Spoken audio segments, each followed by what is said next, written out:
Hello and welcome to this peaceful corner of your day. We're so glad you're here. Take a deep breath, and as you exhale, let go of any worries or stress that might be lingering. Embrace this moment as we embark on a journey of comfort and tranquility together. As the day comes to a close, we wish you a wonderful start to your upcoming day, filled with positivity and light. Tonight, we have some special stories to share, stories crafted to soothe your mind and spark your imagination. In this space, relaxation is key, and we hope to guide you into a realm of dreamlike dreams where you can find peace and rest.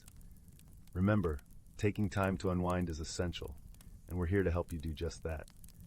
We hope you've had a great day, and now it's time to set the stage for an even better tomorrow. So sit back, get cozy, and let the comforting tales unfold, bringing a sense of calm and serenity to your evening. Once upon a time, in a galaxy far, far away, there lived a young star traveler named Zyla. Born on the vibrant planet of Illumia, where the skies shimmered with iridescent hues and the air was perfumed with the intoxicating scent of luminescent flora, Zyla had always dreamed of exploring the vast reaches of the cosmos. Illumia was a place where the gentle breeze carried whispers of ancient secrets, while the rivers sparkled with liquid light, reflecting the ever-changing tapestry of the sky. Its landscapes were a symphony of colors, with fields of flowers that glowed under the light of the twin moons and forests where the leaves whispered stories of eons past. Her innate curiosity and thirst for adventure knew no bounds. She often found herself gazing up at the kaleidoscope of colors that painted the heavens, her heart yearning for the mysteries that lay beyond.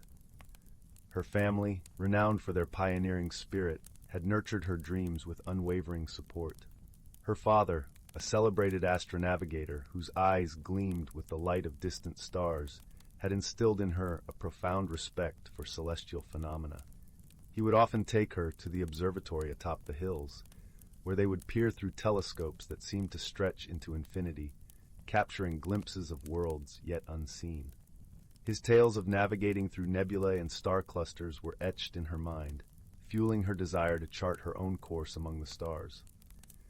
Meanwhile, her mother, a gifted storyteller with a voice that could weave worlds from words, filled her mind with tales of distant worlds and enigmatic civilizations. Her stories were a tapestry of adventure and wisdom, wrapping Zyla in dreams of past explorers who had touched the edges of the universe. Zyla's room was a sanctuary of dreams, adorned with star maps and models of planets, each a testament to her unwavering ambition to unlock the universe's secrets. In the evenings, as the twin moons of Illumia cast their silver glow over the landscape, Zyla would sit with her younger brother, Lior, beneath the sprawling branches of the lumis tree in their garden. The lumis tree, with its phosphorescent leaves and branches that reached toward the heavens, seemed to pulse with a gentle luminescence, as if mirroring the dreams they shared. They would whisper to each other of their aspirations, Zyla's voice filled with excitement as she described the swirling galaxies she hoped to visit, while Lior, entranced by her stories, dreamed of becoming an explorer in his own right.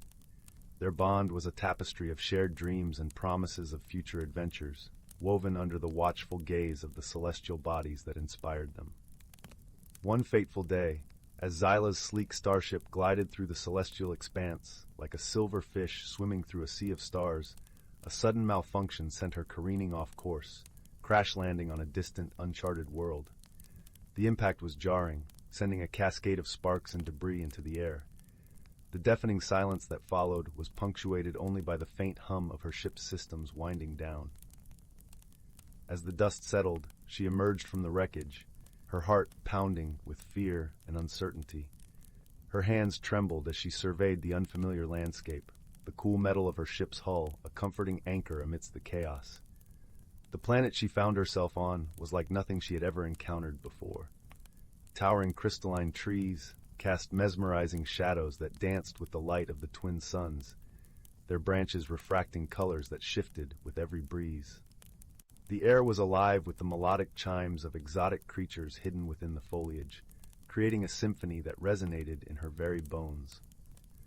The ground beneath her feet was soft and springy, covered with a carpet of moss that glowed faintly in the twilight, as if the very earth breathed with an inner light. It was then that Zyla noticed a small, furry being observing her from a nearby outcropping, its large eyes brimming with equal parts curiosity and apprehension. This curious creature was Murg, a native of the planet Ursalia, where intelligence and kindness were valued above all else. Murg's fur was a patchwork of earthy tones blending seamlessly with the environment, and his eyes sparkled with an inner light that spoke of an ancient wisdom. Murg had never laid eyes on a being like Zyla before, and her strange appearance and advanced technology filled him with a mixture of wonder and trepidation. His people, known for their deep connection to the land, had long believed in the presence of otherworldly beings, but never had they witnessed one with their own eyes. At first, their interactions were marked by misunderstandings and miscommunications. Zyla's attempts to repair her ship, using tools that hummed with energy and glowed with alien light, were met with Murg's well-intentioned but misguided efforts to help, which often resulted in more chaos than progress. Murg would bring her peculiar tools made from the crystalline branches, or offer her the vibrant fruits of the forest, believing they might aid in her repairs. His earnestness was endearing, and though Zyla's frustration sometimes got the better of her, she couldn't help but appreciate his sincere desire to assist. Yet, as the days turned into weeks, a bond began to form between the two unlikely companions. Zyla marveled at Murg's deep connection to the natural world, his ability to navigate the intricate ecosystem with grace and respect. She watched as he communicated with the creatures of the forest, his gentle presence calming even the most skittish of beings. Murg had a way of speaking through the rustling leaves and the babbling brooks, creating a dialogue with nature that Zyla found both mysterious and enchanting. In turn, Murg was captivated by Zyla's boundless curiosity and her mastery of technology, which he had never encountered before. He listened intently as she explained the workings of her ship, her voice filled with a passion that resonated deep within him. Through patient observation and a willingness to learn from one another, Zyla and Murg discovered that their differences were not barriers, but bridges to understanding. They developed a silent language of gestures and expressions, a testament to their growing friendship. As they worked together to repair Zyla's ship, they faced numerous challenges, from treacherous terrain where the ground would shift beneath their feet to hostile weather conditions that threatened to undo their progress. But with each obstacle they overcame, their bond grew stronger, forged in the fires of adversity and mutual support. One stormy night, as the winds howled and the rain fell in shimmering sheets, Zyla found herself reflecting deeply on her journey. The loneliness of space travel, once a constant companion, began to dissolve in the warmth of companionship. She realized that her quest for knowledge had often led her to overlook the simple joys of shared moments, the richness of understanding another being's world. Murg, in turn, felt his own world expand beyond the confines of his forest, his heart opening to the possibilities of the universe. The stories Zyla shared of her adventures among the stars ignited a spark within him, a yearning to see beyond the horizon of his familiar world. In the quiet moments, when the work was done for the day, Zyla and Murg would sit beneath the crystalline canopy, sharing stories of their respective worlds and cultures. The gentle rustle of leaves and the distant calls of nocturnal creatures created a symphony that underscored their exchanges. Murg would regale Zyla with tales of the ancient wisdom of his people, their legends of harmony with nature, while Zyla would paint vivid pictures of the wonders she had witnessed in her intergalactic travels, her voice carrying the thrill of discovery and the weight of solitude.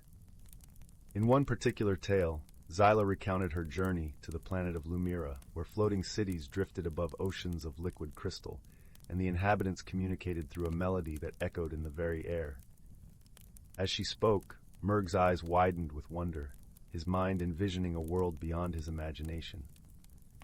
It was these moments that bonded them, the sharing of dreams and experiences, knitting their lives together like the constellations in the sky above.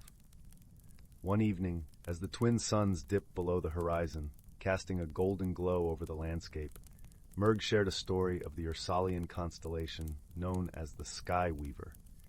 It was said that this mythical being wove the threads of fate, binding the stars and the lives of those who gazed upon them. The story resonated with Zyla, who realized that her encounter with Merg was no mere accident, but a thread woven into her own tapestry of destiny. Through these exchanges, they came to understand that true friendship transcends the boundaries of species, planet, or culture. It is a sacred bond built on empathy, understanding, and a shared desire to grow and learn from one another. Zyla found herself reflecting on her own journey, the loneliness of space travel giving way to the warmth of companionship. Merg, in turn, felt his world expand beyond the confines of his forest, his heart opening to the possibilities of the universe. As the time drew near for Zyla to depart, both she and Merg felt a profound sense of sadness, yet also a deep gratitude for the journey they had shared. For in their time together, they had discovered the true meaning of friendship, a connection that spans the vastness of the cosmos, uniting all beings in a tapestry of love and understanding. On the final day, as they stood beside the now-repaired starship, Zyla handed Merg a small token, a shimmering pendant crafted from the metal of her ship, inscribed with a symbol of unity. It was a piece of her world, a reminder of the bond they had forged. Merg, in turn, presented Zyla with a delicate carving made from the crystal branches, depicting the two of them standing side by side. As Zyla's starship lifted off, she knew that a part of her would forever remain on that distant world, intertwined with the life and spirit of her dear friend Merg. And as she soared through the endless expanse of stars, she carried with her the knowledge that true friendship is the greatest treasure in all the universe, a bond that transcends time, space, and even the boundaries of reality itself. The stars above seemed to twinkle in agreement, a cosmic reminder of the connections that unite us all, no matter how far apart we may be. In her heart, Zyla knew that the galaxy was vast and full of wonders, but it was the relationships she forged that truly illuminated her journey. As she ventured into the unknown, Zyla carried with her a newfound resolve. Her heart was a constellation of memories, each one shining brightly against the backdrop of the cosmos. She understood now that every planet, every star, and every encounter were threads woven into the grand tapestry of existence, binding her fate to those she had met along the way. The universe was calling, and Zyla, with a heart full of friendship and dreams, was ready to answer. But before she could fully leave Ursalia behind, a new realization dawned upon her. The shimmering pendant she had given Merg was more than just a token. It was an unspoken promise that she would return one day. The thought of revisiting the planet, to perhaps share more stories under the crystalline trees and rediscover the bond they had formed, filled her with a sense of hope and anticipation. Meanwhile, on Ursalia, Merg held the pendant close, feeling the cool metal against his fur, a constant reminder of his friend among the stars. He too looked up at the sky, now with a different perspective, seeing not just a realm of untouchable stars, but a vast playground waiting to be discovered. Inspired by Zyla's tales and their shared experiences, Merg began teaching his fellow Urselians about the wonders beyond their world.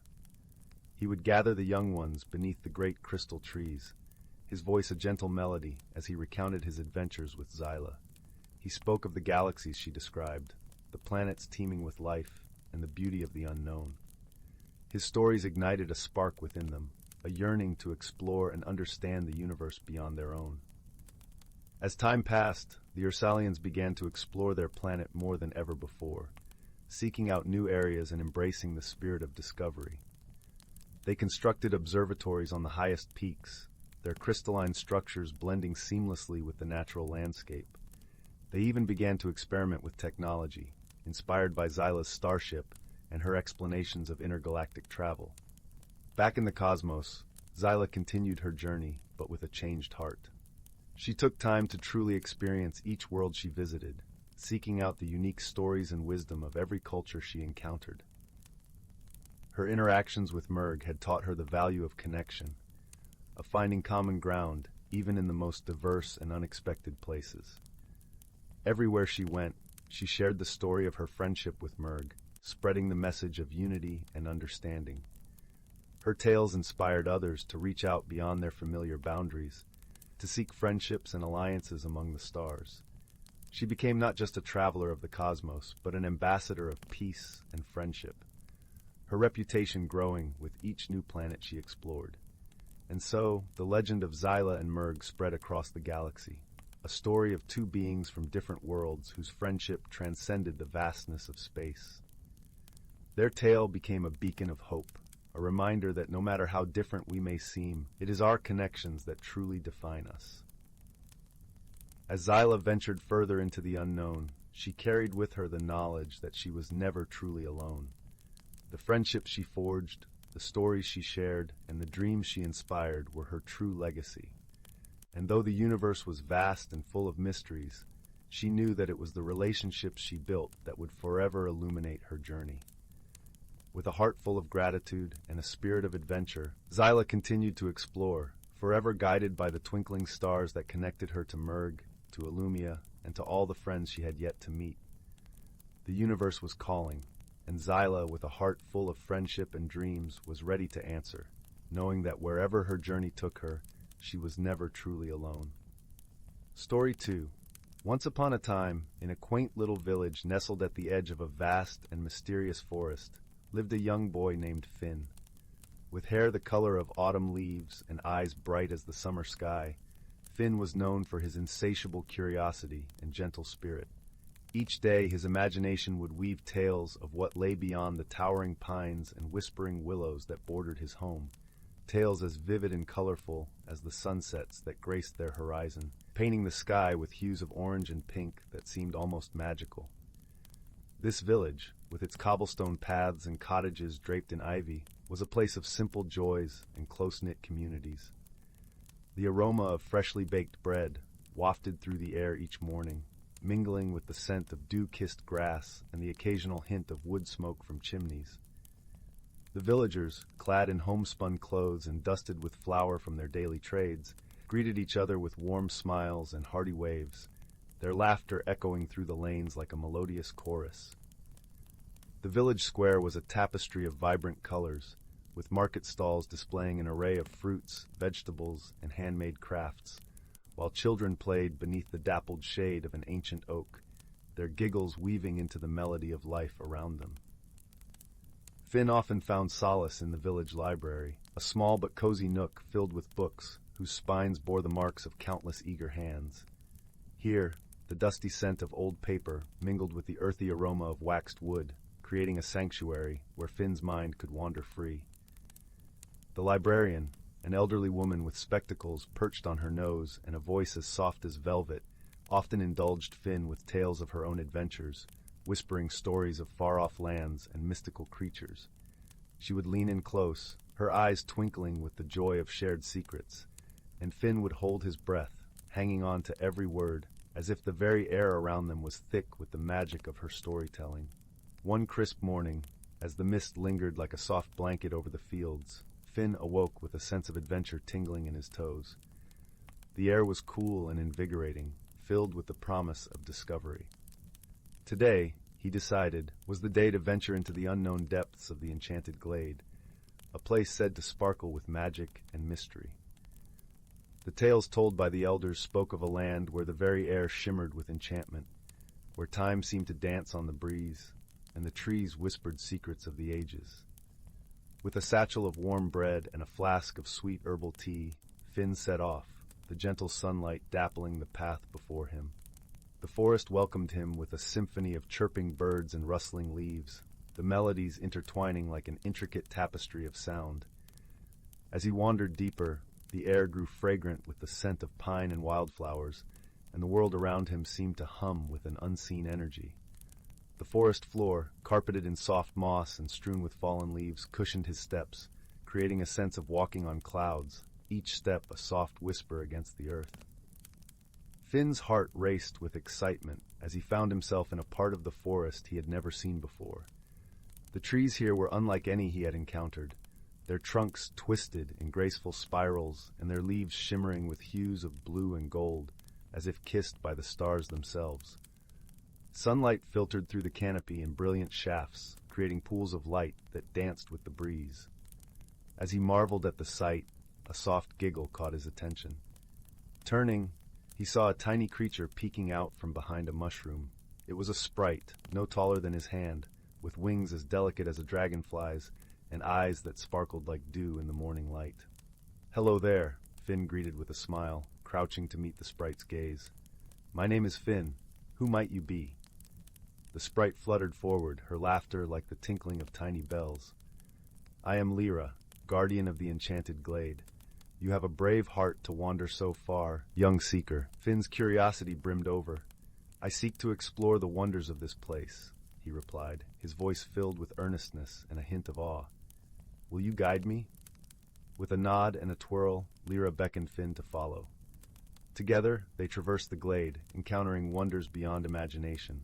They passed a grove where trees sang soft lullabies, their branches swaying in rhythm with the melody. The leaves rustled like whispered secrets, and the ground beneath was covered with a patchwork quilt of wildflowers, their petals vibrant and varied. In a clearing, a brook danced over stones, its water glistening with the colors of the rainbow. Finn dipped his fingers in, feeling the cool, refreshing magic that seemed to pulse through the stream, sending ripples of tingling delight through his fingertips. As they ventured deeper, the forest began to reveal its hidden marvels. They stumbled upon a meadow where butterflies, with wings like stained glass, flitted between flowers that glowed softly in the shade. Each step seemed to reveal a new wonder, a hidden gem in the heart of the forest.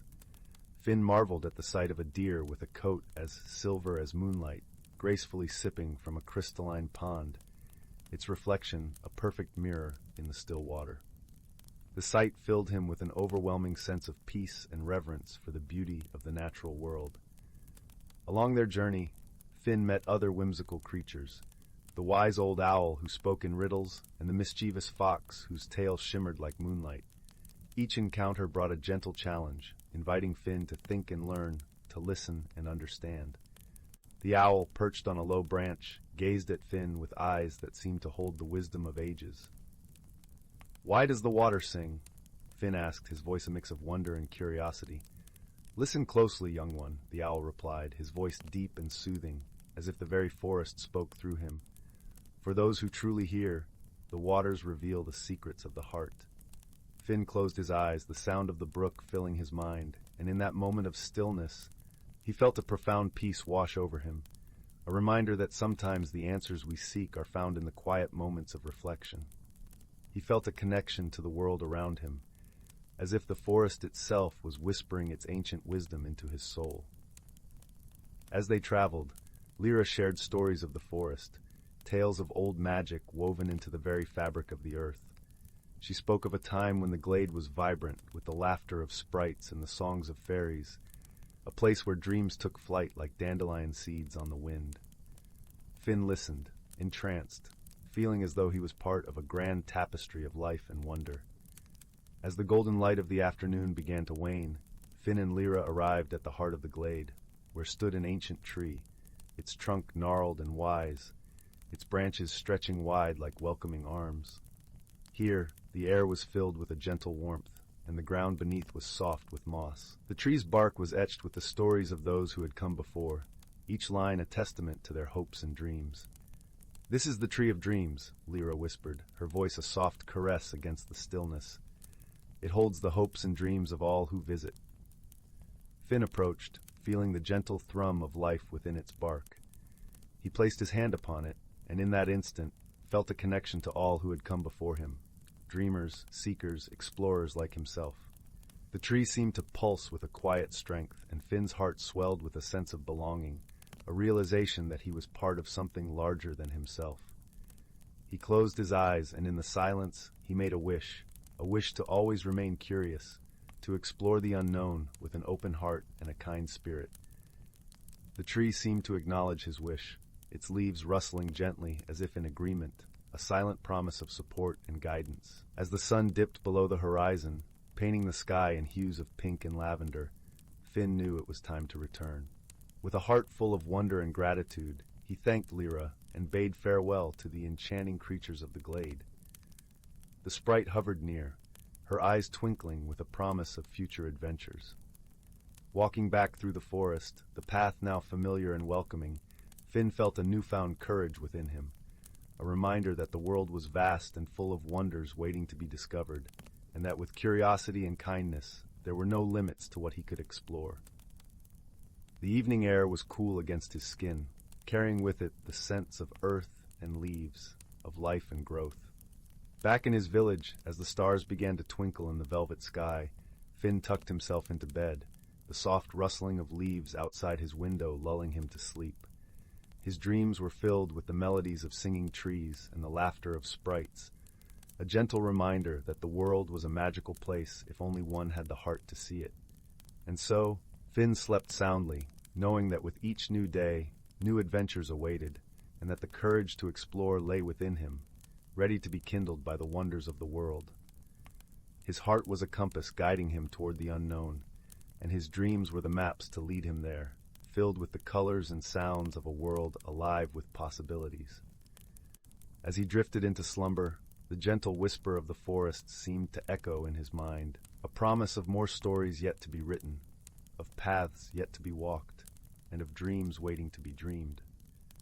In the days that followed, Finn's stories of the enchanted glade spread through the village, igniting the imaginations of young and old alike. His adventures inspired others to seek their own paths, to uncover the magic hidden in their everyday lives. As the village buzzed with newfound enthusiasm, Finn realized that his journey had not only changed him, but had also breathed new life into the hearts of those he cherished. Each tale he shared was a spark, lighting the fires of curiosity and wonder in those around him, creating a tapestry of dreams that bound them all together. One day, as Finn sat by the village fountain, a young girl approached him with wide eyes and a handful of wildflowers. Her name was Alara, and she had been captivated by Finn's stories. "Can you show me the way to the glade, Finn?" she asked, her voice filled with hope and excitement. Finn smiled, recognizing the same spark of curiosity that had led him to the forest's heart. "Of course, Alara," he replied, his heart swelling with a sense of purpose. "The path begins with an open heart and a willingness to see the world anew." Together, they embarked on a new adventure, the village's cobblestones echoing with laughter and the promise of discoveries yet to come. Finn knew that the world was a place of endless wonder, and he was eager to share its magic with all who dared to dream. As they stepped into the forest, the trees seemed to sway in greeting, the air alive with the promise of new stories waiting to unfold. As they ventured deeper, Finn found himself sharing more than just the wonders of the glade with Alara. He began to teach her the lessons he had learned from his own journey, about listening to the whispers of the wind, understanding the language of the brook, and embracing the quiet wisdom of the ancient trees. Alara, in turn, brought her own fresh perspective, noticing details Finn had overlooked, like the delicate lace of a spider's web glistening with morning dew, or the way the sunlight turned the forest floor into a mosaic of light and shadow. Her laughter was infectious, echoing through the woods like a melody that harmonized with the rustling leaves. They met with Lyra once again, who greeted them with her familiar tinkling laughter. "Ah, Finn, you have brought another dreamer to our glade," she said, her eyes shimmering with approval. "The forest welcomes you, Alara." As they explored, Finn and Alara stumbled upon a hidden glen filled with ancient runes carved into the stones. Finn, ever curious, traced his fingers over the cool, weathered surface, sensing stories of a long-forgotten past woven into the very rock. Alara, with her nimble fingers, began to gently clear away the leaves that covered the stones, revealing more of the intricate carvings. Among the symbols, they discovered a depiction of a great tree, its branches stretching wide, much like the tree of dreams they had visited. "What do you think it means?" Alara asked, her eyes wide with wonder. "It feels like a map," Finn replied, his voice filled with awe, "a guide to the secrets the forest holds." Intrigued, they sat together, the sun casting long shadows as they pondered the meaning of the runes.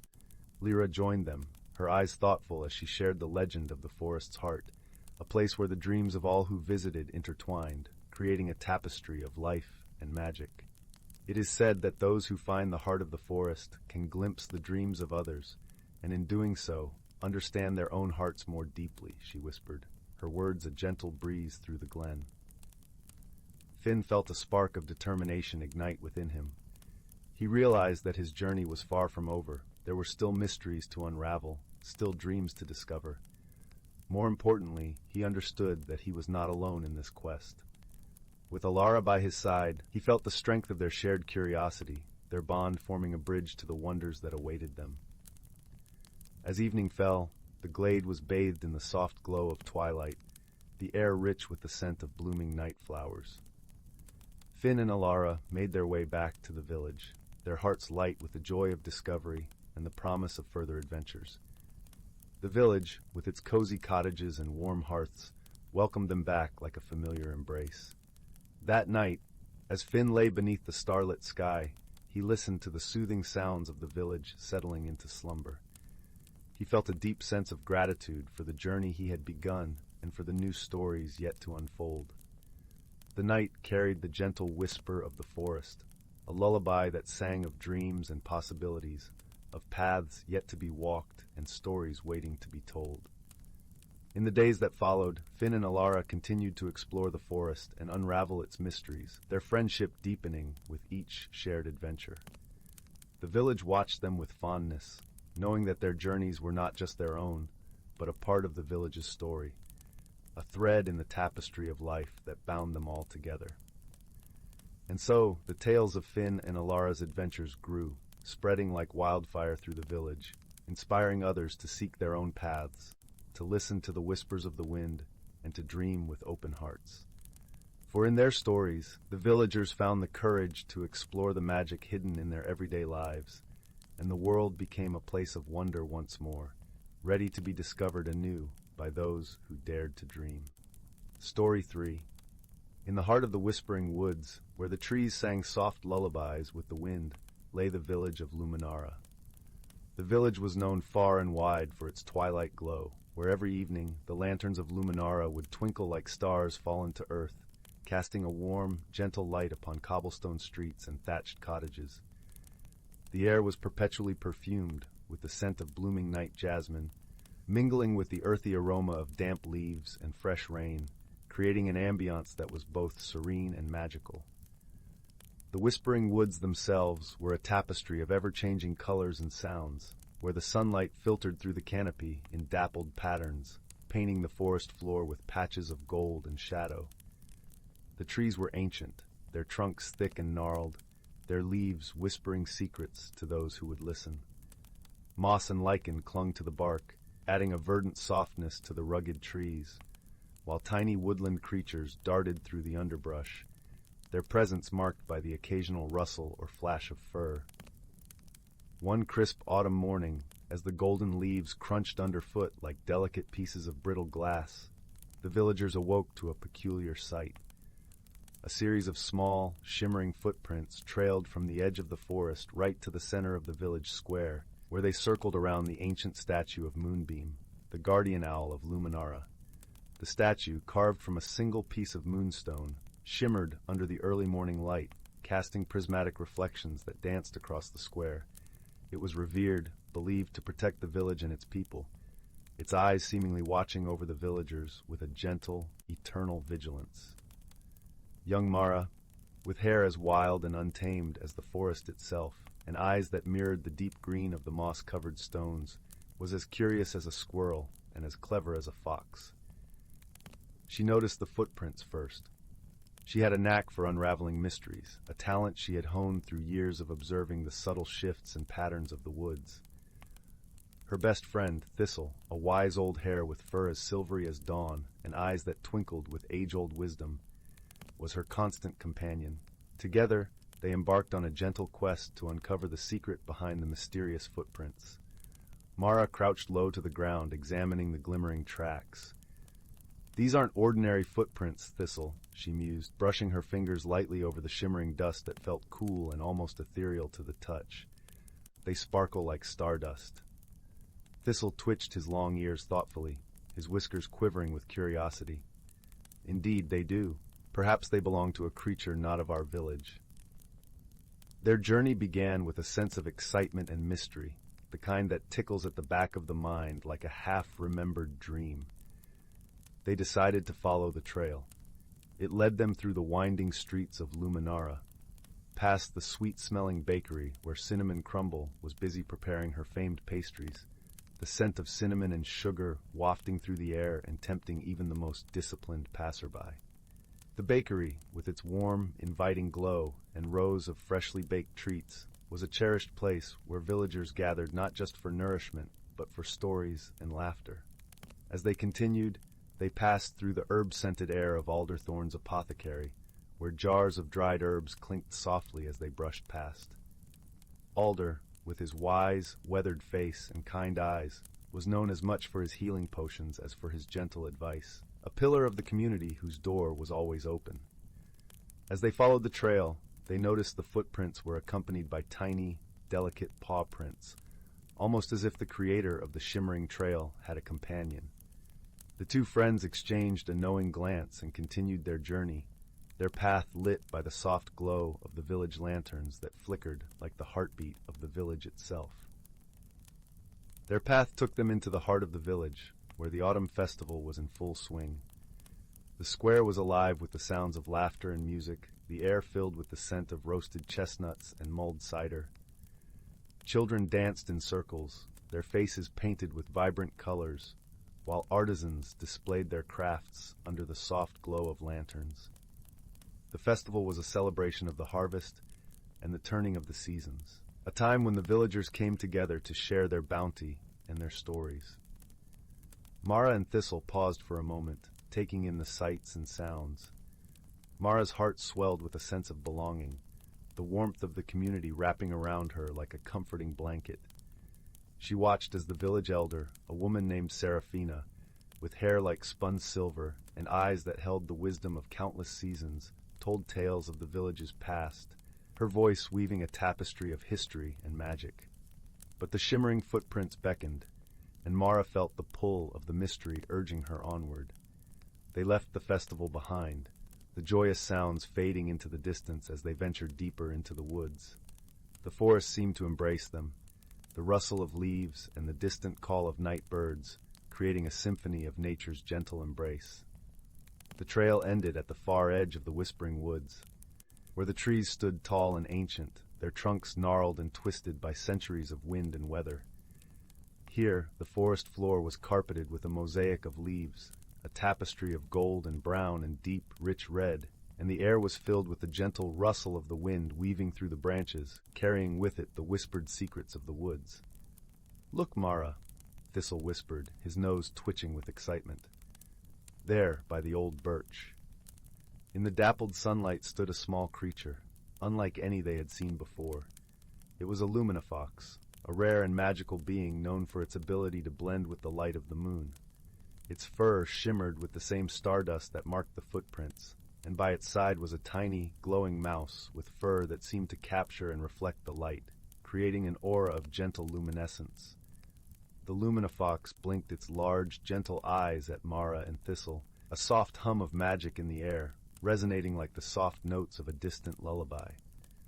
"I am Lumina," it spoke, its voice a gentle melody that seemed to harmonize with the rustling leaves and the distant chirp of crickets. "I come seeking aid.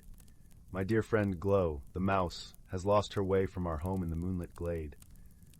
Mara felt a warmth in her heart, an understanding of the luminifox's plight, as if the gentle magic of the creature had reached out to touch her very soul.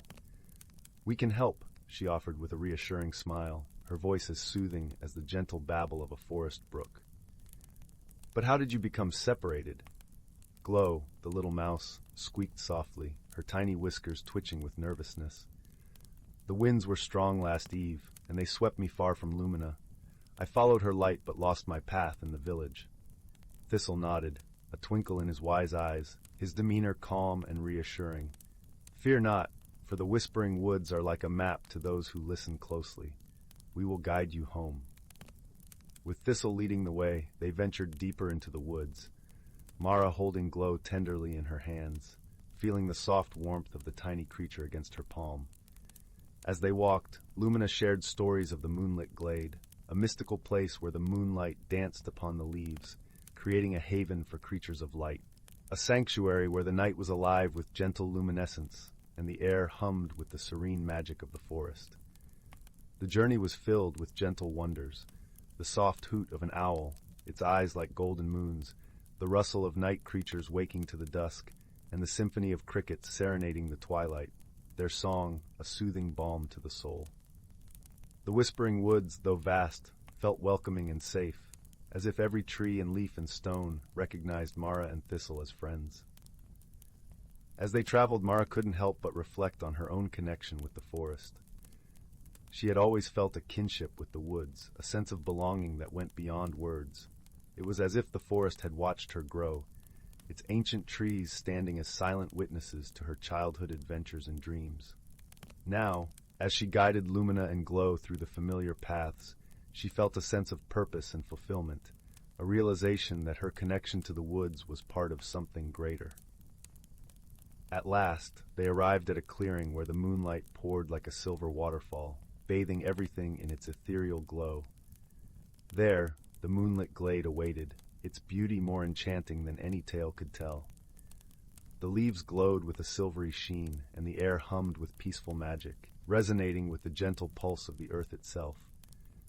Glow scurried from Mara's hands to the soft grass, her glow merging with the moonlit surroundings, creating a tapestry of light and shadow that danced across the glade.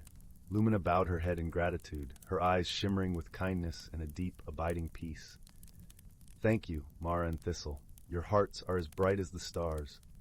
Mara felt a gentle warmth enveloping her, the comfort of knowing they had helped a friend in need, a feeling as profound as the roots of the oldest trees. "It was our pleasure," she replied, her voice soft with happiness, her heart light and filled with a sense of wonder. Thistle nodded, his whiskers twitching with contentment. "May your paths always be lit with kindness and friendship." With their mission complete, Mara and Thistle made their way back to Luminara, the path through the whispering woods now as familiar as their own hearts. The village welcomed them with its glowing lanterns, each light a beacon of warmth and homecoming. And as they settled by the crackling fireplace in Mara's cozy cottage, they knew the mystery of the shimmering footprints had brought more than just answers. It had brought a new friendship and a reminder of the gentle magic within the world.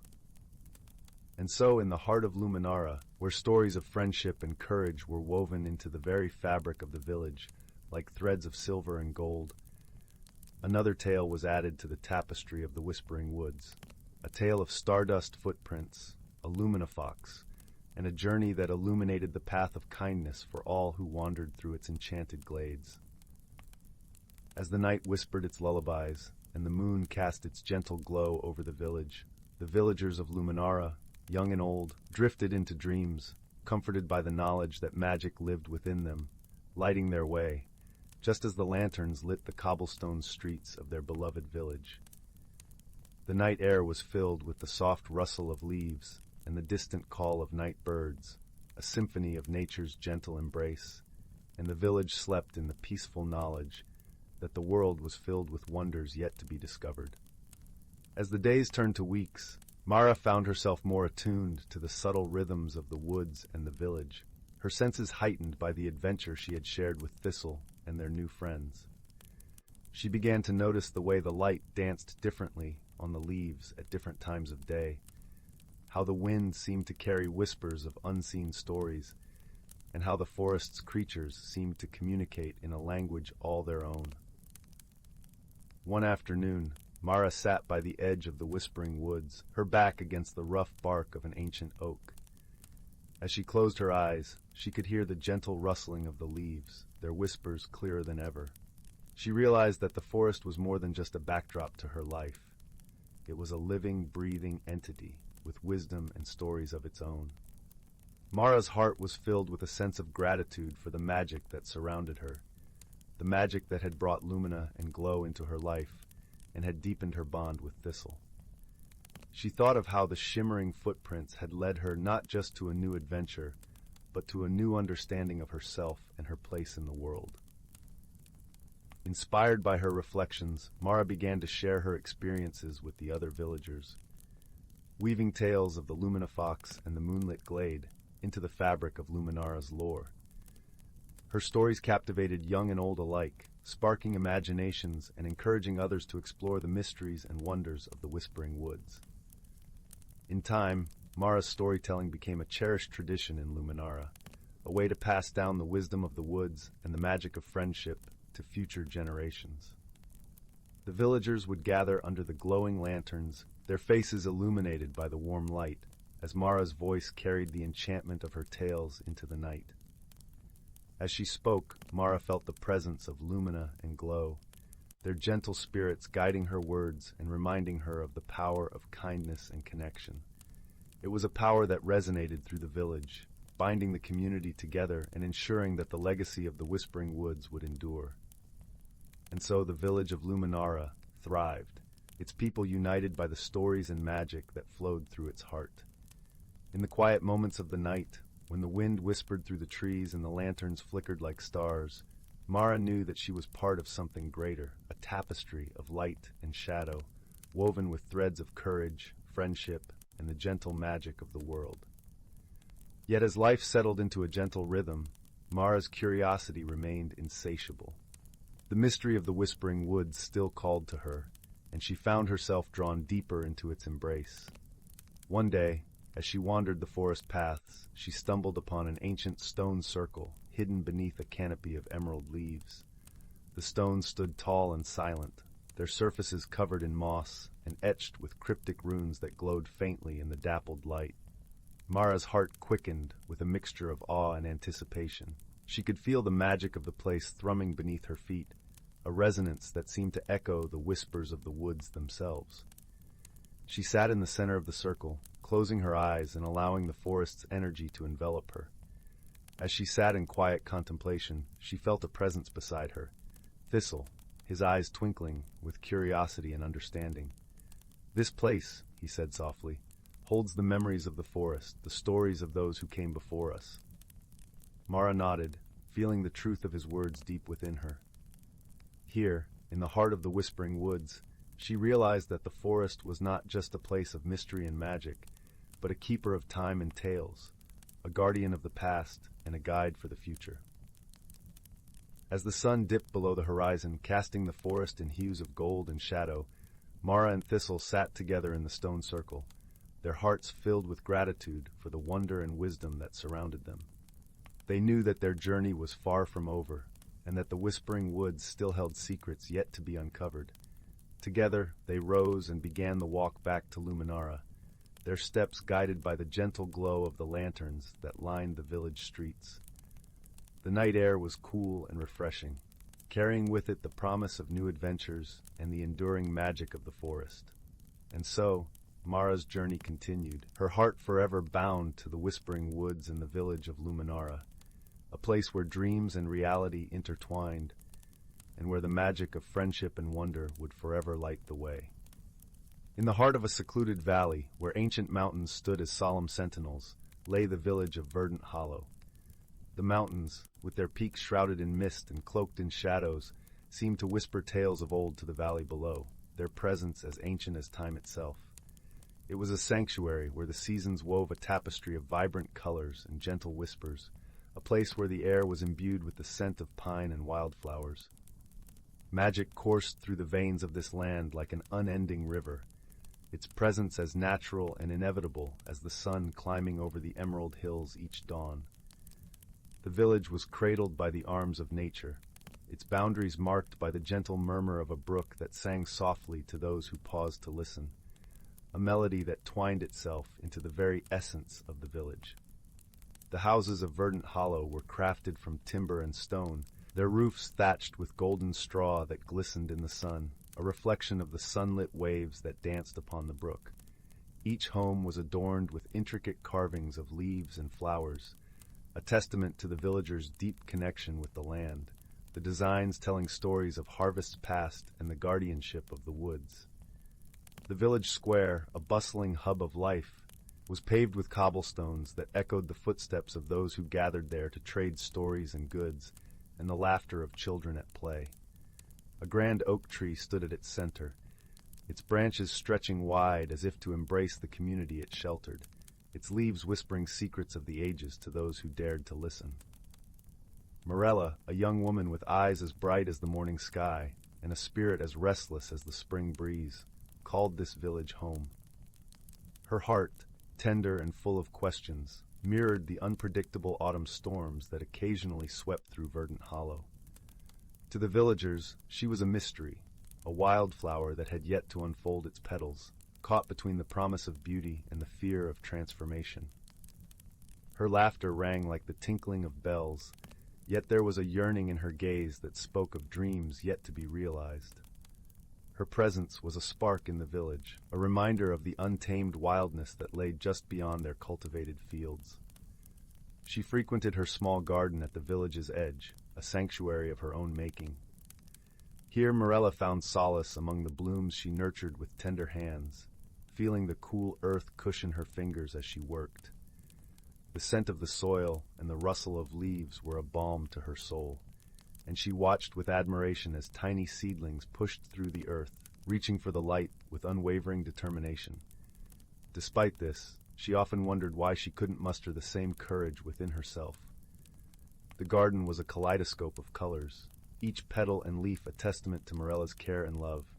Yet beneath the vibrant surface lay her quiet struggle, a dance between fear and hope, her heart a mirror of the changing seasons around her. "Perhaps I am meant to remain as I am," she whispered one evening, as the sun dipped below the horizon, casting a tapestry of gold and lavender across the sky. The colors reflected in her eyes, capturing a fleeting moment of uncertainty and longing. The wind sighed softly, as if acknowledging her unspoken thoughts, while the garden seemed to hold its breath in anticipation. The air was thick with the scents of evening, the sweet perfume of jasmine mingling with the earthy aroma of the cooling ground. As the moon ascended into the night sky and the stars began their silent vigil, Morella heard a soft rustling behind her. Turning, she saw an elderly woman at the garden's edge, her eyes twinkling like the constellations overhead, and her hair a cascade of silver that shimmered in the moonlight. The woman was known to some as the village sage, a wise figure who appeared when the heart was in need, her presence as ethereal as moonlight on water. "Do not be afraid of change, dear one," the woman said, her voice as soothing as a lullaby carried by the breeze, "for it is through change that we find our true selves." Her presence was calming, a gentle reminder that Morella was not alone in her journey. The sage's words carried the weight of generations, a tapestry of wisdom woven into each syllable. Morella felt a warmth unfurling in her chest, a tiny flame kindled by the woman's words. "But how do I embrace it?" she asked, her voice barely more than a whisper. Her hands trembled slightly, the weight of her uncertainty heavy upon her. The sage's eyes bore into hers, a reflection of the countless journeys she had witnessed and guided.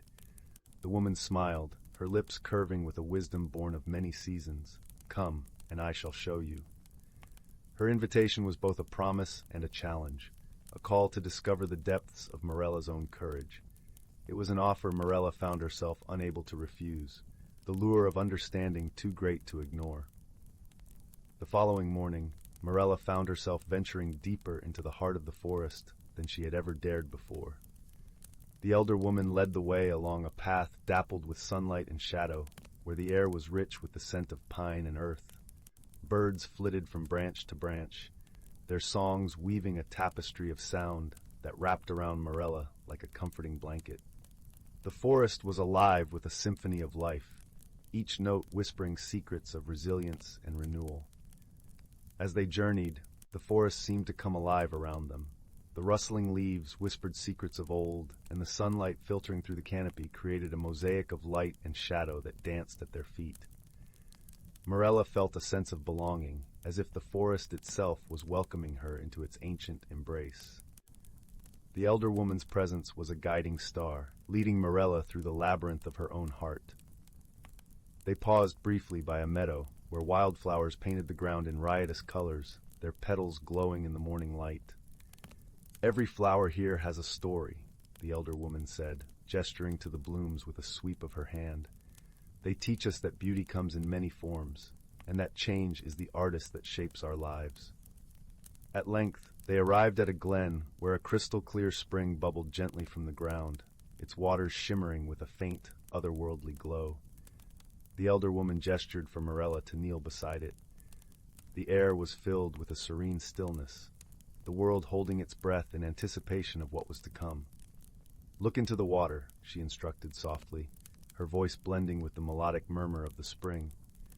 Morella hesitated, uncertainty flickering in her eyes like the shadows cast by the dancing leaves.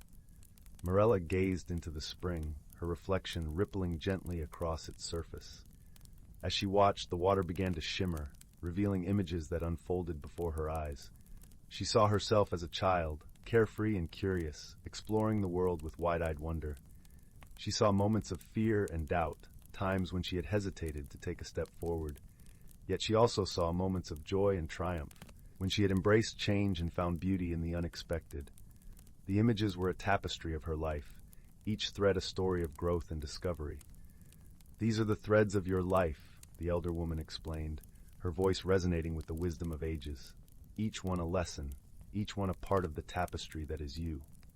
Her words were a gentle reminder that life was a journey, each step a chance to embrace the unknown. Tears pricked Morella's eyes, not of sadness, but of a profound understanding. She realized that change was not something to be feared, but a natural part of the journey. It was the gentle hands of time shaping her into who she was meant to be. The spring's waters shimmered with the light of 1,000 possibilities, each one a promise of what could be. "Thank you," Morella said, her voice imbued with gratitude and newfound clarity. "I see now that I must grow as my garden grows, with patience and trust in the process." Her heart felt lighter, the burden of her fears lifted by the gentle wisdom of the elder woman. The elder woman nodded, her eyes twinkling with approval. "Remember, dear one, that you are never alone. We all walk this path together, and the magic of life is in the connections we make along the way." Her words resonated in Morella's heart, a melody of hope and belonging. On their journey back to the village, Morella noticed the subtle beauty in every leaf, every stone, as if seeing them for the first time. She felt a connection to the world around her, a sense of belonging that had eluded her for so long. The village, once a place of uncertainty, now felt like home, each face a reflection of the love and acceptance she had found within herself.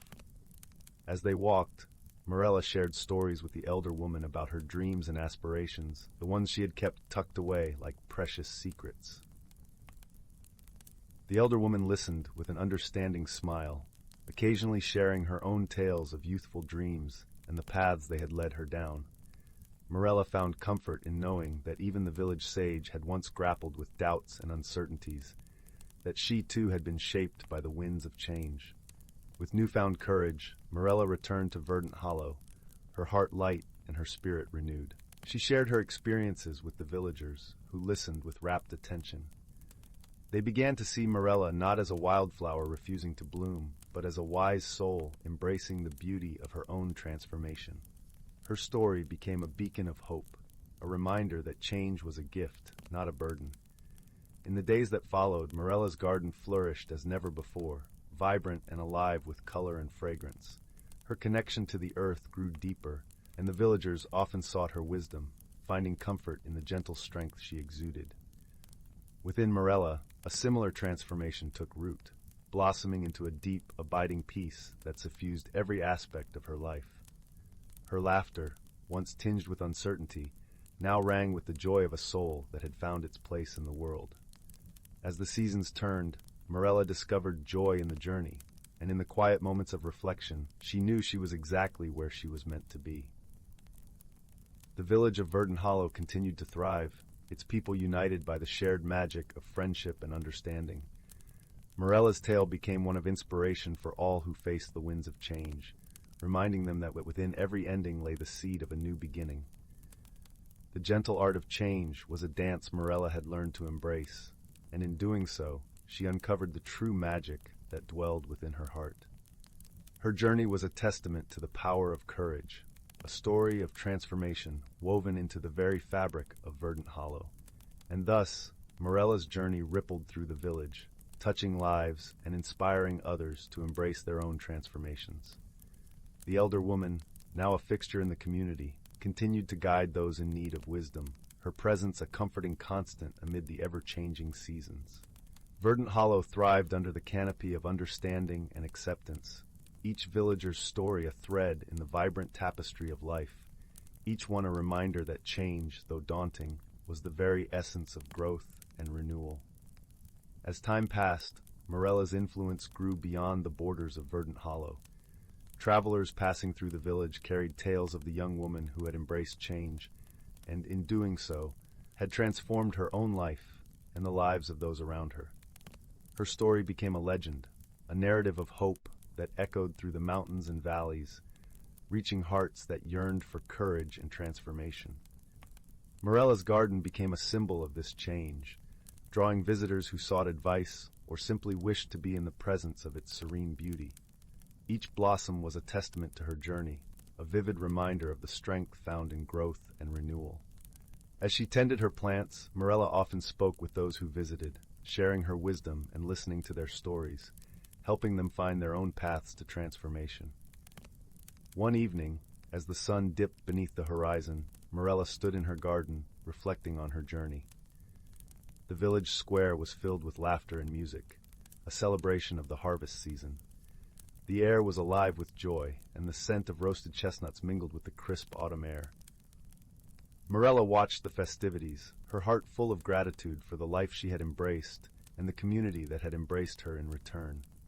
A young girl approached Morella, her eyes wide with curiosity and admiration. "Morella," she asked, her voice small but filled with determination, "how do you make things grow so beautifully?" Morella knelt down, meeting the girl's gaze with a smile. "It starts with love and patience," she replied, her voice gentle and warm. "You must believe in the seed, even when you cannot see what it will become. Nurture it, care for it, and trust in the magic of growth." The girl nodded, her face alight with understanding. "I want to grow a garden like yours someday," she said with a shy smile.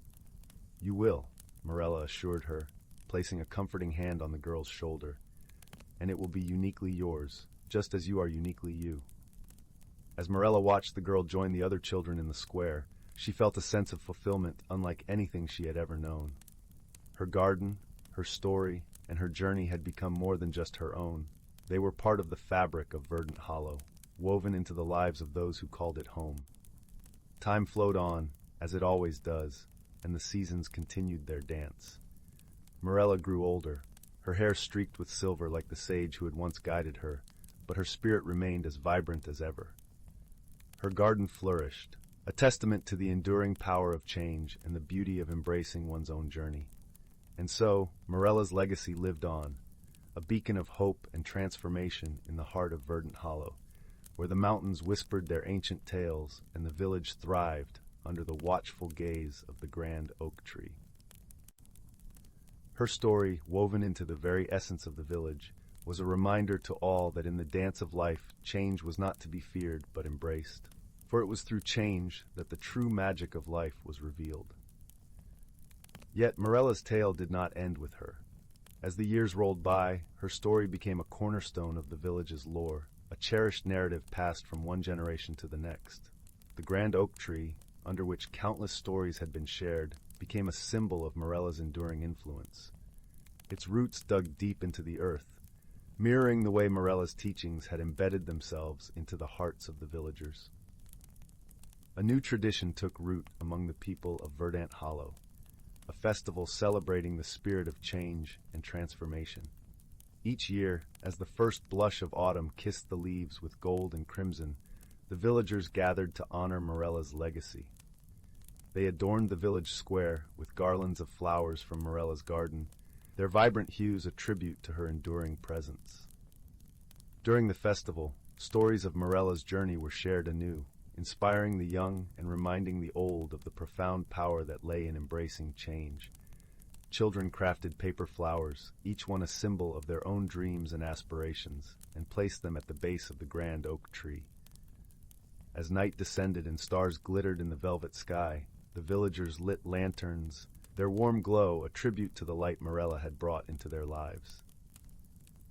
One particularly chilly autumn night, a young boy named Elian, known for his inquisitive nature and boundless imagination, approached the grand oak with a question that had been bubbling in his heart. His eyes, wide with wonder, mirrored the twinkling stars above as he looked up at the tree. "Does the tree remember Morella?" he asked, his voice barely more than a whisper carried by the gentle breeze. His grandmother, a woman whose own journey had been touched by Morella's influence, knelt beside him. Her eyes, lined with the wisdom of years and softened by memories, met his earnest gaze. In a way, the tree holds her spirit, she explained, her voice a gentle murmur against the night's embrace, just as it holds the stories of all who have come before us. Elian tilted his head, a thoughtful frown creasing his brow. Then, if I tell the tree my dreams, will it remember them too? His grandmother smiled, her heart swelling with pride for the boy's curiosity and hope. Yes, my dear, the tree will listen, just as it listened to Morella, and in time, your stories will become part of its legacy, woven into the tapestry of Verdant Hollow. The boy nodded, satisfied with the answer, and leaned against the tree's sturdy trunk. He closed his eyes and whispered his dreams for the future, his voice a quiet thread in the symphony of the night. As the festival continued, the village square rang with laughter and song, the air alive with the joy of a community united by Morella's enduring spirit.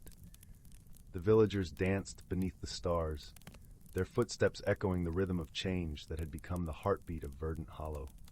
Beyond the village, the mountains stood watch, their ancient presence a reminder of the unending cycle of life and transformation. The brook continued its gentle song, a melody that wove through the heart of the village, binding past and present, dream and reality.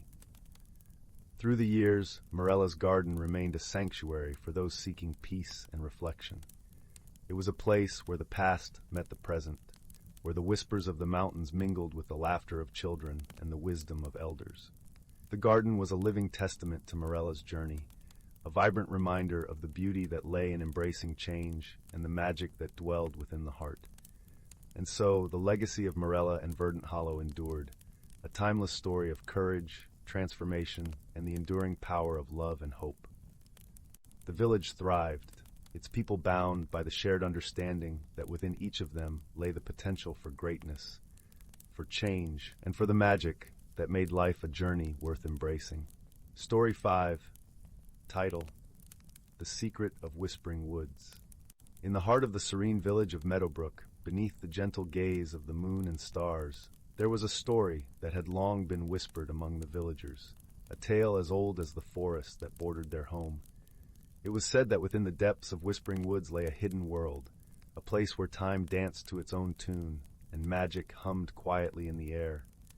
Its presence felt in the rustling leaves and the soft murmur of the wind. The woods exuded an aura of mystery, their tall, ancient trees standing like guardians of secrets untold, their canopies whispering tales of old through the gentle sway of branches. The story begins on a crisp autumn evening, when the leaves of the great oaks and maples painted the forest canopy in vibrant hues of amber and gold. The air was filled with the rich scent of earth and the faint, sweet aroma of pine, a fragrance that seemed to linger in the soul. In this enchanting setting, a young girl named Zyla sat at the edge of the village, her feet dangling over the babbling brook that marked the boundary between Meadowbrook and the mysterious forest.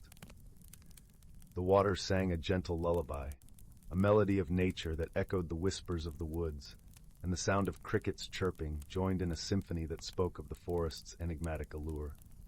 Zyla was a curious soul, her heart always eager to explore the wonders that lay beyond the known. Her grandmother had once shared with her tales of the Whispering Woods, stories filled with enchantments and secrets that sparked Zyla's imagination like kindling to a flame. Her grandmother's voice, a soft and soothing lull, had painted vivid images of a world where magic was as real as the stars in the sky. Yet, she had always been cautioned to never venture too far, for the woods were ancient and held mysteries that were not meant to be unraveled hastily. Zyla's grandmother, a woman with a face etched with the lines of countless smiles and sorrows, had been the village storyteller. Her home was filled with trinkets and mementos from her travels, a testament to her own adventurous spirit. She had once been a seeker of stories herself, and her eyes sparkled with the remnants of adventures past. Zyla often wondered what her grandmother had seen in her youth and what had ultimately brought her back to Meadowbrook. Perhaps, Zyla mused, it was the same pull she felt now, a magnetic connection to the forest's undiscovered depths. One evening, as the sun began to set, casting long shadows that danced across the ground, Zyla noticed something peculiar. A soft, melodic whisper seemed to drift from the depths of the forest, a sound like the gentle rustle of leaves, but imbued with an unspoken invitation. Curiosity piqued, Zyla leaned closer, her ears straining to catch the elusive song.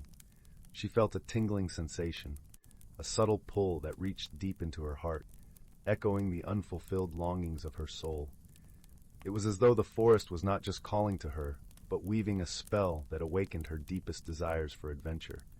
The whisper was unlike anything she had ever heard before. Not merely a sound, but a feeling that wrapped around her like a gentle embrace. It was as if the forest itself was calling out to her, urging her to step beyond the familiar and into the unknown. The air around her seemed to shimmer with a faint, golden glow, the light dappling the ground in patterns that danced and shifted like the pages of an unread story.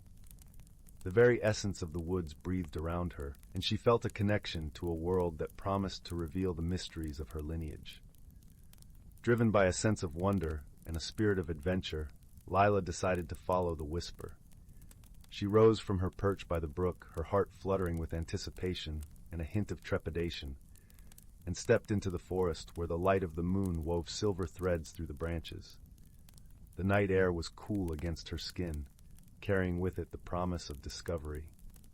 Each breath she took filled her with a sense of belonging and a thrill of the unexpected. As she walked, Zyla marveled at the world around her. The forest was alive with a myriad of sounds.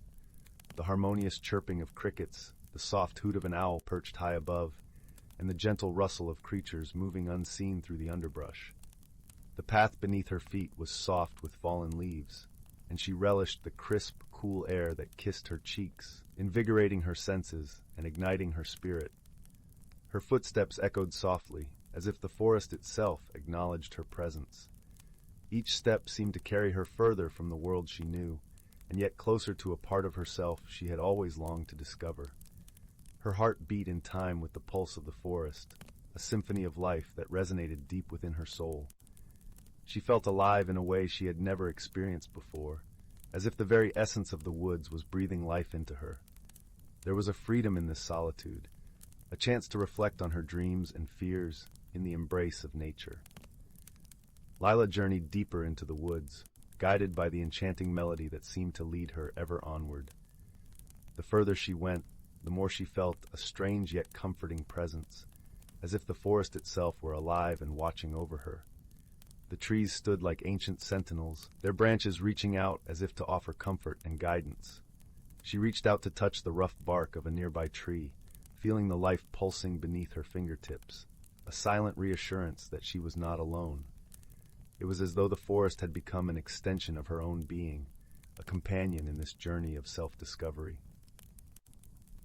After what felt like both an eternity and mere moments, Zyla arrived at a clearing bathed in moonlight. At its center stood an ancient oak, its trunk gnarled and twisted, yet exuding an aura of strength and wisdom. Beneath its boughs lay a small, crystalline pond, its surface reflecting the starry sky above, a mirror to the heavens. The pond's waters glistened with a mystical luminescence, drawing her closer with an irresistible allure. Drawn to this serene scene, Zyla approached the pond and knelt at its edge. The water was clear and still, and as she gazed into its depths, she saw something extraordinary. Beneath the surface, a golden light flickered gently, like the flame of a candle sheltered from the wind. It was then that she noticed a peculiar object resting at the bottom of the pond, a small, intricately carved locket, its surface glimmering with an ethereal glow that seemed to pulse with its own heartbeat. Without hesitation, Zyla reached into the cool water, her fingers brushing against the smooth surface of the locket. As she lifted it from the pond, a warmth spread through her hand, traveling up her arm and settling in her heart, filling her with a sense of peace and belonging. It was as if the locket recognized her, acknowledged her presence with a silent promise of secrets to be shared. The locket felt alive in her palm, its gentle pulse in time with the rhythm of her own heartbeat. She knew instinctively that this was no ordinary trinket, but a key, a gateway to the hidden world she had longed to discover. The whispers that had guided her here seemed to intensify, swirling around her in a harmonious chorus, urging her to unlock the secrets that lay within. With a steady hand, Zyla opened the locket, revealing a delicate, shimmering key nestled inside. As she held it up to the moonlight, a path of light unfurled before her, winding its way deeper into the woods. It was a path unseen by ordinary eyes, visible only to those who dared to dream and believe in the magic of the world. Eager to see where this newfound journey would lead, Zyla followed the path, her steps light and sure. The forest seemed to embrace her, the trees whispering secrets of ages past while the stars twinkled above as if guiding her way. She felt a connection to everything around her, an understanding that transcended words. It was as though she was weaving her own story, becoming a part of the legends her grandmother had shared. As she ventured further, the forest began to change. The air grew warmer, and the colors around her shifted, becoming more vibrant and alive. The leaves glimmered with hues she had never seen before, and flowers bloomed in radiant shades that defied nature's palette. It was as if she had stepped into a realm where dreams took flight and imagination reigned supreme. The ground beneath her feet felt alive, each step resonating with the energy of the land. In this wondrous world, Zyla encountered creatures both familiar and fantastical. Birds with plumage that shimmered like rainbows flitted from branch to branch, singing melodies that echoed the whispers she had followed. Gentle deer with eyes like pools of starlight watched her pass, their movements graceful and serene. Zyla felt welcomed, a part of a story that had been unfolding long before her arrival. She marveled at the harmony of this world, where each creature played its part in a grand magical symphony. Yet amidst the wonder, Zyla sensed a presence watching over her. It was a feeling of comfort and protection, as if the forest itself had taken her under its wing. She realized that this hidden world was not merely a place of enchantment, but a sanctuary where the essence of life and magic intertwined. The forest was alive with an ancient wisdom, its heart beating in time with her own, guiding her towards the truths she sought. As she wandered through this magical realm, Zyla's heart swelled with a sense of purpose and belonging. She understood that the locket and the key were gifts, not just to discover this hidden world, but to learn from it and carry its wisdom back to her own. She felt a responsibility to honor the secrets she had been entrusted with. The forest had chosen her as its messenger, to share its wisdom with the world beyond its borders. In the heart of the forest, Zyla came upon a glade bathed in golden light. At its center stood a majestic tree, its branches stretching skyward, adorned with blossoms that glowed like the sun. Beneath its boughs sat an old, wise-looking turtle, its shell etched with patterns that seemed to shift and change with each passing moment, a living tapestry of the forest's history. The turtle regarded Zyla with kind eyes, its voice a gentle rumble that resonated in her bones. "Welcome, dear child," it said, "to the heart of Whispering Woods. You have shown courage and curiosity, and for that, you have been chosen to learn our secrets." Zyla felt a warmth spread through her chest, mingling with the awe and gratitude that filled her heart. She knelt before the turtle, eager to hear its wisdom and learn the lessons that this hidden world had to offer. She sensed the turtle's age and wisdom, its presence a calm and steady force in the vibrant forest. "Here in Whispering Woods," the turtle began, "we live in harmony with the land, understanding that every creature, every leaf, and every breeze is a part of the greater whole. We are all connected, bound together by the threads of life and magic that weave through the world." Zyla listened intently, her heart open to the truths that the turtle shared. She learned of the delicate balance of nature, the importance of kindness and compassion, and the power of friendship that transcended boundaries. The turtle's words were like a soothing balm, filling her with insights that resonated deeply within her. As the turtle spoke, Zyla realized that the lessons of Whispering Woods were not just about this hidden world, but also about her own life and the village of Meadowbrook. She understood that true magic lay not in grand gestures or spells, but in the small, everyday acts of love and understanding that bound people and nature together. With each word, Zyla felt a transformation within her, a growth that came from the wisdom she embraced. She knew that when she returned to her village, she would carry the spirit of Whispering Woods with her, sharing its magic and lessons with those around her. As the moon began its descent and the first light of dawn kissed the horizon, Zyla knew it was time to go. She thanked the turtle and the forest for their guidance, her heart full of gratitude and promise. With the locket safely tucked in her pocket, Lila retraced her steps along the path of light, back through the vibrant forest, and to the brook where her journey had begun. As she emerged from the woods, the air was filled with the sweet scent of morning dew, and the sound of the village waking up greeted her like a familiar melody. The warmth of the rising sun spread across the land, bathing Meadowbrook in a golden glow that promised new beginnings. In the days that followed, Lila shared the stories and wisdom of Whispering Woods with her family and friends. She spoke of the interconnectedness of all things, the beauty of nature, and the strength of kindness and friendship. Her tales were met with wonder and awe, inspiring those around her to look beyond the ordinary and see the magic in everyday life. Her tales inspired those around her, planting seeds of understanding and compassion that blossomed into a deeper appreciation for the world they lived in. The village of Meadowbrook flourished as its people embraced the lessons of the woods, working together in harmony with the land and each other. Gardens bloomed with vibrant colors, and the community thrived, united by the spirit of the forest. And so, the magic of Whispering Woods lived on, not just in the hidden world of the forest, but in the hearts of those who listened and believed. Lila's journey had changed her, and through her, it changed the world around her. The whispers of the forest had become a part of her soul, guiding her actions and inspiring others to seek the magic within themselves. As the years passed, Lila often returned to the edge of the woods, listening for the whispers that had once guided her. She knew that the forest was always there, a sanctuary of magic and wisdom just beyond the veil of the ordinary world. Its presence was a comforting reminder of the wonders that lay beneath the surface of reality, waiting to be discovered by those who dared to dream.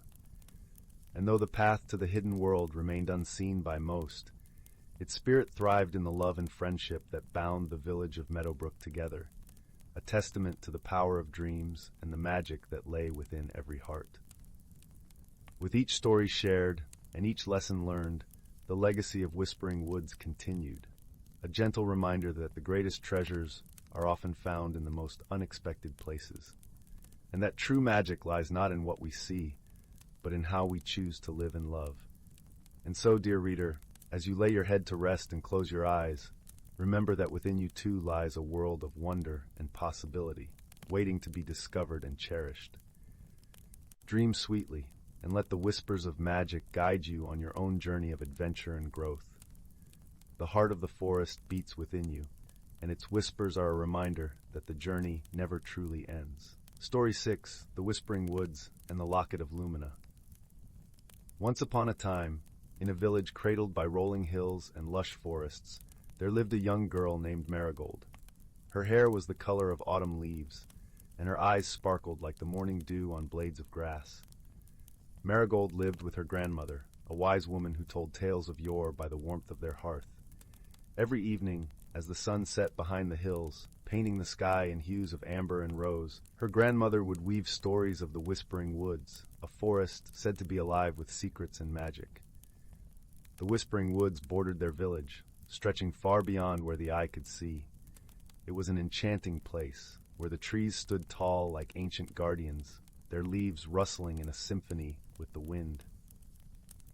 It was said that the forest was home to creatures of wonder and mystery, and that those who ventured deep enough would discover the secrets whispered by the trees. Marigold was a curious soul, her heart filled with a yearning for adventure. She often imagined herself walking beneath the canopy of emerald leaves, guided by the soft murmurs of the woods. Her grandmother, sensing this longing, presented her with a gift on her 12th birthday, a delicate locket that shone with a soft, luminous glow. "This," her grandmother said, closing Marigold's fingers around the locket, "is the Locket of Lumina. It holds the light of the stars and the wisdom of the ancients. It will guide you when you find yourself lost." Marigold wore the locket around her neck, drawing comfort from its gentle warmth against her skin. She felt as if the locket connected her to something greater, something beyond the ordinary life of the village. One crisp morning, as a gentle mist wove through the village streets, Marigold decided it was time to explore the Whispering Woods. With a basket filled with bread and cheese and her heart brimming with excitement, she set off towards the forest's edge. As she stepped into the woods, the world seemed to change around her. The air was cooler, carrying the scent of pine and earth. Sunlight filtered through the canopy, casting dappled shadows on the forest floor. Birds sang sweet melodies, and the leaves whispered secrets to one another. Marigold walked deeper into the forest, her senses alive with wonder. She paused to listen to the soft murmur of a nearby brook, the gentle babble mingling with the rustle of leaves. Her locket glowed softly, as if to assure her that she was on the right path. Along the way, Marigold met a squirrel with a bushy tail and bright, inquisitive eyes. The squirrel chattered and twirled, leading her to a glen where wildflowers bloomed in a riot of colors.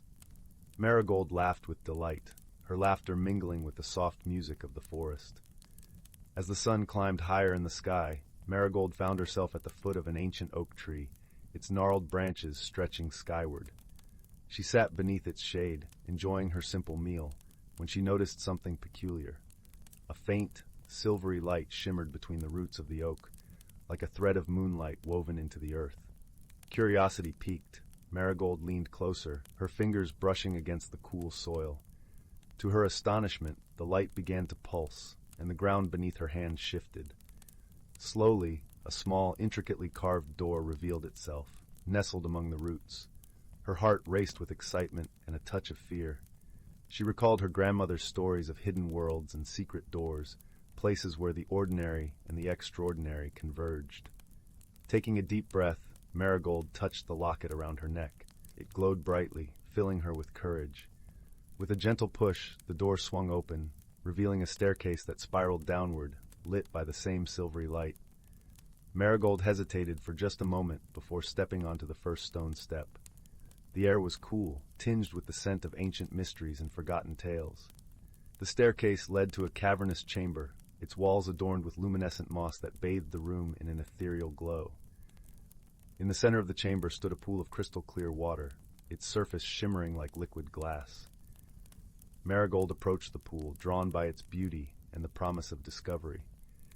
As she peered into its depths, she saw not her own reflection, but a vision of the whispering woods, vibrant and alive, with creatures of magic and wonder flowing through the trees. Among them was a majestic stag, its antlers woven with vines and blossoms, its eyes wise and knowing. The stag seemed to regard Marigold with a gentle gaze, as if recognizing her as a kindred spirit. It nodded, and the vision faded, leaving Marigold with a sense of awe and purpose. As she turned away from the pool, her eyes fell upon a small, intricately carved box resting on a stone pedestal. The box was adorned with symbols that danced and shimmered in the soft light. Marigold reached out and opened the box, revealing a small vial filled with a radiant golden liquid. She instinctively knew that this was a gift from the forest, a token of friendship and trust. Carefully, she closed the box and placed it in her basket, her heart filled with gratitude. With the locket's light to guide her, Marigold retraced her steps, climbing back up the spiral staircase and emerging into the warm embrace of the forest.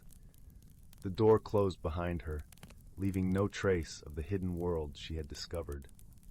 As she made her way home, Marigold's mind was filled with thoughts of the magical creatures and the mysteries of the whispering woods. She felt a deep connection to the forest and its inhabitants, a bond forged by her adventure and the gifts she had received. When she returned to the village, her grandmother was waiting, her eyes twinkling with understanding. Marigold shared her tale, her voice filled with wonder and excitement. Her grandmother listened, nodding in approval, knowing that Marigold had embarked on a journey of growth and discovery. That night, as Marigold lay in her bed, the locket resting against her heart, she felt a profound sense of peace. She had ventured into the unknown, faced her fears, and emerged with newfound wisdom and strength. She knew that the whispering woods held many more secrets, but she also knew that she would face them with courage and kindness. As sleep gently claimed her, Marigold dreamed of the forest and the magical creatures that dwelled within it. In her dreams, the stag appeared once more, its eyes filled with warmth and encouragement. And she knew, with unwavering certainty, that the forest would always be there, whispering its secrets and guiding her on her journey of life. And so, with the locket of lumina glowing softly around her neck, Marigold drifted into a peaceful slumber, her heart filled with the comforting promise of new adventures and friendships yet to come. Story 7. In a whimsical land where rainbows danced across the sky and clouds took the shape of friendly, fluffy animals, there lived a most peculiar pair of friends. Wilbur was a wide-eyed raccoon with an insatiable curiosity and a penchant for finding trouble. His best friend, Penelope, was a wise old owl with spectacles perched upon her beak and a knack for dispensing sage advice, often to Wilbur's chagrin. One bright morning, Wilbur bounded through the twisted toadstool forest, his little paws kicking up mushroom caps with each step. "Penelope! Penelope!" he called out. "Where are you?" Penelope emerged from a hollow log, dusting off her feathers. "What is it this time, Wilbur? I was in the middle of a most delightful nap." Wilbur grinned, revealing a mischievous smile. "I've discovered something amazing. Follow him with that." He scampered off, leaving a trail of scattered leaves in his wake. Sighing, Penelope took flight, her wings carrying her through the twisted branches until she caught up with the excitable raccoon.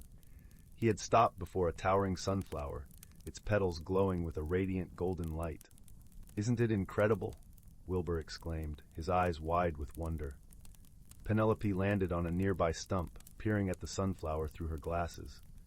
"Why, yes, it is quite lovely, but I don't see what's so—" Before she could finish, Wilbur reached out and plucked a single petal from the flower.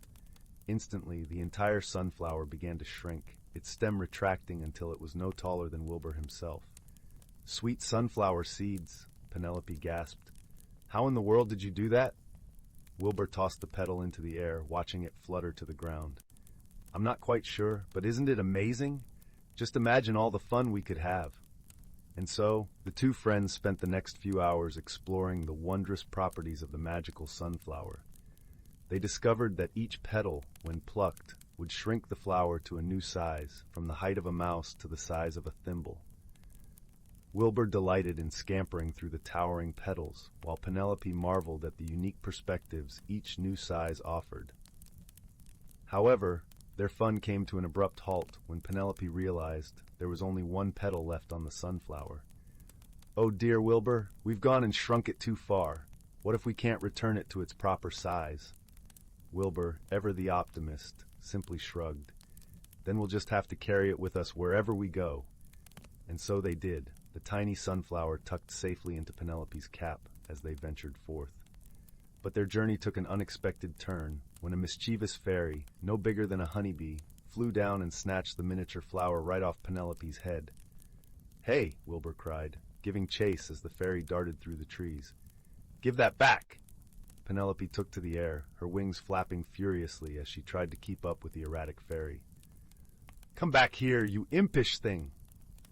The fairy only laughed, a tinkling sound like wind chimes, as she led them on a merry chase through the forest. Just when Wilbur and Penelope thought they had cornered her, she would zip through a hollow log or disappear into a cluster of toadstools, the sunflower clutched tightly in her tiny hands. Finally, utterly exhausted, the two friends collapsed onto a bed of moss, their chests heaving. The fairy landed nearby, still giggling uncontrollably. "Why did you take our sunflower?" Penelope demanded, adjusting her askew spectacles. The fairy grinned, revealing a mouthful of sparkling teeth. "Because you two looked like you needed a bit of fun and excitement in your lives." Wilbur and Penelope exchanged a glance, and despite their frustration, they couldn't help but laugh at the absurdity of the situation.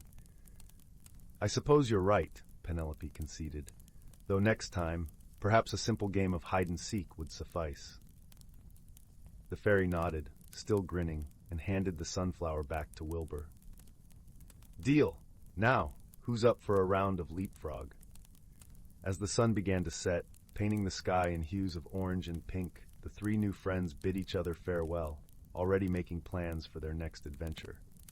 Wilbur clutched the sunflower tightly, knowing that no matter what magical predicaments they found themselves in, he and Penelope would face them together with laughter and unwavering friendship.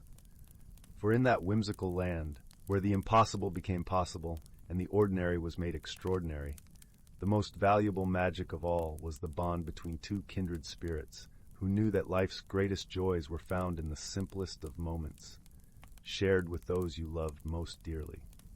Once upon a time, in the charming village of Willowbrook, nestled between rolling hills and whispering forests, there lived a young girl named Clara. Clara was known throughout the village for her curious nature and gentle heart. Her favorite pastime was wandering the cobblestone streets, collecting stories from the elders and treasures from the meadows that surrounded her home. One crisp autumn morning, as golden leaves danced merrily in the breeze, Clara decided to explore the attic of her family's cozy cottage. The attic was a place she had always been drawn to, with its beams of light filtering through dusty windows, casting enchanting patterns on forgotten trunks and cobwebbed corners. As she rummaged through a pile of old quilts and faded photographs, Clara's fingers brushed against something cool and metallic. She pulled it out to find a delicate, ornate key, unlike any she had seen before. Its intricate design shimmered with hints of silver and gold, and the moment her fingers closed around it, a gentle warmth spread through her palm. Intrigued, Clara slipped the key into her pocket and hurried downstairs, the wooden steps creaking softly beneath her feet. Her heart was filled with anticipation, for she sensed that this key held a secret waiting to be unveiled. Clara's first stop was the village square, where she found her dear friend Oliver, the baker's son. Oliver was a cheerful boy with a heart as warm as the loaves his father baked every morning. He was kneading dough in the bakery's cozy kitchen, the air rich with the comforting scent of freshly baked bread. "Oliver," Clara whispered, holding out the key. "Look what I found." Oliver wiped his flour-dusted hands on his apron and leaned in to examine the key. "It's beautiful," he said, his eyes wide with wonder. "But what does it open?" Clara shrugged, a playful gleam in her eyes. "That's what we need to discover." The two friends set off through the village, the key glinting in the sunlight as they pondered its purpose. They visited the village librarian, Miss Beatrice, whose glasses perched precariously on the end of her nose as she shuffled through ancient books and whispered tales of magical keys that could unlock secret worlds. Clara and Oliver listened with rapt attention, their imaginations alight with possibilities. "Perhaps it's a key to a hidden garden," Oliver suggested dreamily, thinking of the stories his grandmother used to tell him about enchanted places. Miss Beatrice smiled, her eyes twinkling behind her spectacles. "Or perhaps it opens the door to a world where the impossible becomes possible," she mused, her voice as soft as the turning pages of a book. As they left the library, Clara felt a gentle tug at her heart, as if the key was guiding her. She and Oliver followed the feeling, weaving through the village until they reached the edge of the Whispering Woods. The woods were known for their ancient trees that seemed to hum with secrets, and Clara felt a thrill of excitement as the leaves rustled in greeting. Together, they ventured deeper into the forest, where shafts of sunlight pierced the canopy, creating pools of light that danced upon the forest floor. The air was filled with the scent of pine and earth, a symphony of nature that soothed their souls. After what felt like hours, they stumbled upon a clearing, bathed in golden light. At its center stood a majestic oak tree, its trunk gnarled with age and wisdom.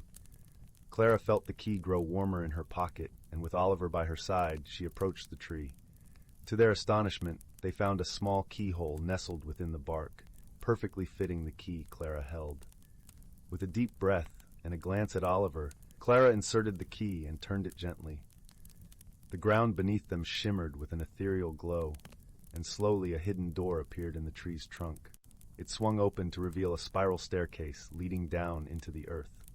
Hand in hand, Clara and Oliver descended the stairs, their footsteps echoing softly. The air grew cooler as they ventured deeper, until they arrived in a cavern filled with shimmering crystals that cast a rainbow of colors across the walls. In the center of the cavern lay a pool of crystal-clear water, its surface as smooth as glass. Clara and Oliver approached, and as they gazed into the depths, they saw visions of the village, their friends, families, and moments of kindness shared between them all. The water seemed to whisper to them, reminding them of the power of friendship and the magic that dwells within everyday kindness. Clara realized that the key wasn't just a physical object. It was a symbol of the journey they had taken, a reminder of the bonds they had strengthened along the way. With newfound understanding, Clara and Oliver retraced their steps, emerging from the whispering woods as twilight painted the sky in hues of pink and purple. The village lights twinkled like stars in the distance, welcoming them home. As they walked back through the village, Clara felt a sense of peace and fulfillment. She knew that they had discovered something far more valuable than any treasure. They had found the magic of friendship and the wisdom that comes from seeing the world with open hearts. And so Clara returned the key to the attic, placing it gently in a small box, with the thought that perhaps, one day, it would lead another curious soul on a journey of discovery and wonder. With the key's secret safely tucked away, Clara and Oliver looked forward to many more adventures, knowing that the greatest magic of all was the love and friendship they shared. And as the stars twinkled above Willowbrook, the village fell into a peaceful slumber, wrapped in the warmth of stories yet to be told. Story 9. In the heart of the tranquil village of Willowbrook, nestled among the whispering willows and delicate wildflowers, there lived a young woman named Anwen. Anwen was known for her gentle spirit and luminous, honey-brown eyes that seemed to capture the very essence of the golden sun. Her life was as serene as the river that meandered through the village, yet beneath her outward calm, Anwen harbored a deep fear of change. For as long as she could remember, Anwen had found solace in the predictable rhythm of her days. She awoke each morning to the symphony of birdsong and went about her daily tasks with a quiet grace. Her garden was her sanctuary, a tapestry of vibrant blooms that she tended with tender care, each petal a testament to her nurturing touch. But lately, a restlessness had begun to stir within her heart, like the first ripples upon a still pond. One crisp autumn morning, as the air carried the scent of fallen leaves and wood smoke, Anwen ventured into the heart of the ancient forest that bordered Willowbrook. The forest was a place of enchantment, where sunlight danced through the canopy in dappled patterns, and the whispers of the trees spoke of secrets long forgotten. It was said that the forest was home to the Fae, guardians of the natural world, whose magic was woven into the very fabric of the land. As Anwen wandered deeper into the woods, she stumbled upon a clearing where the ground was carpeted with soft moss, and the air hummed with an ethereal energy. At the center of the clearing stood an ancient oak, its gnarled branches stretching skyward like the arms of an old friend. Drawn by an inexplicable pull, Anwen approached the tree and gently placed her hand upon its weathered bark. In that moment, she felt a warmth spread through her fingers, a sensation both wondrous and comforting. "Welcome, dear one," came a lilting voice as soft as the rustle of leaves. Startled, Anwen looked around to find a small, radiant figure perched upon a nearby branch. It was a sprite, no larger than a robin, with wings that shimmered like dew-kissed spider silk in the morning sun. "I am Lyra," the sprite introduced herself, her eyes twinkling with kindness. "I have watched you from afar, Anwen, and I sense a yearning within you, a desire for something more." Anwen's heart fluttered with both trepidation and hope. "I fear change," she admitted, her voice barely a whisper. "I fear losing what I know, what I cherish." Lyra nodded, her expression one of understanding. "Change is the dance of life, dear Anwen. It is the turning of the seasons, the ebb and flow of the tide. It need not be feared, for within it lies the seed of transformation." With a wave of her delicate hand, Lyra summoned a shimmering mist that enveloped the clearing. As the mist swirled around Anwen, she felt herself being lifted, her feet no longer anchored to the earth. The sensation was exhilarating, like the first breath of spring after a long winter. When the mist cleared, Anwen found herself in a wondrous realm, a place where the ordinary and the magical intertwined. The sky was a tapestry of colors, painting the horizon with hues of lavender and gold. The air was alive with the fragrance of blossoms unknown, and the distant sound of laughter echoed like a melody carried on the breeze. Here, in this enchanted land, Anwen was met by a circle of woodland creatures, each one more curious and charming than the last. There was Bramble, the wise old hare, whose eyes sparkled with the wisdom of ages. Beside him stood Sable, the graceful deer, her movements as fluid as a gentle stream. And perched upon a branch was Wren, the mischievous bird, his song a jubilant chorus of welcome. Together, they embarked on a journey through this magical world, each step revealing new wonders and lessons. Anwen learned to listen to the whispers of the wind and the stories carried by the river. She discovered that the forest was alive with a rhythm all its own, a harmony that resonated with the beat of her own heart. As days turned to weeks, Anwen found herself embracing the changes around her. She marveled at the way the forest transformed with each sunrise, the way the colors deepened and shifted like a living tapestry. She learned that change was not a thing to be feared, but a gift to be cherished, a chance to grow and to become something more. One evening, as the sun dipped below the horizon, painting the sky in a blaze of fiery orange, Anwen stood beside the ancient oak once more. Lyra appeared, her wings aglow with the light of 1,000 stars. "You have grown, dear Anwen," Lyra said, her voice a gentle caress. "Do you see now that change is not an ending, but a beginning?" Anwen nodded, her heart full of gratitude and newfound strength. "I see now that change is the breath of life," she replied, her voice steady and sure. "It is the promise of tomorrow and the hope of what is yet to be." With a smile, Lyra touched Anwen's hand, and once again, the shimmering mist enveloped the clearing. When it dissipated, Anwen found herself back in her beloved garden, the familiar sights and scents welcoming her home. But now, the garden seemed even more vibrant, the colors more vivid, the air alive with possibility. Anwen breathed deeply, feeling the gentle embrace of the earth beneath her feet and the boundless sky above.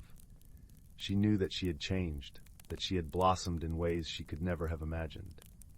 From that day forward, Anwen carried the magic of the forest within her heart, a reminder of the beauty of transformation and the power of embracing the unknown.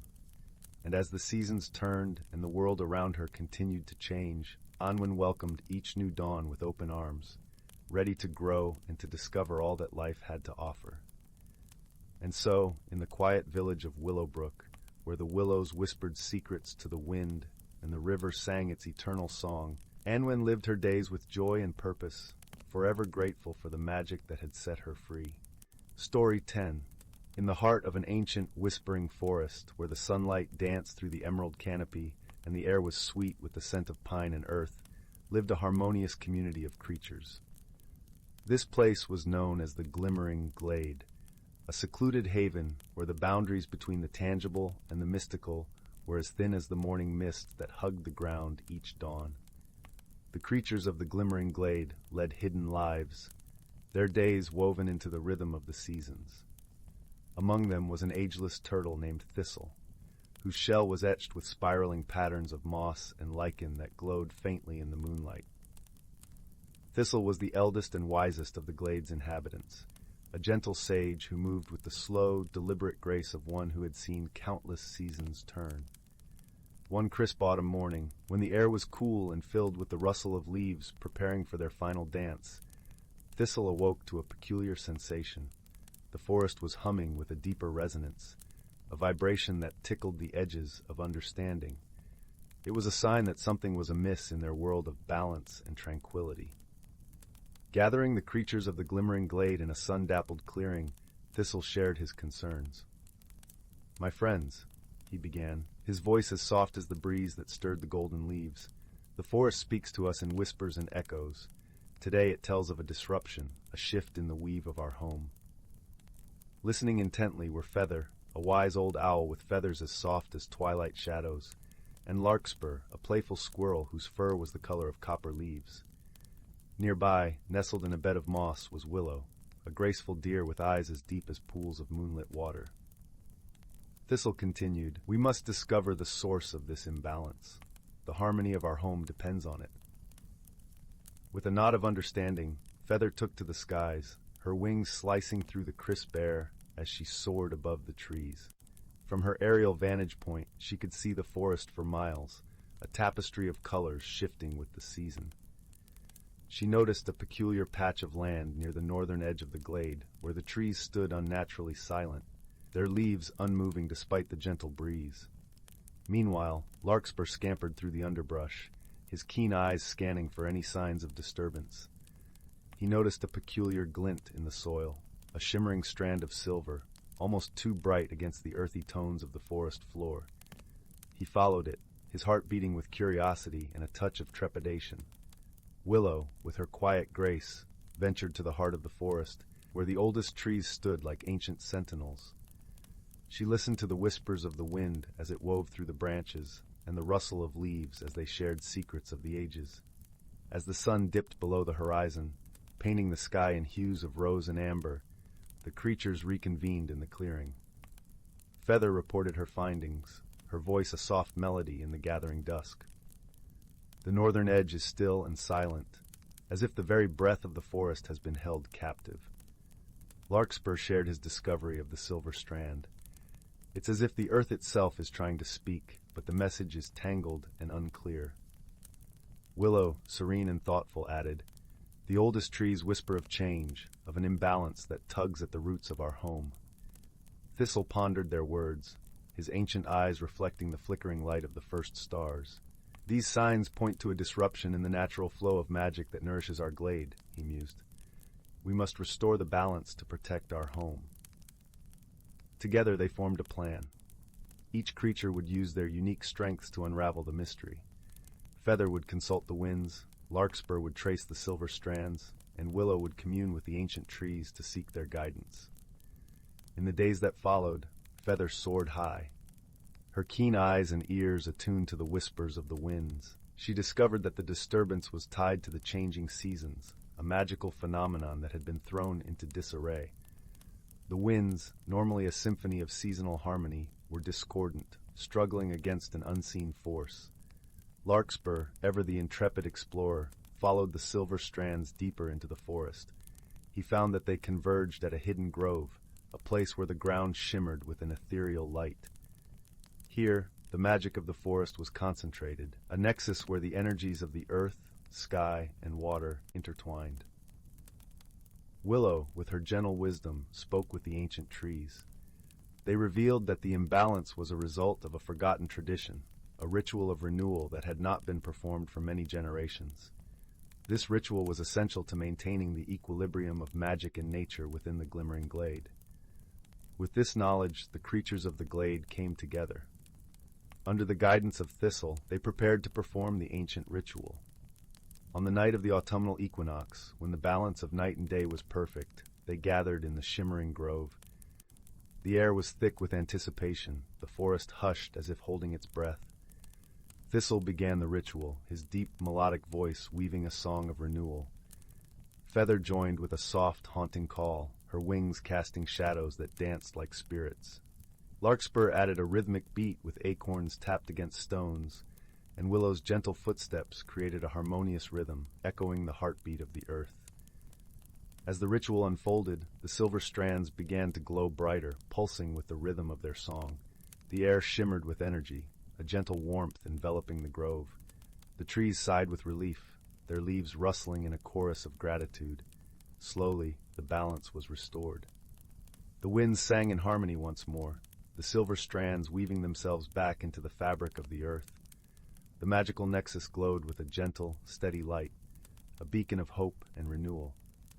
With the ritual complete, the creatures of the glade felt a deep sense of peace and fulfillment. Their home was safe, the harmony of the glimmering glade preserved for generations to come. As dawn broke, painting the sky in soft pastels, Thistle spoke to his friends, his voice filled with warmth and wisdom. "Let this be a lesson to us all. The balance of our world is delicate and precious. We must cherish and protect it with all our hearts." And so the creatures of the glimmering glade continued their lives, bound by friendship and the shared commitment to their beautiful magical home. The glade flourished, its splendor a testament to the power of unity and the enduring wisdom of nature. In the heart of the forest, where magic danced with the light and the seasons whispered their secrets, the glimmering glade remained a sanctuary of harmony, a place where the ancient and the wondrous coexisted in perfect balance.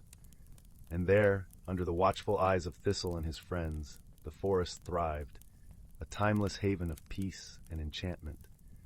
And so, under the gentle glow of the shimmering grove, the glimmering glade slept peacefully, cradled in the embrace of the ancient forest, its secrets safe and its harmony restored. Story 11. In a quaint village nestled at the edge of the whispering woods, where the trees sang soft lullabies to the moon, there was a little cottage with a thatched roof, and a garden rich with blooming moonflowers and twinkling fireflies. This was home to a young girl named Leora, whose heart was as curious as a cat's, and who loved nothing more than solving puzzles that danced in the shadows of her imagination. One evening, as stars began to sprinkle the sky like sugar on a cake, Leora noticed something peculiar. Every night, the village clock tower, with its hands as old as the forest itself, chimed the hour with a melodious ring. But today, the chimes were silent, and an unusual hush fell over the village square, as if time itself held its breath. Intrigued by this oddity, Leora decided to unravel the mystery of the silent chimes. She wrapped herself in a cloak of soft wool, the color of twilight, and set out with a lantern in hand, its light flickering with the gentle warmth of a candle. The village was a tapestry of cobblestone paths and warmly lit windows, each house a cozy haven. As Leora made her way toward the clock tower, she encountered a friendly face. It was Benedict, the wise old owl who had seen countless seasons pass. With feathers like autumn leaves and eyes that twinkled with stories untold, Benedict perched on the signpost and watched Leora with a knowing gaze. "Good evening, young Leora," Benedict hooted softly. "I see you're on a quest tonight." "Yes, Benedict," Leora replied, her breath forming little clouds in the cool night air. "The clock tower hasn't chimed, and I'm curious to find out why." Benedict nodded, ruffling his feathers. "Ah, the heart of the village has fallen silent. A mystery worth solving indeed." He paused, his eyes narrowing thoughtfully. "Perhaps you might find your answer within the woods, where whispers carry secrets and the trees hold memories." Leora thanked Benedict and continued on her path, her steps light and eager. The Whispering Woods stood tall and majestic, a place where magic was as common as the rustle of leaves. As she entered, the air was fragrant with the scent of pine and earth, and the moon cast dappled shadows on the forest floor. The woods were alive with gentle sounds, the babble of a brook weaving through the trees, the rustle of creatures settling in for the night, and the soft, rhythmic hum of nature itself. Leora knew the woods well, for she had often wandered its paths, guided by the silvery threads of moonlight. As she walked, she heard a faint, melodious tinkling, like the laughter of tiny bells. Following the sound, she came upon a clearing bathed in moonlight. There, dancing in the air, were the fluttering luminescent forms of the Glimmerfays, tiny magical creatures with wings shimmering like opals. The Glimmerfays paused in their dance as Leora approached. One, with wings of vibrant blue, flitted close and spoke in a voice as soft as a breeze. "Greetings, Leora. We felt the silence of the chimes, too. We think the answer lies with old Tiberius, the clockmaker's spirit, whose workshop is hidden deep within the woods." Leora thanked the Glimmerfays, and with their guidance, she found herself at the door of an ancient workshop, its wood worn and smoothed by the years. She knocked gently, and to her surprise, the door creaked open on its own, inviting her inside. The workshop was a treasure trove of gears and cogs, each one telling a story of time measured and moments captured. At the center stood a grand clock, its face dusted with age, and beside it a shimmering figure of an old man, his eyes kind and wise. This was Tiberius, the clockmaker's spirit, who had watched over the village for centuries. "Welcome, Leora," Tiberius greeted, his voice like a gentle echo. "I see you've come to solve the mystery of the silent chimes." "Yes, Tiberius," Leora replied, her voice filled with wonder. "The village feels different without them." Tiberius smiled, a twinkle in his eyes. "Sometimes the chimes fall silent, not because they are broken, but because they are waiting for something special to happen. Tonight they await the completion of a missing piece, a melody that only appears when the village is truly at peace." Leora pondered this revelation, her mind whirring like the gears around her. She thought of the village, the people she loved, and the simple joys that filled their days. Suddenly she realized what was missing, a song of gratitude, a melody of togetherness that could only be heard when hearts were open and kind. With a newfound understanding, Leora stepped outside, and as she did, the Glimmerfays gathered around her, their wings pulsing with light. Together they began to sing, a soft, harmonious tune that rose and fell with the rhythm of the night. It was a song of unity, of love and laughter shared, and as it floated through the air, the village seemed to breathe a collective sigh of contentment. Back in the village square, the clock tower listened, and then, as if awakening from a dream, it began to chime once more. Each note was a silken thread woven into the fabric of the night, a gentle reminder that time, like life, was meant to be cherished. Leora smiled, her heart light and full. She thanked the Glimmer Fays and Tiberius, knowing she had found not just the answer to a mystery, but a deeper understanding of the ties that bound her to her home and its people. As she made her way back to her cottage, the stars winked down at her, and the trees of the whispering woods swayed in a soft, approving dance. The village was alive with the sound of the clock tower's chimes, a lullaby to guide them all into dreams sweet and serene. And so, with the mystery solved and the village at peace, Leora climbed into bed, snuggling beneath her quilt as the fire in her hearth crackled with a warm, comforting glow. The gentle hum of the night wrapped around her like a beloved story, whispering promises of new adventures and dreams yet to come. Story 12.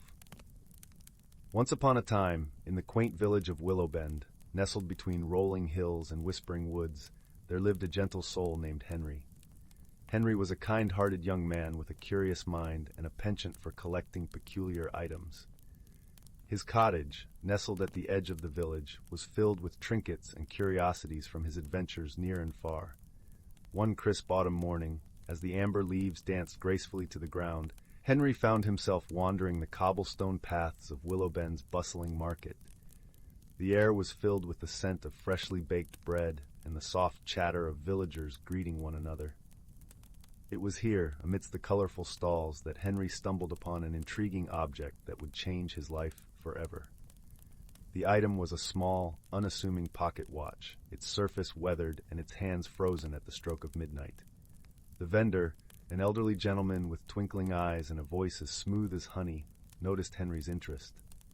"Ah, you've got an eye for the extraordinary," the vendor said with a knowing smile. "This watch is no ordinary timekeeper. It's said to hold the power to pause the world for a moment, allowing one to step outside of time itself." Henry's heart fluttered with excitement and curiosity. He exchanged a few coins and tucked the watch carefully into his pocket, feeling its weight against his chest as he continued his stroll through the village. That evening, as the sun dipped below the horizon and the first stars began to twinkle in the velvet sky, Henry sat by the fireplace in his cozy cottage.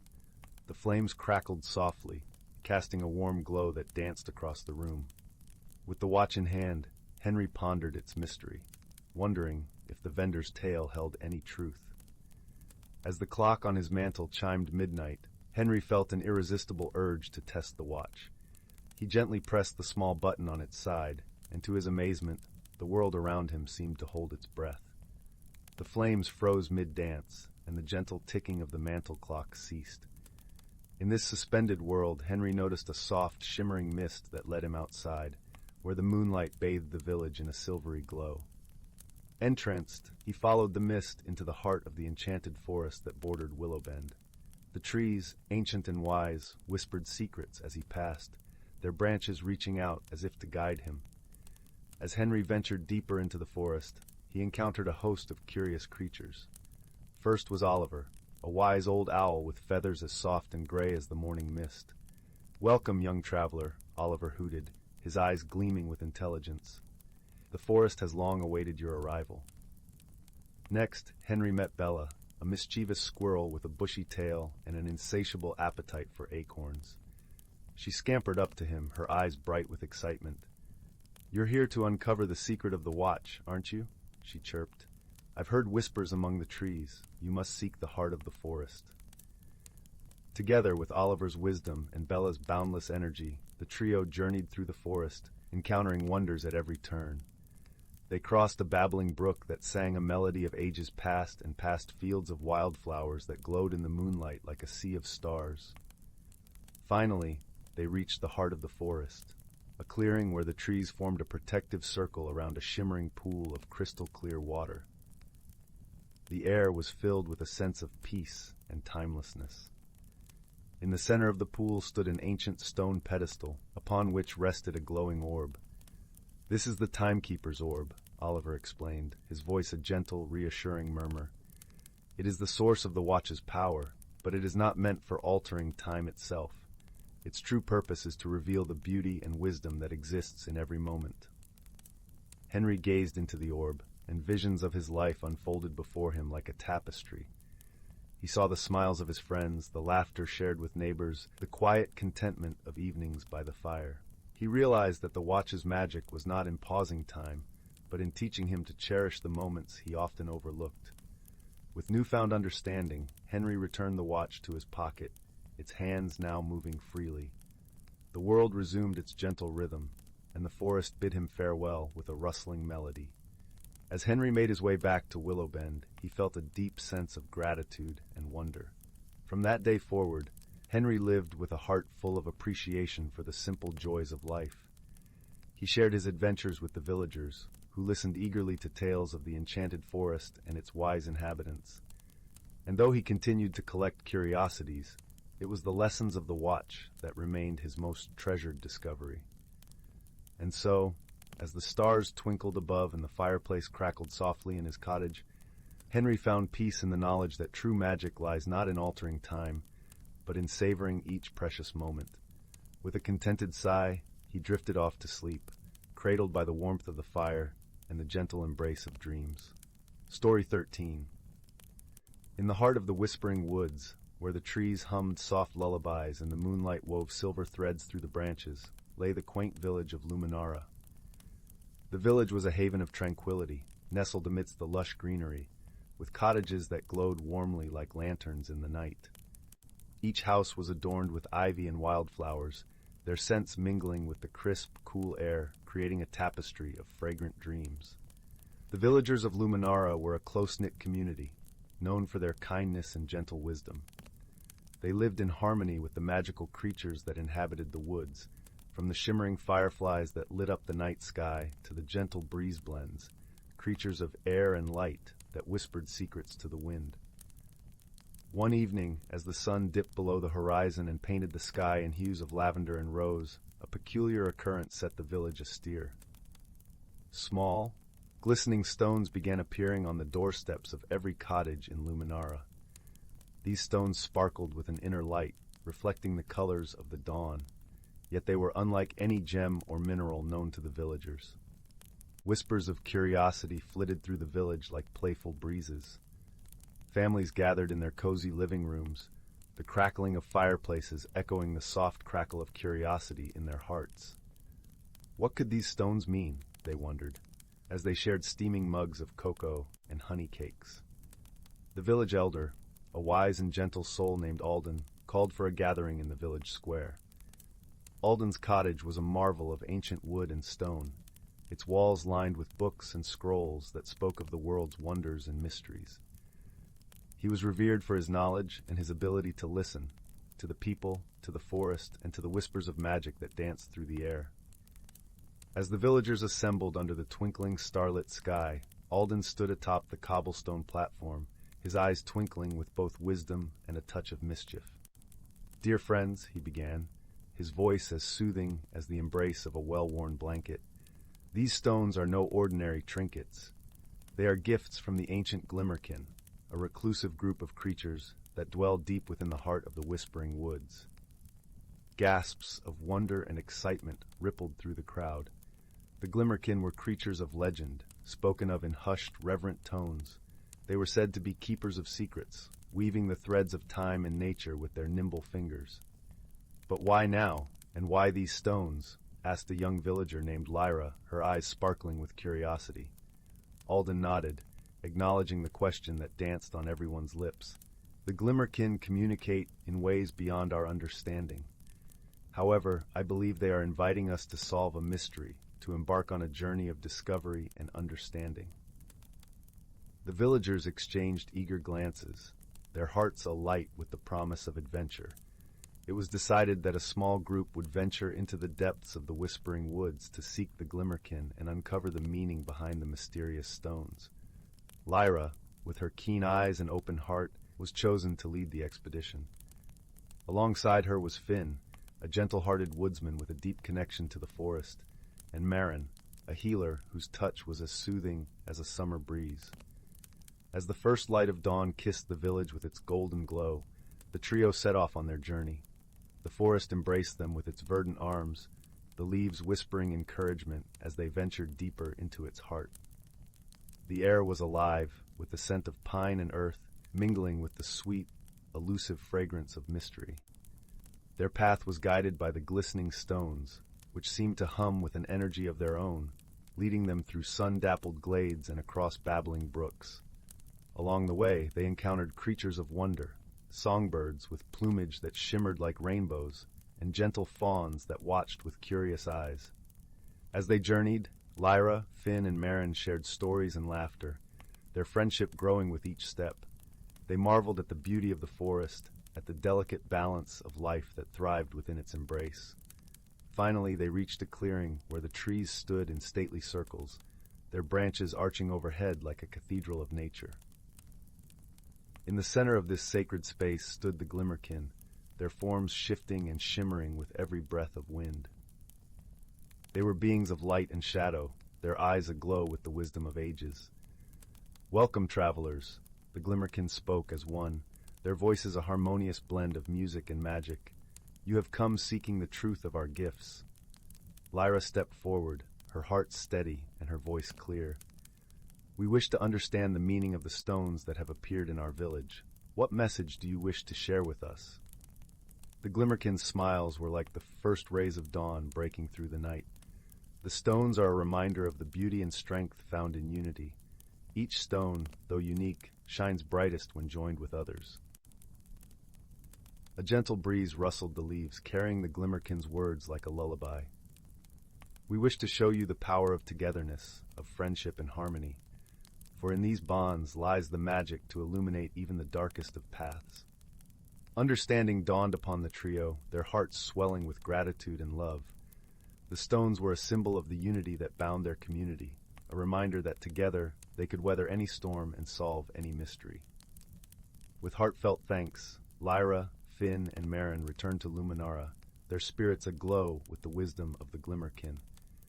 As they shared their tale with the village, the stones became tokens of friendship, exchanged and cherished by all. And so, under the watchful eye of the moon and stars, the village of Luminara found a deeper connection with one another and with the magical world that cradled them. The mystery of the glistening stones had revealed a truth both simple and profound, that in the gentle embrace of friendship and unity, they could find light and warmth to guide them through any night. As the fire crackled softly in the hearth and the village drifted into slumber, a sense of peace settled over Luminara, as comforting as a favorite bedtime story, woven with threads of magic and dreams. Story 14. In a quaint little village nestled between the emerald folds of the whispering woods and the gentle curves of the moonlit creek, there was a mystery that tickled the curiosity of all who lived there. This village, known as Willowbrook, was a place where magic and nature intertwined like old friends.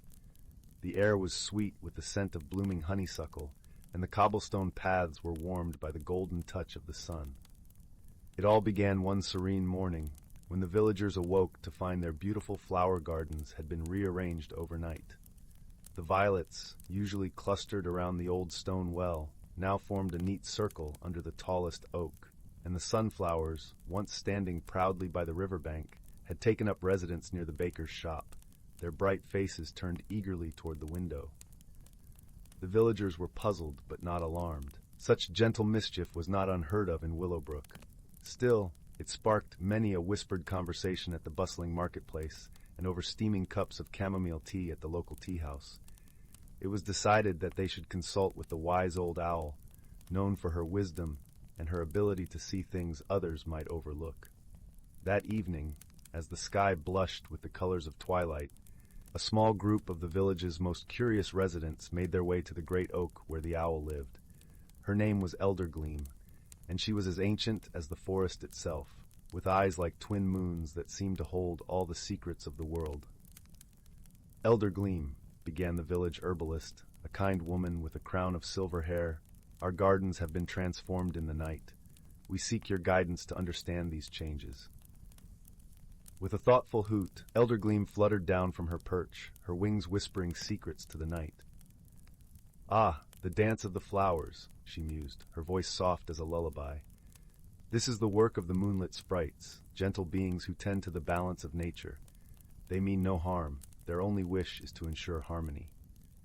The villagers exchanged relieved glances, their hearts eased by the owl's assurance. Yet the mystery remained. Why had the sprites chosen now to rearrange their beloved gardens? Eldergleam, sensing their lingering curiosity, suggested a plan. Perhaps you might speak to the sprites. They often come to play by the creek during the moon's highest arc. Approach them with kindness, and you may find your answer. And so it was that, under a blanket of stars, the villagers gathered by moonlit creek. The water sparkled with the reflections of 1,000 fireflies, and a gentle breeze carried the scent of jasmine. As the moon reached its zenith, tiny figures emerged from the shadows, their translucent wings shimmering like dew-dropped spider webs. The sprites giggled as they twirled and danced upon the lily pads, their laughter a melody that mingled with the babbling brook. Summoning her courage, the herbalist stepped forward, her voice gentle and warm. "Dear sprites, we admire your handiwork and wish to understand your reasons. Might you share your wisdom with us?" The sprites paused in their merriment, exchanging glances that spoke of ancient secrets. Finally, the bravest among them, a sprite with wings that glowed a soft lavender, flitted forward. "We felt a shift in the earth's song," she explained, her voice like a whisper of wind through reeds. "The flowers were yearning for new homes, seeking sunlight and shade in different measures. We merely helped them find their way." The villagers listened, their hearts swelling with gratitude and understanding. The sprites, with their keen sense of nature's rhythm, had perceived what human eyes could not. The rearrangement was a gift, a subtle adjustment to ensure the gardens flourished in harmony with the changing seasons. Understanding now the delicate balance the sprites had achieved, the villagers thanked them with gifts of honey and sweet clover, offerings that were received with gleeful dances and sparkling eyes. That night, as they returned to their homes, they carried with them a deeper appreciation for the unseen forces that watched over their village. In the days that followed, Willowbrook blossomed anew. The gardens, now arranged with such care, thrived beyond their wildest imaginings. The sunflowers danced joyfully in the morning light, and the violets sang their own quiet song beneath the oak. The villagers, guided by the gentle wisdom of the sprites and the ancient owl, found peace in the knowledge that they were part of something much greater than themselves. And so, life in Willowbrook continued, each day touched by a bit of magic, each night holding the promise of dreams yet to come. The villagers, surrounded by the whispers of the woods and the laughter of the creek, slept soundly, knowing their home was cradled by the gentle hands of nature herself. Story 15. In a quaint village nestled amidst rolling hills and whispering woods, where the air was always fresh with the scent of pine and wildflowers, there lived a young girl named Zyla. This was no ordinary village, for it was cradled within a magical world where every sunrise painted the sky with hues of lavender and gold, and where the moon's glow was kissed by the secrets of ancient stars. Zyla lived in a snug little cottage built of warm, honey-colored wood. The cottage stood at the edge of the village, where the trees began to thicken, and the song of the brook could be heard in the stillness of evening. The villagers knew Zyla for her kind heart and her curious mind, always eager to learn about the wonders of the world around her. One morning, as the sun peeked over the horizon, Zyla awoke to a peculiar sight. Her garden, usually blooming with vibrant tulips and daisies, was covered in a light dusting of shimmering, silver dust. It glistened like frost in the early light, yet it was warm to the touch, as if kissed by the sun itself. Intrigued, Zyla decided to investigate. She donned her favorite cloak, a deep blue that matched the twilight sky, and set out to explore. As she walked through the village, she noticed that the silver dust was not confined to her garden alone. It sparkled on the cobblestones, twinkled on the rooftops, and even clung to the wings of the birds flitting about the village square. The villagers were abuzz with curiosity, each offering their own theories. Some thought it might be the playful work of fairies, while others whispered of mysterious creatures from the forest. Yet, no one knew for certain where the dust had come from or what it meant. Determined to uncover the truth, Zyla decided to seek the wisdom of the forest's guardian, an ancient owl known as Sage. Sage lived in the hollow of a grand oak tree, deep within the forest's heart. The path to Sage's home was winding and shadowed, yet Zyla felt no fear. The forest was her friend, and she knew the way by heart. As she walked, the forest seemed to come alive around her. The leaves rustled gently, and the soft hooting of other owls echoed through the trees. When she reached the grand oak, she found Sage perched on a branch, his feathers ruffled with age and wisdom. "Ah, Leela." Sage greeted her in a voice as soothing as a lullaby. "What brings you to my woodland home this fine morning?" Lila explained the strange occurrence in the village, and Sage listened intently, his golden eyes twinkling with curiosity. When she finished, Sage nodded thoughtfully. "The silver dust is the work of the moon sprites," Sage explained. "They are gentle beings who weave moonlight into the fabric of night. Sometimes, when their work is done, they leave a trace of their magic behind." "But why would they visit our village?" Lila asked. "Perhaps there is something in your village that has caught their eye," Sage replied. "Or someone." Lila pondered this, her mind racing. Could it be that the moon sprites were drawn to her garden, or perhaps to the village itself? Either way, she knew she needed to find out more. Thanking Sage for his wisdom, Lila made her way back to the village, her heart light with the promise of discovery. She decided to consult her friend Finn, a bright and inventive boy who lived in a little house filled with books and curious contraptions. Finn was delighted to join Lila in her quest. Together, they began to observe the village, looking for clues. They noticed that the silver dust seemed to be most concentrated near the village fountain, a beautiful structure made of smooth stones and adorned with carvings of mythical creatures. As they studied the fountain, Leela noticed something unusual. The carvings seemed to shimmer with an inner light, a soft glow that pulsed in rhythm with the gentle splash of water. Finn, ever the inventor, suggested they examine the fountain more closely. With a careful touch, Finn traced his fingers over the carvings, feeling for any hidden mechanisms. Suddenly, one of the stones shifted slightly, revealing a hidden compartment. Inside, they found a small, intricately carved box that seemed to hum with a faint magical energy. Curious, Lila opened the box to find a tiny vial filled with a glowing liquid that sparkled like the stars. She realized this must be the source of the silver dust, a gift left by the moon sprites. As they marveled at the vial, a soft, melodious voice filled the air. Turning, they saw a moon sprite hovering near the fountain, her wings shimmering like spun silver. She smiled at them, her eyes filled with warmth and kindness. "Thank you for caring for our gift," she said.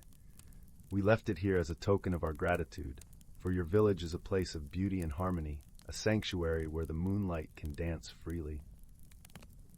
Lila and Finn exchanged joyful glances, understanding now that the moon sprites had visited their village not out of mischief, but as friends. They thanked the moon sprite, promising to cherish the vial and protect the village's harmony. With the mystery solved, the villagers gathered to celebrate this newfound friendship with the moon sprites.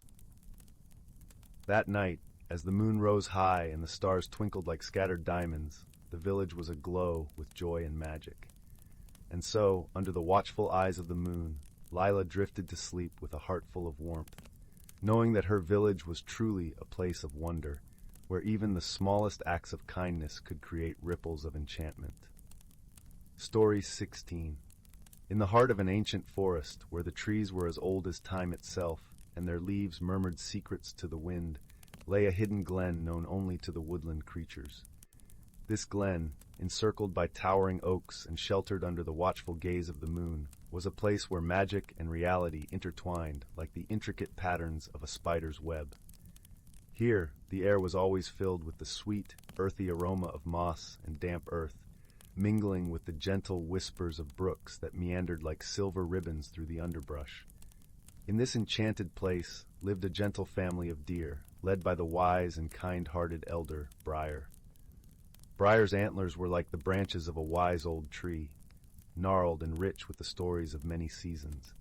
His eyes, deep as the forest pools, held the wisdom passed down through countless generations.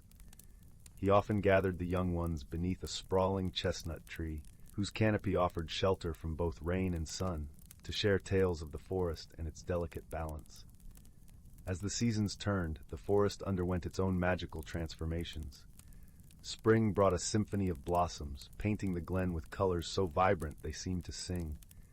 The air was alive with the hum of bees and the flutter of butterfly wings, each one a tiny miracle of nature. Summer followed with its long golden days, where the sun filtered through the leaves, casting dappled patterns on the forest floor like a painter's brushstrokes. Autumn arrived with a rustling of leaves, a tapestry of ochre and crimson that crunched underfoot. The air turned crisp and carried the scent of wood smoke and pine, wrapping the forest in a comforting embrace. Winter, with its serene, snow-blanketed silence, transformed the glen into a wonderland of sparkling frost and ice, where even the bare branches glistened like crystal chandeliers in the pale sunlight.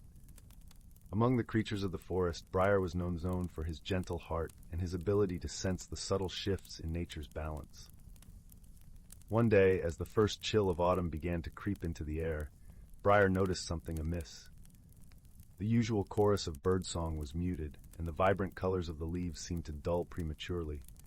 Concerned, he called upon his old friend, Kea, a wise owl named Thistle, whose feathers were mottled like the bark of an ancient tree.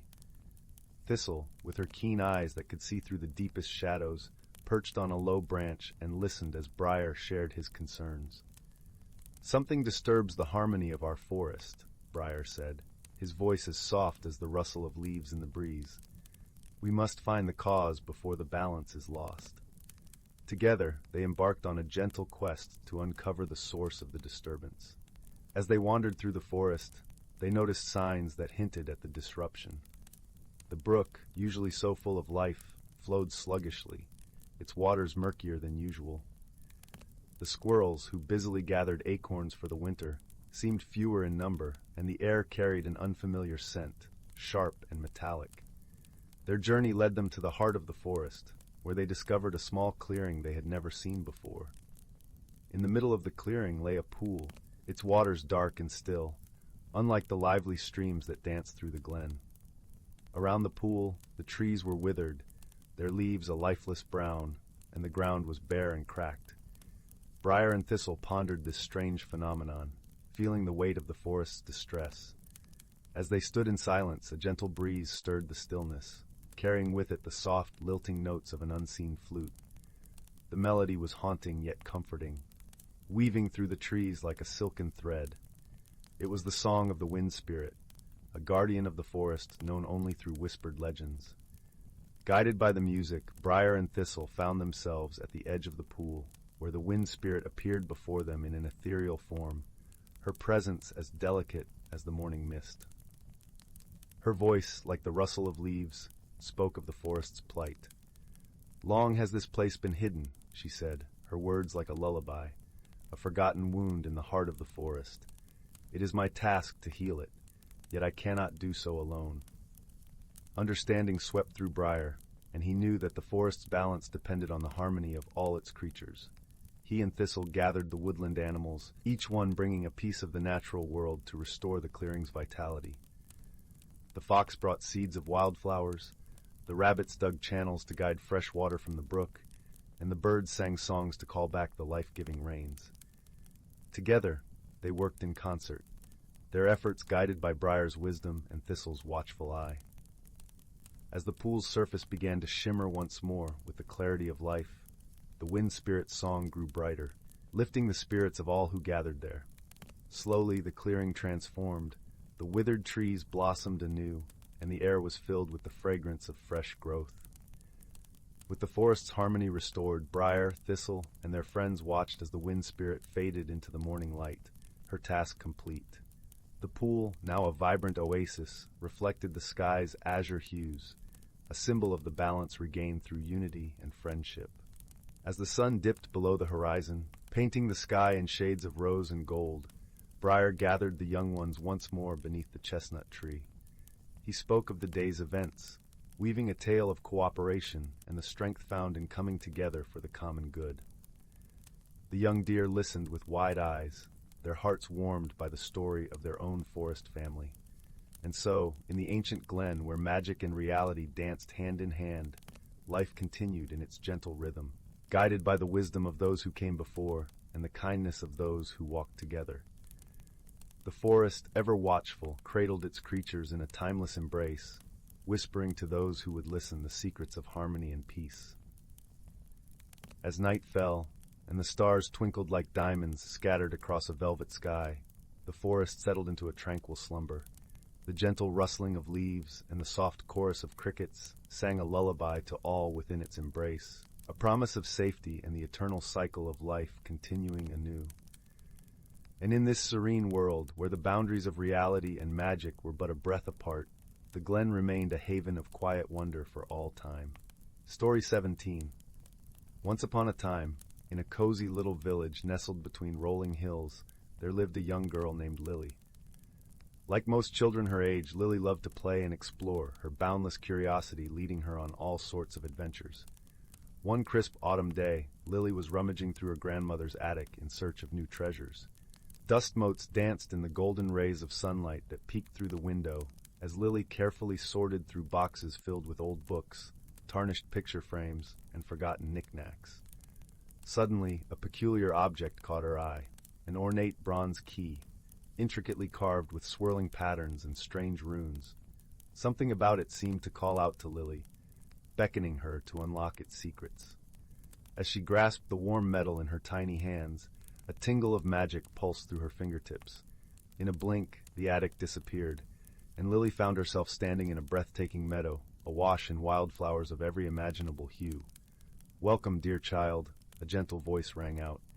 Lily turned to see a majestic unicorn regarding her with kind, ancient eyes. "My name is Astra," the unicorn continued. "That key you hold is no ordinary trinket. It is a gateway to the realm of wonder, a place where dreams take flight and the impossible becomes reality." Astra explained that the key could unlock any door, anywhere in the world, leading Lily on extraordinary journeys. But to keep the magic safe, she would need the help of special companions. With a toss of her shimmering mane, Astra summoned 3 unlikely allies: a wise old tortoise named Theo, a mischievous raccoon called Rascal, and a kind-hearted pixie named Glow. Together, they set off on a series of wondrous quests, the key guiding them through enchanted forests, undersea kingdoms, and celestial realms. On one such journey, they found themselves in a vibrant desert oasis, home to a reclusive tribe of storytellers. The wise elders revealed that a dark force had stolen the tribe's most precious tales, leaving them unable to pass down their rich cultural heritage. Lily and her friends realized the weight of their task, to recover the stolen stories and restore the tribe's legacy. But it would not be an easy feat, for the thief was a cunning and powerful djinn, hoarding the tales for his own twisted amusement. Relying on their wits rather than brute strength, the companions devised a plan. Theo's patient wisdom helped them navigate treacherous sand dunes, while Rascal's quick thinking outwitted the djinn's devious traps. Glow's radiant light banished the shadows of doubt that threatened to engulf them. Finally, after a daring confrontation, Lily held up the key, its magic breaking the djinn's curse and freeing the stories. As the tales sprang forth, shimmering like brilliant tapestries in the desert air, the tribe rejoiced, their spirits renewed. With each passing journey, Lily grew in courage and compassion, learning that true strength often lies in the bonds of friendship and the power of imagination. The key had unlocked not just wondrous realms, but the boundless potential within her own heart. And as the stars twinkled overhead, Lily would nestle into her bed, the key's warm glow filling her dreams with the promise of more adventures to come. For in the realm of wonder, every door led to uncharted possibilities, waiting to be explored with open eyes and an open mind. Story 18. Once upon a time, nestled in a valley where the sky seemed to embrace the earth, there was a quaint little village named Willowbrook. The air was perpetually sweet with the fragrance of wildflowers, and the gentle babble of a nearby brook sang a lullaby to the village folk. It was here that a young woman named Leora lived, known throughout Willowbrook for her radiant golden hair and an ever-present smile that could lift the gloomiest of spirits. However, despite her cheerful demeanor, Leora carried a quiet turmoil within her heart. The village, though lovely, felt too small for her dreams, which were as vast as the sky. She longed for change and adventure, but a deep-rooted fear of the unknown held her back, like an invisible chain tethering her to familiar comforts. One crisp autumn morning, as leaves danced in the cool breeze, Leora wandered deeper into the whispering woods than she had ever dared before. The woods were named so because on still nights the wind would weave through the trees, creating a symphony of hushed voices. As Leora ventured further, she felt a strange sensation, as if the forest itself was alive and watching. Suddenly, the sound of a soft, melodic tune drifted through the trees. Following the music, Leora stumbled upon an ancient, gnarled tree in the heart of the woods. Its bark was a tapestry of time, with patterns that seemed to shift and shimmer as sunlight filtered through the canopy. Sitting at the base of the tree was an elderly woman, her eyes twinkling with the light of 1,000 stars. Her hair was silver like moonlight, and she wore a cloak woven with threads that glimmered in hues of sunset and dawn. Leora felt an inexplicable warmth in her presence, as if she'd found an old friend she never knew she had. "Come, child," the woman beckoned in a voice that was as soothing as the brook's song. "I have been waiting for you." Curiosity and a strange sense of destiny propelled Leora forward.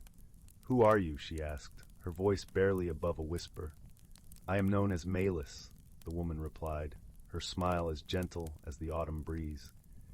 "And these woods, they speak to me of those who seek and those who fear. You, dear one, are at a crossroads." Leora felt a shiver of recognition at Malus's words. "I long for change, yet I'm afraid," she confessed, her voice trembling like the leaves quivering in the wind. Malus nodded, her expression one of understanding. "Ah, the dance of fear and desire. It is a tale as old as the stars. But fear not, for the forest has a gift for you." With a graceful wave of her hand, Malus conjured a small, glistening seed. It nestled in her palm, pulsing softly with a light of its own. "Plant this seed," she instructed, "and it shall grow with your courage." Leora accepted the seed with reverence, feeling its warmth seep into her skin. "What will it become?" she asked, her voice tinged with wonder. "That, my dear, depends on you," Malus replied enigmatically. "Tend to it with care and patience, and it will mirror your heart's journey." With a grateful heart, Leora returned to her village and found a special spot in her garden to plant the magical seed. Each day she tended to it, nurturing it with water, sunlight, and whispered hopes. As the seed began to sprout, so too did Leora's confidence. She found herself trying new things, exploring new hobbies, and slowly embracing the unknown. The village watched in awe as the plant grew, its leaves shimmering with a silvery sheen and blossoms that reflected the colors of the morning sky. It was unlike anything they had ever seen, and they marveled at its beauty. Among Leora's friends was a gentle and wise baker named Tomas. With his flower-dusted hands and a heart as warm as his oven, he often shared stories of his travels beyond the valley. He noticed the change in Leora and offered words of encouragement that wrapped around her like a comforting shawl. "Change can be daunting," Tomas mused one day, as they shared a loaf of warm, crusty bread. "But like a loaf of bread, it takes time to rise and patience to bake. Trust in yourself, and you'll find your way." Emboldened by her growing courage and the support of friends like Tomas, Leora decided to venture beyond Willowbrook. Packing a small satchel with essentials, she set off on a path that led her through the whispering woods once more. As she walked, the forest seemed to embrace her, the trees whispering their secrets and encouragement. She felt the magic of the seed within her, a gentle reminder of her journey and transformation. Leora traveled far and wide, experiencing the wonders of lands she had only dreamed of. She met kind-hearted souls along the way, each teaching her valuable lessons about trust, perseverance, and the beauty of diversity. Years later, when she returned to Willowbrook, she was no longer the same timid girl who feared change. She had bloomed into a woman of strength and wisdom, her heart as vibrant as the magical plant that now stood tall and proud in her garden. The villagers gathered to welcome her back, eager to hear tales of her adventures. Leora spoke of distant mountains kissed by clouds, of oceans that sang with the voices of the deep, and of people whose kindness bridged every difference. But most importantly, she shared the lesson she had learned, that true transformation begins from within, like a seed nurtured by courage and love. Her story inspired others in Willowbrook to face their fears and embrace the beauty of change. In the gentle glow of the setting sun, as the village celebrated her return, Leora stood by her magical plant, its blossoms now casting a serene light over Willowbrook. She realized that while her journey had taken her far, it had also brought her home. back to where her heart found its true place. And so, under the watchful gaze of the stars, Leora's story became a cherished legend in Willowbrook, a testament to the power of personal growth and magical transformation. The village flourished with newfound courage and dreams, each heart touched by the seed of change she had planted. As the gentle night embraced Willowbrook, Leora knew she was exactly where she needed to be, surrounded by love, friendship, and the magic that lived in every whisper of the woods. Story 19.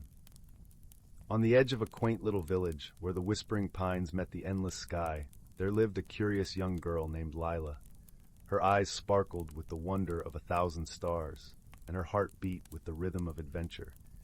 She often spent her days wandering the meadows, but she yearned for something more, a place that stories whispered about, a realm just beyond the veil of the ordinary. One misty morning, as the first rays of dawn painted the sky in shades of pink and gold, Zyla discovered a path she had never seen before. It was hidden behind a curtain of ivy, its stones glistening with dew, leading into the heart of the enchanted woods. The villagers spoke of this place in hushed tones, a land where time seemed to dance differently, and magic lingered in the air like the scent of wildflowers. With a flutter of excitement, Zyla stepped onto the path. The air was cool and sweet, filled with the songs of unseen birds. Sunlight trickled through the canopy, casting dappled shadows that played upon the ground like mischievous sprites. As she ventured deeper, she felt a gentle tug of curiosity pulling her forward, encouraging her to explore the wonders that lay ahead. The forest was alive with enchantment. Trees with trunks as wide as cottages reached toward the heavens, their leaves whispering secrets in a language only the wind could understand. Zyla marveled at the sight of a brook that ran alongside her path, its waters shimmering like liquid silver. It gurgled merrily, inviting her to follow its journey. As she walked, Zyla encountered the first of many whimsical creatures, a family of lumalights, tiny glowing orbs that bobbed and twinkled like miniature stars. They floated around her, their light warm and comforting, guiding her way through the thicket. The lumalights seemed to know her name, whispering it in soft musical tones that made her giggle with delight. "Welcome, brave Zyla," they chimed in unison, their voices as gentle as a lullaby. "You are here to seek, to find, and to learn."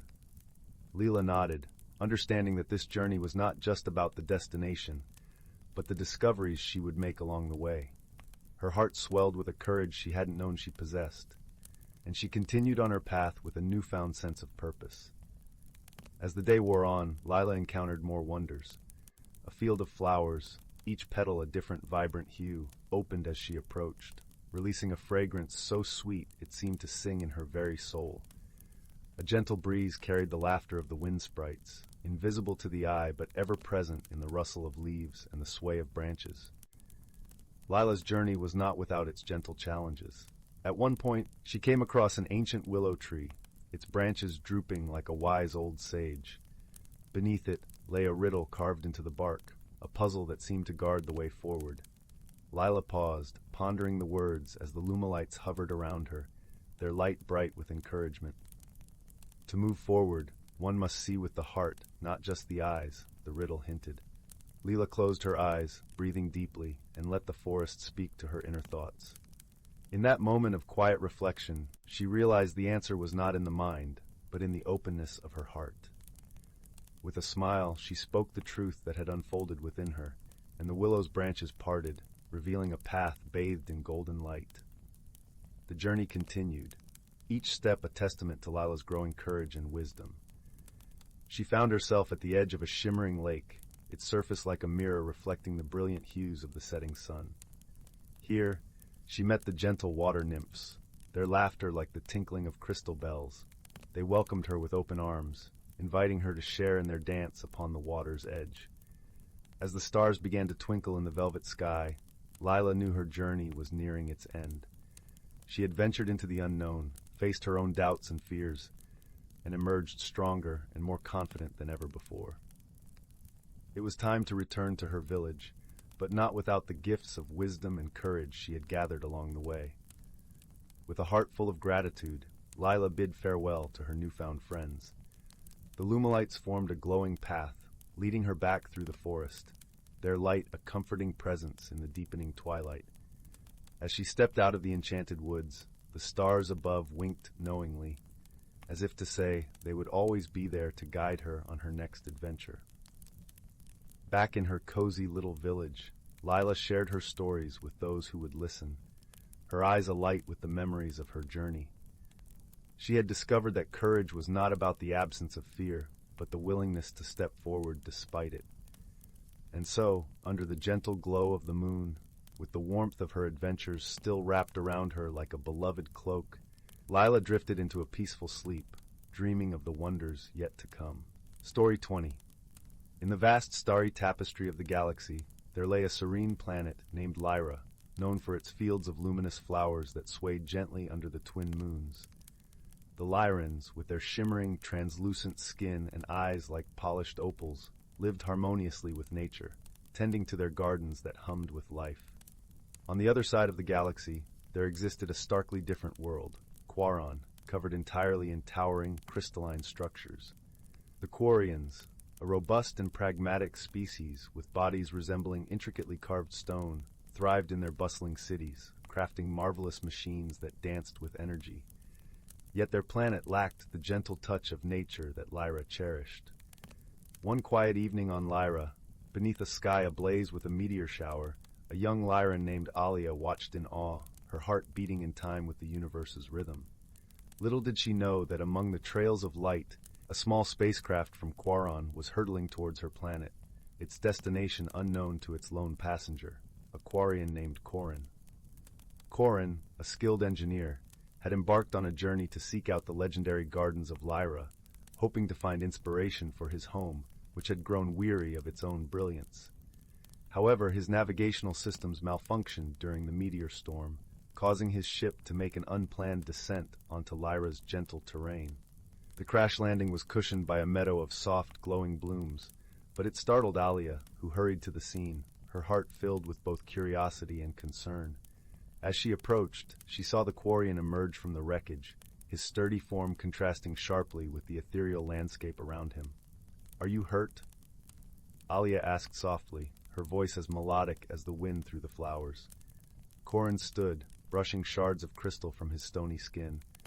"I am unharmed, but my ship, it is beyond repair," he replied, his voice deep and resonant, like the rumble of distant thunder. Alia's eyes widened with understanding and compassion. "Come with me to the village. We can help you find what you seek."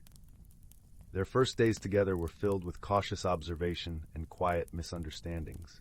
Alia, used to the subtle dance of her world, found Corin's directness startling, while Corin struggled to adjust to the Lyran's gentle ways, often mistaking their kindness for weakness.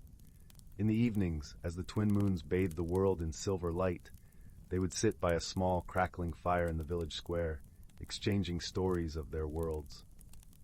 Alia spoke of the harmony between the Lyrans and their land, while Corin described the vibrant energy of Quaron's cities, their ceaseless hum like a heartbeat of stone.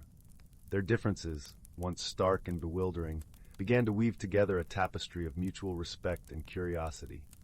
Alia marveled at Corin's ability to see solutions in the most complex of problems, while Corin admired Alia's quiet wisdom, her ability to listen to the whispers of the world around her.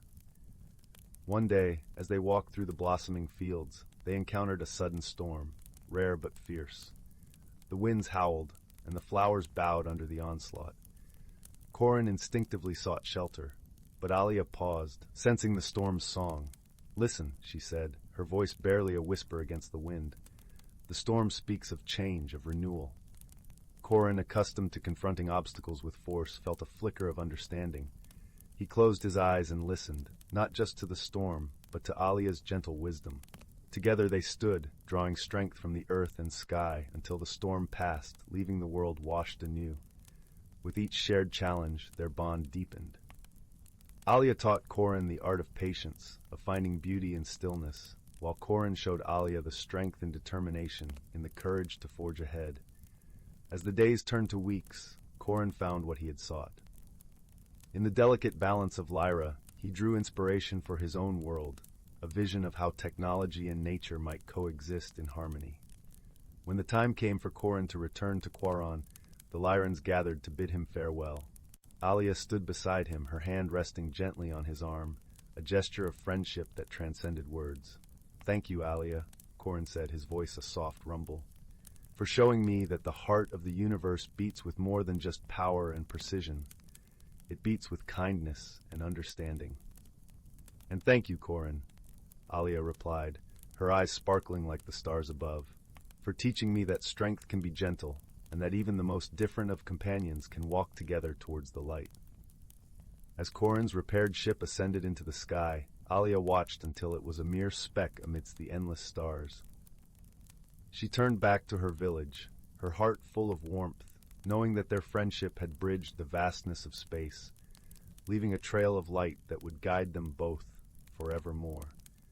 And so, under the watchful gaze of the twin moons, the tale of Alia and Corin became a legend, a gentle reminder that true friendship knows no boundaries, and that in the embrace of understanding, even the most unlikely companions can find a home in each other's hearts. Story 21.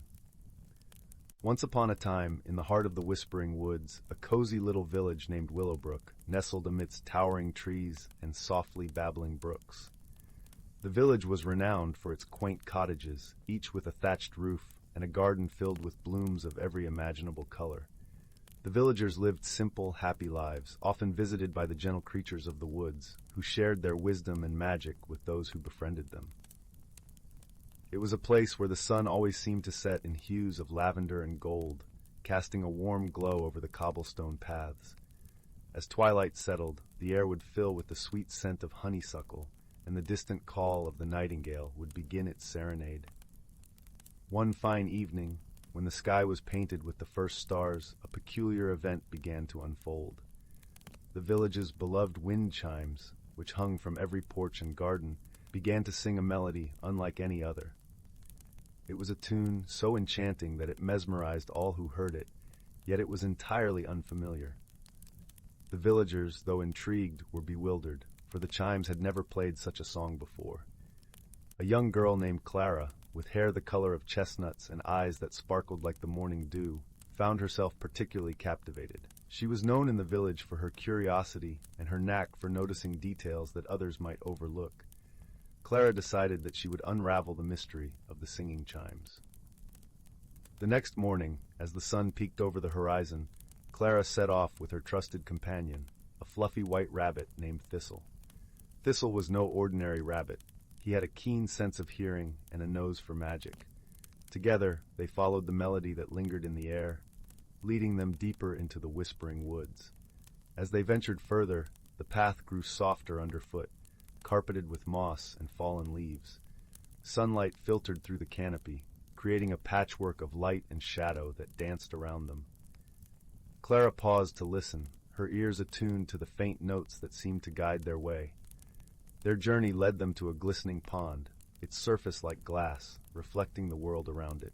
At the water's edge stood an ancient willow tree, its branches trailing gracefully into the pond like fingers brushing the water.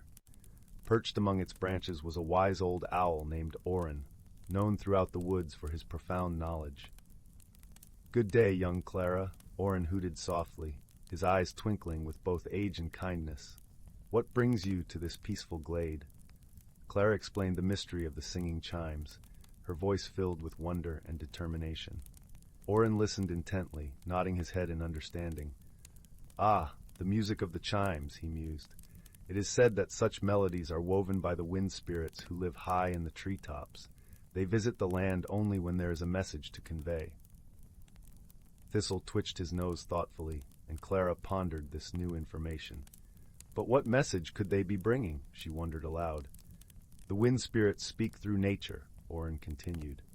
"Their songs often carry warnings or guidance. You must listen not only with your ears, but with your heart to understand their meaning." With renewed resolve, Clara thanked Orin and promised to heed his advice. As she and Thistle made their way back to Willowbrook, Clara's mind was alight with possibilities. She decided to pay close attention to the world around her, hoping to decipher the spirit's message. In the days that followed, Clara observed the village with a keen eye. She noticed the change in the winds, how they seemed to playfully twist and turn, almost as if beckoning her to dance. She watched the animals, who appeared more restless than usual, their movements deliberate and purposeful. It was during one of these moments of contemplation, while sitting on her favorite swing beneath the old oak tree, that inspiration struck. Clara realized that the melody was guiding them towards something hidden, something that needed to be discovered. She recalled the old tales of a forgotten path, obscured by time and nature, leading to a secret grove where the wind spirits once gathered. Determined to solve the mystery, Clara rallied the villagers, sharing her insights and urging them to join her. With lanterns in hand and hearts full of curiosity, they followed Clara and Thistle as they retraced their steps into the forest. The villagers moved as one, their anticipation a gentle hum beneath the chorus of the chimes. As they reached the pond and the ancient willow, Clara felt a pull in her heart, guiding her steps to the water's edge. There, hidden beneath the trailing branches, lay the entrance to the forgotten path. It was a narrow trail, overgrown with ferns and wildflowers, but it beckoned them with a quiet promise. Together they journeyed along the path, their way lit by the soft glow of their lanterns. The melody grew stronger, weaving through the trees, urging them onward. At last, they arrived at a clearing where the moonlight spilled like silver onto the forest floor. In the center of the clearing stood a ring of ancient stones, their surfaces etched with runes that glimmered in the moonlight. The air was filled with a gentle breeze, carrying the laughter of the wind spirits as they danced invisibly among the stones. Clara stepped forward, her heart full of awe and gratitude. The mystery had led them to a place of magic and wonder, a reminder of the harmony between nature and the village. She understood now that the spirit's message was one of unity and respect for the natural world, a call to cherish and protect the beauty that surrounded them. As the villagers gathered around, hand in hand, they felt the warmth of friendship and the strength of their shared purpose. The wind chime's melody gradually faded into a soft whisper, leaving behind a sense of peace and fulfillment. From that day on, the villagers of Willowbrook embraced the lessons of the wind spirits, their hearts forever attuned to the songs of the world around them. And as night fell over the village, the chimes returned to their gentle tinkling, a lullaby for all who listened. And so, under the watchful stars and the tender glow of the moon, Willowbrook slumbered in harmony, its dreams entwined with the whispers of the woods. Story 22. In the heart of an ancient, whispering forest, where the air was rich with the scent of pine and the chorus of rustling leaves, there lay a small, shimmering pond. To those who happened upon it, the pond seemed ordinary at first glance, its surface smooth as glass, reflecting the canopy of stars above. But to those who looked closer, it held a secret, a hidden world beneath its tranquil waters. This world was home to many creatures, both familiar and fantastical. Fish glided with fins like silk, and turtles basked on rocks that glistened with dew. Yet among them lived luminescent sprites, their laughter like the tinkling of distant chimes, and gentle water nymphs who wove tales of old into the very fabric of the water. In a cozy burrow on the edge of this magical pond lived a young rabbit named Thistle. Thistle was a curious soul, her ears always perked to the sounds of the forest, her nose twitching at the scent of adventure. Unlike her siblings who preferred to nibble on clover and play near the safety of their warren, Thistle was drawn to the mysteries that lay beyond the familiar trails. One evening, as the forest was bathed in the golden glow of twilight, Thistle sat by the pond, pondering the world beyond its surface. Her mother had often told her stories of the hidden realm beneath the water, a place where one might find answers to the heart's deepest questions. But to enter, one needed a key, a magical object that allowed passage between the worlds. As she mused, Thistle noticed something unusual. Nestled among the reeds was a small, ornate box, its metalwork entwined with vines of silver and gold. The box seemed to hum softly, a melody only she could hear. Intrigued, Thistle carefully nudged the box open with her paw. Inside, nestled on a bed of velvet, lay a delicate key, shimmering with a light that seemed to pulse with the rhythm of the forest itself. Thistle's heart skipped with excitement. Could this be the key her mother had spoken of? She glanced around, half expecting someone or something to appear and claim the treasure. but the forest remained hushed, as if holding its breath. With a mix of trepidation and thrill, Thistle took the key and held it close. She felt a warmth spread through her, a gentle assurance that her journey was just beginning. Her decision made, Thistle hopped to the edge of the pond and dipped the key into the water. A ripple spread from where the key touched, widening into a circle of light that shimmered with all the colors of the dawn. The water stirred, and a path unfolded, leading down into the depths. Swallowing her apprehension, Thistle stepped onto the glowing trail, her heart pounding with the promise of discovery. As she descended, the water enveloped her like a cool embrace, yet she found she could breathe as easily as if she were above the surface. The world around her transformed, revealing a vibrant realm filled with wonders. Coral-like formations glowed softly, illuminating the path, while fish with scales of iridescent hues darted playfully around her. Guided by an unseen force, Thistle ventured deeper into this hidden world. She soon came upon a grove of ancient trees, their roots twisting like the fingers of giants, reaching towards the heart of the pond. In the center of the grove stood a grand tree, its trunk wide and gnarled, with branches that seemed to touch the sky above the water. At the base of the tree, Thistle found a group of nymphs gathered in a circle. Their eyes, deep and knowing, turned to her with gentle curiosity. One among them, her hair woven with strands of pearls, stepped forward. "Welcome, young traveler," the nymph said, her voice like the murmur of a stream. "I am Nereida, keeper of the waters. You have found the key, and with it, the courage to seek the truth." Thistle bowed her head respectfully. "Thank you, Nereida. I didn't know where this journey would take me, but I felt it was something I had to do." Nereida smiled, her eyes twinkling with understanding. "Many come seeking answers, but true wisdom is found not just in receiving, but in giving. There is a mystery here that has long awaited a gentle heart." Intrigued, Thistle listened as Nereida spoke of an ancient spell that had once protected the forest and its creatures. Over time, the spell had weakened, threatened by the creeping shadow of forgetfulness and neglect. Only a heart pure and brave enough to understand and embrace the balance of the forest could restore it. "You have already taken the first step by trusting in the unknown," Nereida continued. "The next part of your journey will require the bonds of friendship, for it is through unity that the spell can be renewed." With these words, Nereida bestowed upon Thistle a simple band of woven reeds, infused with the magic of the pond. "This will guide you to those who can aid you in your quest. Remember, Thistle, the strength of friendship lies in its diversity and trust." Thanking the nymphs, Thistle set off once more, her heart alight with purpose. As she journeyed, the band glowed softly, leading her through the underwater forest.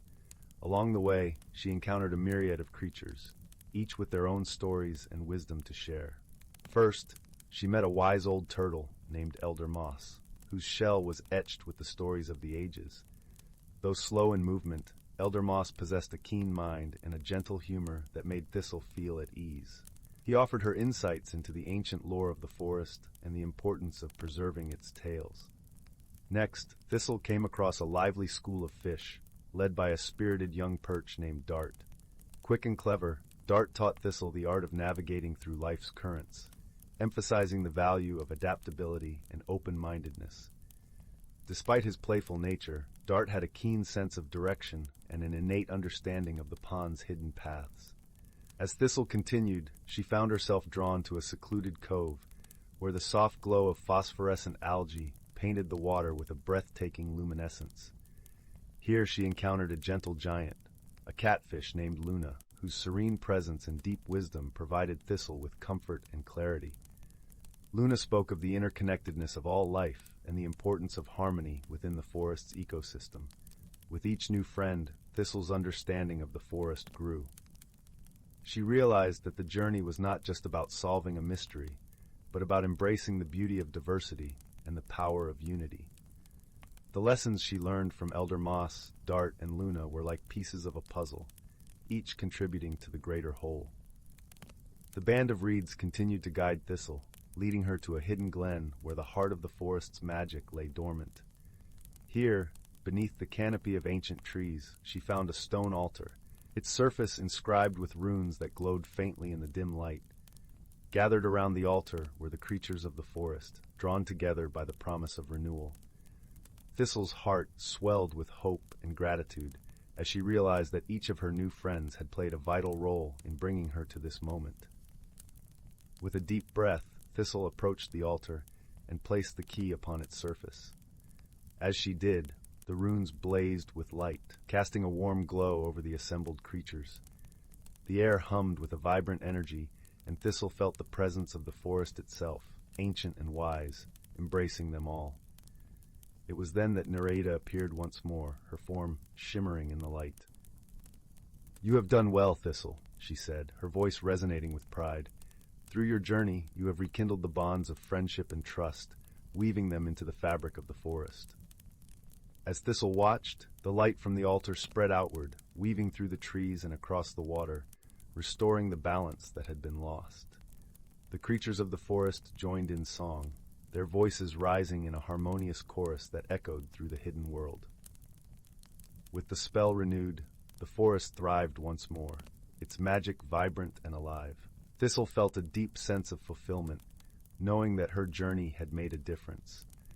The lessons she had learned and the friendships she had forged would remain with her always, guiding her through life's many adventures.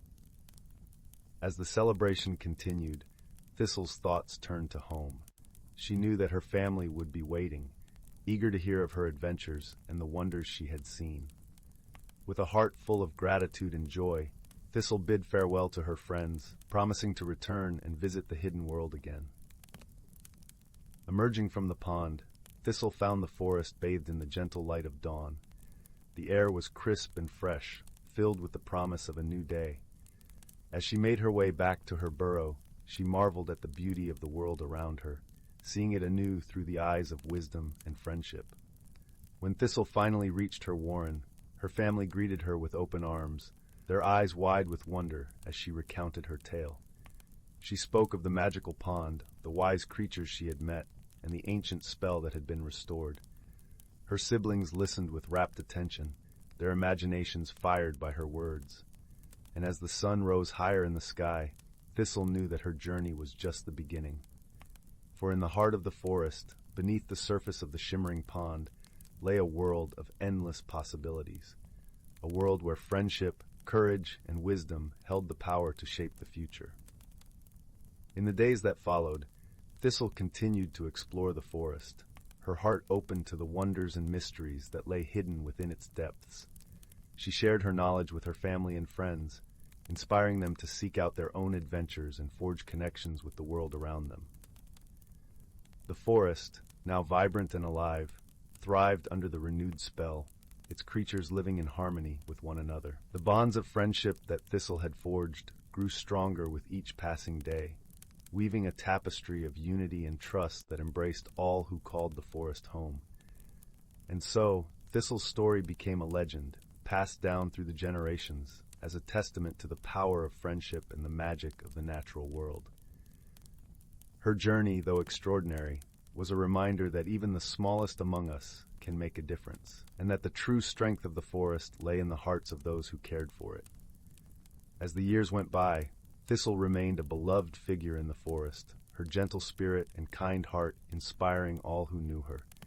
Her legacy lived on in the friendships she had forged and the lessons she had shared, a beacon of hope and wisdom for generations to come.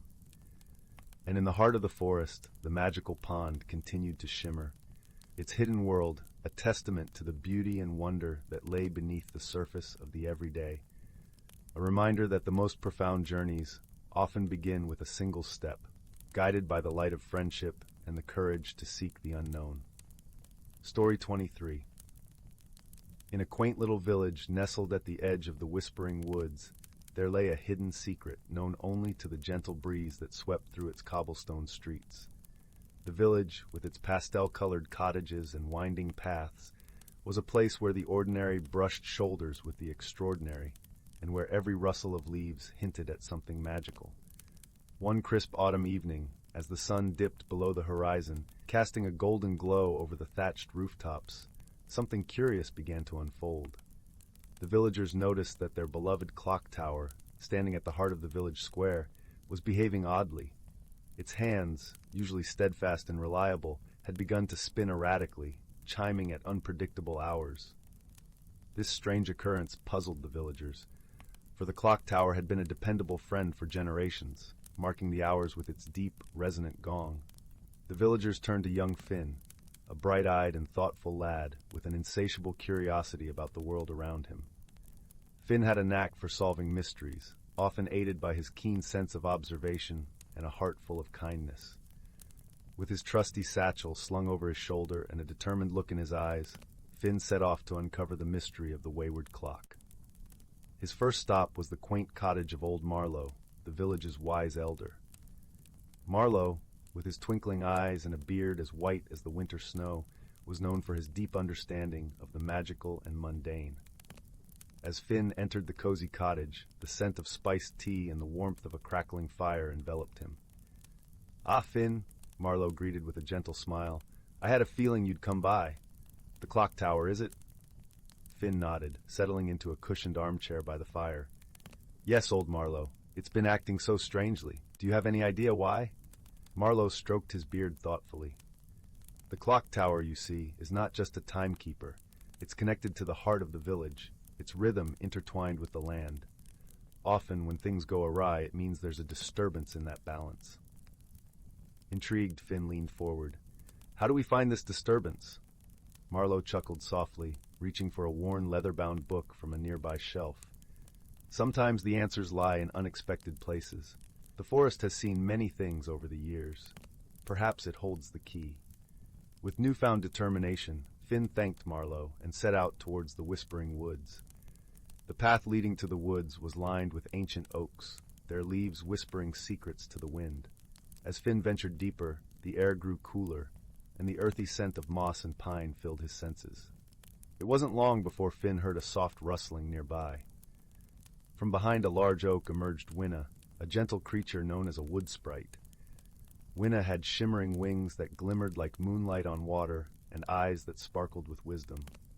"Hello, Winna," Finn greeted warmly. "I'm trying to understand why the village clock is behaving so strangely. Do you know anything that might help?" Winna fluttered closer, her voice as soft as a breeze. "The forest has felt a change, a shift in the energies that flow through it. There's a glade, not far from here, where the streams of magic converge. Perhaps you should start there." Guided by Winna, Finn made his way to the glade. The clearing was bathed in dappled sunlight, a serene oasis where the gentle babble of a brook intertwined with the song of birds.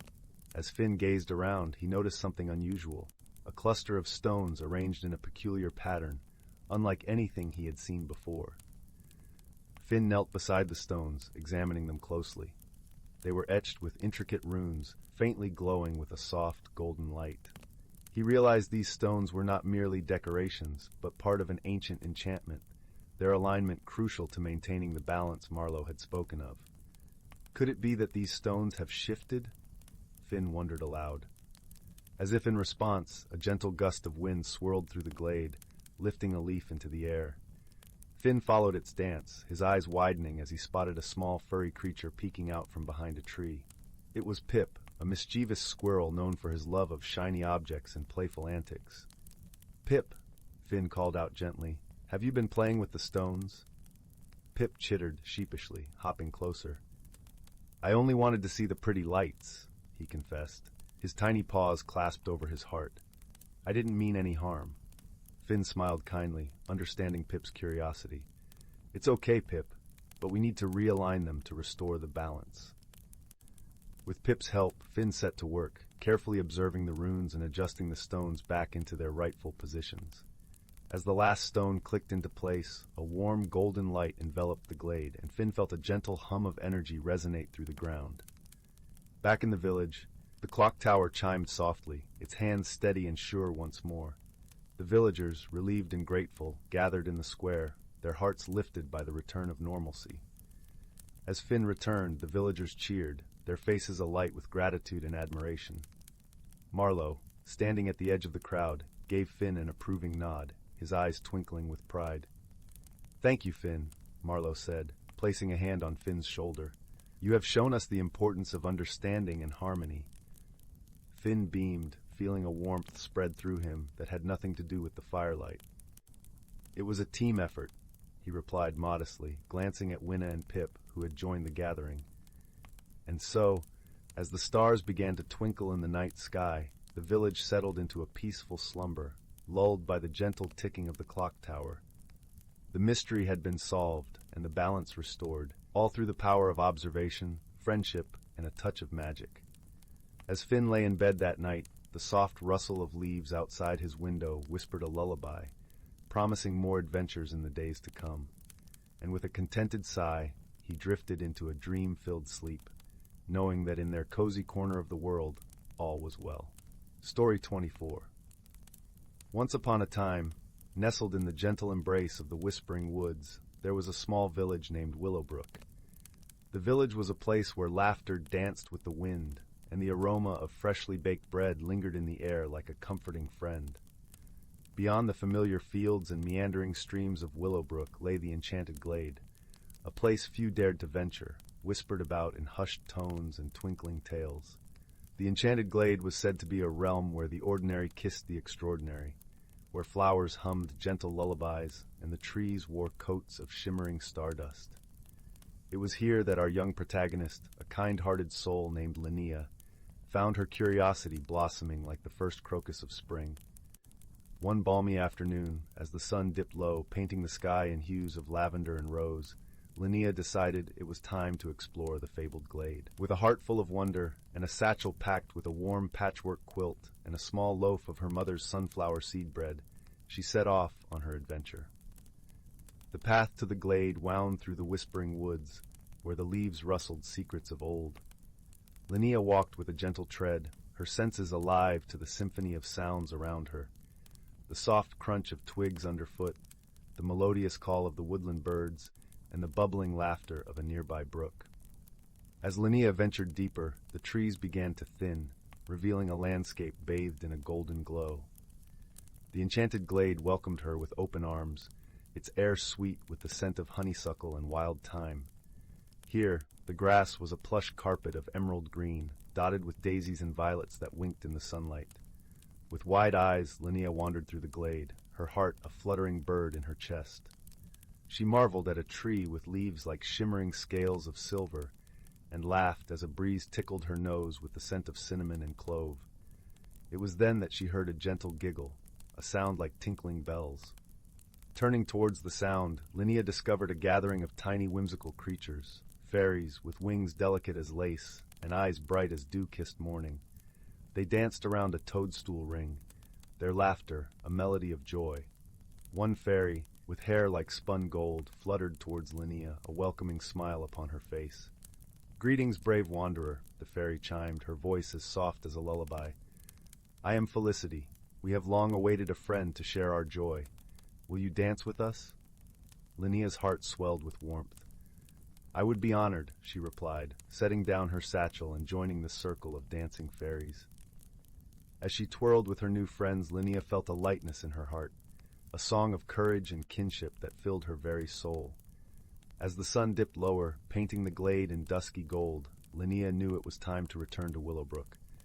The fairies fluttered around her, their eyes twinkling with gratitude. "Remember, dear Linnea," Felicity whispered, "courage is found in the heart that dares to explore."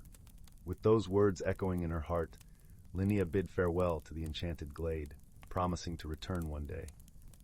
As she made her way home, she carried with her the gentle wisdom of the fairies and the courage she had discovered within herself. Back in Willowbrook, the villagers gathered around the hearth, eager to hear Linnea's tales of the wondrous glade. Her stories wove a tapestry of enchantment and bravery, inspiring others to seek their own adventures, wherever they might lead. And so, as the stars twinkled above and the fire crackled warmly in the hearth, Linnea knew that the courage to explore was the greatest gift of all, a gift that would forever light her path, no matter where her footsteps might lead.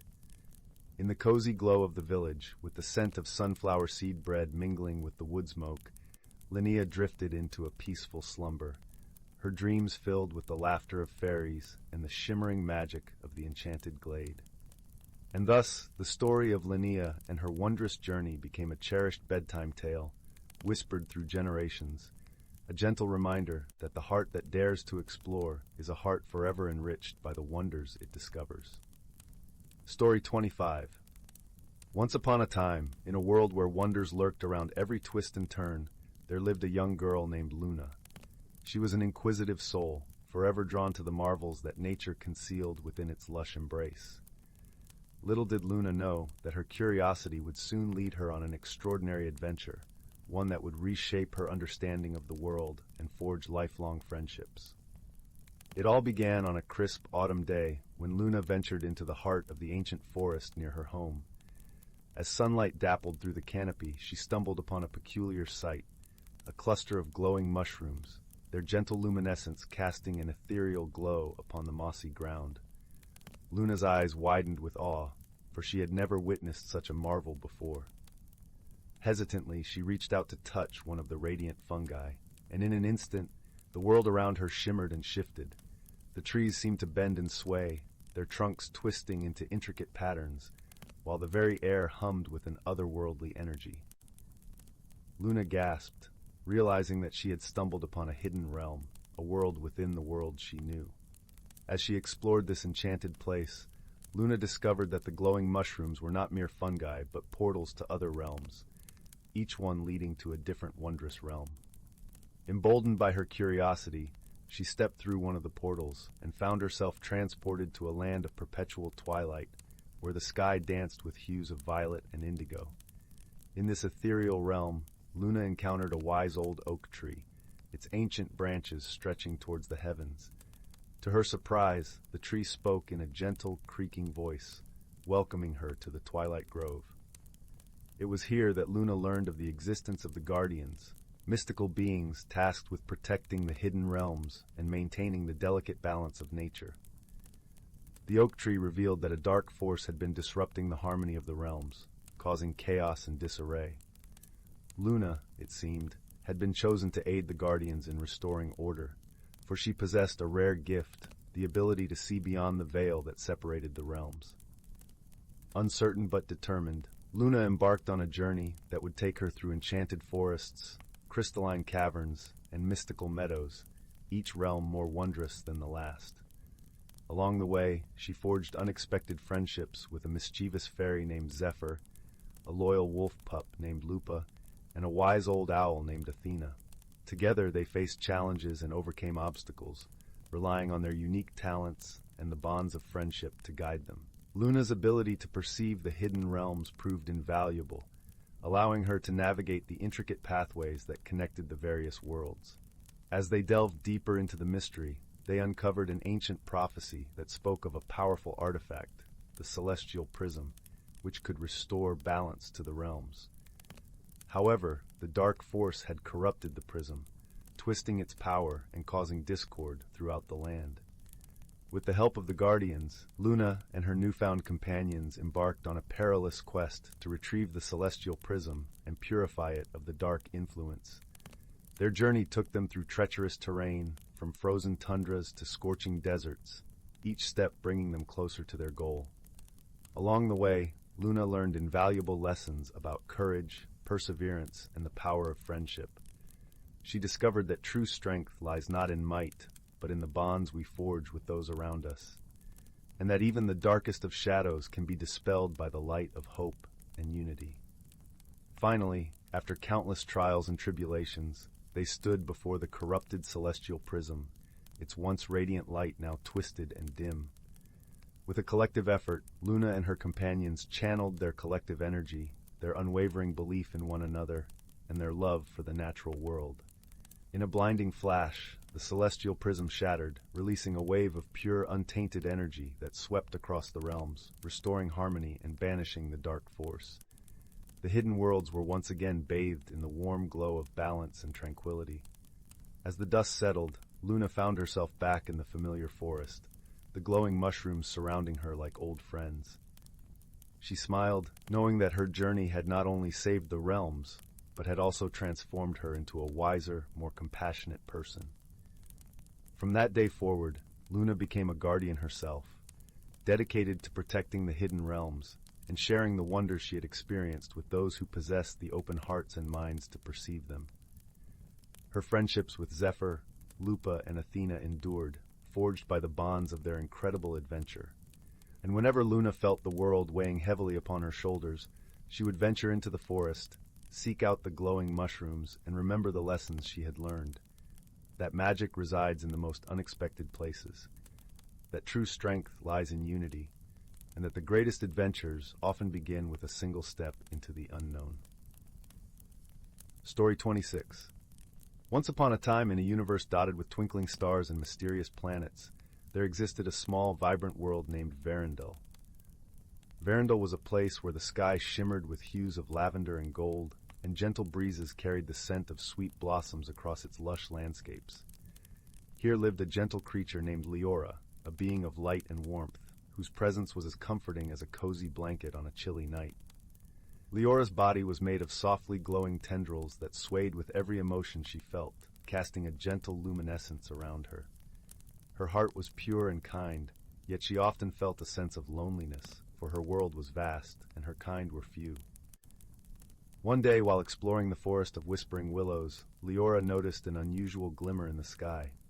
It was not the familiar twinkle of Verindel's stars, but rather a streak of silver that zipped across the heavens and descended toward the forest with a quiet thud. Curiosity piqued, Leora floated toward the source of the disturbance, her luminescent tendrils lighting the way through the shadowy underbrush. There, amidst the soft ferns and dappled moonlight, she found a small, metallic pod, steam rising gently from its surface. The hatch opened with a soft hiss, and out stumbled an unfamiliar creature, blinking several eyes in the dim light. This was Kalor, a traveler from the distant planet of Zyphor, where the skies were perpetually stormy and the ground shimmered with ever-changing patterns of light. Kalor was quite unlike Leora. His skin was a deep, rich blue, and bore intricate ridges that glowed softly with the rhythm of his heartbeat. His 6 eyes, each a different shade of emerald, darted nervously as he took in his surroundings, his antennae twitching with uncertainty.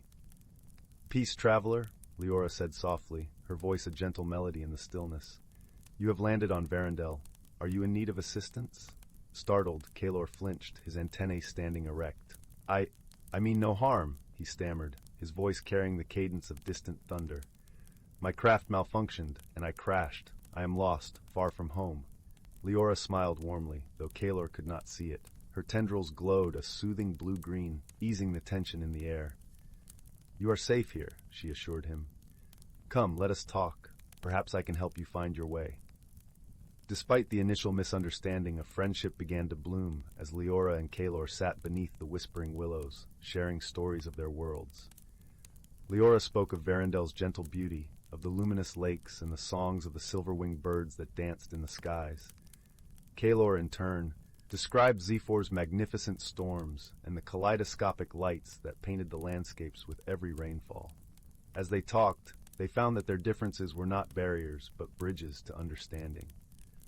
Leora was fascinated by Kalor's tales of resilience and adaptability, while Kalor was soothed by Leora's gentle wisdom and kindness. They realized that, despite the vastness of the universe, they shared a common longing for connection and belonging. Their newfound bond was soon tested when a strange darkness fell over Verindel. The skies, usually alight with the glow of celestial bodies, grew dim, and an uneasy quiet settled over the land. Leora and Kalor knew they must find the source of this shadow, for it threatened to drain the very light and warmth from the world. Together, they journeyed through the forest, guided by the soft glow of Leora's tendrils and the sharp intuition of Kalor's many eyes.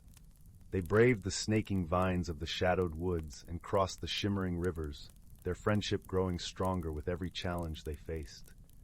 At last, they reached the heart of the darkness, a deep chasm from which a cold, hollow wind emerged. It was a place devoid of life, where no light could penetrate. Leora hesitated, feeling her warmth dim, but Kalor placed a reassuring hand on her shoulder, his ridges pulsing with determination. "We can do this," he said, his voice firm. "Together, we are stronger than any shadow." Bolstered by Kalor's bravery, Leora summoned her inner light, her tendrils glowing fiercely. Kalor, drawing on the resilience of his stormy world, focused his energy, and together they poured their combined light into the chasm. Slowly, the darkness receded, replaced by a warm golden glow that spread across Verendel, restoring its beauty and tranquility. The skies once again shimmered with lavender and gold, and the gentle breeze carried the scent of sweet blossoms. Leora and Kalor stood side by side, basking in the renewed light of the world. They had faced the shadows together and emerged victorious, their friendship a beacon that illuminated their paths. As the days passed, Kalor worked to repair his craft, but the thought of leaving filled him with a bittersweet ache. He had found a friend in Leora, and the thought of parting was difficult to bear. Sensing his struggle, Leora spoke softly, her tendrils weaving a comforting pattern in the air. "Friendship knows no boundaries," she said. "Though you may journey far, our bond will remain, and should you ever feel alone, remember the light we shared." Kalor nodded, his eyes shimmering with gratitude. "Thank you, Leora. I will carry the warmth of Verendel with me, no matter where the stars may lead." When the time came for Kalor to depart, Leora stood by his side, her tendrils aglow with a vibrant mix of colors. With a final embrace, Kalor climbed into his repaired craft, his heart full of the light and friendship he had found on Verendel. As he soared into the sky, Leora watched him go, her heart both heavy and light. She knew that their friendship had transformed them both, leaving an indelible mark that would guide them through the vastness of the universe. And so, with the stars as their witnesses, and the warmth of their shared light as their guide, Leora and Kalor continued their journeys, knowing they had discovered the true meaning of friendship, a bond that transcends distance and time, and that shines as brightly as the stars themselves. Story 27. Once upon a time, in a quaint village nestled between rolling hills and whispering woods, there lived a curious young girl named Lila. Her eyes sparkled with the hues of 1,000 sunsets, and her heart was filled with an insatiable thirst for adventure.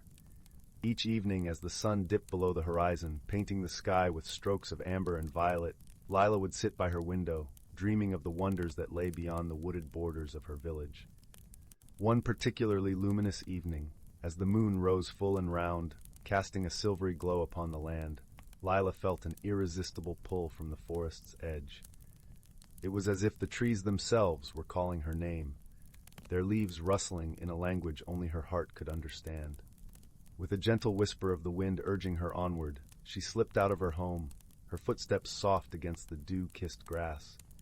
The forest was a realm of its own, a tapestry of colors and sounds that danced in harmonious whispers. As Lila ventured deeper, the path beneath her feet transformed from a simple dirt trail into a ribbon of shimmering light, guiding her into the heart of the unknown. The air was filled with the scent of pine and earth, mingling with the sweet perfume of blooming night flowers. Suddenly, Lila found herself in a clearing bathed in moonlight, where the trees stood guard like ancient sentinels. In the center of this enchanted glade, a small pond glistened like a mirror, reflecting the starlit sky above. As she approached, the surface of the water began to ripple, and from its depths emerged a curious creature, a tiny fish with scales that shimmered like opals. "Greetings, brave traveler," the fish sang in a voice as soft as a lullaby. "I am Nimbus, keeper of the moonlit pond. Few wander here, guided only by the light of their own curiosity." Lila, enchanted by the creature's gentle presence, knelt beside the pond. "Hello, Nimbus. I've always dreamed of exploring beyond my village, to discover the wonders hidden in this forest." Nimbus flicked its tail, sending ripples cascading across the water. "The forest is full of marvels and mysteries, but it is the courage in your heart that has brought you here. Remember, dear Lila, exploration is a journey not just of places, but of the spirit." Encouraged by Nimbus's words, Lila continued her journey, the path now winding through groves filled with bioluminescent flowers that glowed softly, like lanterns lighting her way.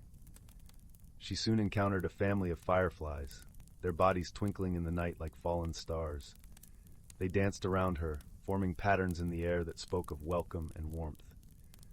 Lila followed the fireflies to a hidden alcove where a great tree stood, its trunk wide and ancient, its branches stretching towards the heavens. Nestled among its roots was a small door, intricately carved with symbols and runes that seemed to pulse with a gentle light. The fireflies hovered near the door, their glow mingling with the runes, creating a harmonious symphony of light and shadow. With a deep breath, Lila reached out and touched the door.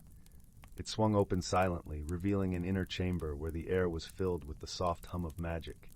Inside, she found a collection of shimmering crystals, each one resonating with a unique note that filled the space with a soothing melody. As she admired the crystals, a soft voice echoed through the chamber. "These are the crystals of harmony, brought here by travelers of old. They hold the wisdom of the forest, the courage of explorers, and the kindness of those who dared to believe in the wonders of the world." Lila, filled with awe, realized that the journey had taught her more than she could have imagined. She had discovered not only the beauty of the forest, but also the strength within herself. With newfound confidence, she carefully selected a crystal that called to her, its note a gentle reminder of her own courage and curiosity. As she stepped out of the chamber, the moonlight seemed to embrace her, wrapping her in a warm, comforting glow. The fireflies led her back to the path, their light guiding her safely through the forest and back to her village. When Leela finally returned home, her heart was light with joy and fulfillment. She placed the crystal on her windowsill, where it caught the morning sun, casting rainbows across her room. It served as a reminder of her journey and the courage it took to venture into the unknown. From that day forward, Leela continued to explore the world around her, each adventure a new chapter in her story. She shared her tales with the villagers, inspiring others to embrace the wonders of exploration and the courage it takes to follow one's heart. And so, under the watchful eyes of the stars, Lila's adventures continued, each one a testament to the beauty of discovery and the magic that lies within every courageous heart. Story 28. In the heart of a sprawling, ancient forest where the trees whispered secrets to the wind, there lived a gentle soul named Marlowe. Marlowe was a creature of habit, cherishing the predictability of the sun-dappled paths he walked each day and the comforting rustle of leaves that sang him to sleep each night. The forest, with its emerald canopy and earthy scents of moss and pine, was his world, and he knew every nook and cranny like the back of his hand. Yet, despite the forest's embracing familiarity, Marlowe felt a stirring within him, a quiet, persistent yearning for something he could not name. It was as though the winds carried a song he had yet to learn, and the stars whispered stories he could not quite grasp. Change, it seemed, was beckoning him, but Marlowe was uncertain and a little afraid. One day, as the golden light of dawn filtered through the branches, Marlowe stumbled upon a peculiar sight. Nestled at the base of an ancient oak was a shimmering pool of water, glistening with an otherworldly light. Marlowe had walked this path countless times, but had never seen the pool before. Drawn by its allure, he knelt beside it, peering into its depths. The water swirled with colors, sapphire blues, emerald greens, and fiery golds, each hue dancing and mingling as if alive. As Marlowe gazed deeper, the pool seemed to reflect not just his image, but his innermost thoughts and dreams. A gentle voice like the rustle of leaves spoke to him from the water. "Change is the nature of life, dear Marlowe. Embrace it, and you shall find what you seek." Startled, Marlowe pulled back. He pondered the words, their truth resonating within him. Change was a part of the forest, a part of life itself. The seasons changed, the leaves fell and grew anew, and yet the forest remained ever beautiful. Determined to understand the message, Marlowe decided to seek the wisdom of the forest's oldest inhabitants. First, he visited Old Thistle, a wise tortoise known for his centuries of wisdom. Old Thistle, with a slow and deliberate nod, shared his thoughts. "Growth, dear Marlowe, is like the turning of the seasons. It requires patience, acceptance, and sometimes a gentle nudge from within."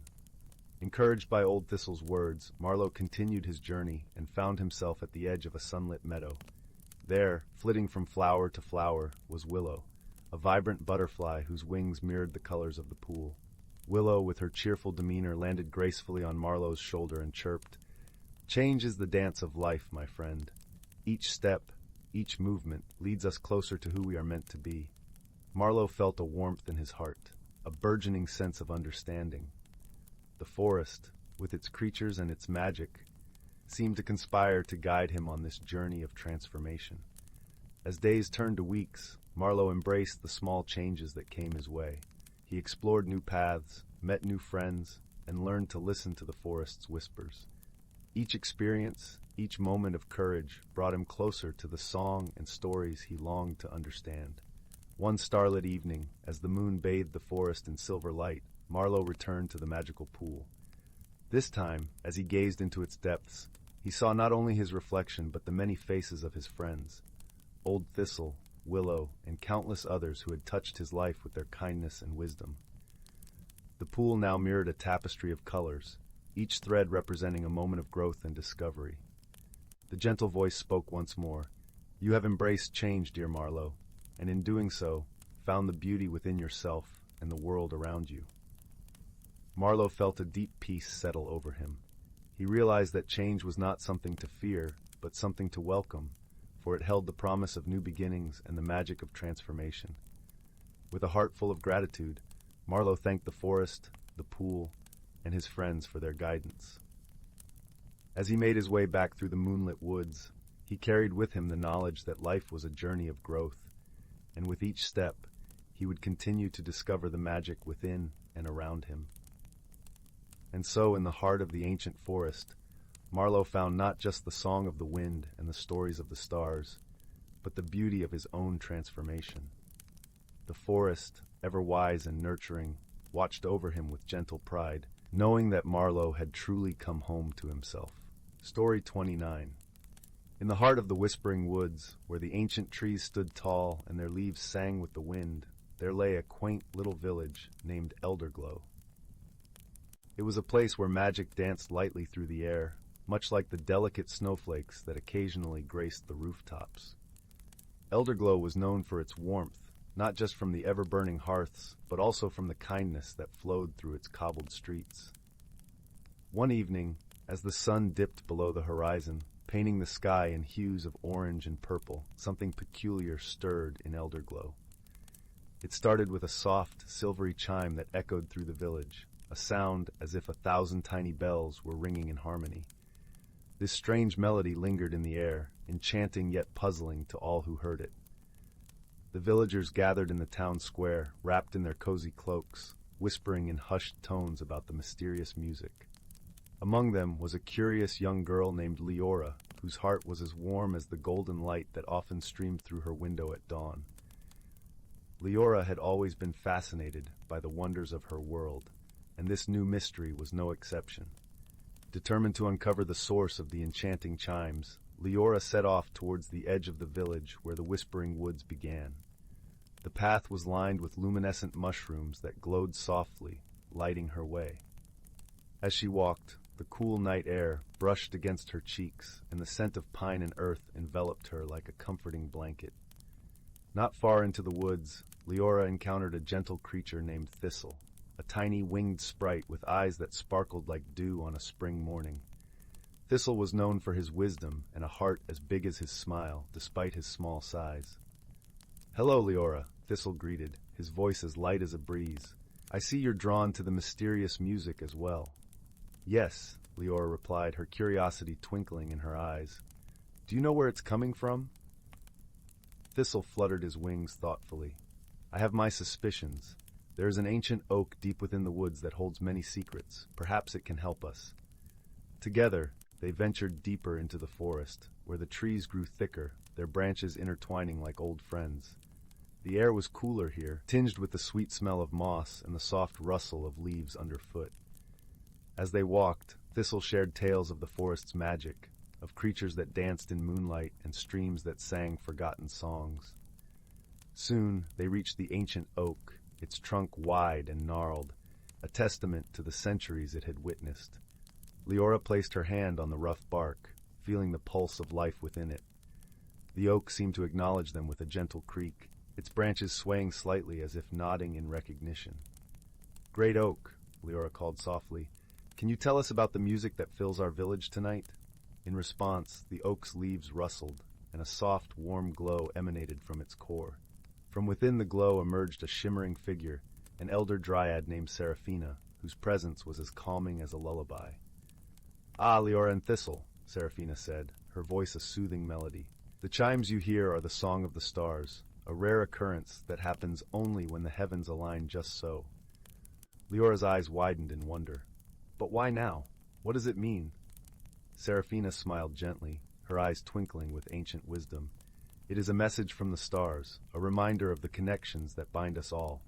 Sometimes the universe wishes for us to pause, to listen, and to remember the harmony we share with all living things. Leora pondered this, feeling the truth of Seraphina's words settle warmly in her heart.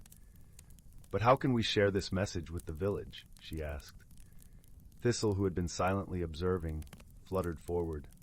Perhaps we can guide the villagers here to witness this wonder themselves. With Seraphina's blessing, Leora and Thistle returned to Elderglow, where they found the villagers still gathered, the curious chimes filling the air around them. Leora explained the song of the stars, her voice carrying the magic of what she had learned, and soon a procession formed, with Thistle leading the way back to the ancient oak.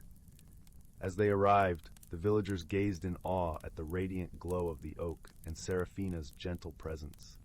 Together, under the watchful stars, they listened to the music, feeling the subtle magic that wove them together with the world around them. That night, as the stars twinkled overhead like countless tiny lanterns, the villagers returned to their homes with hearts full of wonder and gratitude. Leora, nestled in her cozy bed, smiled as she drifted off to sleep, the melody of the Song of the Stars still echoing softly in her dreams. And so, the mystery of the silvery chimes was solved. Not through complex puzzles or grand adventures, but through the simple act of listening and understanding the harmony of the world. The villagers of Elderglow never forgot that night, a gentle reminder of the beauty that exists when we pause to listen to the whispers of the universe. Story 30. The Whispering Glade. In the heart of the Whispering Wood, where the trees stood like ancient sentinels, their leaves fluttering softly in the gentle breeze, lay a secret that had been kept from the world for centuries. It was the kind of place where sunlight dripped through the canopy like liquid gold, dappling the forest floor with light. The air was sweet, carrying the scent of pine and the faintest hint of honeysuckle. Beneath the towering trees, a hidden glade shimmered, cloaked in mystery and magic, waiting to be discovered by those with the courage and kindness to seek it. At the edge of this enchanted forest lived a young girl named Zyla. She was known in her village for her remarkable ability to understand the language of the birds. It was said that the nightingale sang her to sleep and the robins told her tales of distant lands. With her wide, curious eyes and a heart as warm as a summer afternoon, Zyla had always felt a tug towards the forest, as if it whispered her name. One morning, as the sun cast its first light over the horizon, Zyla awoke to a peculiar song. It was unlike any bird's call she had ever heard, soft, melodious, yet filled with urgency. Her heart skipped with excitement as she slipped on her boots and wrapped a cozy shawl around her shoulders. With a determined stride, she set off towards the Whispering Wood, following the haunting melody that seemed to beckon her deeper into its folds. The forest was alive with the chorus of morning, the rustle of leaves underfoot, and the distant murmur of a brook. As Zyla walked, she could feel the cool earth beneath her soles, grounding her, while the symphony of birds accompanied her journey. The further she ventured, the more the world outside faded away, until it was just her and the forest, sharing secrets in the language of rustling leaves and chirping creatures. As she delved deeper, the path became less clear, twisting like a forgotten memory. Her fingers brushed against the rough bark of towering oaks, and the forest floor was soft with moss that cushioned her steps. Zyla's heart was a drum in her chest, its rhythm matching her anticipation. She knew that the forest held something wondrous, something waiting just for her. Then, quite suddenly, the trees parted to reveal the glade. It was a hidden paradise, a circle of light in the forest's embrace. The grass was a lush carpet, strewn with wildflowers of every hue, violets, daisies, and buttercups swaying gently in the breeze. In the center stood an ancient oak, its gnarled branches spreading out like welcoming arms. What caught Zyla's attention, however, was the soft, ethereal glow emanating from its base. As she approached, she saw a small, intricately carved wooden box nestled among the roots. It was adorned with symbols that seemed to shift and dance in the dappled sunlight. With a careful hand, Zyla lifted the lid. Inside lay a small, delicate flute, its surface etched with the same mysterious symbols. As she picked it up, a warmth spread through her fingers, and she knew instinctively that this was the source of the enchanting song. Curiosity piqued, Zyla brought the flute to her lips and gently blew. The sound that emerged was unlike any she had heard before, a melody that seemed to weave itself into the very fabric of the glade. The notes were light and airy, carrying with them a sense of peace and joy. As she played, the forest around her seemed to come alive, the flowers swaying in time with the tune, the leaves whispering secrets to one another. But Zyla was not alone. From the depths of the forest, creatures began to gather, rabbits with twitching noses, deer stepping gracefully through the underbrush, and birds that perched upon the low branches, their eyes bright with wonder. Most remarkable of all was a fox with a coat as vibrant as autumn leaves, who emerged from the shadows to sit at the edge of the glade, its gaze fixed upon Zyla with a knowing look. The fox, sensing her gentle nature, approached slowly. Zyla lowered the flute, her breath caught in her throat as the creature sat before her, its eyes, pools of amber, fixed upon hers. In that moment, she felt a connection as deep and ancient as the forest itself. The fox nodded, a gesture of acknowledgement and trust. It was then that Zyla understood the flute was not just a magical object, it was a key to communicating with the hidden world of the forest, a world where humans and creatures lived in harmony.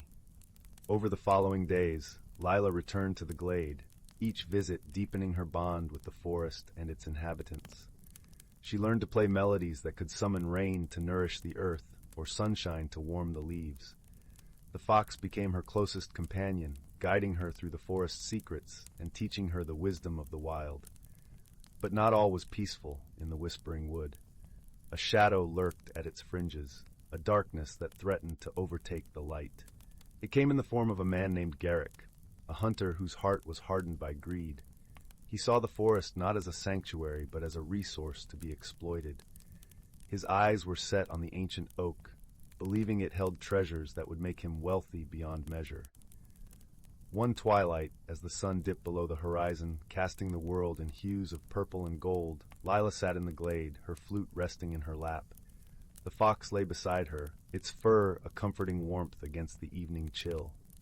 Suddenly, the peace was shattered by the sound of snapping twigs and heavy footfalls. Garrick had entered the forest, his intentions as clear as the axe he carried. Fear gripped Zyla's heart, but the fox nudged her gently, reminding her of her strength. She knew she had to protect the glade and the creatures that called it home. With trembling hands, she lifted the flute to her lips and began to play. The melody was soft at first, a gentle plea that echoed through the trees, growing in strength and urgency. The forest responded. The trees seemed to lean closer, their branches knitting together to form a barrier. The animals, too, answered her call, emerging from their hiding places to stand by her side. Garrick paused, his eyes wide with disbelief, as the forest itself rose against him. The melody changed then, a tune of transformation and hope. Zyla poured her heart into the notes, playing not just for the forest, but for Garrick as well.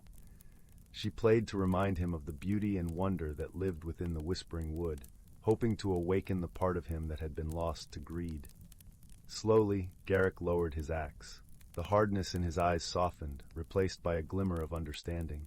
The forest was not his enemy. It was a living, breathing entity deserving of respect and care. In that moment, he saw Zyla and the creatures by her side, and he knew he had been wrong. With a heavy heart, Garrick turned away, leaving the forest untouched. As the last notes of Zyla's melody faded into the evening air, the glade shimmered with a golden light, a testament to the harmony that had been restored. Zyla smiled, her heart light with the knowledge that she had made a difference. The fox nuzzled her hand, a silent promise of their enduring friendship. Together, they watched as the stars began to twinkle in the night sky, their light a gentle reminder of the magic that lay within the Whispering Wood. From that day forward, the forest flourished, its secrets shared only with those who approached with reverence and love. Zyla continued to visit the glade, her music a bridge between worlds, her heart forever bound to the magic of the forest. And so the Whispering Glade remained, a sanctuary of peace and wonder, where the language of the wild sang softly through the trees, and where a young girl, guided by friendship and wisdom, found her place among the stars. Story 31. In the gentle embrace of twilight, when the world was painted in hues of lavender and gold, a young dreamer named Finn found himself wandering through the edge of the whispering woods. These woods were known for their mysterious murmurs and soft, rustling leaves that seemed to speak in a language only the heart could understand. Finn, with his eyes full of wonder and pockets full of hope, was drawn to the woods, compelled by a story his grandmother used to tell, a tale of an undiscovered grove where the stars kissed the earth. With each step, the air grew sweeter, carrying the scent of honeysuckle and pine, mingling like an ethereal perfume. The path beneath Finn's feet was a mosaic of fallen leaves, their colors a tapestry of autumn's finest artistry. As he ventured deeper, the trees began to glow with a subtle luminescence, their trunks veined with shimmering silver that pulsed gently, as if the forest itself was breathing. Finn's heart beat in time with the forest's rhythm, a gentle symphony of life and possibility. Suddenly a flicker caught his eye, a tiny creature with wings like stained glass, fluttering gracefully in the air. "Welcome, Finn," it chirped in a voice as delicate as the tinkling of bells. The creature, a wisp-wing, glowed with a soft blue light, casting a calming aura around them. "Hello there," Finn replied, his voice a whisper of awe. "Do you know the way to the starlit grove?" The wisp-wing twirled in the air, leaving trails of light like tiny shooting stars. "Follow me," it encouraged, its glow growing brighter as it led Finn through a winding path that seemed to shift and change with each step. Finn followed, his curiosity outweighing any fear of the unknown. As they walked, Finn noticed the woods were alive with whimsical creatures. There were whisper foxes, whose tails swirled like clouds and eyes sparkled with the secrets of dreams. There were lumamice, tiny beings that darted through the underbrush, leaving tiny trails of luminous dust. Each creature greeted Finn with friendly nods and twinkling gazes, as if welcoming an old friend. The path led Finn to a clearing where the canopy opened up to reveal a sky dusted with stars. In the center stood an ancient tree, its branches reaching out like open arms, leaves glistening like silver in the moonlight. Beneath its boughs, the ground sparkled with celestial light, as if stars had fallen to rest upon the earth. "This is the grove," the Wispwing announced, settling on a branch with a contented sigh. "The place where stars come to whisper their secrets to the earth." Finn stepped forward, his heart swelling with a mixture of awe and peace. The air was filled with a gentle hum, a melody of the universe that sang of endless possibilities and dreams yet to be discovered. He closed his eyes, letting the song wash over him, filling him with courage and a sense of belonging. As he stood there, a gentle challenge presented itself, a path of stepping stones, each glowing softly with starry light, leading to the heart of the grove. Finn knew the stones were a test of trust and bravery, each step a leap of faith into the unknown. With a deep breath, Finn placed his foot on the first stone. It warmed beneath his touch, filling him with a comforting strength. Filled with newfound confidence, he continued, each step as rewarding as the last, until he reached the center where the ancient tree's roots cradled a pool of shimmering water. Gazing into the pool, Finn saw reflections of his hopes and dreams dancing on its surface, mingling with the constellations above. The water whispered to him of journeys yet to come, and the courage to embrace the unknown.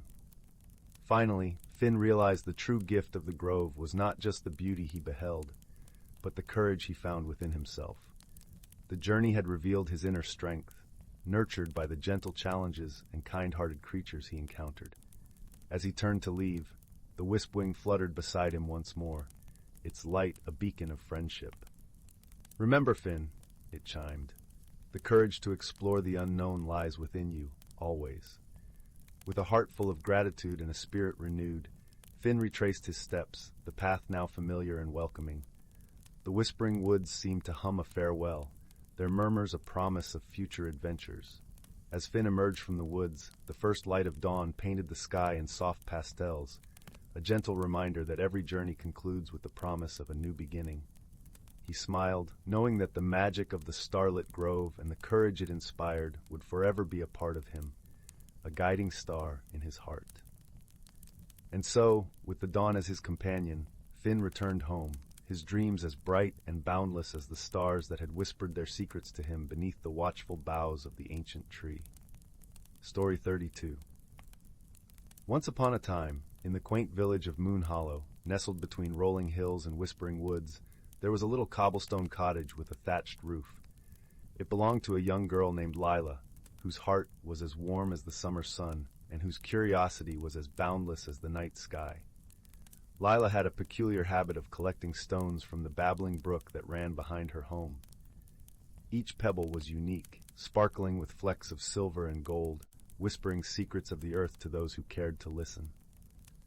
One crisp autumn morning, as the leaves painted the village in hues of amber and crimson, Zyla found a stone unlike any other. It was smooth and cool to the touch, yet it glowed with a gentle, pulsating light like a captured star. Intrigued, Zyla tucked the stone into her pocket, feeling its warmth seep through her fingers. Unbeknownst to her, this was no ordinary stone. It was a moonstone, a rare gem that held the power to reveal hidden paths and unlock ancient mysteries. As the days grew shorter and the nights longer, Zyla found herself drawn to the stone, sensing it had a story to tell. One evening, as she sat by the hearth, the fire crackling softly and casting playful shadows on the walls, she decided to hold the stone close and listen. To her amazement, the stone began to hum, a gentle melody that filled the room with a sense of peace. The air shimmered, and before her eyes, a door appeared, a door not made of wood or metal, but of shimmering moonlight. With a heart full of wonder, Zyla stepped through. She found herself in a world where time seemed to stand still. The air was sweet with the scent of wildflowers, and the soft glow of twilight bathed the landscape in a serene lilac hue. In the distance, a gentle tinkling sound like laughter floated on the breeze. As she walked, Zyla met her first helper, a wise old owl named Orin, perched on a gnarled tree branch. His feathers were a tapestry of grays and whites, and his eyes glowed with the wisdom of ages. "Welcome, young traveler," Orin hooted softly. "What brings you to the land of moonlit secrets?" Zyla shared her discovery of the moonstone and her desire to understand its magic. "The stone has chosen you," Orin said with a nod. "It is a guide, meant to illuminate your path and help you see beyond the ordinary." He spread his wings and with a graceful leap flew ahead, beckoning Zyla to follow. Together they journeyed through fields of luminescent flowers that swayed and sang in the gentle breeze, their melodies weaving tales of old. Their path led them to a tranquil glade where the moon hung low in the sky, casting a silvery glow upon a crystal-clear pond. Here, Zyla met Sylvie, a gentle deer with eyes as deep and knowing as the forest itself. Sylvie dipped her head in greeting, her voice as soft as the rustling leaves. "The moonstone has brought you here for a reason," Sylvie whispered. "Listen closely, and it will teach you to see with your heart, to understand the unspoken language of the world." With Orin and Sylvie as her guides, Zyla learned to listen to the whispers of the wind, to see the dance of the stars, and to feel the heartbeat of the earth beneath her feet. She discovered that true magic lay not in grand gestures, but in the quiet moments of connection and understanding. As the moon reached its zenith, casting its gentle glow across the land, Zyla faced her greatest challenge. She came upon a bridge made of moonbeams, stretching across a chasm filled with swirling mist. Its beauty was mesmerizing, yet it seemed intangible, like a dream that would vanish upon waking. Orin and Sylvie stood by her side, offering silent support. Zyla knew that she could not force her way across. She had to trust in the wisdom she had gained. Closing her eyes, she took a deep breath, allowing the calm of the night to fill her. "See with your heart," she murmured to herself, stepping forward. To her amazement, the bridge held firm beneath her feet, its silvery light guiding her safely to the other side.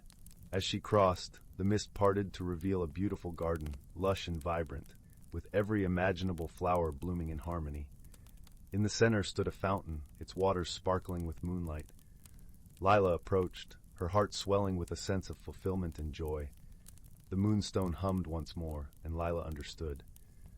The journey had taught her that the true magic lay within her, a magic of kindness, wisdom, and the ability to see the world through the eyes of wonder. As the first light of dawn kissed the horizon, Zyla found herself back in her cottage, the moonstone resting quietly in her hand. The fire in the hearth had died down to glowing embers, and the world outside was waking to a new day. With a heart full of gratitude, Lila placed the moonstone on her windowsill, where it caught the morning light and shimmered like a beacon of hope.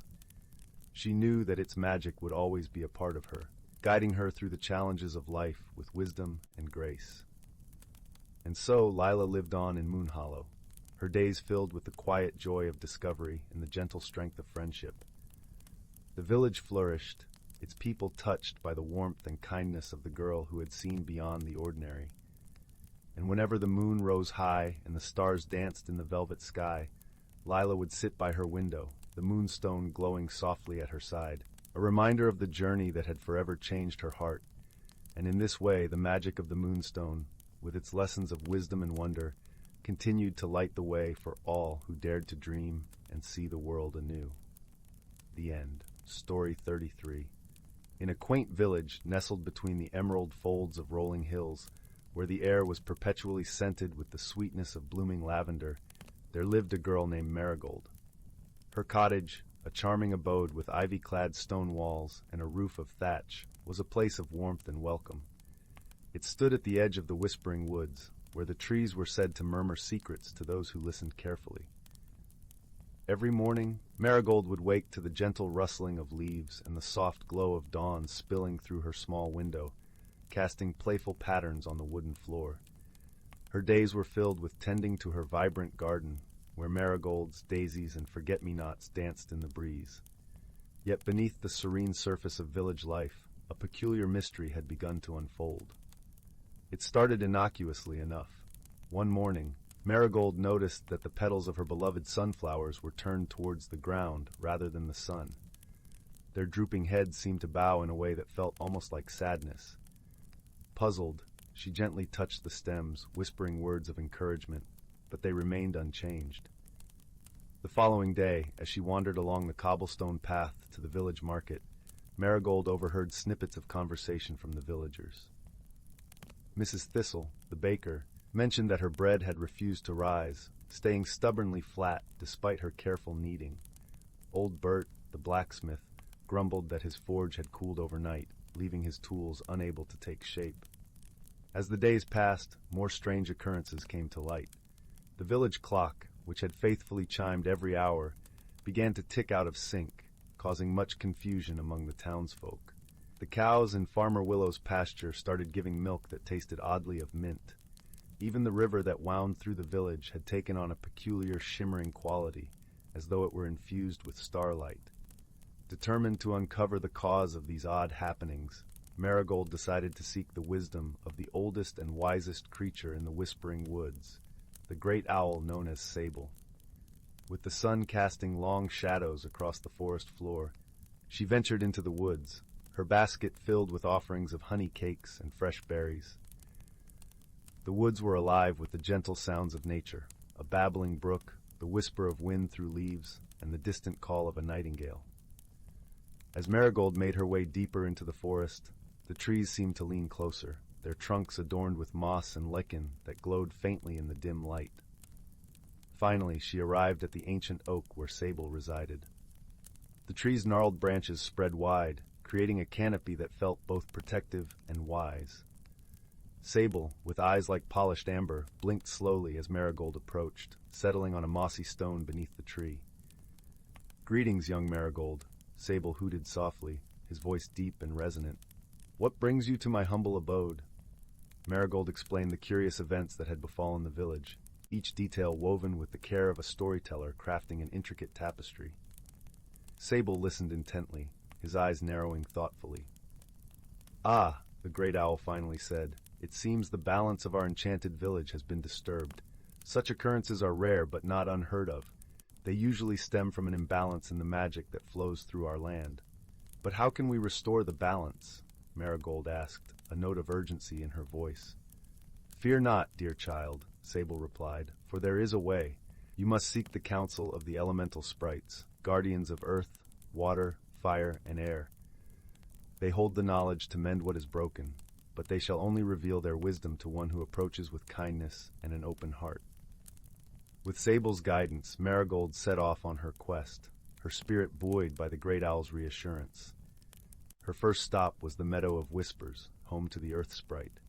As she walked, the grass parted beneath her feet, revealing a path lined with wildflowers that seemed to nod in encouragement.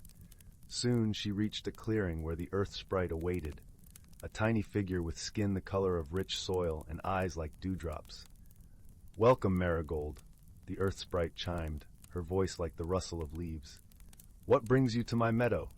Marigold explained the village's plight, and the Earth Sprite nodded knowingly. "The Earth has felt the disquiet. You must seek the others, for together we can restore harmony." From the meadow, Marigold journeyed to the Crystal Springs, where the Water Sprite resided. The air was cool and refreshing, filled with the gentle music of flowing water. The Water Sprite, translucent and shimmering like a living drop of dew, greeted her with a graceful bow.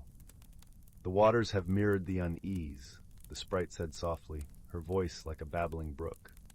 "Seek the fire and air, and the balance will be revealed."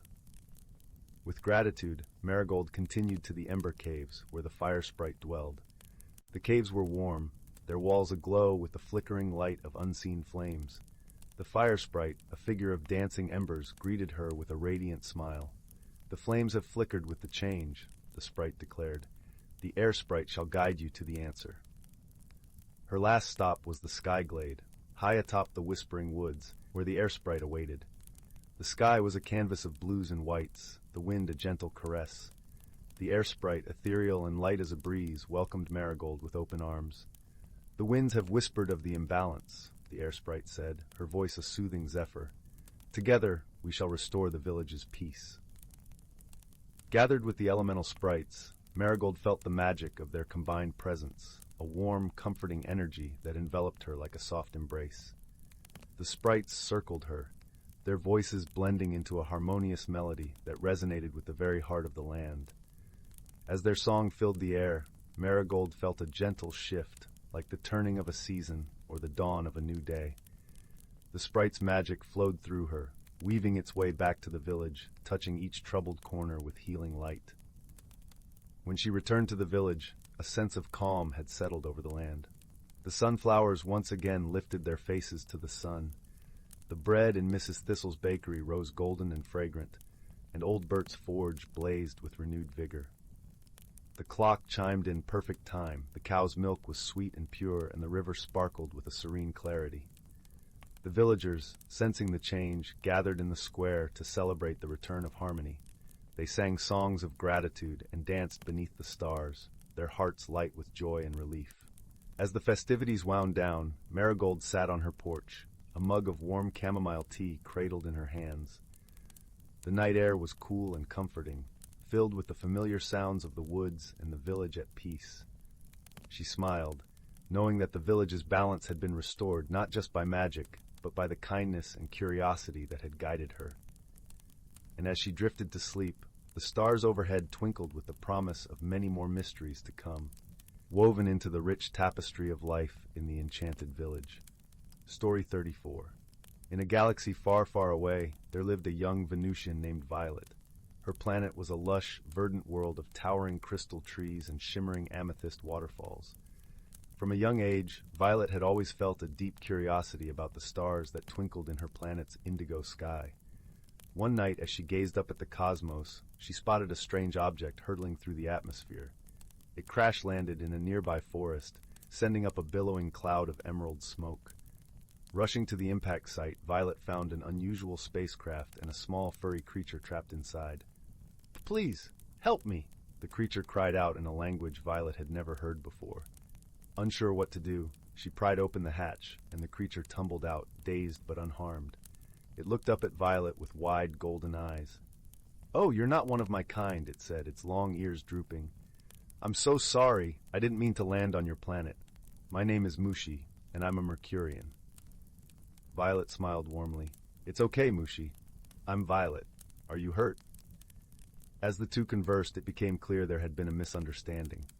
Mushi had been an explorer on a routine mission when his spacecraft malfunctioned, sending him careening off course. Though from different worlds, Violet and Mushi discovered a shared love of adventure and insatiable curiosity. Working together, they repaired Mushi's ship over the next few weeks. During that time, their initial confusion blossomed into a deep bond of friendship. Violet taught Mushi about the wonders of Venus, while he regaled her with tales of the shimmering cities and radiant deserts of Mercury. Finally, the day came for Mushi to depart. As he prepared for liftoff, Violet felt a pang of sadness. She had grown so fond of her new friend. Sensing her melancholy, Mushi took Violet's hand in his paw. "Don't be sad, Violet. We may be from different planets, but the universe has an odd way of bringing friends together when you need them most." Violet nodded, a tear glistening in her eye. "I know we'll meet again someday, Mushi. The stars will guide you back to me." With that, Mushi's ship roared to life, and he soared back into the inky blackness of space. As Violet watched him disappear among the stars, she felt a profound sense of joy and gratitude for their unlikely friendship. From that day forward, whenever she gazed up at the twinkling celestial tapestry, she knew her truest companion was out there somewhere, bound by the infinite cosmos that had first brought them together. Story 35. In the gentle embrace of twilight, as the first stars timidly peeked through the velvety night sky, there lay a small village named Willowbrook. It was a quaint settlement, nestled in the crook of a gentle valley where the river sang a perpetual lullaby and the whispering willows swayed to its melody. Willowbrook was a place where the air always carried the faint scent of lavender and honeysuckle, and the cobblestone paths were gently worn by the soft padding of villagers' feet, tracing their way through years and stories untold. At the heart of Willowbrook stood the village's pride, a great, ancient oak tree, its gnarled branches stretching towards the sky as if trying to touch the heavens.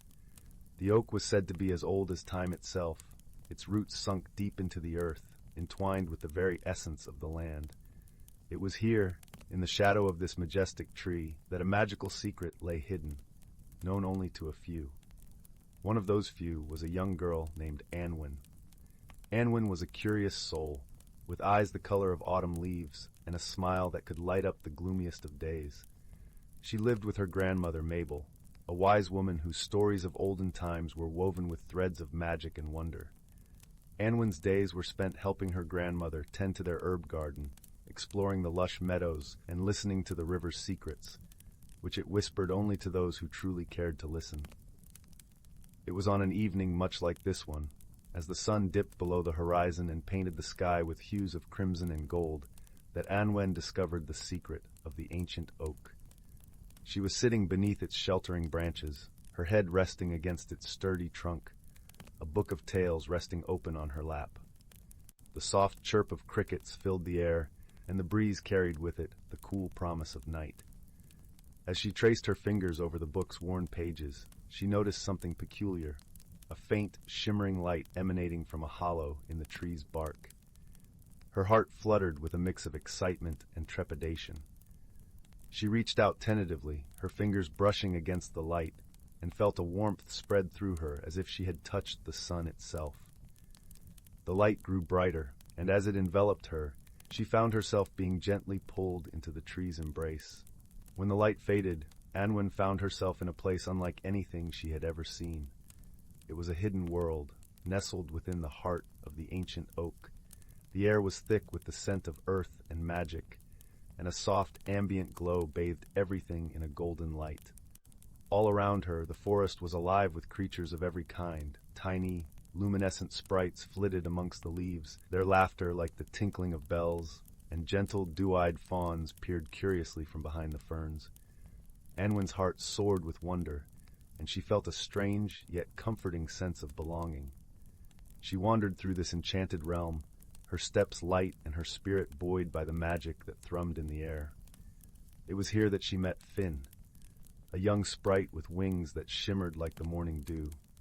Finn was mischievous but kind-hearted, his eyes twinkling with a perpetual spark of curiosity. "Hello, Anwen," Finn greeted in a voice as soft as the breeze. "We've been waiting for you." "Waiting for me?" Anwen replied, her voice a mixture of awe and disbelief. "But how do you know my name?" "The trees know many things," Finn said, fluttering his wings as he spoke, "and they speak to those who listen with their hearts." Anwen felt a warmth spread through her at his words. "What is this place?" she asked, her eyes wide with wonder. "This is the Hidden Grove," Finn explained. a sanctuary for those who seek understanding and for those who wish to see the world not just with their eyes, but with their hearts. As Anwen walked with Finn through the hidden grove, she learned that this magical realm was a place of learning and growth, where the natural world and the magical coexisted in harmony. The creatures here lived in a delicate balance, respecting the land and each other, and it was this harmony that gave the grove its power. As the days turned to weeks, Anwen spent her time exploring the grove, learning from its inhabitants and discovering the secrets of the land.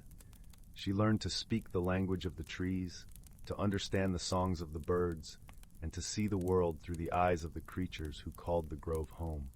Each day, she returned to her grandmother in Willowbrook, her heart full of the wonders she had seen and the stories she had learned. But as much as Anwen loved the hidden grove, she knew that she could not keep it a secret forever. One day, as she sat beneath the ancient oak, Finn perched on her shoulder. She spoke of her worries. "Finn, I want to share this place with others," she said softly. "I want them to see the beauty and the magic of the grove, to understand the importance of living in harmony with nature." Finn nodded, his eyes thoughtful. "It is a noble wish, Anwen," he replied. "But the grove's magic is fragile. It must be protected from those who would seek to exploit it."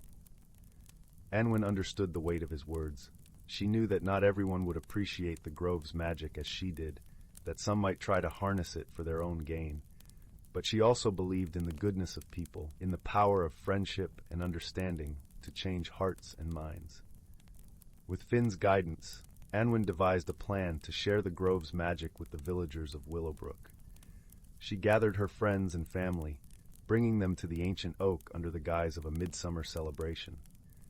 As the villagers gathered beneath the tree, Anwen spoke to them of the grove, of the wonders she had seen, and of the lessons she had learned. At first, the villagers were skeptical, unsure of what to make of Anwen's tales.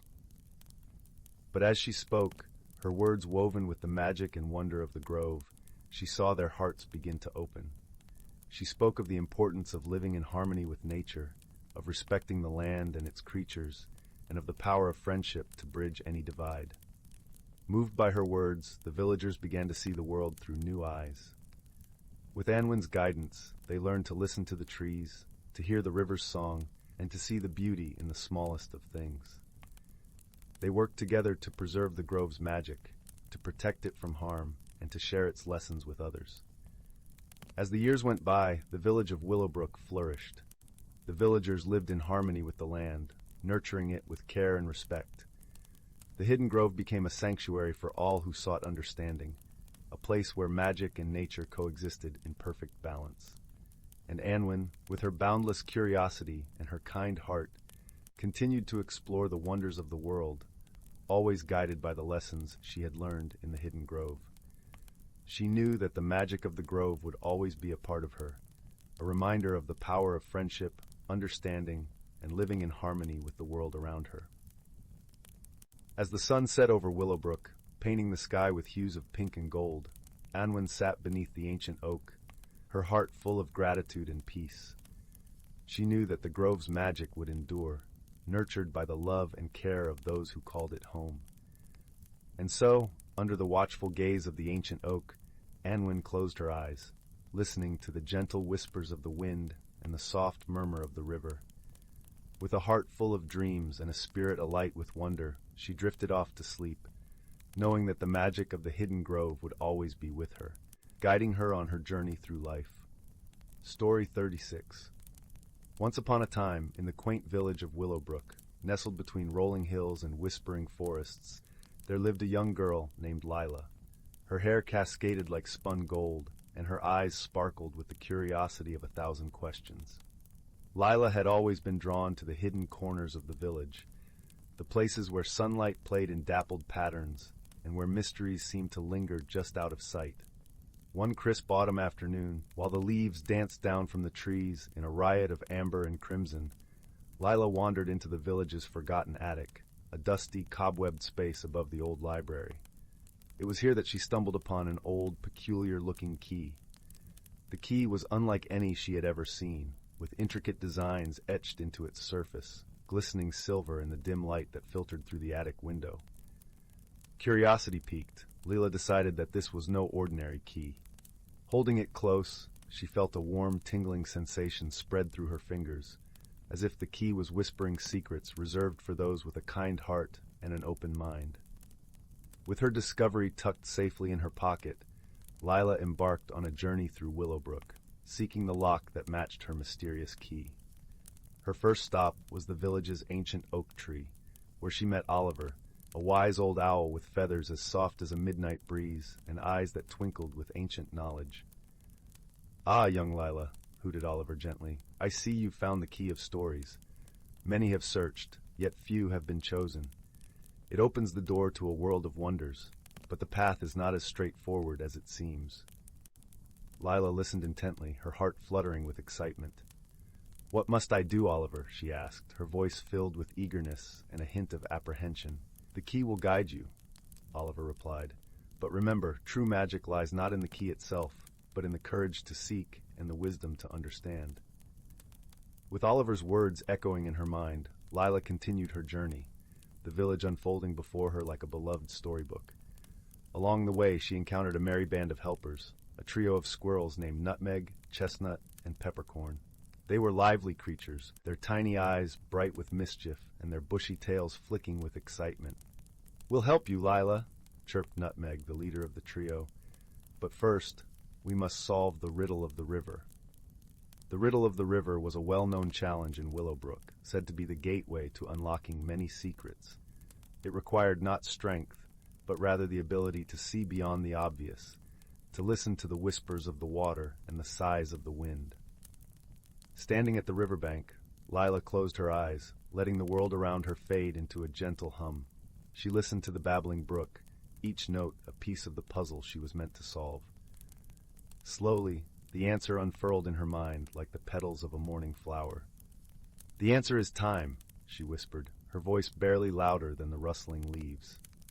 With her answer, the river parted slightly, revealing a hidden path that glimmered with promise. Guided by the key and supported by her newfound friends, Lila stepped onto the path, the air around her shimmering with anticipation. As they ventured deeper into the forest, the world transformed. Colors became more vibrant, scents more intoxicating. The gentle rustle of leaves was now accompanied by the soft chime of unseen bells, and the air was alive with the magic of a place untouched by time. Their journey led them to a grand, ancient door, its surface covered in swirling patterns that danced in the light. Lila took a deep breath and, with a steady hand, inserted the key into the lock. The door swung open silently, revealing a hidden glen filled with stories waiting to be told. In the center of the glen stood a magnificent tree, its branches heavy with enchanted books. Each book held tales of wisdom and wonder, waiting for someone with a compassionate heart to discover them. Lila knew that this was a gift not just for her, but for all of Willowbrook. With Oliver, Nutmeg, Chestnut, and Peppercorn by her side, Lila spent the days that followed, sharing the stories with her fellow villagers. Each tale brought joy and understanding, weaving bonds that tied the community closer together.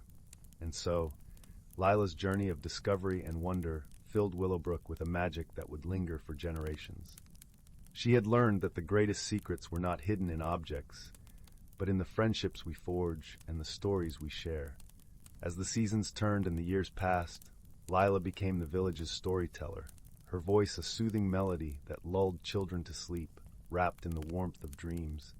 She had found her magic, and it was a story she would cherish forever. And so, dear listener, as the fire crackles softly and the night wraps around us like a comforting blanket, remember that the most extraordinary secrets are often found in the simplest of places, just waiting for a kind heart to discover them. Story 37.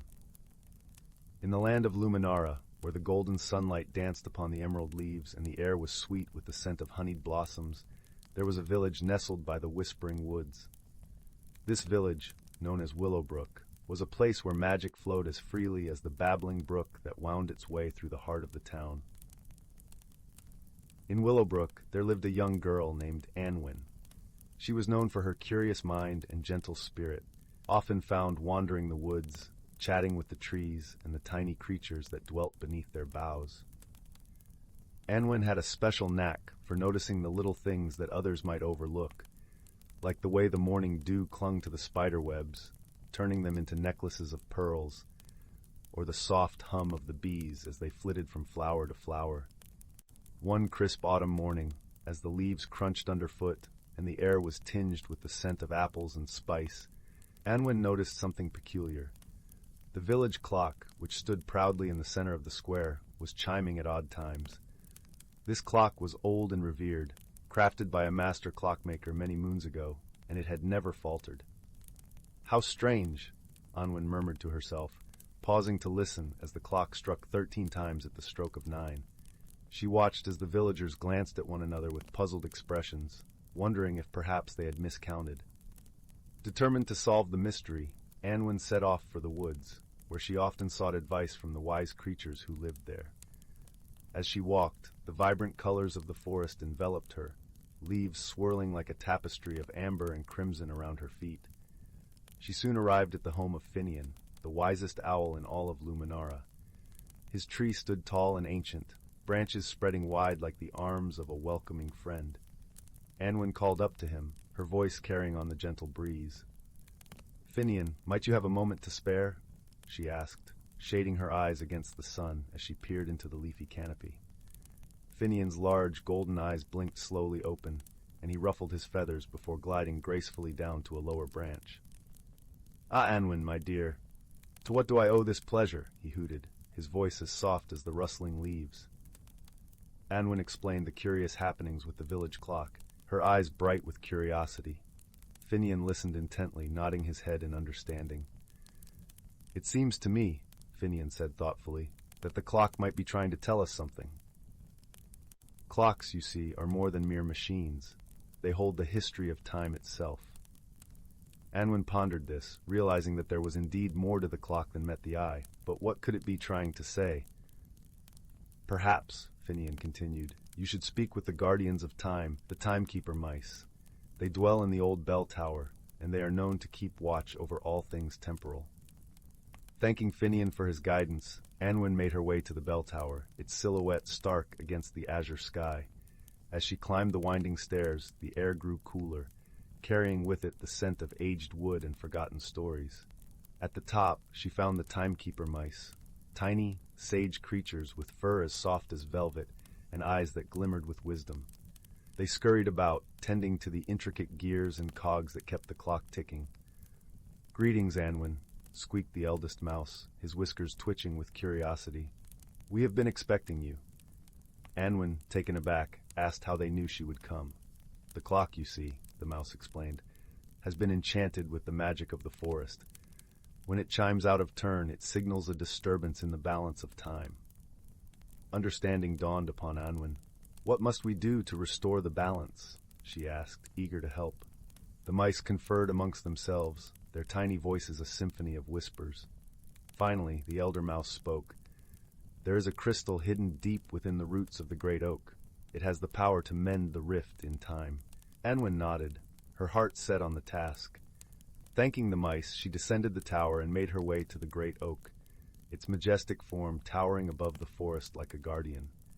As she approached, the wind stirred, carrying with it a sense of ancient wisdom. Anwen knelt at the base of the tree, feeling the rough bark beneath her fingers. She closed her eyes, listening to the whispered secrets of the forest. With gentle hands, she parted the leaves and earth until a glimmer of light caught her eye. There, nestled among the roots, lay the crystal, a shard of time itself, sparkling like a star that had tumbled from the heavens. Cradling it carefully, Anwen returned to the village, where the clock stood silent, waiting. With the help of the timekeeper mice, she placed the crystal within its heart, feeling a warmth spread through her fingertips as the magic took hold. The clock chimed once, twice, thrice, each note ringing clear and true. The villagers gathered, their faces alight with wonder as they realized the clock had been restored. "Thank you, Anwen," the mice squeaked, their voices filled with gratitude. "You have not only saved the clock, but also the harmony of time." Anwen smiled, her heart full as she realized the true value of friendship and understanding. As she made her way home, the sun dipped below the horizon, painting the sky with hues of lavender and gold. The stars twinkled above, a reminder that even the smallest of actions could ripple through time, creating waves of kindness and light. And so, in the cozy village of Willowbrook, the clock continued to tick, a guardian of time and a testament to the magic of friendship and the wisdom of those who listen to the whispers of the world around them. As Anwen settled into bed that night, she felt the gentle embrace of sleep, cradled by the knowledge that she had made a difference, however small, in the grand tapestry of life. Story 38. In a small, peaceful village nestled between gentle, rolling hills and a serene, whispering forest, there lived a curious young boy named Theo. The village was known for its warm-hearted people and beautiful, old cobblestone streets lined with quaint cottages that exuded the scent of fresh bread and blooming flowers. Theo was a gentle soul, with a heart as big as the boundless sky, and a mind full of dreams and questions that danced like dandelion seeds in the breeze. One brisk autumn morning, as the leaves sang their rustling songs and the air was crisp with the promise of change, Theo wandered down to the marketplace. His eyes were wide with wonder, taking in the vibrant stalls brimming with colorful vegetables, woven fabrics, and handmade trinkets that glimmered in the soft sunlight. Among these treasures, something peculiar caught his eye, a small, unassuming wooden box, tucked away in a corner of an elderly vendor's stall. The vendor, a kindly old man with a twinkle in his eye and a beard as white as the winter snow, noticed Theo's interest. "Ah, young one," he said, his voice like the gentle rustle of leaves. "You have a keen eye. This box may appear ordinary, but it holds secrets beyond your wildest dreams." Intrigued, Theo carefully opened the box. Inside, he found a delicate, shimmering feather, unlike any he had ever seen. It seemed to glow with an inner light, casting a soft, warm glow like the first light of dawn. As Theo lifted it, a gentle breeze swirled around him, carrying the scent of far-off places and the sound of distant songs. The vendor smiled knowingly. "This feather, my boy, is a gift from the wind's whisper, a rare and magical bird that only reveals itself to those who seek the truth with an open heart." Theo's heart swelled with excitement and curiosity. He thanked the vendor, who simply nodded, his eyes twinkling with secrets of their own. With the feather tucked safely in his pocket, Theo embarked on a journey unlike any he had ever imagined, a journey to discover the magic hidden within the ordinary. As Theo walked through the village, the feather seemed to guide him, gently tugging at his heartstrings, like a melody that only he could hear. He soon found himself at the edge of the forest, where the trees stood tall and wise, their leaves whispering stories of old. In the heart of the forest, Theo met a lively squirrel named Pippin, with fur the color of autumn leaves and eyes that sparkled with mischief and kindness. Pippin, noticing the feather, chattered excitedly. "Oh, a gift from the wind's whisper! You must be on a great adventure. I'll join you if you'd like. I know these woods like the back of my paw." With Pippin's companionship and guidance, Theo felt a newfound courage blossoming within him. Together, they journeyed deeper into the forest, where the air was rich with the scent of pine and earth, and the soft glow of the feather lit their path. The journey led them to a hidden glade, where the sunlight danced through the leaves, creating a tapestry of light and shadow. In the center of the glade stood an ancient stone, covered in intricate carvings that seemed to shift and shimmer as Theo approached. Pippin, with his keen eyes, noticed something unusual. "Look, Theo. The carvings tell a story, but only those with a wise heart can truly understand their meaning." Theo studied the stone, his mind quiet and open, as he traced the patterns with his fingers. Slowly, the story unfolded. A tale of harmony between nature and humanity, of listening to the whispers of the world and understanding the balance of all things.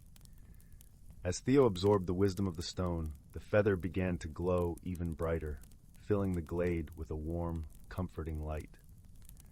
Suddenly, the soft trill of a songbird echoed through the clearing, and Theo looked up to see the wind's whisper, its plumage a dazzling array of colors, perched on a branch above him. The bird sang a melody that resonated deep within Theo's heart, a song of gratitude and promise. It was then that Theo realized the true power of the feather. It was a reminder to listen, to learn, and to live in harmony with the world around him. With newfound understanding, Theo and Pippin returned to the village, their hearts light and full of joy. Theo shared his tale with the villagers, who marveled at his adventure and the lessons he had learned. The feather, now a cherished symbol of his journey, was placed in a special spot in the village square, where its gentle glow could remind everyone of the magic in the ordinary. As the sun set and the stars began to twinkle in the night sky, Theo lay in bed, the soft blanket of night wrapping him in comfort. He closed his eyes, a smile on his lips, knowing that the world was full of secrets and wonders waiting to be discovered by those who dared to look beyond the surface. And so, in the peaceful village, the story of Theo and the magical feather became a cherished tale, whispered gently from generation to generation, a beacon of hope and harmony in the hearts of all who heard it. Story 39. Once upon a time, in a quaint village nestled between rolling hills and sparkling streams, lived a young woman named Leora. Her home was a small cottage on the edge of a lush forest, where the leaves whispered secrets in the wind and the sunlight danced upon the ground like 1,000 fairy lights. Leora loved her village dearly, but she always felt a yearning, a gentle tug at her heart, as if something was calling her from beyond the familiar paths. One crisp autumn morning, as the sun stretched its golden fingers across the horizon, Leora set out to explore deeper into the forest than she had ever dared before. The air was filled with the sweet scent of pine and the gentle rustle of leaves, creating a symphony of nature that soothed her soul. As she wandered, she stumbled upon an ancient stone well, half hidden by moss and thyme. Curious, Leora leaned closer, and to her astonishment, she saw carvings etched into the stones, symbols and patterns that seemed to dance and shimmer in the dappled sunlight. At the center of the carvings was a symbol she recognized from the stories her grandmother used to tell, stories of a legendary artifact known as the Heart of the Forest. Her grandmother had spoken of the heart as a magical amulet, a relic of their ancestors that held the power to connect its bearer with the wisdom of the earth and the spirits of those who had come before. Leora's pulse quickened as she traced the symbols with her fingers. Could it be that this well was a gateway to uncovering more about her heritage? Determined to learn more, Leora returned to the village and visited the eldest member, an elderly woman named Mira, who was known for her vast knowledge of the village's history. Mira's cottage was filled with the comforting aroma of freshly baked bread and dried herbs, and the warmth of the hearth made the room glow with a soft, inviting light. As Leora recounted her discovery, Mira listened intently, her eyes twinkling with ancient wisdom. "Ah, the heart of the forest," Mira mused, her voice as smooth and rich as honey. "It is said that only those with a true connection to their roots can find it. It is your legacy, dear Leora." Mira handed Leora a small, time-worn book bound in leather, its pages filled with sketches of plants and animals, along with stories and lore of their people. "This was your grandmother's," Mira explained. "Perhaps it holds the key to your journey." That night, by the crackling fire, Leora pored over the book. Each page was a tapestry of history and tradition, and as she read, she felt a profound sense of connection to her ancestors. The stories spoke of harmony with nature, of kindness and courage, and of the importance of listening to one's heart. The following morning, Leora set out once more, guided by the wisdom she had gleaned. As she walked through the forest, she noticed things she hadn't before: the intricate patterns of the bark, the symphony of birdsong, the gentle murmur of the brook. It was as if the forest itself was speaking to her, revealing its secrets. Eventually, Leora arrived at a clearing bathed in soft, ethereal light. In the center stood an ancient oak tree, its branches reaching towards the sky like welcoming arms. At its base, nestled among the roots, lay a small, intricately carved wooden box. Her heart racing with anticipation, Leora opened the box to reveal a stunning amulet, its surface shimmering with an inner light that seemed to pulse in time with her own heartbeat. As Leora clasped the heart of the forest around her neck, a gentle warmth spread through her, filling her with a deep sense of peace and belonging. She understood now that the legacy of her ancestors was not just about the amulet or the stories, but about the connection to the land, to each other, and to herself. With newfound wisdom, Leora returned to the village, where she shared her journey and the lessons she had learned. Her story resonated with her fellow villagers, reminding them of their own heritage and the importance of living in harmony with the world around them. And so, the village thrived, its people united by the bonds of friendship and tradition. Leora had discovered her roots, and in doing so, had woven herself into the rich tapestry of her ancestry, a legacy of love, wisdom, and belonging that would continue to flourish for generations to come. As the stars twinkled in the night sky, Leora lay in her cozy bed, the gentle glow of the amulet beside her, and drifted into a peaceful sleep, her heart full, her spirit content, knowing she was exactly where she was meant to be. Story 40. In the heart of a quaint, old village, nestled between gentle rolling hills and bordered by whispering woods, lived a young woman named Leora. The village was a tapestry of cobblestone paths and thatched-roof cottages woven together by the bonds of community and tradition. Yet Leora found herself feeling like a thread that didn't quite fit into the pattern. Leora had always been content with the familiar rhythm of village life, but as of late, she felt a stirring within her, an inexplicable yearning for something more. It was as if the winds that swept through the village carried whispers only she could hear, urging her to explore beyond the boundaries of what she knew. The villagers noticed Leora's restlessness and often spoke of it with gentle concern. "Why change what is already good?" they would say, offering her their warmest smiles and freshly baked bread. Yet, her heart knew that change was not only necessary, but inevitable. One evening, as the golden sun dipped below the horizon, painting the sky with hues of lavender and rose, Leora ventured into the whispering woods.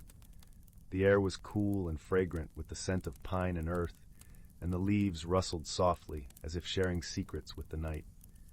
She walked until she reached a clearing where an ancient oak tree stood, its branches stretching wide like welcoming arms. As Leora sat beneath the tree, a gentle sigh escaped her lips, and she closed her eyes, surrendering to the serenity of the moment. When she opened them again, she noticed something peculiar, a faint glow emanating from among the roots of the oak. Curiosity piqued. She leaned closer and discovered a small, luminescent stone nestled in the roots. It pulsed with a soft light, casting a warm, magical glow. Leora hesitated, her heart racing with both fear and excitement. She reached out and cradled the stone in her hands. Instantly, a comforting warmth spread through her, and she heard a voice, as soft and soothing as a gentle breeze, whisper, "Embrace the change, for it is the path to your true self." Startled, Leora looked around but saw no one. The voice seemed to come from within, resonating deep in her soul. She clutched the stone to her chest, feeling its reassuring warmth seep into her heart. From that day on, the stone became her silent companion. She carried it with her, its gentle glow a reminder of the promise of transformation. And as she held it, little by little, she found the courage to embrace the changes that life presented. Her first step was joining the village's craft guild, a place she had admired from afar but never dared to enter. The guild was a haven of creativity, its walls adorned with vibrant tapestries and shelves brimming with handmade wonders. There, Leora met kind-hearted artisans who welcomed her with open arms. Among them was a wise elder named Eldor, whose gentle eyes seemed to hold the wisdom of the ages. He was known for his intricate wood carvings that seemed to capture the very essence of the forest. Eldor became Leora's mentor, teaching her the art of carving with patience and kindness. "Every piece of wood has a story," Eldor told her one afternoon as they worked side by side.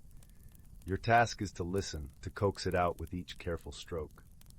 Under his guidance, Leora learned to listen, not just to the wood, but to the quiet voice within her that had been urging her forward. As her hands shaped the wood, she found herself transforming, much like the pieces she carved. The villagers soon noticed the changes in Leora. Her eyes sparkled with newfound confidence, and her laughter rang through the village like a melody. She began to share her creations at the market, where they were met with admiration and awe. But it wasn't just her skills that had grown. Her heart had expanded too. She reached out to others, offering encouragement and friendship to those who, like her, were hesitant to step beyond the familiar. One such friend was a young boy named Bram, who often watched Leora carve with wide, curious eyes. He was shy and unsure of himself, much like Leora had been. Sensing a kindred spirit, Leora invited him to join her at the guild. With Leora's gentle encouragement, Bram's own talents blossomed. He discovered a knack for weaving, creating intricate patterns that mirrored the beauty of the world around them. Together, Leora and Bram learned the joy of sharing their gifts, and their friendship became a testament to the strength found in unity and support. As the seasons changed, so did Leora. She found herself not only accepting the changes that life brought, but embracing them with open arms. The stone, once a beacon of hope, had become a part of her, its light now shining from within her very being. One evening, as the village gathered for the harvest festival, Leora stood beneath the ancient oak tree once more. The tree, her silent witness, stood proud and strong, its roots deep and unwavering. She placed the stone back among its roots, knowing it would guide another soul in need. As she walked back to the village, the moonlight casting a silvery glow over the path, Leora carried with her the lessons she had learned. That change, though daunting, was the key to growth. That within each person lay the potential for transformation. And that, with the support of friends and the courage to listen to her heart, she could become the person she was meant to be. The village, with its cobblestone paths and thatched roof cottages, remained unchanged in its outward appearance.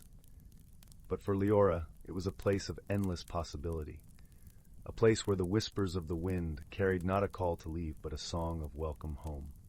Story 41. Once upon a time, in a quaint little village nestled between rolling hills and lush green meadows, there lived a young boy named Oliver. Oliver was a curious child with a heart full of wonder and a mind always eager for discovery. He lived in a cozy cottage at the edge of the village with his grandmother, who was known for her enchanting tales of long-lost magic and hidden treasures. One crisp autumn afternoon, as the golden leaves danced in the gentle breeze, Oliver decided to explore the attic of their old cottage, a place filled with forgotten memories and dusty corners. The attic was a treasure trove of the past, with boxes of old clothes, mysterious trunks, and shelves lined with books whose pages whispered tales from yesteryear. As Oliver rummaged through the attic, his fingers brushed against something cold and metallic. Curious, he pulled out a small, intricately carved wooden box. The box was adorned with delicate patterns that seemed to shimmer softly in the fading light. With a gentle click, he opened it to reveal a curious item, a shimmering silver pocket watch. The watch was unlike any Oliver had ever seen. Its face was adorned with tiny stars that seemed to twinkle and shift, as if reflecting a sky far away. Intrigued, Oliver gently wound the watch, and to his astonishment, the hands began to move backward, spinning faster and faster until they stopped altogether. In that moment, the air around Oliver shimmered, and he found himself standing in a sunlit glade, surrounded by towering trees whose leaves glowed with a warm, golden light. Bewildered but unafraid, Oliver stepped forward, the soft grass tickling his bare feet, and noticed a path winding through the trees, beckoning him onward. As he walked, the sounds of the forest enveloped him, a symphony of chirping birds, rustling leaves, and the distant babble of a brook. The path led him to a clearing where a small wooden bridge arched over a crystal-clear stream. Sitting on the edge of the bridge was a peculiar creature, a fox with fur as white as snow and eyes that sparkled with wisdom. The fox smiled warmly at Oliver, its voice as gentle as the breeze. "Greetings, young traveler. I am Finn, the guardian of this realm. It seems the watch has chosen you for a journey of discovery." Oliver felt a flutter of excitement mixed with curiosity. "A journey? But to where?" Finn chuckled softly, the sound like the tinkling of wind chimes. "To find what your heart truly seeks. But first, you must learn to listen, to the world around you and to the whispers of your own heart." Intrigued and eager to begin, Oliver nodded. Together they crossed the bridge, the stream below singing a merry tune as it flowed. On the other side, the forest opened into a meadow, bathed in golden sunlight, where wildflowers swayed gently in the breeze. As they walked, Finn shared stories of the forest and its inhabitants, teaching Oliver to recognize the language of the birds, the patterns of the stars, and the secrets held within the gentle rustle of the leaves. Oliver listened intently, his heart swelling with newfound wisdom and appreciation for the world around him. In time, they reached the edge of the meadow, where stood an ancient oak tree, its branches reaching toward the sky like welcoming arms. Beneath the tree sat an elderly owl with feathers of silver and eyes that glowed with kindness. "Ah, Finn, you bring a guest," the owl hooted softly, "and a curious one at that." "This is Oliver," Finn introduced. "He seeks to understand the magic of the world." The owl, whose name was Elderwood, nodded sagely. "A noble quest indeed. But tell me, young Oliver, what do you believe magic truly is?" Oliver pondered the question, looking up at the vast canopy of leaves above. "I think magic is something that connects us all, something that makes the ordinary extraordinary." Elderwood's eyes twinkled with approval. "Wise words, young one. Remember, true magic lies not in power, but in understanding and harmony." With these words, Elderwood presented Oliver with a small, smooth stone that glowed softly in his palm. "This is a token of your journey. Keep it close, for it will guide you when you need it most." Thanking Elderwood for his gift, Oliver placed the stone in his pocket, feeling its comforting warmth against his skin. As he bade farewell to Elderwood and continued his journey with Finn, he felt a sense of peace and purpose. Their path led them deeper into the heart of the forest, where they encountered a gentle brook that glistened like a ribbon of silver under the moonlight. There, they found a family of rabbits, whose burrows were tucked safely among the roots of ancient trees. The rabbits, led by a wise matriarch named Willow, offered them shelter for the night, sharing tales of their adventures and the lessons learned along the way.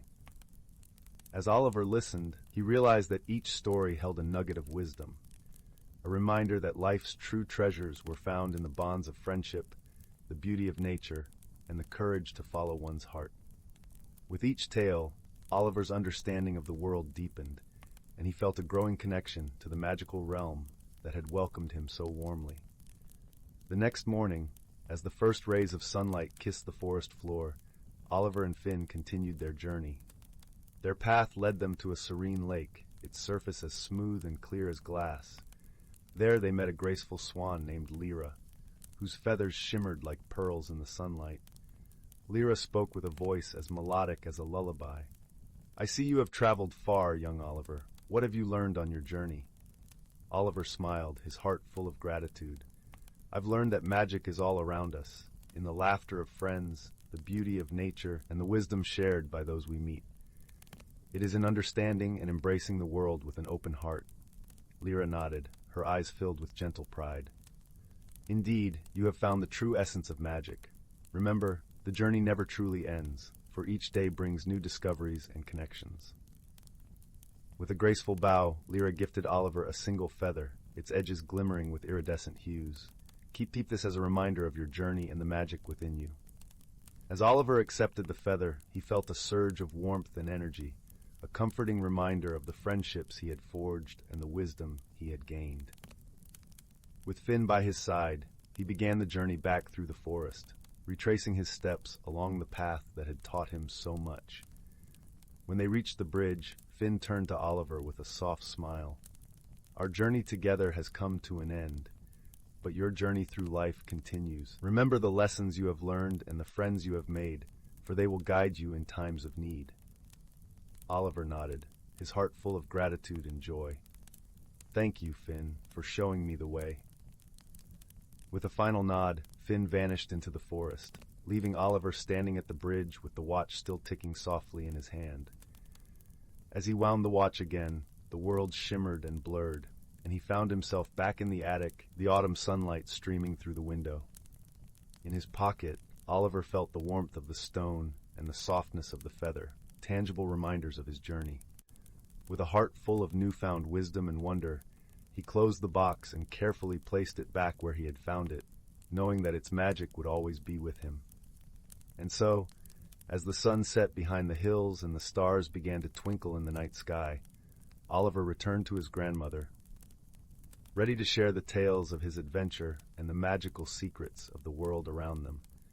From that day on, Oliver viewed the world with eyes full of wonder, always listening to the whispers of the wind and the stories of the stars, knowing that the true magic of life lay in the connections we make and the wisdom we gain along the way. And as he drifted off to sleep each night, he dreamed of the enchanting forest, the wise friends he had met, and the journey that had forever changed his heart. For in his dreams, The magic of discovery lived on, a gentle reminder that the world is full of wonders waiting to be found. Story 42. Once upon a time, in a quaint village nestled among rolling hills, there lived a young girl named Lily. Like most children her age, she delighted in the simple pleasures of life, chasing butterflies in the meadow, listening to the sweet melodies of songbirds, and losing herself in the pages of beloved storybooks. One crisp autumn day, Lily was rummaging through her grandmother's attic, a dusty realm brimming with forgotten treasures. Amidst the clutter, a tarnished old lantern caught her eye. It was an unassuming thing, yet something about it stirred her curiosity. As she gently lifted the lantern, a warm golden glow emanated from within, bathing the room in a gentle radiance. Startled yet intrigued, Lily peered inside the lantern's glass panels and gasped in wonder.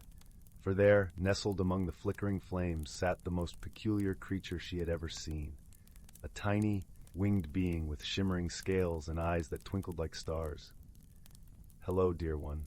The creature spoke in a voice as soft as a summer breeze. "I am Zephyr, the keeper of stories untold." From that moment on, Lily's world was forever changed. Zephyr revealed that the lantern was no ordinary object, but a vessel that housed the wisdom and wonder of countless tales from realms beyond imagination. With each night, as Lily lit the lantern's wick, Zephyr would spin magical yarns, transporting them to fantastical lands where brave heroes embarked on extraordinary quests. As the seasons passed, Lily and Zephyr formed an unbreakable bond, sharing in the joys and sorrows of every adventure. Yet, one tale stood apart, a story of a young prince whose kingdom had been shrouded in darkness by a cruel sorcerer. To restore light and hope, the prince had to undertake a perilous journey across treacherous mountains and enchanted forests, guided only by his unwavering courage and the wisdom of his loyal companions.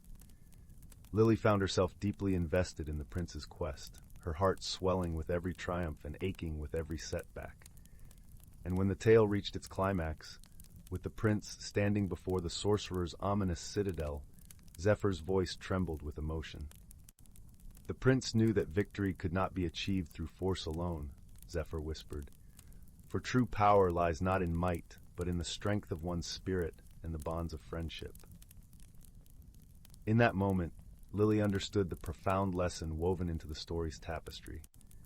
She realized that life's greatest challenges were not overcome by brute strength, but by the wisdom to navigate them with compassion, resilience, and the unwavering support of those who care for us. As the final embers of the lantern's flames flickered and faded, Lily felt a profound sense of gratitude for the extraordinary gift she had been given, a window into worlds of boundless imagination, and the chance to grow alongside the heroes of Zephyr's tales. From that day forward, the lantern's warm glow became a beacon of hope, reminding Lily that even in life's darkest moments, the power of storytelling could illuminate the path forward, nurturing the very best within us all. And so, with Zephyr by her side, Lily's journey continued, each night a new adventure awaiting, forever enriched by the magic of stories that knew no bounds. Story 43. In the small village of Elderglen, nestled between ancient woods and rolling hills, there was a stone cottage with ivy creeping up its walls, where a girl named Lila lived. Lila was known for her curiosity and her kind heart, traits that often led her on adventures in the vast forest that bordered her home. The villagers, wrapped in their ordinary lives, spoke of the forest only in whispers, claiming it held an ancient magic that was both wondrous and wise. Lila's favorite spot was a clearing deep within the woods where a single majestic oak stood. Its branches reached high into the sky, and its leaves whispered secrets when the wind blew. One crisp autumn afternoon, as the golden sunlight danced through the leaves, Lila noticed something unusual. A faint, shimmering light glimmered at the base of the oak. As she approached, she uncovered a small, intricately carved wooden box tucked beneath the roots. Gently she opened the box, revealing a delicate silver amulet that pulsed with a soft, ethereal glow. The amulet was cool to the touch, and as Lila held it in her palm, she felt a warmth spreading through her fingers, reaching her heart. An inexplicable sense of calm enveloped her, and she realized this was no ordinary trinket. It was imbued with the magic of the forest itself. Old tales spoke of a magical realm hidden within the woods, a world unseen by those who did not believe. Lila, ever the dreamer, knew she had found the key to this hidden world. With the amulet clasped around her neck, she felt a gentle tug, as if the forest were now calling her deeper into its embrace. The path through the woods was familiar, yet with each step, the world around her seemed to change subtly. Colors were more vibrant, the air was sweeter, and the rustling leaves sang a tune she'd never heard before. Guided by an unseen force, Zyla discovered a narrow, winding trail she had never noticed. It led her to a place where the trees stood impossibly tall and the ground was carpeted with delicate, shimmering flowers. In this hidden glade, the air was thick with magic. Creatures of all kinds flitted about. Tiny fairies with gossamer wings, gentle deer that watched with intelligent eyes, and wise old owls perched high in the branches. Lila's heart soared with delight, and she realized she had stepped into the world of legend and dreams. As she wandered through this enchanted realm, she came upon a serene pond, its surface like glass, reflecting the sky and the towering trees. Beside the pond sat a figure, cloaked in a robe of deep green, with hair like silver moonlight. The figure turned to Zyla with a smile, eyes twinkling with the light of countless stars. "Welcome, Zyla," the figure spoke, their voice as soothing as a lullaby. "I am Maeve, the guardian of this realm. You found the amulet of Illuria, a gift from the forest to those who seek with a pure heart." Zyla, though young, was unafraid. She felt a kinship with Maeve, as if they had known each other long before this moment. "Hello, Maeve," she replied, her voice filled with awe. "The forest led me here. I didn't know such a place existed." Maeve nodded, the corners of their lips curling into a gentle smile. "This world is hidden from those who see with only their eyes, but you, dear Zyla, see with your heart." They spoke of the amulet's power to reveal the hidden beauties of the world, but also its responsibility. It was a reminder of the balance between humanity and nature, a bond that needed nurturing and care. Days turned into weeks, and Zyla returned to the enchanted glade often, learning from Maeve and the forest creatures. Each visit was a lesson in harmony and respect, and Lila's heart grew wiser and more attuned to the world around her.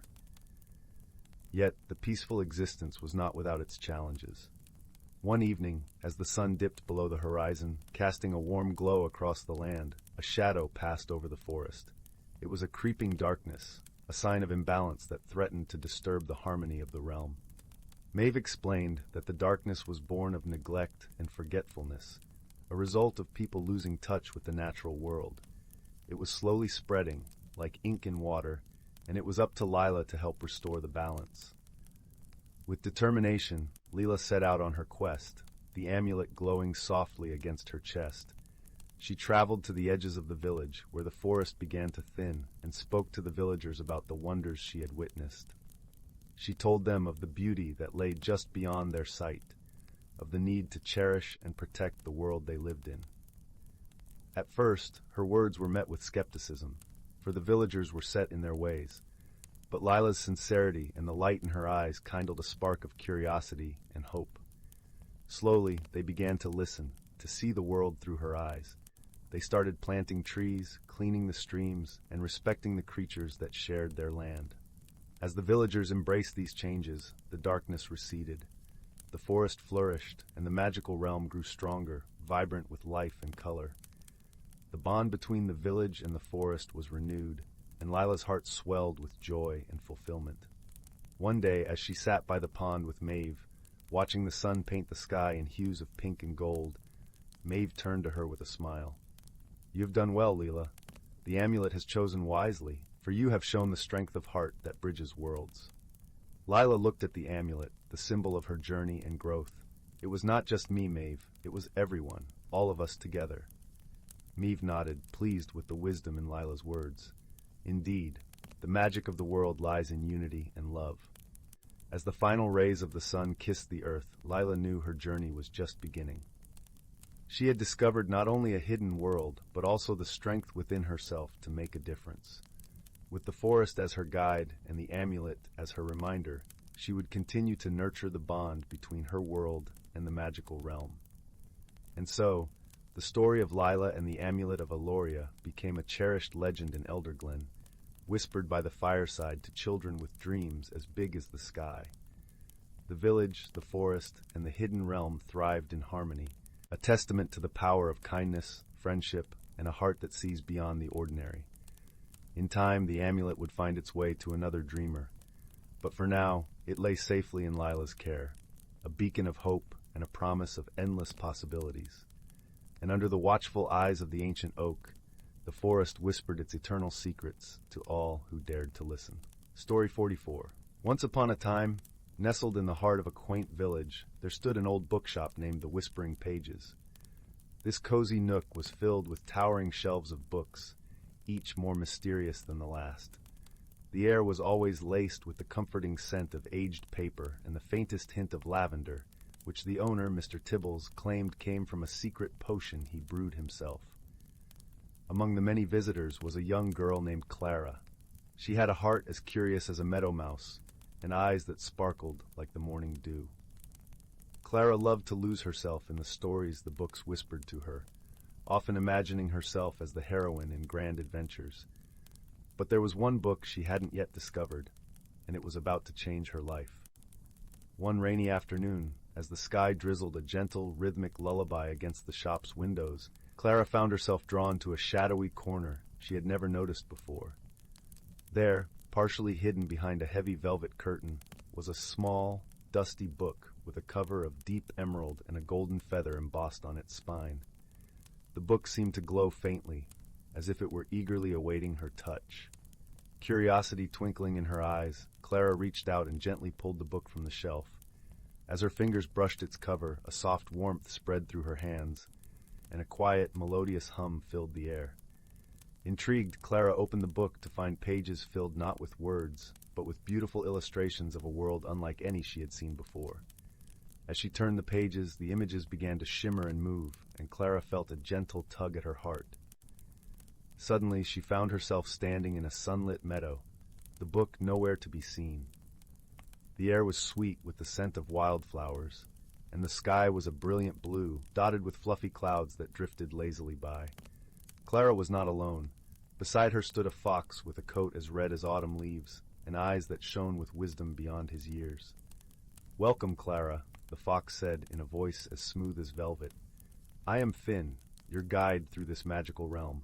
Here, every step you take will reveal something new and wondrous." Clara felt a thrill of excitement mixed with a touch of nervousness. "What is this place?" she asked, her voice barely above a whisper. "This is the land of hidden wonders," Finn replied. "A realm created by the dreams of those who dare to believe in the impossible. But beware, for not all is as it seems. You must use your heart and mind to uncover the secrets that lie ahead." With Finn by her side, Clara embarked on a journey through the enchanting landscape. They wandered through forests where the trees sang stories of old, and across rivers that shimmered like starlight. Along the way, they met many delightful creatures who offered their friendship and guidance. There was Luna, the wise old owl, who perched high in the treetops and shared tales of courage and kindness. "Remember," Luna hooted gently, "true strength lies not in might, but in the goodness of one's heart." Then there was Gilly, the playful squirrel, who darted through the canopy with the grace of a dancer. Gilly showed Clara how to see the world through eyes filled with wonder, finding joy in the simplest of things. But the journey was not without its challenges. Deep in the heart of the land lay the Valley of Shadows, where fears and doubts took form, casting long, dark silhouettes. To pass through, Clara had to confront her own uncertainties and insecurities. As they entered the valley, a chill wind whispered unsettling thoughts into Clara's mind. But Finn stood firm beside her, his presence a beacon of warmth and comfort. "Remember, Clara," he said softly, "the shadows are only as strong as you allow them to be.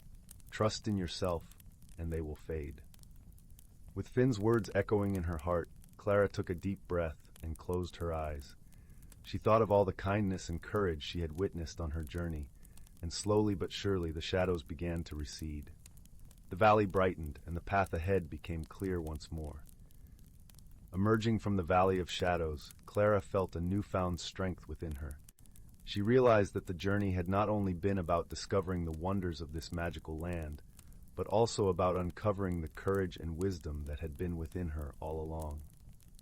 As dusk began to blanket the land, casting a gentle twilight glow, Finn led Clara back to the meadow where their adventure had begun. "You have done well, Clara," he said with a proud smile.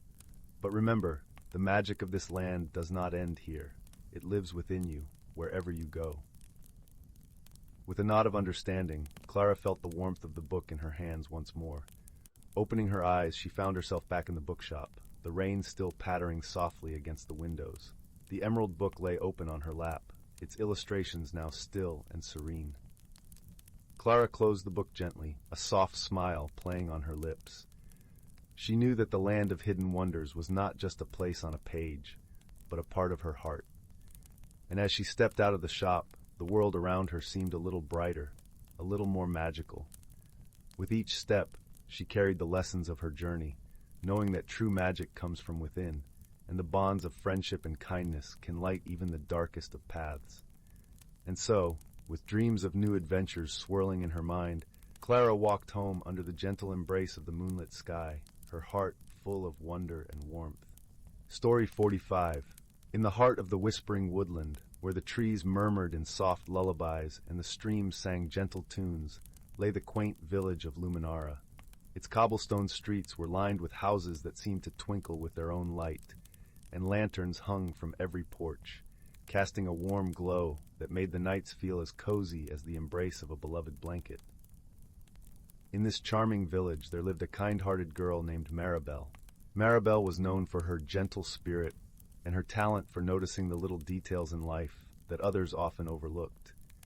She had an infectious smile that could melt the frostiest of hearts and a curious mind that was always eager to unravel a mystery. One particular autumn evening, as the leaves whispered secrets to the wind and the air carried the scent of cinnamon and apples, something peculiar began to happen in Luminara. The lanterns that lined the streets and porches flickered in unison, their glow dimming and brightening in a rhythmic dance that no one could explain. The villagers, although puzzled, did not feel alarmed. Instead, they were curious, for strange things often happened in Whispering Woodland, and they knew there was usually a lesson to be learned. Maribel, with her inquisitive nature, was determined to understand the mystery of the flickering lanterns. As she wandered through the village under the starlit sky, she noticed that the flickering seemed to follow a pattern. With a notebook and pencil in hand, she began to jot down her observations, creating a map of the village that highlighted the timing and intensity of the flickers. Her journey led her to the edge of the village, where a wise old owl named Archimedes resided in the boughs of an ancient oak tree. Archimedes was known far and wide for his knowledge of the woodland and its magical intricacies. His feathers were as silver as moonlight, and his eyes sparkled with centuries of wisdom. "Good evening, young Maribel," Archimedes hooted softly as Maribel approached. "What brings you to my humble abode on such a fine night?" "Good evening, Archimedes," Maribel replied with a curtsy. "I seek your wisdom regarding the lanterns. They flicker so strangely, and I wish to understand why." Archimedes tilted his head, considering her words. "Ah, the lanterns," he mused. "They are indeed peculiar tonight. But tell me, what have you observed?" Maribel eagerly shared her notes with the wise owl, pointing out the patterns she had noticed. Archimedes listened intently, nodding along with her findings. After a moment of thoughtful silence, he spoke again. "The flickering you describe resembles the rhythm of the woodland's heartbeat," he explained. "Every so often, the forest sends out a gentle pulse, a reminder of the magic that flows through its roots and branches. But for the lanterns to respond in such a way is unusual." Maribel pondered his words, her mind buzzing with possibilities. Could it be a message? She wondered aloud. Perhaps the woodland is trying to tell us something. Archimedes chuckled, a sound like the rustling of autumn leaves. "You are wise beyond your years, Maribel. It could indeed be a message, but deciphering it will require more than just observation. You must listen with your heart, as well as your eyes and ears." With renewed determination, Maribel thanked Archimedes and returned to the village, her heart open to the whispers of the woodland. As she walked, she paid attention not only to the flickering lights, but also to the sounds and scents around her. She noticed how the wind seemed to carry a melody, and how the leaves rustled in harmony with the lantern's dance. The next day, Maribel shared her thoughts with her dear friend Thistle, a gentle fawn who lived at the edge of the village. Thistle was known for his keen sense of hearing and his deep connection with nature. Together, they devised a plan to listen to the woodland's message. That evening, as the sun dipped below the horizon and the village lanterns began their flickering dance once more, Maribel and Thistle settled in a quiet clearing just outside the village. They closed their eyes, allowing the sounds of the forest to wash over them like a soothing lullaby. Thistle, with his sensitive ears, picked up on a subtle melody woven into the wind, a tune that seemed to echo the rhythm of the lanterns. "It's a song," Thistle whispered, his voice full of wonder. "The woodland is singing a song, and the lanterns are its chorus." Maribel listened closely, her heart attuned to the woodland's melody. As the notes danced around her, she began to understand. The song was one of gratitude and celebration, a tribute to the changing seasons and the beauty of the world.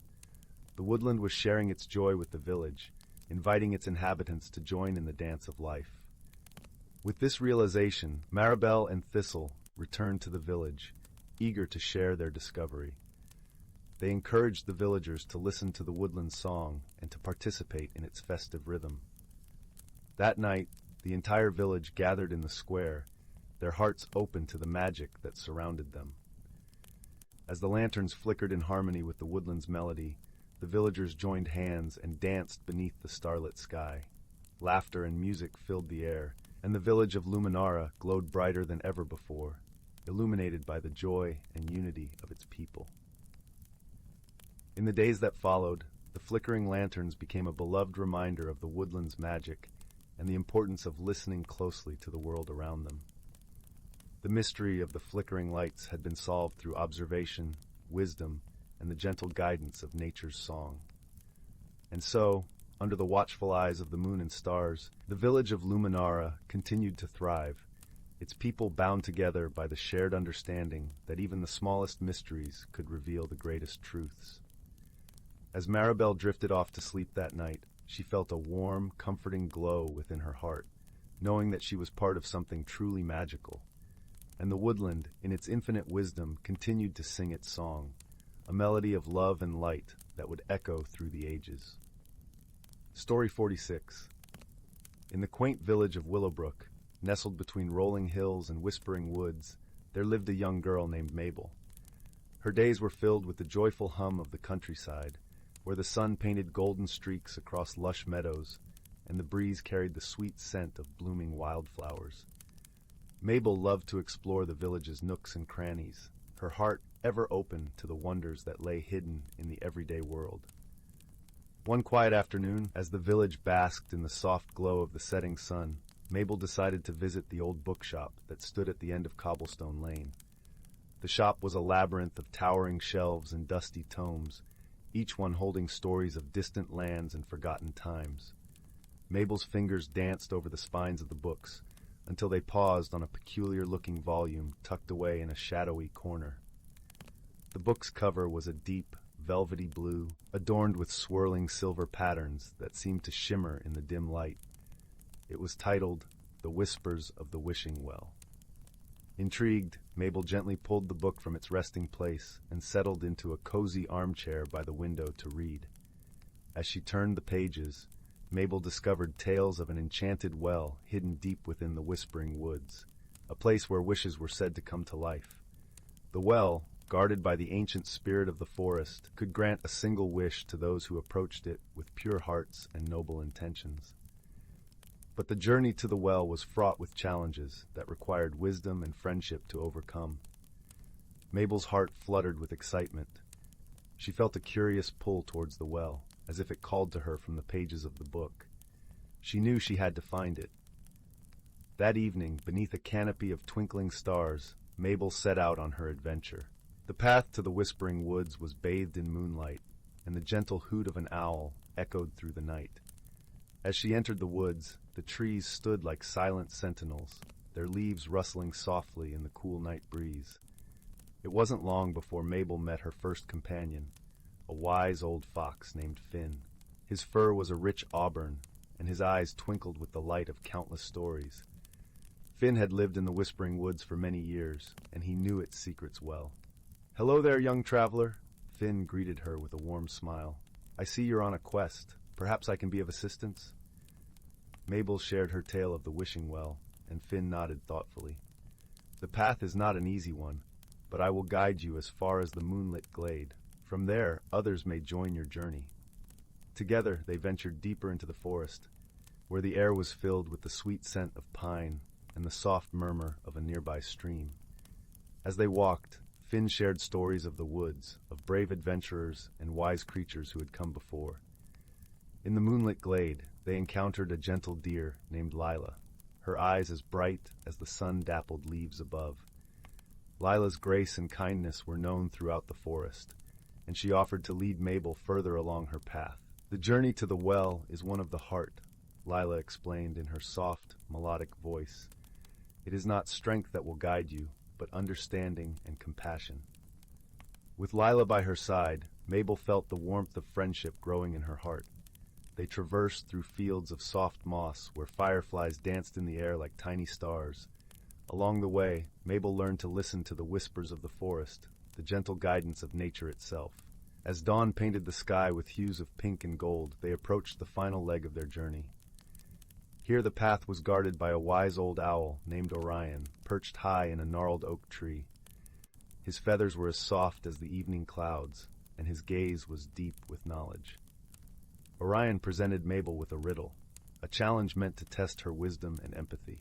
What is the most precious gift one can give, yet keeps none for themselves? Mabel pondered the riddle, her thoughts weaving through the lessons she had learned on her journey. She remembered the kindness of Finn, the guidance of Zyla, and the serene wisdom of the forest. Suddenly, the answer became clear. Love, she answered softly. Love is the most precious gift. It is given freely, yet it fills the giver's heart with its own light. Orion nodded approvingly, and the branches parted to reveal a hidden path, bathed in the soft glow of morning light. Mabel's heart soared with joy as she followed the trail to the enchanted well. The well stood in a tranquil clearing, its stone walls covered in delicate vines and blooming flowers. As Mabel approached, she felt a gentle presence surrounding her, as if the forest itself welcomed her with open arms. Kneeling by the well, she closed her eyes and let her heart speak her wish, one born not of desire, but of gratitude for the journey and the friends she had made along the way. When she opened her eyes, the forest seemed to shimmer with magic, as if acknowledging her wish. Mabel realized that the true magic lay in the journey itself, in the kindness and wisdom she had found within herself and in others. With a heart full of newfound understanding, Mabel returned to Willowbrook, where the village embraced her with its familiar warmth. The journey had changed her, not through the granting of a wish, but through the gentle lessons of friendship and love. And so, as the stars twinkled in the night sky above Willowbrook, Mabel drifted into a peaceful sleep, her dreams filled with the soft whispers of the woods and the comforting glow of the wishing well, knowing that the world was a little more magical than she had ever imagined. Story 47. In a quaint village nestled between rolling hills and whispering forests, there lived a young girl named Zyla. She had a curious heart and eyes that twinkled like stars in the night sky. Her world was filled with the scent of blooming wildflowers and the soft rustle of leaves that seemed to carry secrets from distant lands. Zyla's village was ordinary in many ways.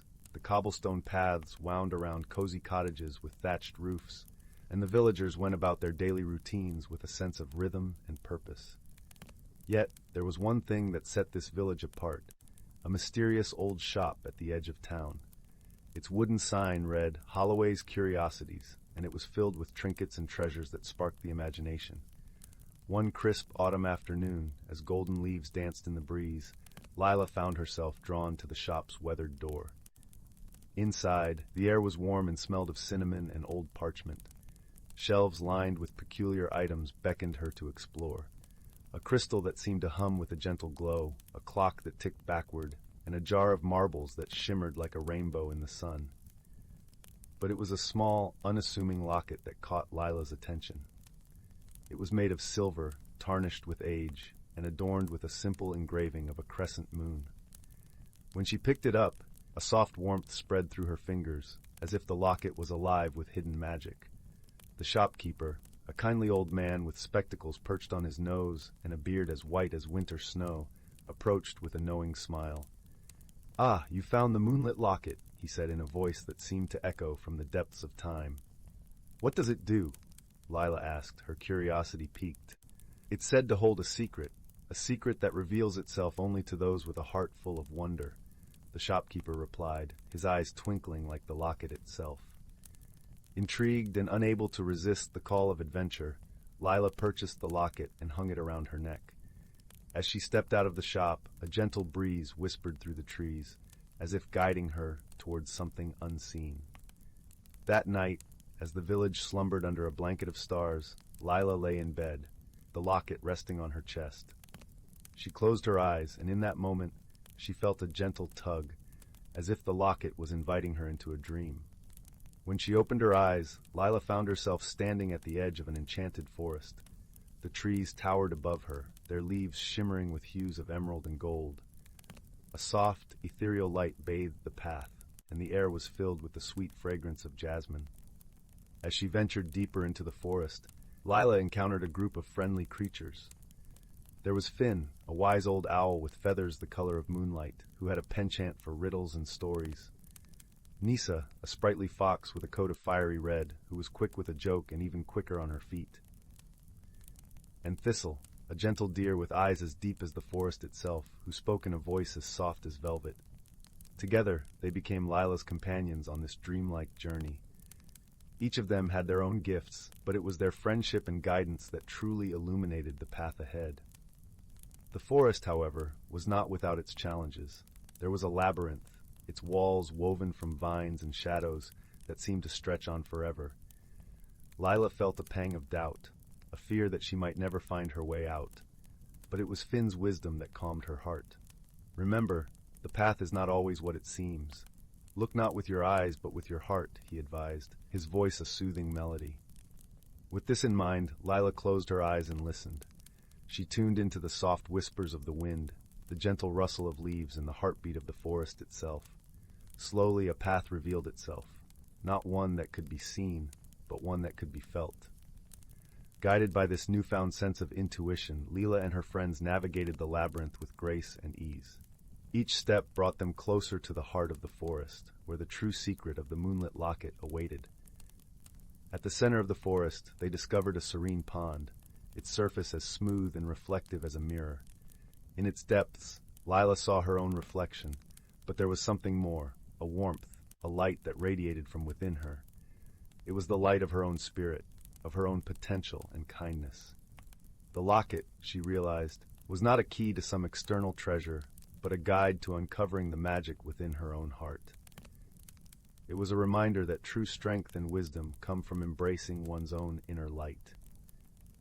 With this understanding, the forest began to fade, and Lila found herself back in her own bed, the locket gleaming softly in the moonlight. She felt a deep sense of peace and gratitude for the journey she had undertaken and the friends she had made along the way. From that day forward, Lila wore the locket as a symbol of her newfound wisdom and wonder. She shared her story with the villagers, inspiring them to seek the magic within their own hearts and to cherish the friendships that illuminate their paths. And so, in the gentle embrace of night, as the village lay wrapped in dreams, Lila's story became a lullaby, a melody of discovery, of kindness, and of the extraordinary magic that resides in the heart of the ordinary. Story 48.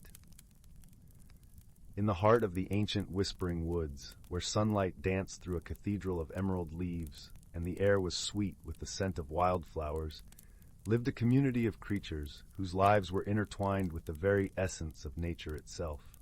This haven was a place where time seemed to slow, and the gentle rustle of the wind through the trees carried with it the secrets of ages past. Nestled in a cozy burrow beneath the roots of an ancient oak tree lived Fenwick, a wise and gentle rabbit with a coat as soft as the downy seeds that floated through the air during spring. Fenwick's eyes sparkled with the wisdom of generations, and he was known throughout the forest for his deep understanding of the delicate balance that held their world together.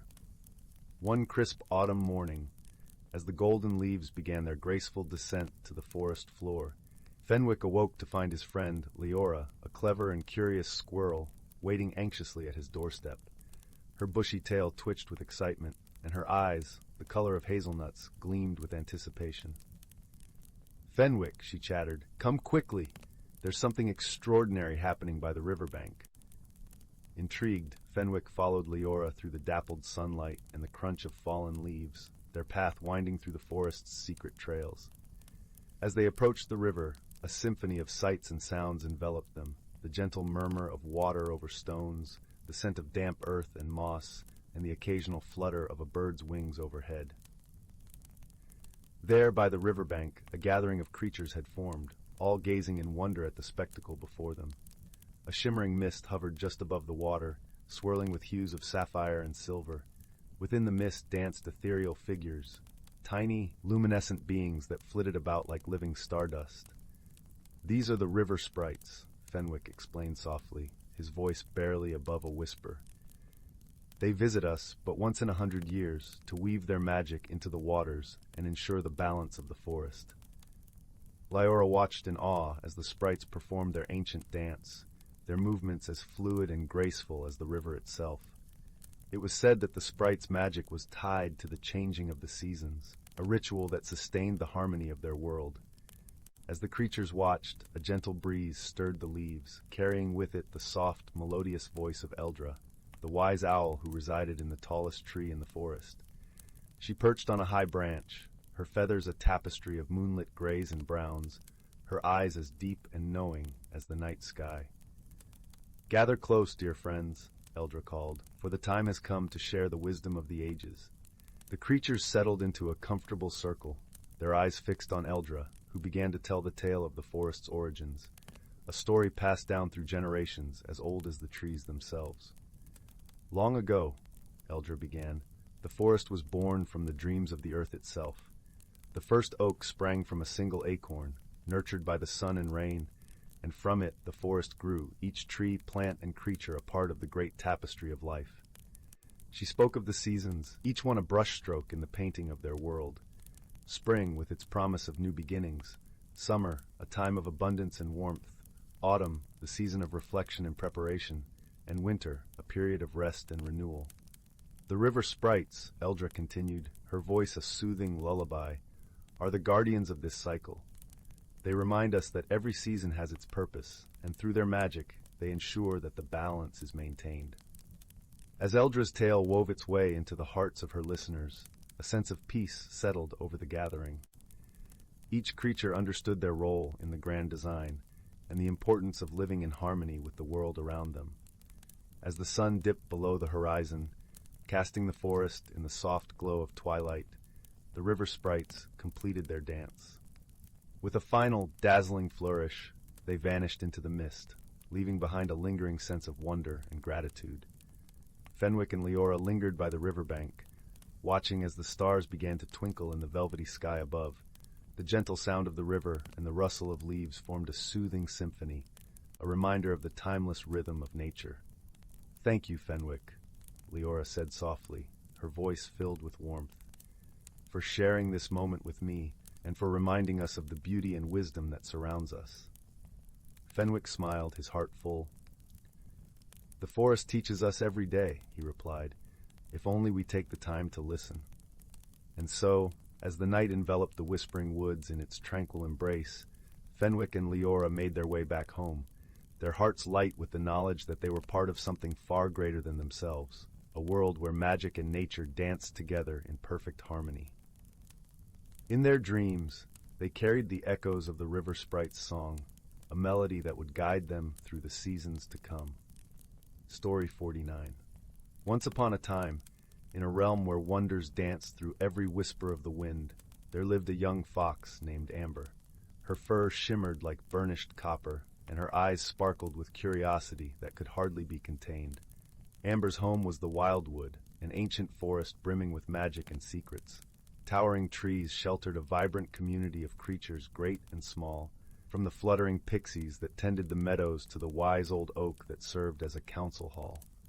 One crisp autumn evening, Amber was scampering through the fallen leaves when she noticed something peculiar. Scattered among the crimson and golden foliage were dozens of tiny mushroom caps, each one emitting a soft, ethereal glow. Amber had never seen anything like it before. She sniffed cautiously, her whiskers twitching, but the mushrooms gave off no scent. Baffled but intrigued, she bounded off to seek advice from her dear friend, the ancient willow named Gnarlbark. Gnarlbark's gnarled branches creaked in greeting as Amber approached. "What troubles you, my curious little friend?" the willow asked in a voice like rustling leaves. Amber explained about the strange glowing mushrooms, and Gnarlbark's expression grew contemplative. "Ah yes, I believe I know of what you speak. Those are no ordinary fungi, but fairy caps, remnants of magic left behind from the Autumn Fire Festival." According to Gnarlbark, the Autumn Fire was an annual celebration hosted by the forest sprites, marking the transition from summer's warmth to the chill of winter. Fairy caps were markers used to light the hidden pathways that wove through the wildwood. But the festival ended weeks ago, Amber pointed out. Why would the caps still be glowing? A thoughtful frown creased Gnarlbark's bark. "You raise an interesting point, little one. Perhaps we should investigate further. The wisest course is to seek counsel from Zephyr, the ancient owl." And so Amber and Gnarlbark set off deeper into the forest, following the trail of eerie, glimmering mushrooms. All around them, shadows seemed to shift and dance, and the night air carried faint, musical whispers that made Amber's fur stand on end. At last, they found Zephyr perched atop a gnarled oak, his great tawny wings folded neatly at his sides. The owl's eyes, rich and golden as gemstones, studied them with an ancient, knowing gaze. Gnarlbark explained the peculiar situation, and Zephyr listened intently, occasionally tilting his head in that distinctive, quizzical owl fashion. "I believe I understand the nature of this mystery," Zephyr said at last, his voice a low, comforting hoot. "You see, the fairy caps are not merely way markers, but repositories for the sprites' great magic that should have dissipated long ago." Leaning forward on his branch, the owl gestured with one mighty wing, and the shadows themselves seemed to stir and lengthen. Unless something is preventing that magic from fading, some other force at work, siphoning away the sprite's powers for its own mysterious purposes. A hushed, uneasy silence fell over the forest, broken only by the distant calls of night birds and the whisper of leaves in the breeze. Amber felt a shiver run along her spine. If some unknown power was stealing magic from the forest, what other troubles might lie in store? But Zephyr was not one to dwell on fears. "The solution, I believe, lies in the fairy ring," he declared.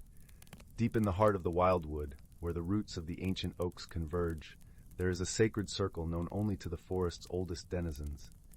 It is there we shall find answers." With Zephyr soaring silently overhead, Amber and Gnarlbark ventured forth, following the owl's directions, until they reached a secluded hollow surrounded by towering, moss-draped sentinels. And there, nestled among the gnarled roots, they found a perfect ring of toadstools glowing with inner light. As Amber watched in wonder, Zephyr alighted in the center of the fairy ring and began, well, it seemed he was listening. His head swiveled from side to side, his tufted ears perking up as if detecting some sound only he could hear. At length, the owl turned back to his companions, a mixture of relief and lingering concern in his bright eyes. The sprite's magic is indeed being siphoned away, but not by any malicious force. He paused, ruffling his feathers contemplatively. Rather, it is the work of a young, mischievous spirit, one whose antics, though harmless, have thrown the balance of the forest askew. Gnarlbark's branches swayed gently, as if releasing a pent-up breath. A spirit's mischief? Well, that is certainly a relief. But how might we reason with such a wayward force of nature? Zephyr favored the willow with an inscrutable look. Why, through kindness and patience, of course, virtues you both exemplify so well. The way to tame a restless spirit is not through force or reprimand, but through guidance, teaching it to appreciate the natural rhythms it has disrupted. And so, Amber, Gnarlbark, and Zephyr set about the delicate task of tracking down the impish spirit responsible for the fairy cap's lingering glow. It proved no easy feat, for the mischievous entity seemed to delight in leading them on a merry chase, the trails of mushrooms winking in and out of existence like will-o'-the-wisps. But at last, after much laughter and gentle coaxing from her wise companions, Amber managed to cajole the errant spirit into revealing itself. With a bright burst of energy, it manifested as a swirling constellation of sparkles, simultaneously ancient and eternally young. Zephyr began murmuring soothing words, beckoning the spirit to listen to the heartbeat of the living forest. Gnarlbark's branches wove an enchanting story of the never-ending cycle of life, death, and rebirth, and Amber, her nose twitching with delight at the spirit's playful antics, extended an invitation to join the dance of nature's grand procession, to become part of something far greater than oneself. Slowly, the frantic flickering of the fairy caps began to still, their glow softening and harmonizing like fireflies winking in sequence. The spirit's restless energy found solace in the cadence of rustling leaves, the ebb and flow of sap through ancient bark. As the first pale rays of dawn gilded the forest canopy, Zephyr turned his wise gaze upon Amber. "You have shown great patience and kindness this night, little one. The spirit has found its place within the grand tapestry, thanks to your guidance." Amber blinked her bright eyes, basking in the warm sense of contentment that suffused the forest. The fairy caps lay scattered once more, their magic dissipated, but in their place blossomed a multitude of tiny woodland flowers, each one aglow with the promise of spring's return. From that day forth, Amber held a deep appreciation for the delicate balance that governed the wildwood. For she had glimpsed the resilience of nature and the power of open hearts and minds to banish even the profoundest mysteries. In a realm where magic danced on the wings of every breath, it seemed the greatest enchantment of all was the gift of understanding. Understanding that unlocked the doors to friendship, renewal, and the eternal song of life itself. Story 50. Once upon a time, nestled in the heart of a lush, whispering forest, there existed a village known as Willowbrook. This quaint, charming place was hidden from the bustling world, surrounded by towering trees whose leaves shimmered like emeralds in the morning light. The gentle rush of the river, which danced its way through the village, sang sweet lullabies to the inhabitants each night. Willowbrook was a village where the ordinary met the extraordinary, where magic lingered just beneath the surface, waiting to be discovered by those with eyes to see. In this village there lived a young boy named Finn. Finn was a kind-hearted soul, with hairs golden as the sun's rays and eyes that sparkled with curiosity about the world around him. He lived with his grandmother, a wise old woman known to the villagers as Nana Willow. She was renowned for her stories about the hidden wonders of the forest and would often gather the children around the fireplace, her voice weaving tales that danced like shadows on the walls. One evening, as the stars began to twinkle in the velvet sky, Nana Willow called Finn to her side. "Finn, my dear," she said, her voice as soft as the rustling leaves, "I have something very special to share with you tonight." Finn's eyes widened with excitement.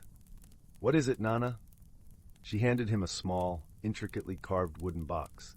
It was adorned with delicate patterns of leaves and vines, the craftsmanship so fine that it seemed almost alive.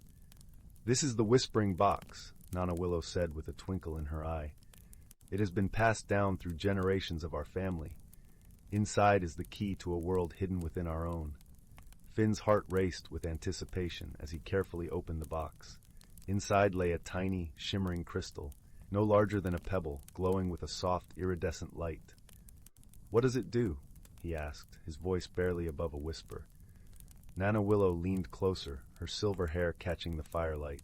"This crystal allows its bearer to see the hidden world within our forest," she explained. "A world where magic is as real as the ground beneath our feet. But remember, Finn, the crystal's magic is not meant for personal gain. It is a gift to be used with kindness and respect." Finn nodded solemnly, understanding the weight of his grandmother's words.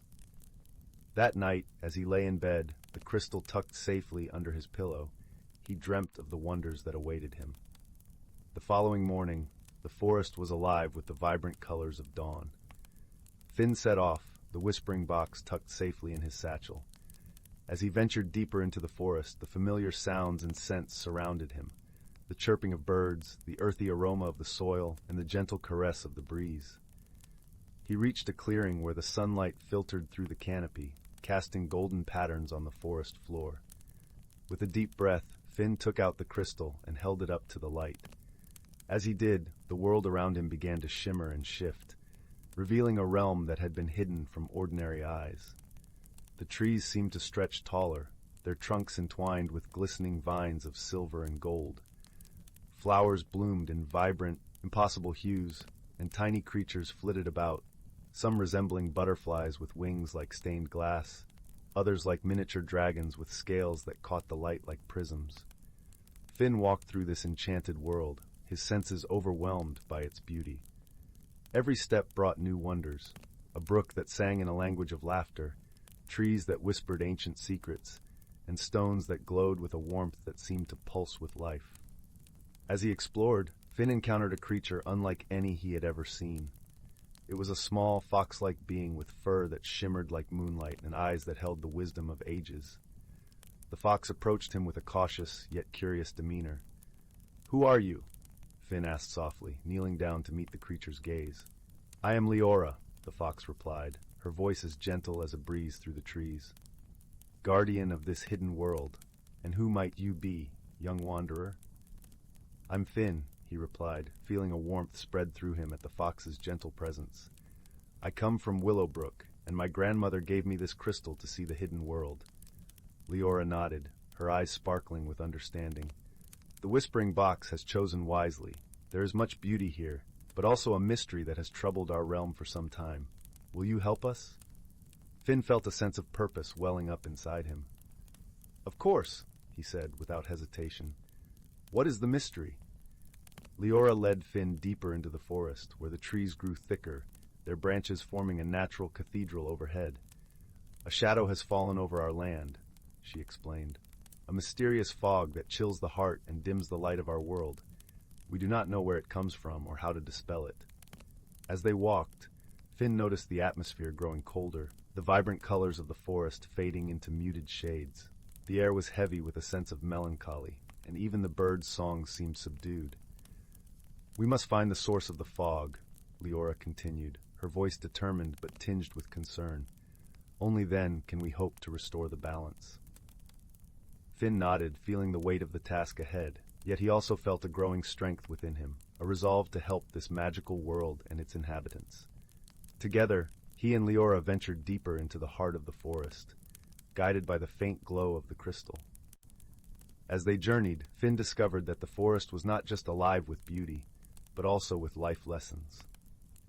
He learned from the trees, which stood rooted and patient, that sometimes the greatest strength comes from standing firm in one's beliefs. From the brook, he learned the importance of flowing with the changes of life, adapting and thriving in new directions. After what felt like hours, they reached a part of the forest where the fog was thickest. It swirled around them like a living thing, whispering secrets in a language that Finn could almost understand. In the center of this fog stood a grand ancient tree, its branches reaching skyward in a silent plea. "This is the heart tree," Leora said, her voice filled with reverence. "It is the source of life for our world, and it is here that the fog is strongest." Finn approached the tree, feeling its deep, thrumming energy beneath his fingertips. "How do we help it?" he asked, looking to Leora for guidance. "The answer lies within you," Leora replied gently. "The crystal chose you, Finn, because it saw the goodness and courage in your heart. Trust in yourself and listen to what the forest is telling you." Finn closed his eyes, allowing the sounds of the forest to envelop him. The whispers in the fog became clearer, speaking of balance and harmony, of light and shadow. He realized that the fog was not an enemy, but a part of the natural order that had gone astray. Reaching deep within himself, Finn focused on the warmth of the crystal, letting its light flow through him.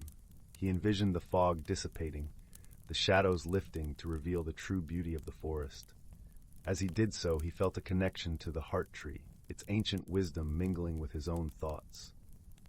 Slowly, the fog began to recede, the light returning to the forest in a cascade of colors. The heart tree glowed with a renewed vibrancy, its branches swaying gently as if in gratitude. Leora watched in awe as the forest came alive once more, the creatures emerging from their hiding places to celebrate the return of their world. "You did it, Finn," she said, her voice filled with warmth and admiration. "You have restored the balance." Finn opened his eyes, feeling a profound sense of peace and accomplishment. "I didn't do it alone," he replied, smiling at Leora. "It was the forest, the heart tree, and you." As the sun began to set, casting a golden glow over the forest, Finn and Leora made their way back to the village. Along the way, Finn reflected on the journey he had undertaken, realizing that it had changed him in ways he could not have imagined. He understood now that true magic lay not in the crystal, but in the connections we form with the world around us and within ourselves.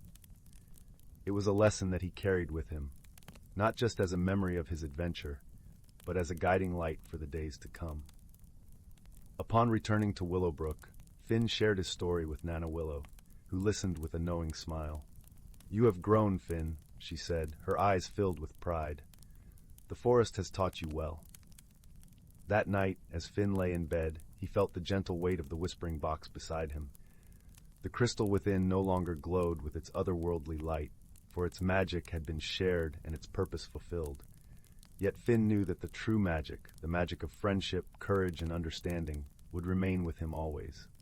And so, under a sky full of twinkling stars, Finn drifted into a peaceful sleep, dreaming of the hidden wonders of the world and the adventures that awaited beyond the horizon. Story 51. Once upon a time, in a quaint village nestled between lush, rolling hills and whispering forests, there existed a world not entirely visible to the naked eye. This village, known as Elderglen, was a place where the ordinary met the extraordinary, and where stories of magic and wonder were as commonplace as the gentle breeze that rustled through its ancient oaks. In a cozy little cottage at the edge of the village lived a young girl named Zyla. Her eyes sparkled with the curiosity of 1,000 stars, and her heart beat with the rhythm of untold adventures. Zyla was known throughout Elderglen for her kindness and her uncanny ability to find beauty in the simplest of things. She spent her days exploring the meandering streams and sun-dappled meadows that surrounded her home, always on the lookout for the extraordinary hidden within the ordinary. One crisp autumn morning, as the sun painted the sky with strokes of amber and gold, Zyla set out on one of her wanderings. The air was thick with the earthy scent of fallen leaves, and the world seemed to hum with the promise of something magical. As she walked, Zyla's path led her to a part of the forest she had never explored before, a place where the trees stood taller and the shadows seemed to dance with a life of their own. Intrigued, Zyla ventured deeper into the heart of the woods. She marveled at the tapestry of colors woven by the foliage above her, a kaleidoscope of crimson, ochre, and emerald. The forest floor was soft beneath her feet, a carpet of moss and leaves that muffled her footsteps and made her feel as though she were walking on clouds. As she wandered, Zyla's eyes caught sight of something glinting in the underbrush, a faint, almost imperceptible shimmer. Her heart quickened with excitement as she approached the source of the light. There, nestled among the roots of an ancient oak, lay a small, iridescent stone. It was unlike anything Zyla had ever seen, its surface shifting through a spectrum of colors as it caught the light. Gently, she picked up the stone, cradling it in her palm. It felt warm, almost alive, and as she held it, Zyla could feel a soft, melodious hum resonating from within. She closed her eyes, letting the sound wash over her, and in that moment, she knew she had found something truly magical. Zyla spent the rest of the day exploring her newfound treasure, entranced by its beauty and the warmth it seemed to emanate. As dusk began to settle over the forest, she reluctantly tucked the stone into her pocket and made her way home, her mind filled with questions and possibilities. That night, as the stars twinkled in the velvet sky and the village lay wrapped in a blanket of peaceful slumber, Zyla dreamed of a world unlike any she had ever known. In her dream, she found herself standing at the edge of an ethereal garden, where flowers bloomed in colors she couldn't name, and a gentle mist hung in the air like a silken veil. At the center of the garden stood a towering tree, its branches reaching out like welcoming arms, and nestled among its roots was a doorway, shimmering with the same iridescent light as the stone in her pocket. When Zyla awoke the next morning, the dream lingered in her mind like a sweet melody. She knew, with a certainty that defied explanation, that the stone held the key to a hidden world, a place where magic danced in the air and wonders lay waiting to be discovered. Determined to uncover the secrets of the stone, Zyla set out once more, her heart light with anticipation. She returned to the forest, guided by an instinct she couldn't quite explain, and soon found herself standing before a grove of trees that felt strangely familiar. It was as if she had stepped into the very garden from her dream, and as she reached for the stone in her pocket, it pulsed with a gentle warmth, guiding her toward the ancient oak at the heart of the grove. With bated breath, Zyla approached the tree. As she drew near, she noticed a faint outline of a door etched into the bark, just as she had seen in her dream. Holding the stone tightly, she pressed it against the door, and with a soft, musical chime, the door swung open, revealing a world that took her breath away. Zyla stepped through the doorway and into a realm of wonder. The garden stretched out before her, a tapestry of colors and scents that filled her senses with joy. The air was alive with the sound of birdsong and the gentle rustling of leaves, and the sky above shimmered with hues of lavender and gold. As she wandered through the garden, Zyla encountered creatures she had only ever heard of in stories. Delicate fairies with wings like stained glass, gentle unicorns grazing in the meadows, and wise old owls who watched her with knowing eyes. Each greeted her with warmth and curiosity, as if welcoming her home. Zyla soon discovered that the stone she carried was known as the Heart of the Garden, a magical gem that connected the hidden world to the human one. It was a bridge between two realms, and as its guardian, Zyla held the power to protect the garden and its inhabitants. As days turned to weeks, Zyla spent her time learning the ways of the garden, guided by the wisdom of its magical denizens. She discovered that the garden was not just a place of beauty, but a sanctuary of balance and harmony, where every creature played a role in maintaining the delicate dance of nature. Yet, despite the magic that surrounded her, Zyla sensed a shadow lurking at the edges of the garden, a presence that threatened its peace. It was the whispering wind, a mischievous spirit that sought to disrupt the harmony of the hidden world and claim the heart of the garden for itself. Determined to protect her newfound home, Zyla enlisted the help of her friends in the garden. Together, they devised a plan to outwit the whispering wind and restore balance to their world. With the guidance of the wise old owls and the courage of the unicorns, Zyla and her friends set out to confront the spirit and unravel the mystery of its intentions. Through trials and challenges, Zyla learned the true power of friendship and the strength that comes from unity and trust. She discovered that even the gentlest of hearts could overcome the darkest of shadows when guided by love and wisdom. In the end, Zyla and her friends succeeded in thwarting the whispering wind, restoring peace to the garden, and securing the heart of the garden for generations to come.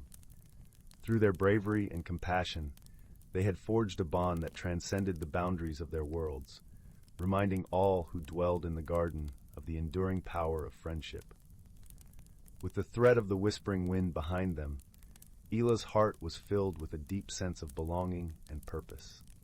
She knew that her journey had only just begun, and that the magic of the garden would forever be a part of her. As the sun set over Elderglen, casting its golden glow over the village and the hidden world beyond, Zyla returned home, her heart brimming with gratitude and joy. She knew that the magic of the garden would always be with her, a beacon of light in the world she called home. And so, in the gentle embrace of the night, surrounded by the warmth of the hearth and the love of her family, Zyla drifted into a peaceful slumber, dreaming of the wonders that awaited her in the garden and the endless possibilities that lay ahead. For in Elderglen, where the ordinary met the extraordinary, magic was not just a story. It was a way of life, woven into the very fabric of their world, and held dear by all who believed in the power of dreams and the beauty of the unknown. Story 52. In a village nestled at the edge of the whispering woods, where the trees seemed to murmur secrets to those who dared to listen, there lived a young girl named Leora. The village was a quaint collection of thatched roof cottages, smoke curling lazily from their chimneys, filling the crisp evening air with the comforting scent of burning wood. Leora's home was on the outskirts, the last cottage before the forest began its ancient, mysterious sprawl. Leora had always been drawn to the forest, intrigued by its gentle rustling sounds and the play of light and shadow that danced upon its leaves. The villagers spoke in hushed tones about the woods, sharing tales of its magical inhabitants and the secrets it held within its depths. But Leora, with her keen sense of adventure and boundless curiosity, wasn't afraid. She felt the forest calling to her, as if it held something for her alone to discover. One crisp autumn day, with leaves crunching beneath her feet like brittle parchment, Leora ventured deeper into the woods than she ever had before. The trees stood tall and proud, their branches like arms reaching out to embrace the sky. Sunlight filtered through in golden shafts, illuminating a path that seemed to beckon her forward. She followed it, her heart beating in rhythm with the gentle rustle of leaves. As she walked, she noticed something glinting among the roots of a great oak tree. Kneeling down, she brushed away the fallen leaves to reveal a small, intricate box. It was crafted from a dark, polished wood, its surface engraved with swirling patterns that seemed to shift and change under her gaze. At its center was a curious lock, shaped like a star with no visible keyhole. Leora picked up the box, feeling its weight in her hands, and a warmth spread through her fingers as if the box itself was alive. She knew, in the way one knows in dreams, that this object was special. It was a magical box, of that she was certain. But what secrets it held, she could not yet tell. Determined to uncover its mystery, Leora returned home, the box nestled securely in her satchel. That evening, as the sky turned a deep indigo and stars began to twinkle like scattered jewels, she sat by the fireplace, the box resting on the table before her. The fire crackled softly, casting a warm glow that danced across the room. Her grandmother, a wise woman with hair as white as snow and eyes that twinkled with hidden knowledge, noticed the box immediately. "Ah, Leora," she said with a knowing smile, "you found the Whisperer's chest." "The Whisperer's chest?" Leora echoed, her curiosity piqued. Her grandmother settled into her chair, the gentle creak of the wood accompanying her words. "It is said that this chest holds the power to reveal truths and grant insight to those who are worthy. But it requires more than just a key to open. You must listen closely, for it will whisper its secrets to you." Leora's heart fluttered with excitement and a touch of trepidation. She leaned closer to the box, straining to hear any sound. The room was silent, save for the soft popping of the fire and the distant hoot of an owl outside. But slowly, as if the box was waking from a long slumber, she began to hear a faint murmur. It was like 100 tiny voices, soft and indistinct, weaving together into a melody that filled the room with an ethereal presence. For days, Leora listened. Each evening she would sit by the fire, the Whisperer's chest before her, as she tried to discern the words hidden within the murmurs. At first, it was just noise, a gentle susurration that teased the edges of her understanding.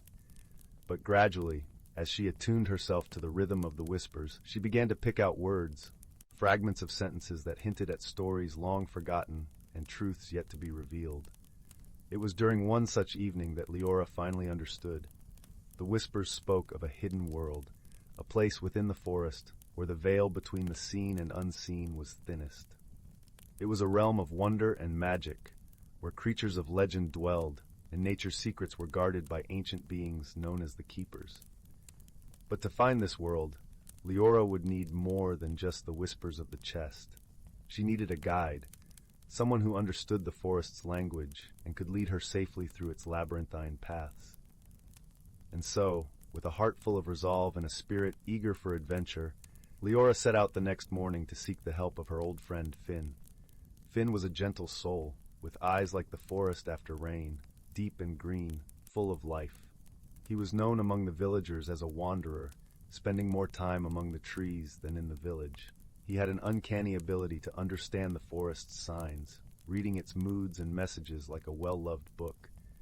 When Leora found him by the river, skipping stones across its glassy surface, she shared with him the story of the Whisperer's chest and the hidden world it spoke of. Finn listened, his brow furrowed in thought. "I've heard tales of such places," he said, "but I've never seen them myself. The forest is vast and mysterious, but if the chest is true, then perhaps it's time we sought the Keepers." With Finn by her side, Leora felt a surge of confidence. Together, they planned their journey. gathering supplies and mapping out a route that would take them deep into the heart of the Whispering Woods. As the sun dipped below the horizon, painting the sky in hues of pink and orange, they set off, their spirits high and their hearts full of wonder.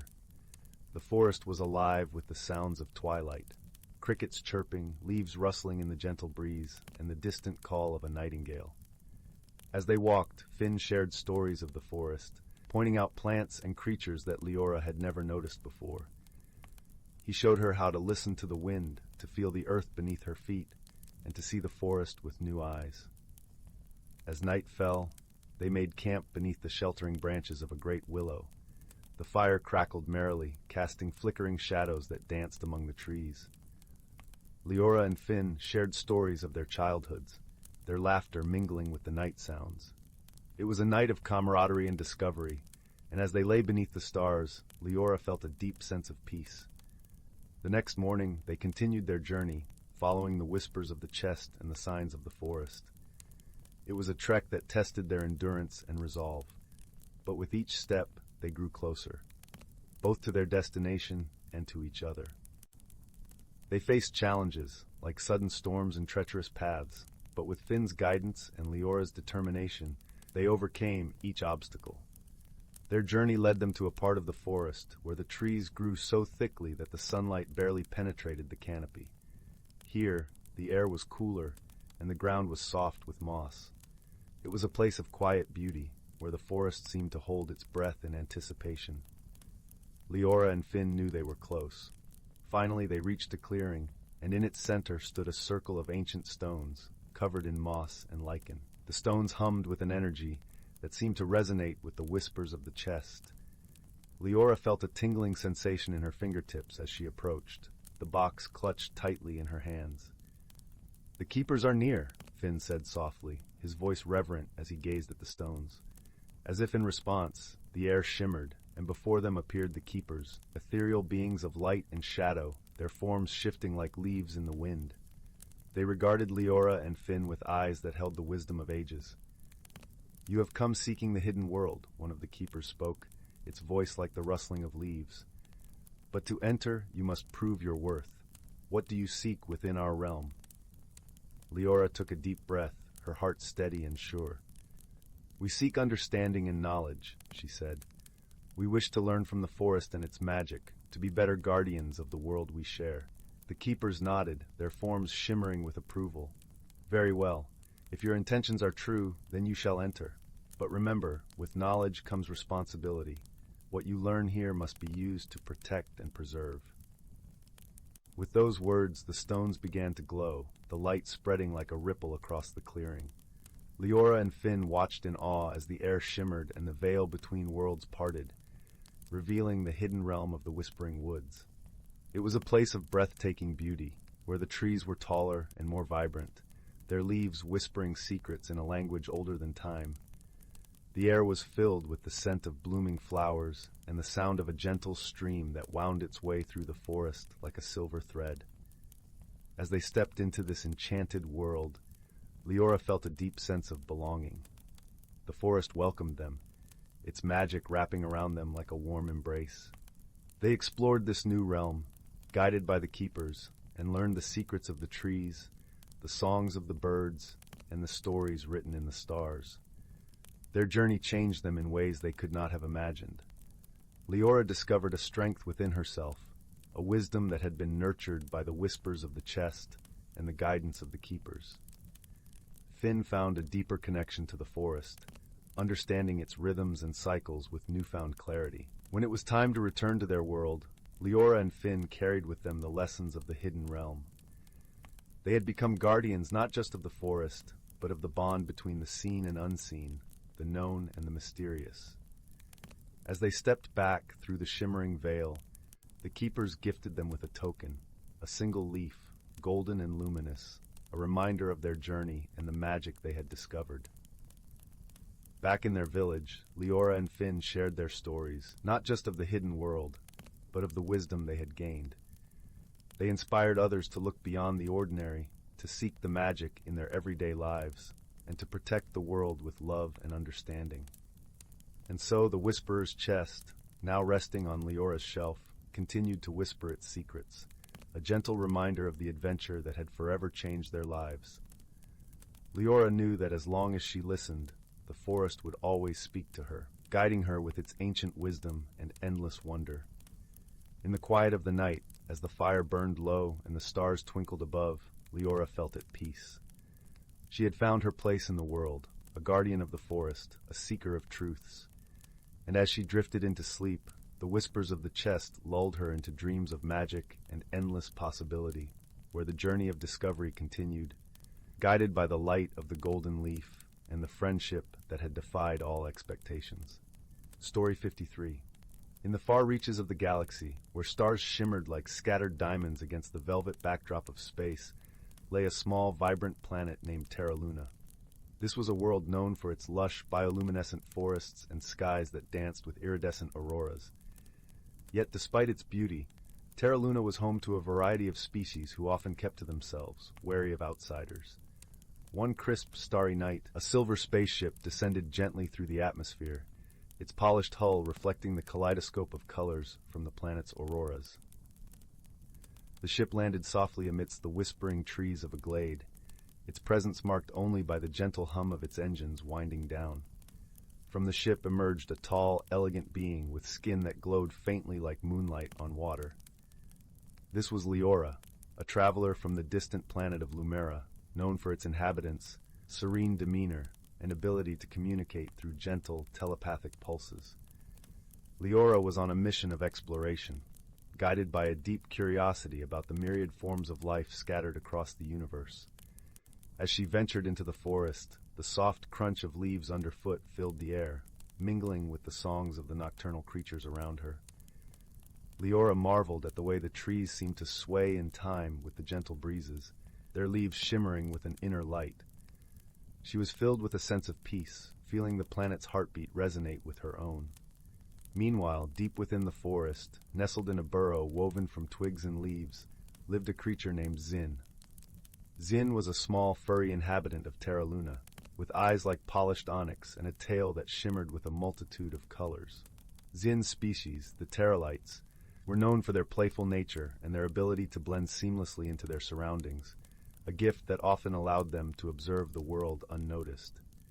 Zin had heard tales of visitors from the stars, and a spark of curiosity ignited within his heart.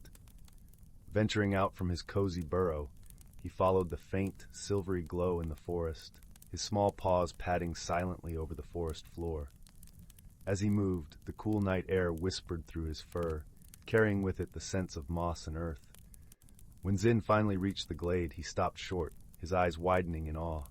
There, amidst the soft glow of the bioluminescent flora, stood Leora, her presence more ethereal than anything he had imagined. Zin hesitated, unsure if he should approach this otherworldly being, but his curiosity soon overcame his caution. He took a tentative step forward, and a twig snapped underfoot. The sound echoed through the stillness, causing Leora to turn. Her eyes, gentle and curious, met Zin's, and for a moment the world seemed to hold its breath. Zin felt a flicker of fear, but it was quickly washed away by the warmth radiating from Leora's gaze. Leora knelt down, extending a hand in a gesture of peace, her thoughts reaching out in a silent greeting. Surprised by the sudden connection, Zin responded with a series of images and emotions: curiosity, wonder, and a touch of shyness. They communicated without words, their thoughts weaving together like strands of a delicate tapestry. As they spoke, a bond began to form between them, fragile yet strong, like a gossamer thread. They shared stories of their homes, their lives, and the dreams that had brought them to this moment. Leora learned of the Terralites' love for play and their deep connection to the land, while Zin was fascinated by tales of Lumera, where light itself seemed to sing. Their newfound friendship, however, was soon tested.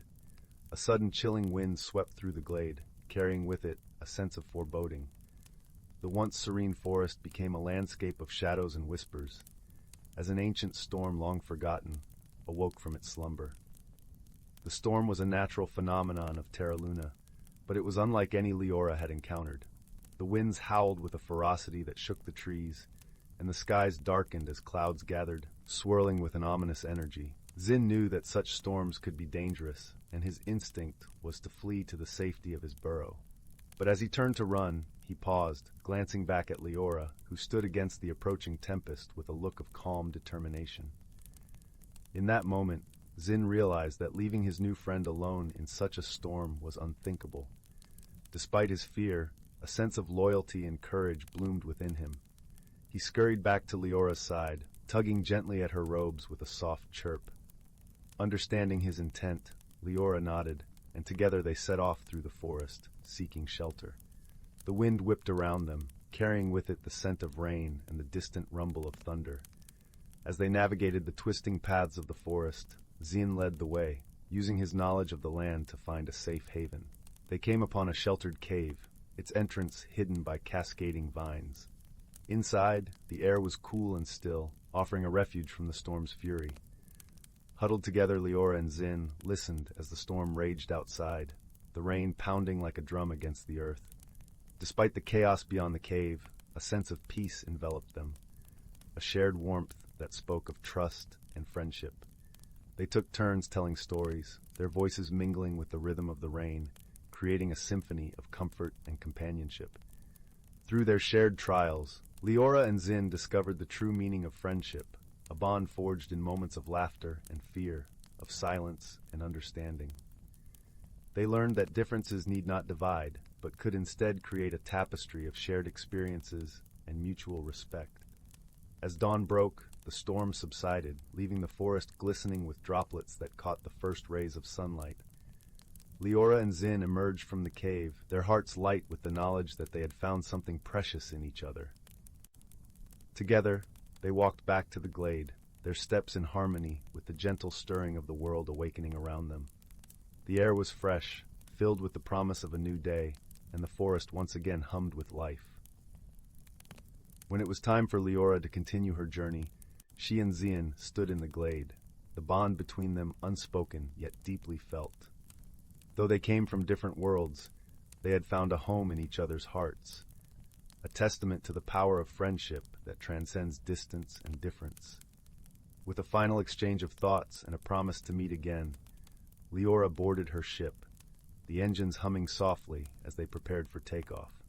Zin watched as the vessel rose into the sky, its silver hull gleaming brightly against the morning light.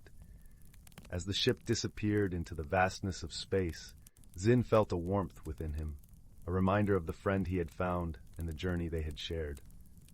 With a grateful heart, he returned to his burrow, carrying with him the memories of an adventure that had changed him forever. And so, under the watchful gaze of the stars, Leora and Zin's friendship continued to shine, a beacon of hope and connection in a universe vast and wondrous. Story 54.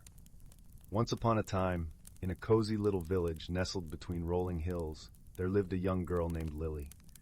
Though her days were filled with the simple joys of village life, she always felt a gentle tug of curiosity towards the mysterious forest that bordered her home.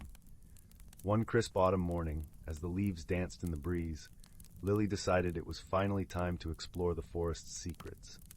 With a basket of treats and a warm cloak, she waved goodbye to her parents and ventured forth, her heart fluttering with excitement.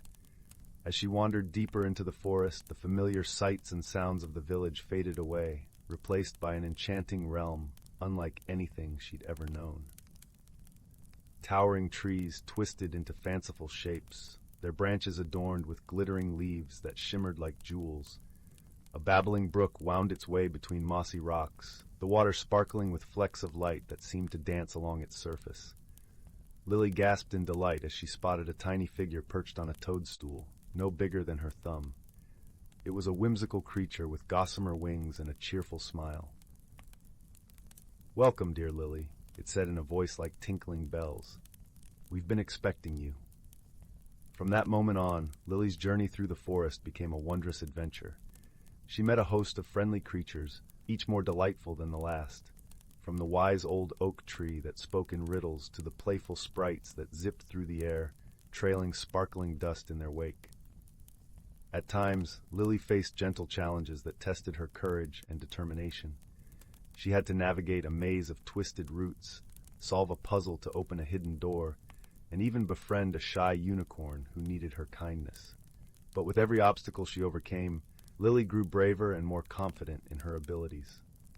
As the sun began to set, painting the forest in warm hues of gold and orange, Lily found herself in a clearing unlike any other. The ground was blanketed in soft moss, and a crystal-clear pool shimmered in the center, reflecting the twinkling stars above. It was here that the whimsical creatures gathered, their voices raised in a gentle chorus of gratitude and wonder. They thanked Lily for her courage and open heart, for it was her willingness to explore the unknown that had breathed new life into their enchanted realm.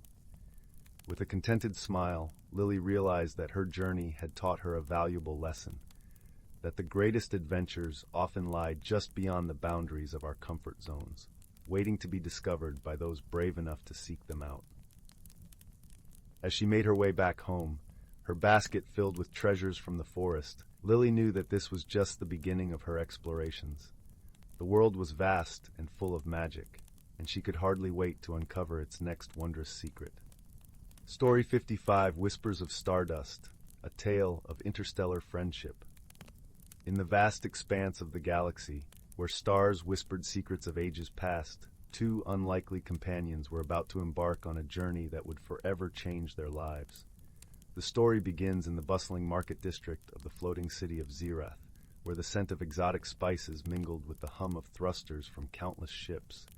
Leora, a gentle soul from the water-laden planet of Aquaria, strolled through the market with wide, curious eyes. Her translucent skin shimmered with an iridescent glow, reflecting the vibrant colors of the marketplace around her. She was on a quest to find rare aquatic herbs for her planet's healing rituals. Despite her serene demeanor, Leora felt a pang of loneliness, being so far from the soothing embrace of her home seas. Meanwhile, across the marketplace, a small, feathered creature named Tico fluttered above the crowd. Hailing from the aerial cities of Skytalon, Tico was a creature of the winds, his plumage a dazzling array of blues and greens. Tico's kind-hearted nature often led him to assist others, though his mischievous streak sometimes caused unintended trouble. Their paths crossed unexpectedly when a gust of wind, stirred by Tico's playful flight, sent a cascade of Leora's precious herbs tumbling through the air. Startled, Leora watched helplessly as her carefully gathered collection scattered across the cobblestones. Tico, realizing his mistake, swooped down to help, chirping apologies in his melodic voice. "I'm so sorry. Let me help you gather them," Tico offered, his wings fluttering nervously as he landed beside her. Leora, though initially flustered, caught the sincerity in Tico's eyes. "Thank you," she replied softly, her voice carrying the gentle cadence of ocean waves. Together, they collected the herbs, Tico's nimble claws deftly plucking the delicate plants from the ground. As they worked, Tico shared tales of his skyward home, of flying through endless clouds and feeling the wind's caress. Leora, in turn, spoke of the tranquil beauty of Aquaria, where shimmering reefs danced with vibrant sea life. Despite their differences, a spark of understanding kindled between them, each recognizing the other's love for their home. Their newfound camaraderie, however, was soon tested. A sudden announcement blared through the market. A solar storm was approaching, threatening to disrupt the city's gravitational stabilizers. Panic rippled through the crowd as vendors hurried to secure their goods. "We need to find shelter," Tico urged, his feathers bristling with a sense of urgency. Leora nodded, feeling the rising tension in the air. "But we can't just leave everyone in chaos. Perhaps we can help guide them to safety."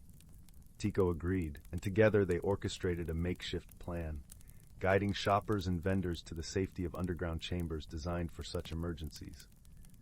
Tico's aerial view allowed him to spot those in need, while Leora's calming presence reassured the frightened. As the storm raged outside, its fiery tendrils lighting the sky with brilliant hues, the underground chamber was filled with murmured thanks and stories shared. Leora and Tico sat side by side, their differences forgotten in the face of shared purpose.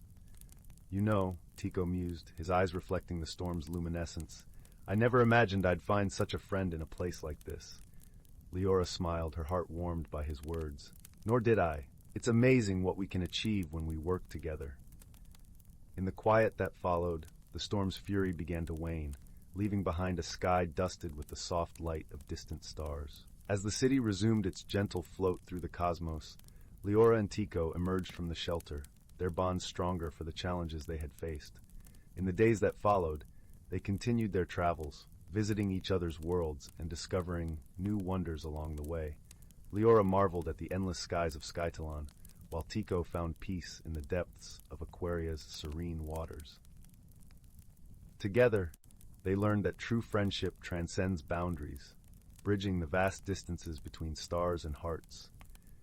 And so, in the tapestry of the universe, their story was woven, a tale of understanding and unity, whispered among the stars for generations to come. As they soared through the heavens, leaving trails of laughter and light, Leora and Tico knew that no matter where their journeys led, they would always have each other. For in the infinite dance of the cosmos, they had discovered the most precious treasure of all, the joy of friendship. Story 56. Once upon a time, in a quaint little village nestled between the gentle hills and a shimmering lake, there lived a young boy named Oliver. The village was known for its cobblestone paths lined with wildflowers that danced in the breeze, and the air was always filled with the sweet scent of lavender from the fields nearby. Oliver lived in a cozy cottage with his grandmother, who was known for her kind heart and stories that could make even the stars listen. Every night, by the hearth that crackled with warmth, she would weave tales of far-off places and magical wonders. Oliver's favorite was the story of the Whispering Willow, a tree said to hold the secrets of the earth within its rustling leaves. One misty morning, as the sun began to paint the sky with hues of rose and gold, Oliver decided to explore the grove by the lake where the Whispering Willow was said to stand. With a satchel packed with bread and honey, he set off, his heart fluttering with excitement. As he walked along the path, the dew-kissed grass tickled his ankles, and the morning chorus of birds filled the air with melody. It wasn't long before Oliver reached the grove, a serene place where light dappled through the canopy of trees, creating a tapestry of shadows and light on the forest floor. In the heart of the grove stood the Whispering Willow, its branches swaying gently as if in conversation with the breeze. Intrigued, Oliver approached the tree, noticing a peculiar glimmer at its base. There, nestled among the tangled roots, was a small, ornate box. Its surface was etched with intricate patterns that seemed to shift and change like the reflections on water. With a sense of wonder, Oliver opened the box, revealing a delicate, shimmering feather. As he touched it, a soft, musical hum filled the air, and he felt a gentle warmth spread through him, as if the sun itself had kissed his soul. Unbeknownst to Oliver, the feather was a gift from the willow, a token of magic that granted him the ability to understand the whispers of nature. With this newfound gift, Oliver could hear the thoughts of the trees, the songs of the wind, and the stories carried by the river. As days turned into weeks, Oliver spent his time listening and learning from the world around him. He became friends with a wise old owl named Sage, whose eyes shone with the light of 1,000 stars, and a playful squirrel named Pippin, who loved to share riddles and stories. One evening, as the sky blushed with the colors of dusk, Sage swooped down to Oliver with a message. "A storm is brewing," the owl hooted softly, "one that could bring harm to the village unless we find a way to calm it." Oliver's heart quickened at the thought of danger, yet he remembered his grandmother's stories of courage and wisdom. With Sage and Pippin by his side, Oliver set out to calm the brewing storm, guided by the whispers of the feather. Together, they journeyed to the edge of the village, where the winds howled and the clouds gathered like an army. It was there that Oliver realized the key to soothing the storm lay not in fighting it, but in understanding its sorrow. Listening closely, Oliver heard the storm's lament, a tale of loneliness and longing for a place to belong. With compassion in his heart, Oliver spoke to the storm, offering it a home in the village, among the trees and the lake where it could dance and sing without fear. Slowly, the winds softened and the clouds began to part, revealing a sky adorned with twinkling stars. The storm, now at peace, settled gently over the village, its gentle breeze carrying the scent of rain and renewal. From that day on, Oliver was known as the boy who spoke with the world, and the village thrived under the gentle protection of the storm-turned friend. The Whispering Willow continued to guard its secrets, and Oliver, with his heart full of wonder and wisdom, shared his stories with all who would listen. And so, under the watchful gaze of the moon, Oliver would sit by the fire with his grandmother, the air filled with tales of magic and friendship, soothing the village into a peaceful slumber, night after night. Story 57. In a corner of the universe where stars shimmered like scattered gems on velvet, there spun a planet named Luminara. This was a world bathed in eternal twilight, where the soft glow of bioluminescent flora painted the landscape in hues of lavender and gold. It was among these glistening groves and whispering winds that a young luminarian named Arlo made his home. Arlo was a gentle creature, his skin glowing faintly like the moon, with eyes that mirrored the vastness of the cosmos. His days were spent tending to the luminescent gardens, ensuring that the light never faded and the harmony of his world remained undisturbed. Far away, on a planet known as Embark, where the sky was a tapestry of swirling reds and oranges, lived a fiery being named Kaida. Her kind thrived in the heat and energy of their molten world. Kaida was spirited and adventurous, with hair that danced like flames and a laugh that rang like the chiming of bells. She loved exploring the volcanic landscapes, her heart longing to uncover the mysteries beyond her fiery world. Fate, in its mysterious ways, drew Arlo and Kaida together. A cosmic event, a rare alignment of stars, created a bridge between their worlds, a shimmering portal that flickered like a mirage.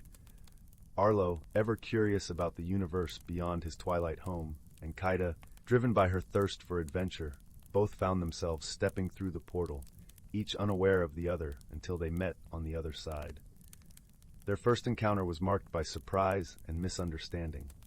Arlo, with his gentle demeanor and glowing presence, seemed alien to Kaida, who was used to the fierce energy of her world. Conversely, Kaida's fiery vibrancy was overwhelming to Arlo, accustomed to the serene glow of Luminara.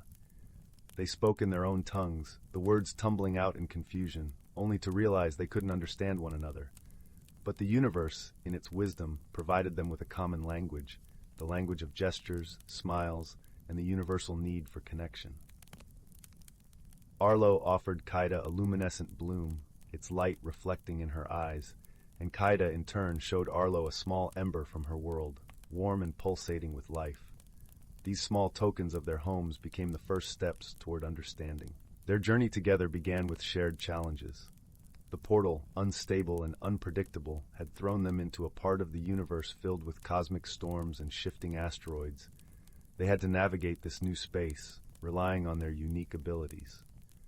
Arlo's calm presence soothed the storms, his light calming the chaos, while Kaida's fiery spirit fueled their path, melting obstacles and forging new routes.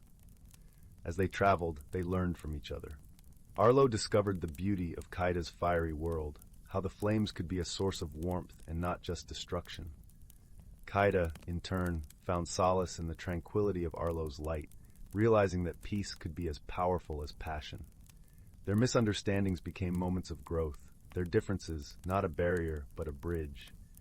One evening, as they drifted through the starry expanse, a particularly fierce storm threatened to separate them. The winds howled, and the stars seemed to blur. Kaida, with her fiery determination, fought against the storm, but it was Arlo's calm light that guided them to safety. As they found shelter in a quiet nebula, Kaida looked at Arlo with new understanding. "You are the calm in my storm," she said, her voice soft and warm. "And you," Arlo replied, his eyes twinkling like distant galaxies, "are the fire that lights my path." Their bond deepened with each passing day, their friendship forged in the crucible of shared experiences and mutual respect. They laughed together, shared stories of their worlds, and found joy in their differences. Arlo taught Kaida to listen to the whispering winds of the cosmos, while Kaida showed Arlo how to dance with the stars. Finally, the time came when the portal stabilized, ready to take them back to their respective worlds. There was a bitter sweetness in the air, a recognition that their paths, though diverging, would always be connected by the tapestry of their shared journey. As they stood before the shimmering portal, Arlo and Kaida exchanged their tokens once more. The luminescent bloom and the ember, symbols of their worlds, had become symbols of their friendship. "Remember," Arlo said, his voice as soothing as the twilight of his home, "even in the darkest night, there is always light." Kaida nodded, her fiery hair casting a warm glow. And even in the fiercest fire, there is always warmth. With a final embrace, they stepped through the portal, each returning to their own world, hearts fuller than when they had left. Arlo returned to his twilight gardens, his light a little brighter, knowing that somewhere in the universe, he had a friend who burned as brightly as the stars. Kaida returned to her fiery landscapes, her spirit a little calmer, knowing that somewhere in the cosmos, there was a gentle light guiding her way. And so across the vastness of space, their friendship endured, a testament to the power of understanding, the beauty of differences, and the magic of unlikely companions discovering the true meaning of friendship. In the quiet moments of twilight and the fiery dawns, Arlo and Kaida would look to the sky, feeling the warmth of their bond, knowing that they were never truly alone. The universe, in its infinite vastness, had brought them together, and in doing so, had taught them the most valuable lesson of all, that friendship could transcend worlds, light and fire united in harmony. Story 58. Once upon a time, nestled in the heart of a lush valley, there was a quaint village known as Willowbrook. The village was surrounded by rolling hills and fields of wildflowers, their vibrant hues dancing in the gentle breeze. A sparkling river wound its way through the landscape, its waters whispering secrets of old as they babbled over smooth stones. In this serene setting, a young woman named Lily lived with her grandmother in a cozy cottage that smelled of lavender and honey. Lily had always felt a deep connection to the land around her, as if the earth itself whispered stories to her. She often wandered through the meadows and woods, gathering wild herbs and listening to the symphony of birdsong. Yet despite her love for Willowbrook, Lily felt a yearning in her heart, a gentle tugging that spoke of mysteries yet to be uncovered. One evening, as the sun painted the sky with hues of orange and pink, Lily sat by the fireplace with her grandmother. The flames crackled softly, casting flickering shadows on the walls. Her grandmother, with her wise, knowing eyes, seemed to sense Lily's restlessness. She reached for a small wooden box that had been carefully tucked away on a high shelf. The box was intricately carved with swirling patterns that shimmered like the river under moonlight. "My dear Lily," her grandmother began, her voice as soft as the rustling leaves, "there is something you should know. Our family has a legacy, a heritage that has been passed down through generations. It is time you learn of it." Lily's eyes widened with curiosity as her grandmother opened the box. Inside lay a delicate silver amulet, shaped like a crescent moon entwined with vines. It glowed with a gentle luminescence, as if it held the light of 1,000 stars. This amulet, her grandmother explained, was forged by our ancestors, who were keepers of the forest. It holds the wisdom of the earth and is a symbol of our bond with nature. They believed that the wearer of the amulet could hear the voices of the past, guiding them to their true path. As Lily held the amulet in her hand, she felt a warmth spread through her like sunlight caressing her skin. It was as if the amulet recognized her, whispering secrets that had been waiting for her all along. Her grandmother continued, "The amulet is more than just a relic. It is a reminder that we are all part of something greater, a tapestry woven by those who came before us. To understand our place in the world, we must listen to the lessons of the past." That night, Lily dreamt of rolling hills and ancient trees, their branches reaching toward the sky like arms welcoming her home. In her dreams, she saw her ancestors tending to the land, their hands gentle and wise. She heard their laughter mingling with the rustling leaves, a melody that resonated deep within her soul. With the dawn came a new sense of purpose. Lily set out to explore the village and its surroundings, the amulet resting against her heart. As she wandered through the forest, she felt the presence of her ancestors guiding her steps. The forest seemed alive with whispers, the wind carrying tales of courage, kindness, and harmony. In her explorations, Lily discovered ancient symbols etched into the bark of trees, marking paths that led to hidden clearings where sunlight danced in golden pools. She stumbled upon a circle of standing stones, their surfaces covered in moss and lichen. Here she paused, feeling the weight of history in the air. While standing in the circle, Lily closed her eyes and listened. She heard the gentle murmur of the river, the rustling of leaves, and a voice that seemed to rise from the earth itself. It spoke not in words, but in feelings, a sense of belonging, of being part of a continuum that stretched beyond time. As the days turned into weeks, Lily found herself drawn to the village elders, whose eyes held the wisdom of ages. She listened to their stories, learning about the traditions and rituals that had shaped Willowbrook. She discovered the art of weaving garlands from wildflowers, each bloom carrying its own meaning and blessing. She learned to craft herbal remedies, understanding the healing power of nature. Through these experiences, Lily realized that her ancestors' legacy was not just about the amulet, but about the connection to the land and the community. It was about living in harmony with nature and each other, cherishing the simple joys of life. One evening, as the village gathered for a harvest festival, Lily stood in the circle of stones, the amulet glowing softly in the twilight. She felt the presence of her ancestors, a comforting embrace that filled her heart with peace. As she looked around at the faces of her friends and neighbors, she understood that she was not alone. She was part of a tapestry of love, wisdom, and kindness that spanned generations. With this realization came a profound sense of belonging. Lily knew that she was exactly where she was meant to be, a guardian of her heritage and a steward of the land. She had discovered her roots, and in doing so, had found her place in the world. As the festival lights flickered like stars above, Lily joined hands with her grandmother and the villagers, their voices rising in song. It was a melody of unity and gratitude, a celebration of life and the enduring bonds that connected them all. And so, in the heart of Willowbrook, beneath the watchful gaze of the ancient trees and the shimmering river, Lily found her legacy, a legacy of love, wisdom, and a deep connection to the world around her.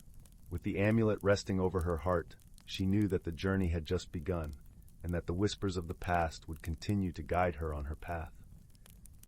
As the night deepened and the village fell into a peaceful slumber, the moon rose high in the sky, casting a silvery glow over the land. And in the gentle embrace of the night, Lily closed her eyes, her heart full of peace and belonging, knowing that she was home. Story 59. In the heart of a quaint village nestled between rolling green hills and a babbling brook, there sat a charming little cottage with walls covered in climbing roses and a chimney that puffed delicate wisps of smoke. In this cottage lived a gentle-hearted woman named Clara, known far and wide for her golden laughter and kind eyes that sparkled like sunlight dancing on water. One lazy afternoon, as Clara tidied her cozy kitchen, she stumbled upon an old wooden box tucked away in a dusty corner of the pantry. Its surface was worn smooth by time, and a curious keyhole gleamed invitingly in the center. Intrigued by this discovery, Clara set the box on her kitchen table and pondered where she might find the key to unlock its secrets. As she pondered, her thoughts were interrupted by a gentle tapping at the window. Outside, perched on the sill, was a small, wise-looking sparrow with feathers the color of autumn leaves. Clara opened the window, and the sparrow hopped inside, eyeing the box with a knowing glint. "Good day, Clara," chirped the sparrow in a voice as soft as a whispering breeze. Clara, who had long learned the language of birds through her patient and attentive nature, greeted the sparrow warmly. "Good day to you, my friend," she replied. "What brings you to my window this fine afternoon?" The sparrow fluffed its feathers, settling comfortably on the edge of the table.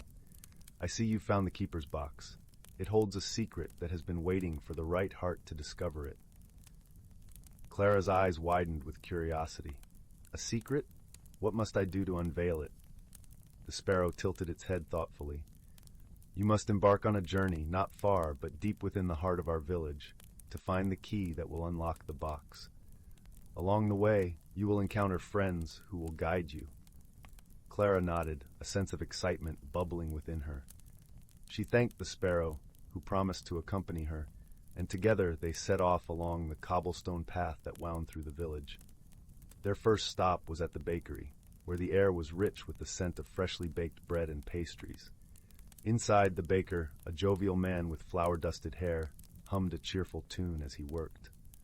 "Ah, Clara!" he exclaimed, wiping his hands on his apron. "What brings you to my bakery today?" Clara explained her quest, and the baker listened intently, his eyes twinkling with interest. "I believe the key you seek may be hidden in the heart of what we create every day. Here, Take this loaf, baked with care and a sprinkle of hope."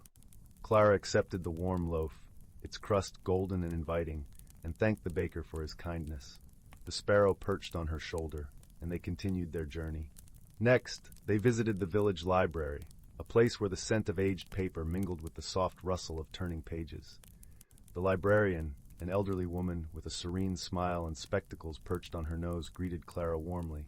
"A quest for a key, you say?" the librarian mused, her voice as gentle as a lullaby. "Books hold many secrets, and sometimes the answers lie not in words, but in the spaces between them." With a thoughtful nod, Clara accepted a small, leather-bound journal from the librarian, its pages blank but inviting, and tucked it into her satchel.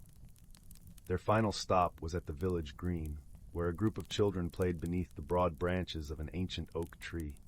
Among them was a young girl with a crown of daisies in her hair and a laugh that rang like silver bells. Seeing Clara, the girl ran over, her eyes bright with innocence and joy. "Will you play with us, Miss Clara?" she asked, her small hand reaching out. Clara joined the children, her heart light and her laughter mingling with theirs. As they played, the girl whispered a secret into Clara's ear. "Sometimes, the key is not a thing you find, but a thing you feel." With these words echoing in her mind, Clara returned to her cottage as the sun began to dip below the horizon, painting the sky in hues of lavender and rose. She placed the loaf of bread, the journal, and the memory of laughter beside the mysterious box. The sparrow, still perched nearby, nodded approvingly. "Now, Clara, close your eyes and listen, not with your ears, but with your heart." Taking a deep breath, Clara closed her eyes and let the warmth of the day wash over her. In that quiet moment, she felt a gentle click within her, as if something had shifted into place. She opened her eyes to find the box had unlocked itself, revealing a small, intricately carved wooden key inside. With a smile, Clara realized that the key was not just a physical object, but a symbol of the connections she had nurtured and the kindness she had shared. The journey had taught her that wisdom and friendship were the true treasures she had been seeking all along. As Clara sat by the fireside that evening, the sparrow snuggled beside her. She felt a deep sense of peace and fulfillment. The box, now open, was a reminder of the magic that lay in everyday moments and the extraordinary secrets that ordinary objects can hold. With a heart full of gratitude and wonder, Clara knew that her journey had only just begun, and that the world around her was brimming with stories waiting to be discovered. And so, with the gentle crackle of the fireplace as her lullaby, Clara drifted into a restful sleep, dreaming of new adventures and the endless possibilities that awaited her. Story 60, The Whispering Woods and the Lantern of Dreams. In a small, quaint village tucked beneath the velvet folds of the Whispering Woods, the air was always alive with secrets. The village nestled along the edge of the forest like a child curling into a blanket, embraced by trees that swayed gently, whispering tales of old. Here, where the sunlight dripped golden through the leaves, lived a young girl named Leora, known for her curious mind and kind heart. Leora had hair the color of sun-drenched wheat, and eyes that sparkled with the mischief of 1,000 adventures yet to be had. Her days were filled with the simple joys of village life, helping her mother bake bread that filled the air with warmth and laughter, and watching her father craft fine wooden toys that brought smiles to children's faces. But it was the evenings that truly called to her, when the forest seemed to hum a lullaby just for her ears. One crisp autumn evening, when the air was painted with the scent of fallen leaves and the sky hung low with stars, Leora set out on a journey that would change her life forever. Clad in a cloak as crimson as the setting sun, she wandered deeper into the whispering woods, drawn by the melody that rustled through the branches, a melody that spoke of a world unseen by ordinary eyes. As she walked, the path beneath her feet turned from well-trodden earth to a carpet of soft, mossy green. The trees stood taller here, their bark etched with patterns that seemed almost alive, and the air was cooler, filled with the soft, rustling chorus of leaves. It was here, in this hidden heart of the forest, that Leora first saw the glimmer, a soft, beckoning light that hung in the air like a distant star, elusive yet inviting. The light led her to a clearing where moonbeams pooled like liquid silver, and in the center stood a peculiar old lantern. It was unlike anything Leora had ever seen, crafted from metals that shimmered with hues of bronze and gold, and its glass panels flickered with an inner light that seemed to breathe and pulse like a living thing. She approached it with a mixture of awe and curiosity, her fingers tingling with anticipation as they brushed against the cool metallic surface. As her touch met the lantern, its light flared brightly, bathing the clearing in a warm, golden glow. The world around her shifted, and suddenly Leora found herself standing in a place both familiar and strange, a world woven from dreams and reality, where the boundaries of the possible and impossible blurred like mist. In this dream world, the trees whispered with voices clearer than ever, sharing stories of forgotten times and hidden truths. Leora listened with wide eyes and an open heart, absorbing the tales of bravery and kindness that had shaped the very essence of the forest. It was here that she met her guide, a gentle fox, with fur as white as freshly fallen snow, and eyes that gleamed with wisdom beyond measure. The fox introduced himself as Alaric, a guardian of the Whispering Woods, entrusted with the care of the Lantern of Dreams. This lantern, he explained in a voice as soft as the wind through the leaves, has the power to illuminate not just the forest, but the hearts of those who seek its light. But why me? Leora asked, her voice a mixture of wonder and doubt. Why show this to me? Because you have a heart that listens, Alaric replied, his gaze steady and kind. A heart that can see beyond what is to what could be. And so, under the watchful eyes of the stars, Leora and Alaric embarked on a journey through the dream-infused forest. Together, they ventured deeper into the woods, where hidden glades and secret paths revealed themselves like pages of a long-forgotten storybook. As they traveled, Leora learned to understand the language of the forest, the subtle cues in the rustling leaves, the whispers of the wind, and the songs of the night creatures. She discovered that the lantern was a conduit of dreams, reflecting the hopes and fears of those who dared to seek its light. It was a magic unlike any she had ever known, gentle yet profound. One night, as they rested by a bubbling brook, Alaric shared a tale that resonated deeply with Leora. It was the story of a young prince who had once sought the lantern's light to find his way home. Though lost and afraid, the prince had learned that true guidance came from within, and it was his own courage and kindness that led him back to his people. Every heart carries its own light, Alaric said, his eyes reflecting the starlit sky. The lantern helps you see it more clearly, but it is your heart that must shine. Leora pondered these words as they continued their journey, each step bringing her closer to understanding the true magic of the lantern. It was not just a beacon in the night, but a mirror that reflected the strength and beauty within her own soul. In time, their path led them to the heart of the forest, where an ancient oak stood tall and proud, its branches spreading wide like welcoming arms. Here the air was thick with magic, and the lantern's light danced merrily, casting shadows that told stories of their own. It was here that Leora faced her greatest challenge, a shadowy figure that emerged from the depths, cloaked in darkness and fear. It was a manifestation of her own doubts and insecurities, given form by the lantern's light. But Leora stood firm, her heart steady and her spirit unyielding. She remembered the tales of courage and kindness, the prince who found his way home, and the gentle wisdom of Alaric. Drawing strength from these memories, she faced the shadow with a quiet determination. "I am not afraid," she declared, her voice ringing clear and true through the night, "for I have seen the light within, and it shines brighter than any darkness." With those words, the shadow dissolved, its darkness fading into the night like mist under the morning sun. The forest sighed in relief, and the lantern glowed brighter than ever, a testament to Leora's newfound strength and understanding. As dawn painted the sky with hues of pink and gold, Leora knew it was time to return home. She bid farewell to Alaric, her heart filled with gratitude and warmth. The fox smiled, his eyes gleaming with pride and affection. "You have learned well, dear Leora. Remember, the light is always with you." With the lantern in her hands, its light now a gentle, comforting glow, Leora retraced her steps through the forest, the path home clear and welcoming. The trees whispered their goodbyes, their leaves rustling like a lullaby, and the forest seemed to embrace her as one of its own.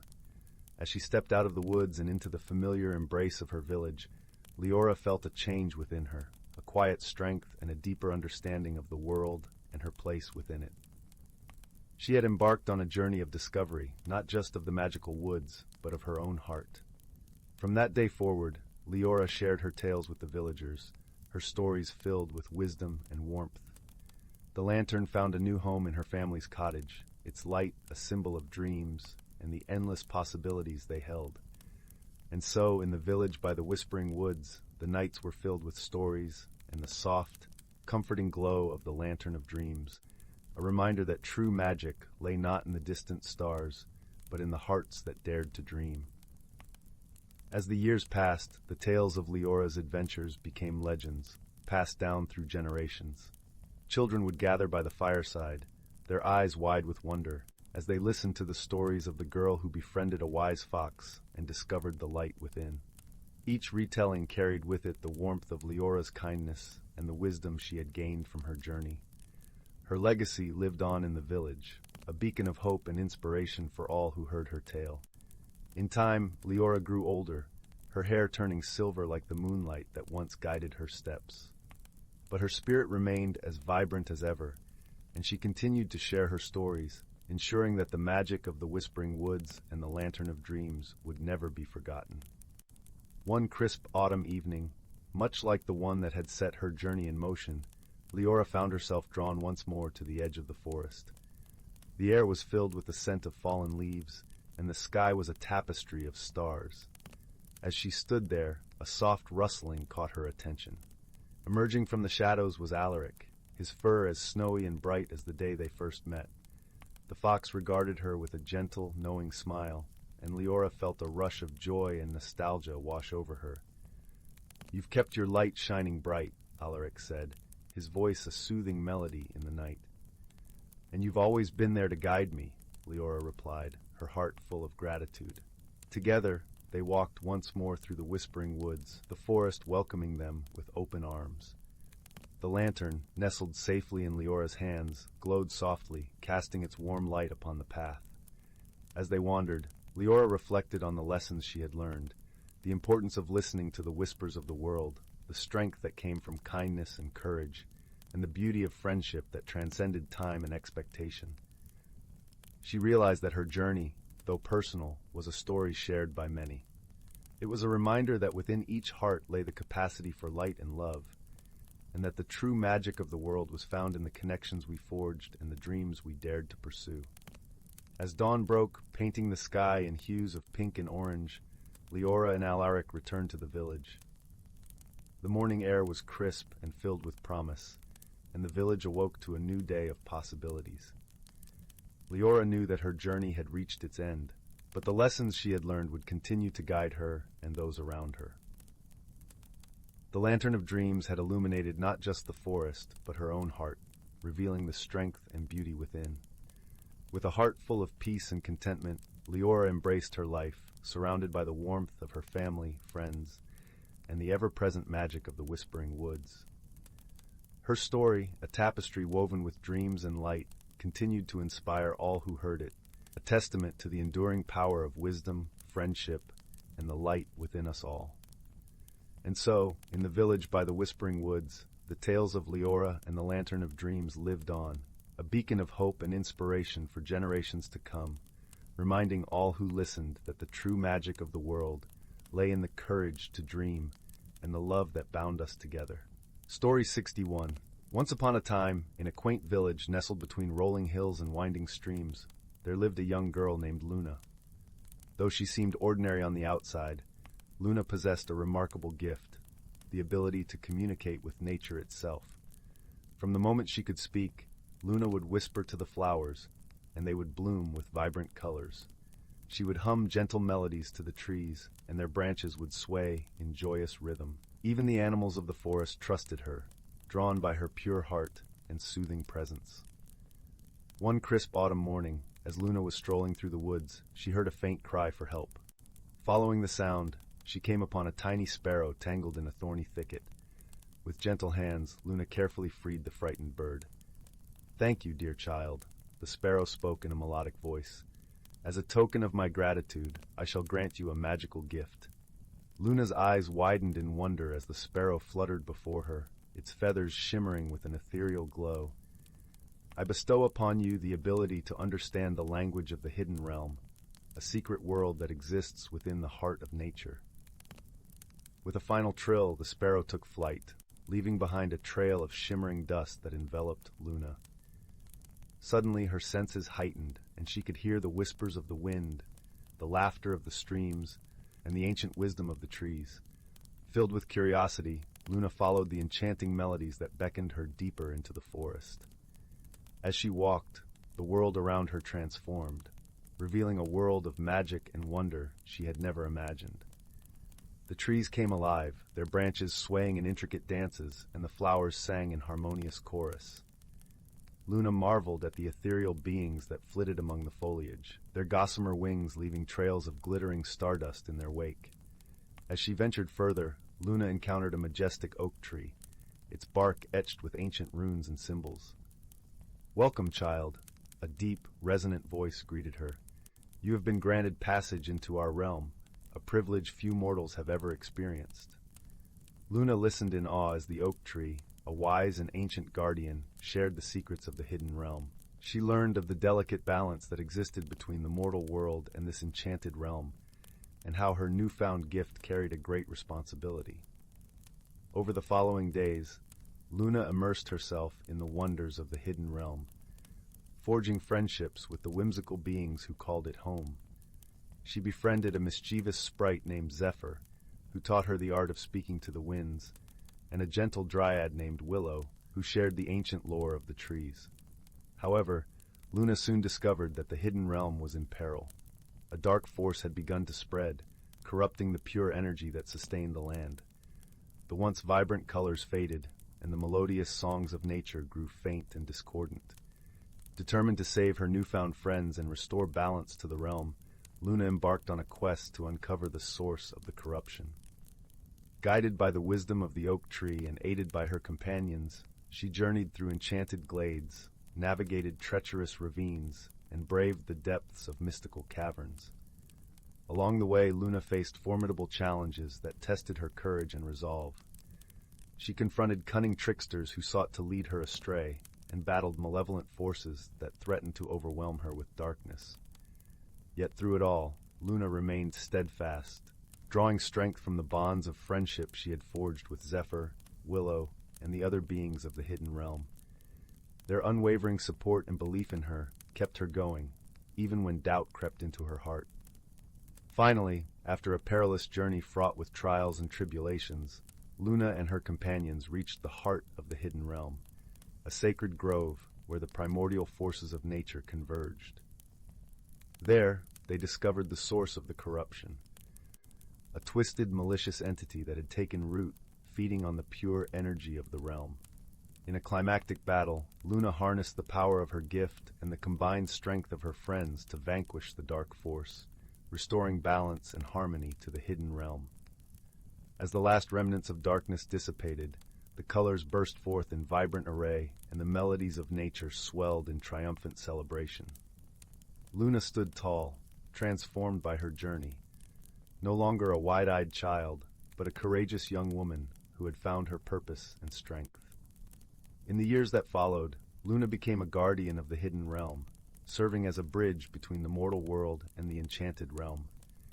She shared the wonders she had witnessed with those who had open hearts and minds, fostering a deeper appreciation for the magic that thrived in nature's embrace. And whenever she felt the weight of her responsibilities, Luna would seek solace in the hidden realm, where the whimsical beings she called friends would greet her with joyous laughter and endless tales of adventure.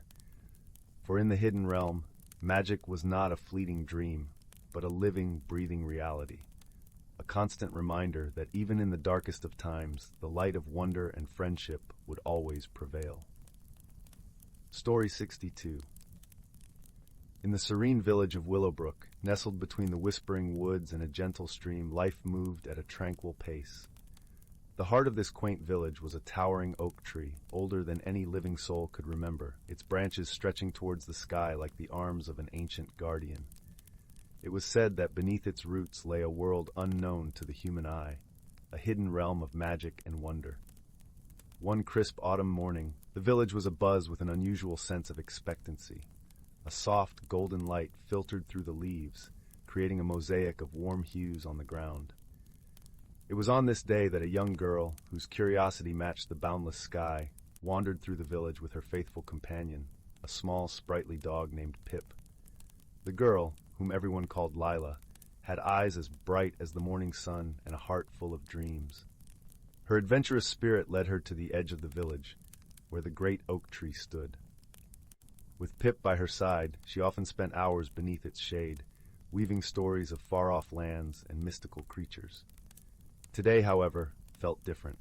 As Lila approached the tree, she noticed something peculiar. Amidst the fallen leaves, there lay a small, intricately carved wooden box. Its surface was adorned with delicate patterns that seemed to shimmer in the dappled sunlight. The box exuded an air of mystery, as if whispering secrets of old to those who dared to listen. Compelled by an irresistible urge, Lila reached out and gently lifted the box. It was surprisingly light, and as she held it, a soft warmth spread through her fingers. Pip wagged his tail excitedly, sensing an adventure on the horizon.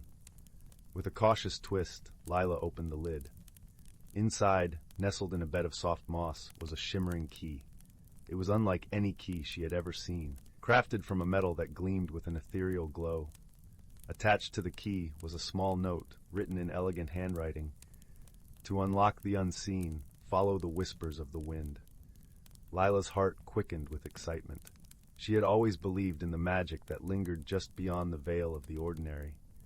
And now, with this key, it seemed as though the hidden world of her imagination was within reach. Determined to uncover the mystery, Lila set off into the woods with Pip bounding beside her. The trees swayed gently, their leaves rustling as if in conversation. The air was crisp, carrying the scent of pine and earth, invigorating her senses. As they ventured deeper into the forest, Lila listened intently for the whispers of the wind. It wasn't long before she heard it, a soft, melodious tune like the tinkling of chimes, guiding her deeper into the heart of the woods. The path led them to a small clearing where a circle of ancient stones stood, covered in emerald green moss. In the center of the circle was a tree unlike any other, its trunk twisted and gnarled, with bark that shimmered like silver in the sunlight. Lila approached the tree, feeling the weight of the key in her hand. The wind swirled around her, its whisper now a gentle caress against her cheek. With a deep breath, she inserted the key into a small, hidden keyhole nestled within the tree's bark. As she turned the key, a soft click echoed in the stillness, and a door swung open, revealing a spiral staircase that descended into the earth. Lila glanced at Pip, who gave an encouraging bark, and together they stepped into the unknown. The staircase wound downward, the walls aglow with a soft luminescence that guided their steps. The air grew cooler, carrying with it the scent of fresh rain and blooming flowers. At last, they reached the bottom, where a vast underground cavern stretched before them. The cavern was breathtaking, filled with bioluminescent plants that cast a gentle, otherworldly glow. Streams of crystal-clear water flowed through the space, their gentle babbling a soothing melody. Lila felt as if she had stepped into a dream, a place where magic and nature intertwined seamlessly. As they explored the cavern, Lila noticed a small figure watching them from behind a cluster of glowing ferns. It was a sprite, no taller than Pip, with wings that shimmered like a dragonfly's in the light. The sprite's eyes twinkled with curiosity and kindness. "Welcome, traveler," the sprite said, its voice as soft as a summer breeze. "I am Zephyr, guardian of the hidden realm. It has been many a year since a human has set foot in our world." Lila smiled warmly, feeling an instant kinship with the sprite. "I'm Lila," she replied. "I found a key that led me here. Is this place real?" Zephyr nodded, its wings fluttering gently. "Indeed, this is the realm of the Whispering Woods, a place where the magic of nature flows freely. Few are those who possess the heart to find it." As they spoke, Lila learned that the hidden realm was in danger. The balance of magic had begun to wane, and the creatures of the woods were growing anxious. It was said that only a pure heart could restore the harmony that once thrived. Determined to help, Lila offered her assistance. Zephyr led her to the heart of the cavern, where a great tree stood, its branches reaching toward the cavern's ceiling. Its leaves were withered, and the air around it felt heavy with sadness. "This is the Tree of Whispers," Zephyr explained. "Its roots connect our world to yours, but something has disturbed its magic, and it can no longer sing its song to the wind." Zyla approached the tree, feeling its sorrow in her own heart. She closed her eyes, listening to the faintest whisper of its song, a melody of hope and renewal. With a gentle touch, she placed her hand on the tree's trunk. As she did, a warmth spread through her, a feeling of connection to everything around her. The key in her pocket began to glow, and she realized that it was not just a key to a door, but a key to understanding the magic within herself. With newfound clarity, Zyla sang softly, a simple tune that echoed the song of the tree. Her voice carried through the cavern, a melody of love and unity. Slowly, the tree's leaves began to unfurl, their color returning in vibrant shades of green. The air around them shimmered, and the creatures of the woods emerged from their hiding places, their eyes filled with wonder and gratitude. The balance of magic had been restored, and the whispering woods sang once more. Zephyr beamed with joy, fluttering around Zyla in delight. "You have done more than restore our magic, dear Zyla. You have reminded us of the bond between our worlds." Zyla smiled, her heart full of warmth and peace. She realized that the journey had changed her, awakening a deeper understanding of the world and her place within it. As the sun began to set, casting a golden glow over the cavern, Zyla and Pip bid farewell to their new friends. Zephyr accompanied them to the entrance, where the spiral staircase awaited. "Remember, Zyla," the sprite said softly, "the magic of the Whispering Woods is always with you, as long as you hold it in your heart." With a final wave, Zyla and Pip ascended the stairs, emerging into the cool evening air. The village lay below, bathed in the soft light of twilight. As they made their way home, Zyla felt a profound sense of peace, knowing that the magic of the hidden world would forever be a part of her. That night, as stars twinkled in the velvet sky, Zyla lay in bed, her heart full of gratitude and wonder. The journey had taught her that magic was not just in the hidden realms, but in the kindness and courage that dwelled within each of us. And so, with Pip curled up at her feet, Zyla drifted into a peaceful sleep, dreaming of the Whispering Woods and the endless possibilities of the world around her. Story 63: The Whispering Woods and the Lantern of Luminara. In the quaint village of Aveline, nestled between rolling hills and verdant meadows, the air was always filled with the sweet scent of lavender and the gentle hum of bees. The villagers lived simple lives, cultivating the land and tending to their flocks, all under the watchful gaze of the towering Whispering Woods. This ancient forest bordered the village, its dense canopy a patchwork of greens and golds, dappled with sunlight that filtered through in gentle streams. The Whispering Woods were both a source of wonder and mystery. Tales passed down through generations spoke of hidden paths that only revealed themselves to those with pure hearts and noble intentions. It was said that within its depths lay a magical object, the Lantern of Luminara, which could illuminate truths hidden in shadows. Yet, despite the enchanting legends, few dared to venture deep into the woods, for fear of losing their way amidst its whispering trees. Our story begins with a young and curious girl named Mara. With eyes like the summer sky and hair the color of autumn leaves, Mara was known throughout Aveline for her insatiable curiosity and kind spirit. Her days were spent exploring the meadows and playing with the village children, always with an air of gentle mischief and a heart full of wonder. One crisp autumn morning, as the village prepared for the harvest festival, Mara overheard her elders speaking in hushed tones about the Lantern of Luminara. They spoke of its power to reveal truth and bring clarity to the heart's deepest questions. Though she had heard the stories before, something about the way they spoke that day sparked a flame of curiosity within her. Mara knew she had to see it for herself.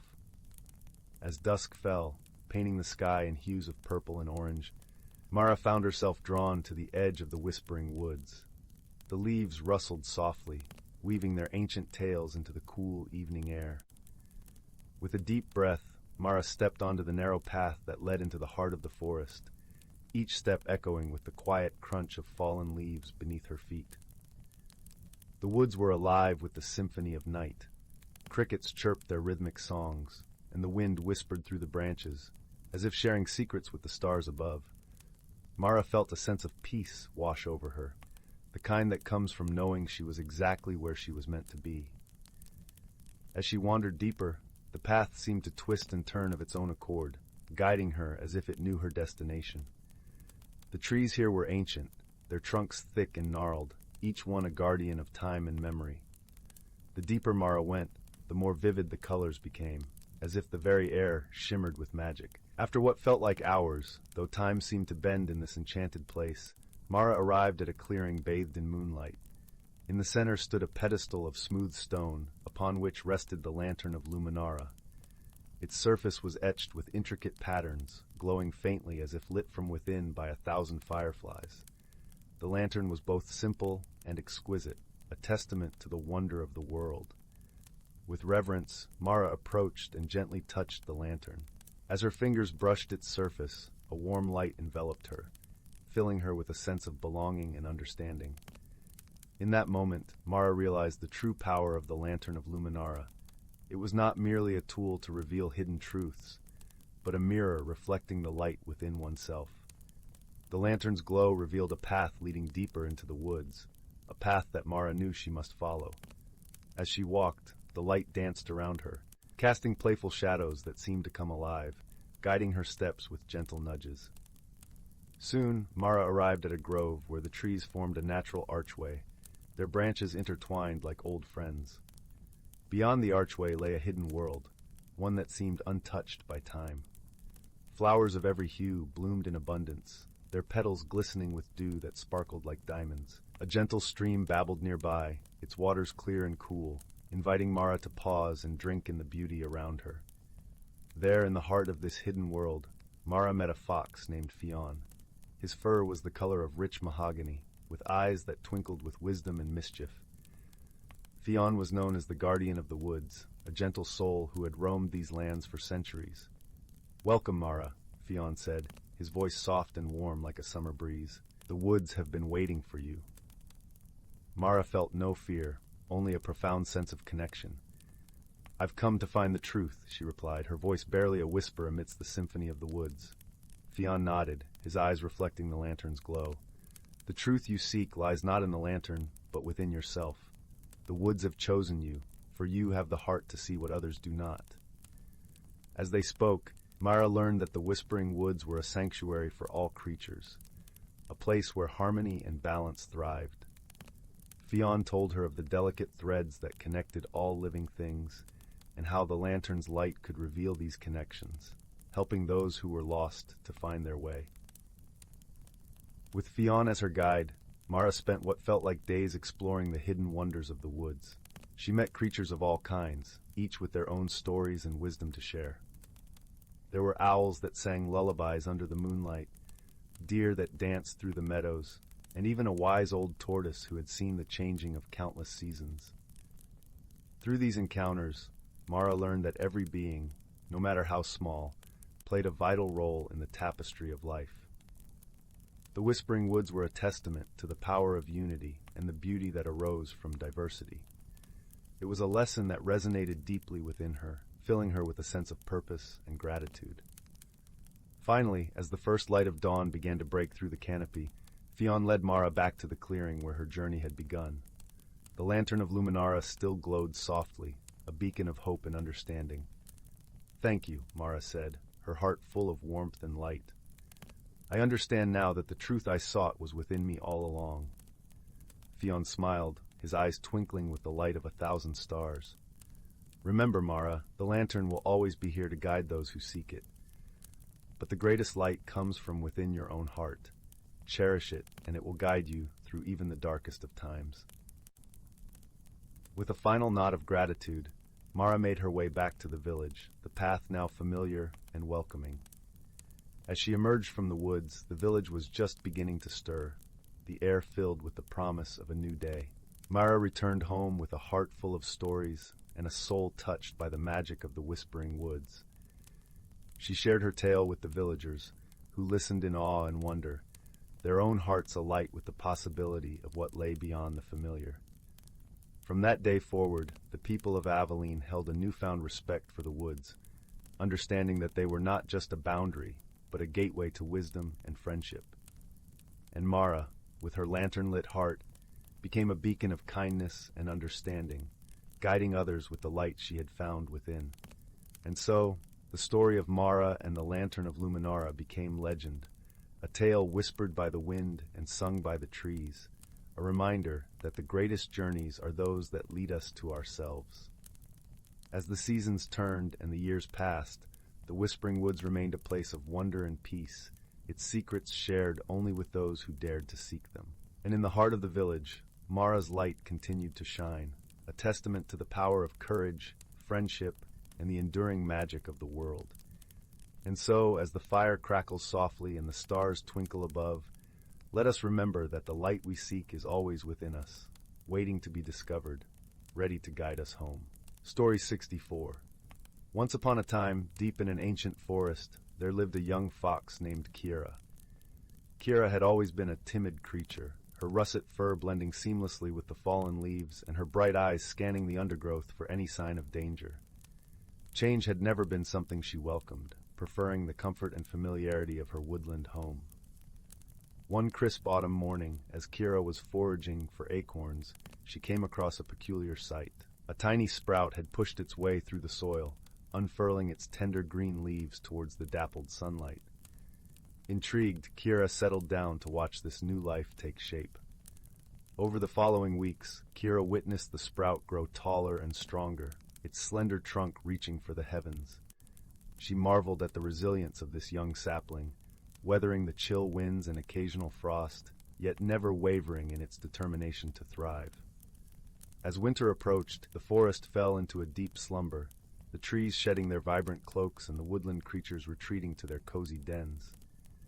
Kira, too, found herself nestled in her warm burrow, dreaming of the curious little sapling that had captured her attention. When spring arrived, the forest burst into a symphony of renewal, and Kira emerged from her dwelling, eager to see the changes that had taken place. To her delight, the once tiny sapling had grown into a sturdy young tree, its branches adorned with delicate blossoms that filled the air with a sweet fragrance. Kira's wise friend, the great horned owl named Athena, took notice of the young fox's newfound wonder. "Do you see, dear Kira," Athena hooted softly, "how this tree has embraced change and grown into its true self?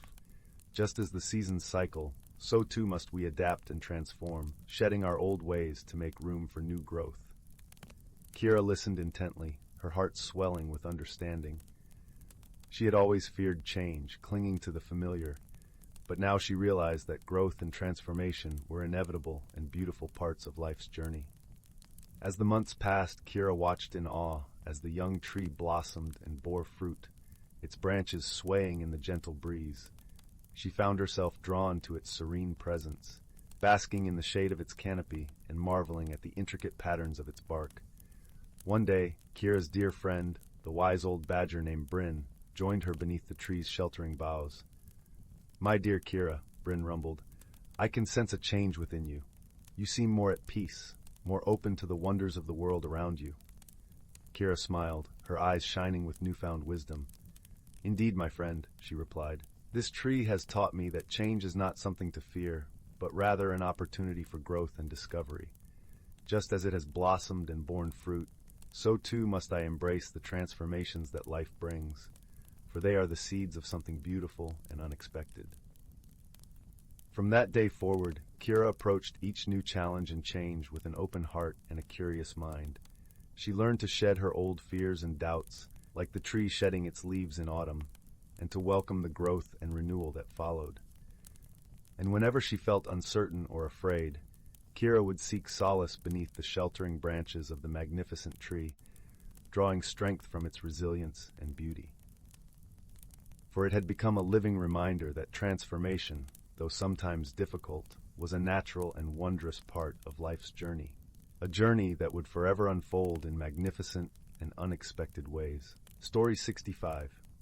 In the quaint village of Willow Hollow, where the whispers of the forest mingled with the gentle murmur of the river, a young boy named Finn lived with his grandmother in a cozy cottage nestled at the edge of the woods. The air was perpetually fragrant with the scent of blooming wildflowers, and the skies above were painted with the soft hues of dawn and twilight. This was a place untouched by time, where stories of old danced on the breeze, and the rhythm of life was as gentle as the stream that wound its way through the village. Finn was a curious soul, his eyes wide with wonder, always eager to uncover the mysteries of the world around him. He spent his days exploring the forest, befriending the woodland creatures, and listening to the tales his grandmother spun by the fireside each evening. She spoke of magical realms, hidden within the folds of reality, accessible only to those who believed with the purest of hearts.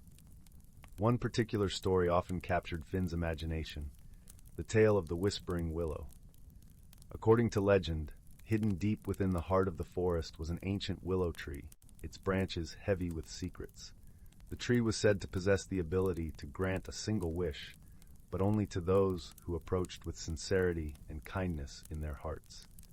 This story lingered in Finn's thoughts, a seed of adventure waiting to bloom. One crisp autumn morning, as the leaves rustled like whispered secrets underfoot, Finn set out on a journey, determined to find the Whispering Willow.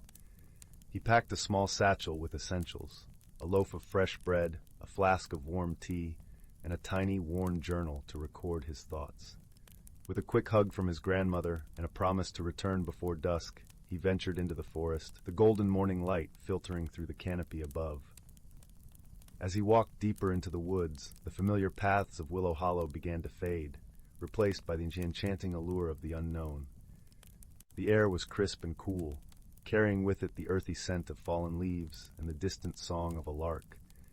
Each step felt like a heartbeat, steady and sure, guiding him toward the whispers of the tale he longed to unravel. Finn's path was not without its challenges. The forest was a living tapestry, alive with the rustle of creatures unseen and the creak of ancient branches swaying in the wind. Yet with each obstacle, a fallen log, a narrow brook, or a thicket of brambles, Finn found his curiosity fueled rather than diminished. He remembered his grandmother's words, "The forest will test your heart, but it will also reveal its wonders to those who listen." As the sun climbed higher in the sky, casting dappled shadows on the forest floor, Finn paused to rest by a bubbling brook. He sipped his tea, its warmth spreading through him like a comforting embrace, and watched as a family of squirrels darted playfully among the trees. Their chatter was a reminder of the world's simple joys, of the beauty that existed in small, ordinary moments. Revitalized, Finn continued his journey, his heart a compass guiding him deeper into the forest. The path grew narrower, the trees taller, until he arrived at a small clearing bathed in golden light.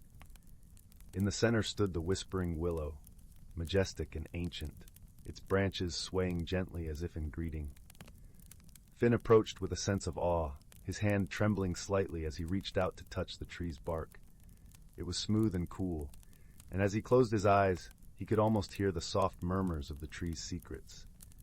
He thought of his wish, of the hopes and dreams he carried with him, and whispered them to the tree, his voice mingling with the rustling leaves. In that moment, Finn felt a warmth spread through him, a gentle reassurance that his wish had been heard.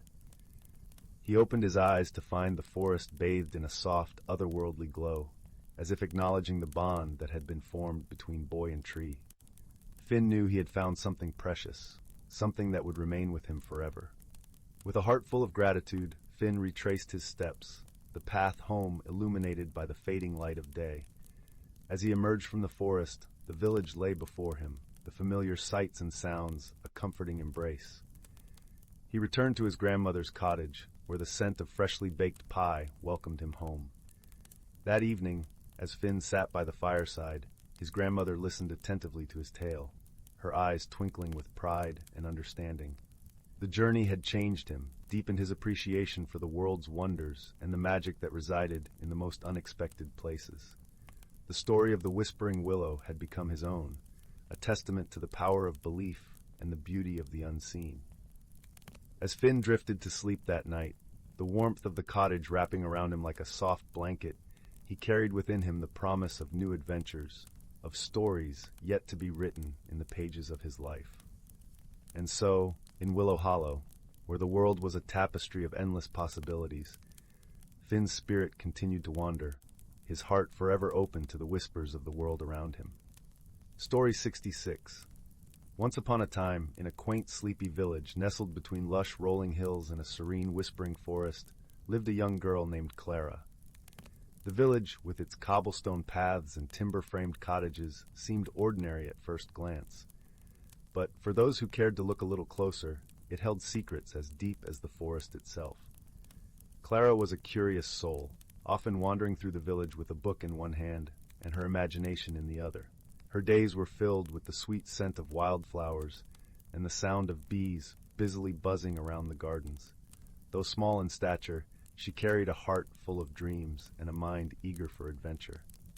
One crisp autumn morning, as the sun painted the world in hues of gold and amber, Clara decided to explore the attic of her grandmother's home, a place she had always been told held many mysteries. Climbing the creaky wooden ladder, she found herself surrounded by a treasure trove of forgotten trinkets and dusty old books. As she picked her way through the attic, her fingers brushed against something cool and metallic. It was an ornate brass key, unlike any she had seen before. Intricate patterns swirled along its length, and it emitted a faint, comforting warmth. Intrigued, Clara slipped the key into her pocket, feeling a strange sense of anticipation. Later that day, as twilight began to drape its soft, silvery veil across the village, Clara wandered into the forest. The air was filled with the earthy scent of moss and pine, and the gentle rustle of leaves whispered secrets to those who would listen. She followed a path less traveled, guided by an unseen force, until she reached an ancient oak tree that stood majestic and wise. At the base of the tree was a small, hidden door, perfectly shaped to fit the key she had found.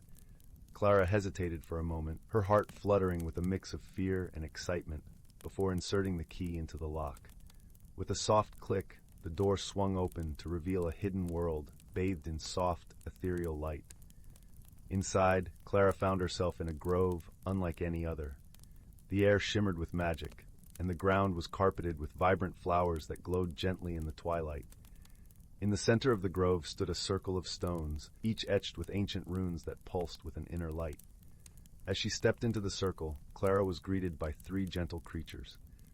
The first was a wise old owl, its feathers a mosaic of browns and whites, eyes like glowing embers.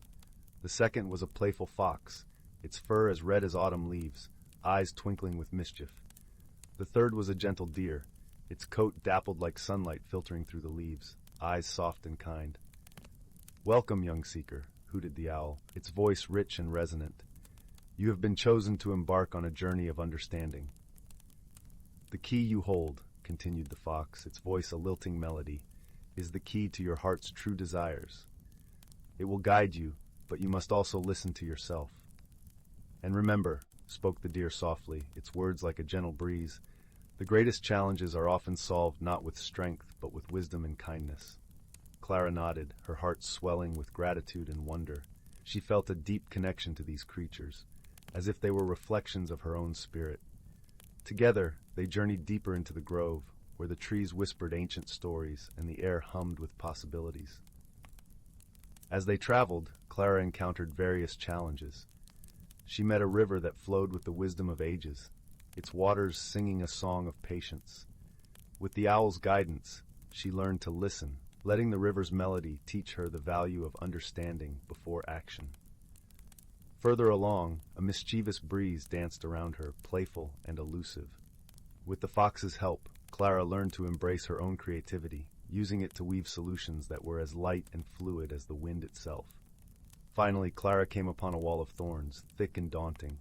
But with the deer's gentle encouragement, she realized that the thorns were not meant to harm, but to protect something precious within.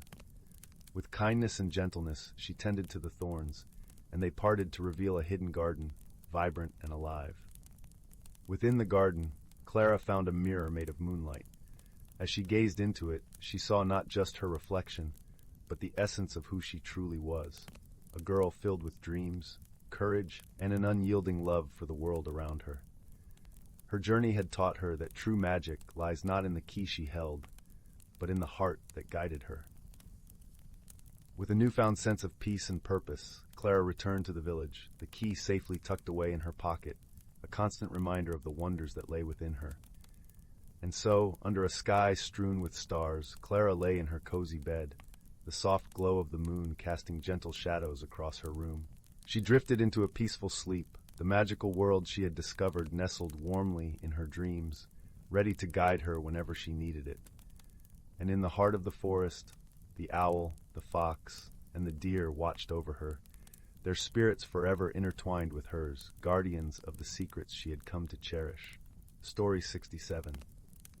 In a quaint little village nestled between the emerald hills and the whispering woods, there lived a gentle-hearted weaver named Leora. Her cottage was a modest abode, draped in ivy and surrounded by a garden that seemed to bloom in perpetual spring, no matter the season. Leora was known for the delicate tapestries she wove, each thread infused with stories and dreams that danced in the imagination of anyone who beheld them. One blustery autumn evening, as golden leaves fluttered like butterflies caught in a playful breeze, Leora sat by the hearth, the warmth from the fire wrapping around her like an old comforting shawl. She was working on a tapestry unlike any she had woven before. Its centerpiece was a shimmering golden thread that glimmered with an otherworldly light, a gift from her grandmother who had whispered of its magical origins. This thread, she had said, held the power to reveal hidden worlds and unlock the deepest mysteries of the heart. As Leora worked through the night, the soft crackle of the fire kept her company, its flickering light casting gentle shadows across the room.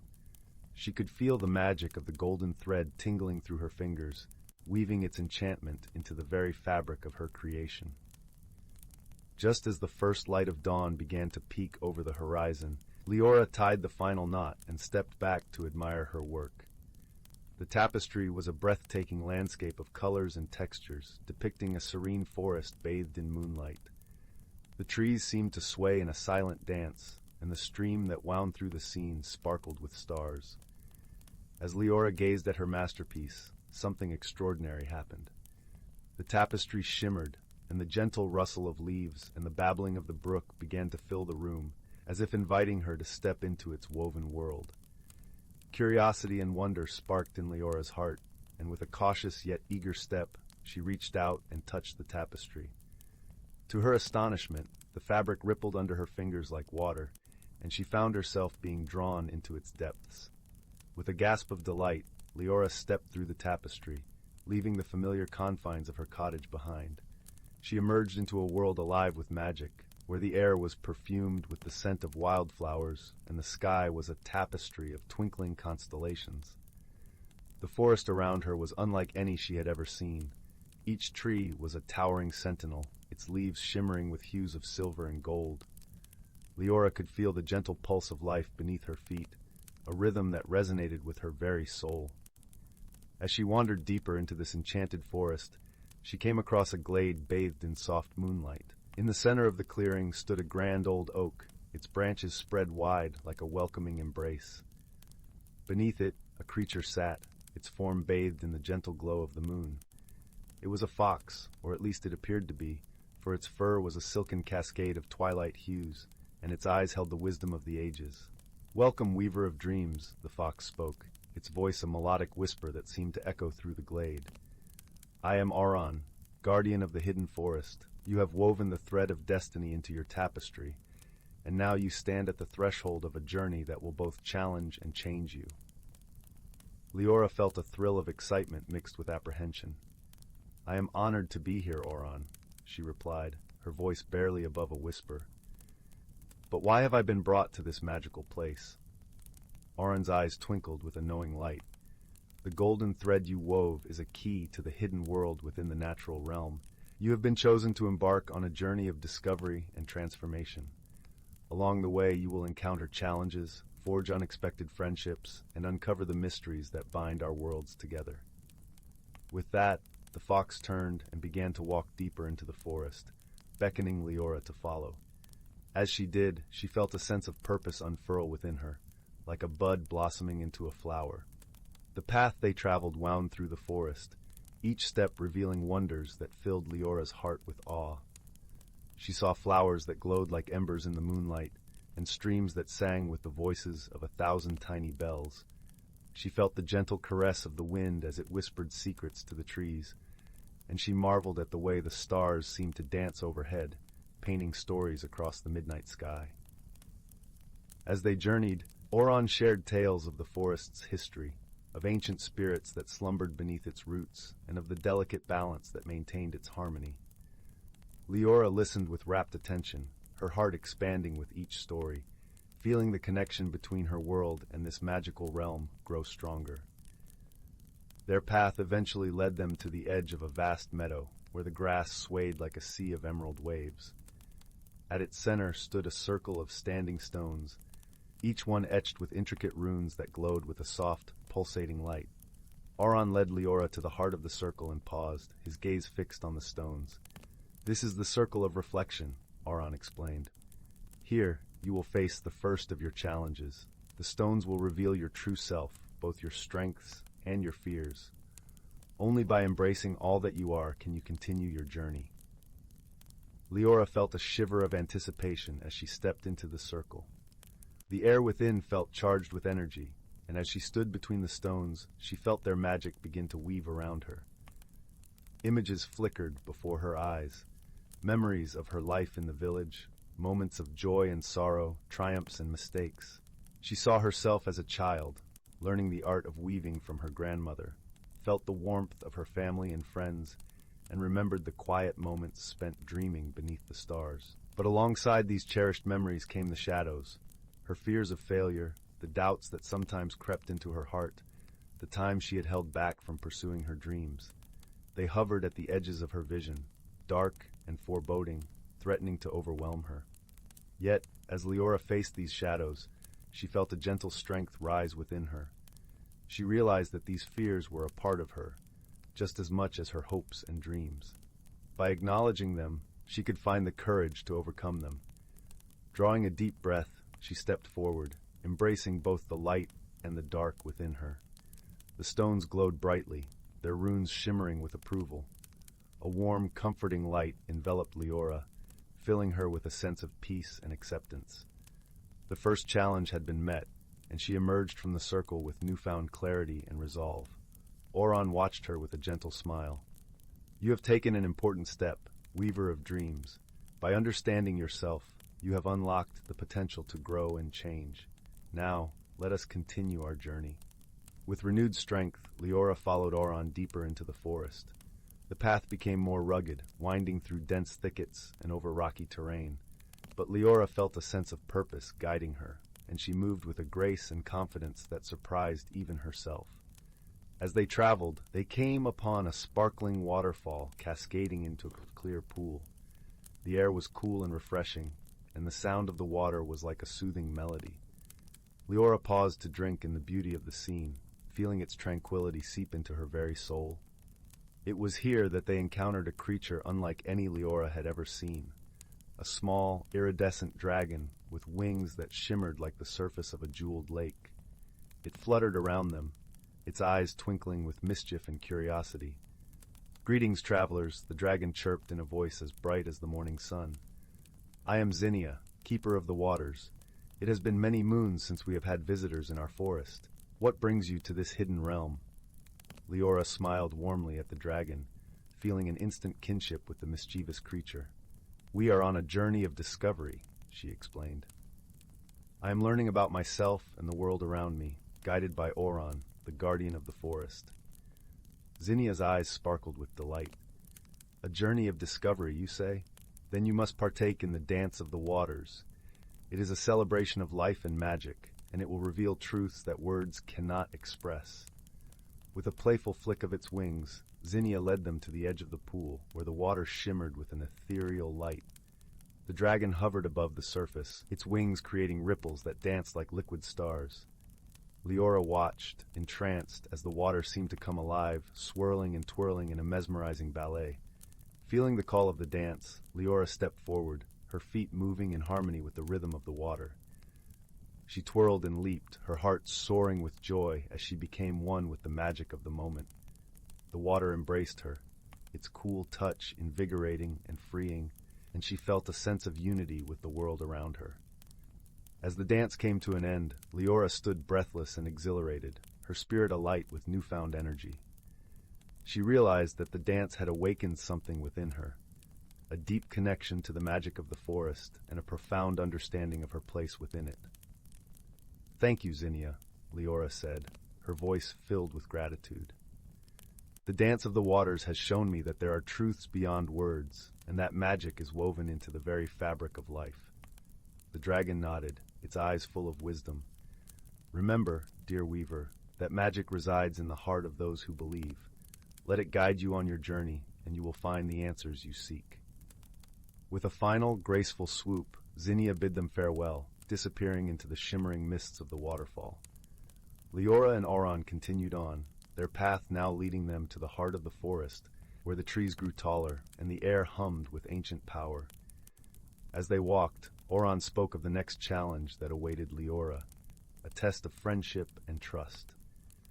In this forest, there are creatures who have lived in solitude for many years, guarding secrets and treasures of great importance. To gain their trust, you must open your heart and show the strength of your character. Leora nodded, understanding that this challenge would require more than just words. She would need to prove herself through actions and demonstrate the kindness and compassion that had always been her guiding light. Their journey led them to a secluded grove, where the air was still and the light filtered through the leaves in a tapestry of gold and green.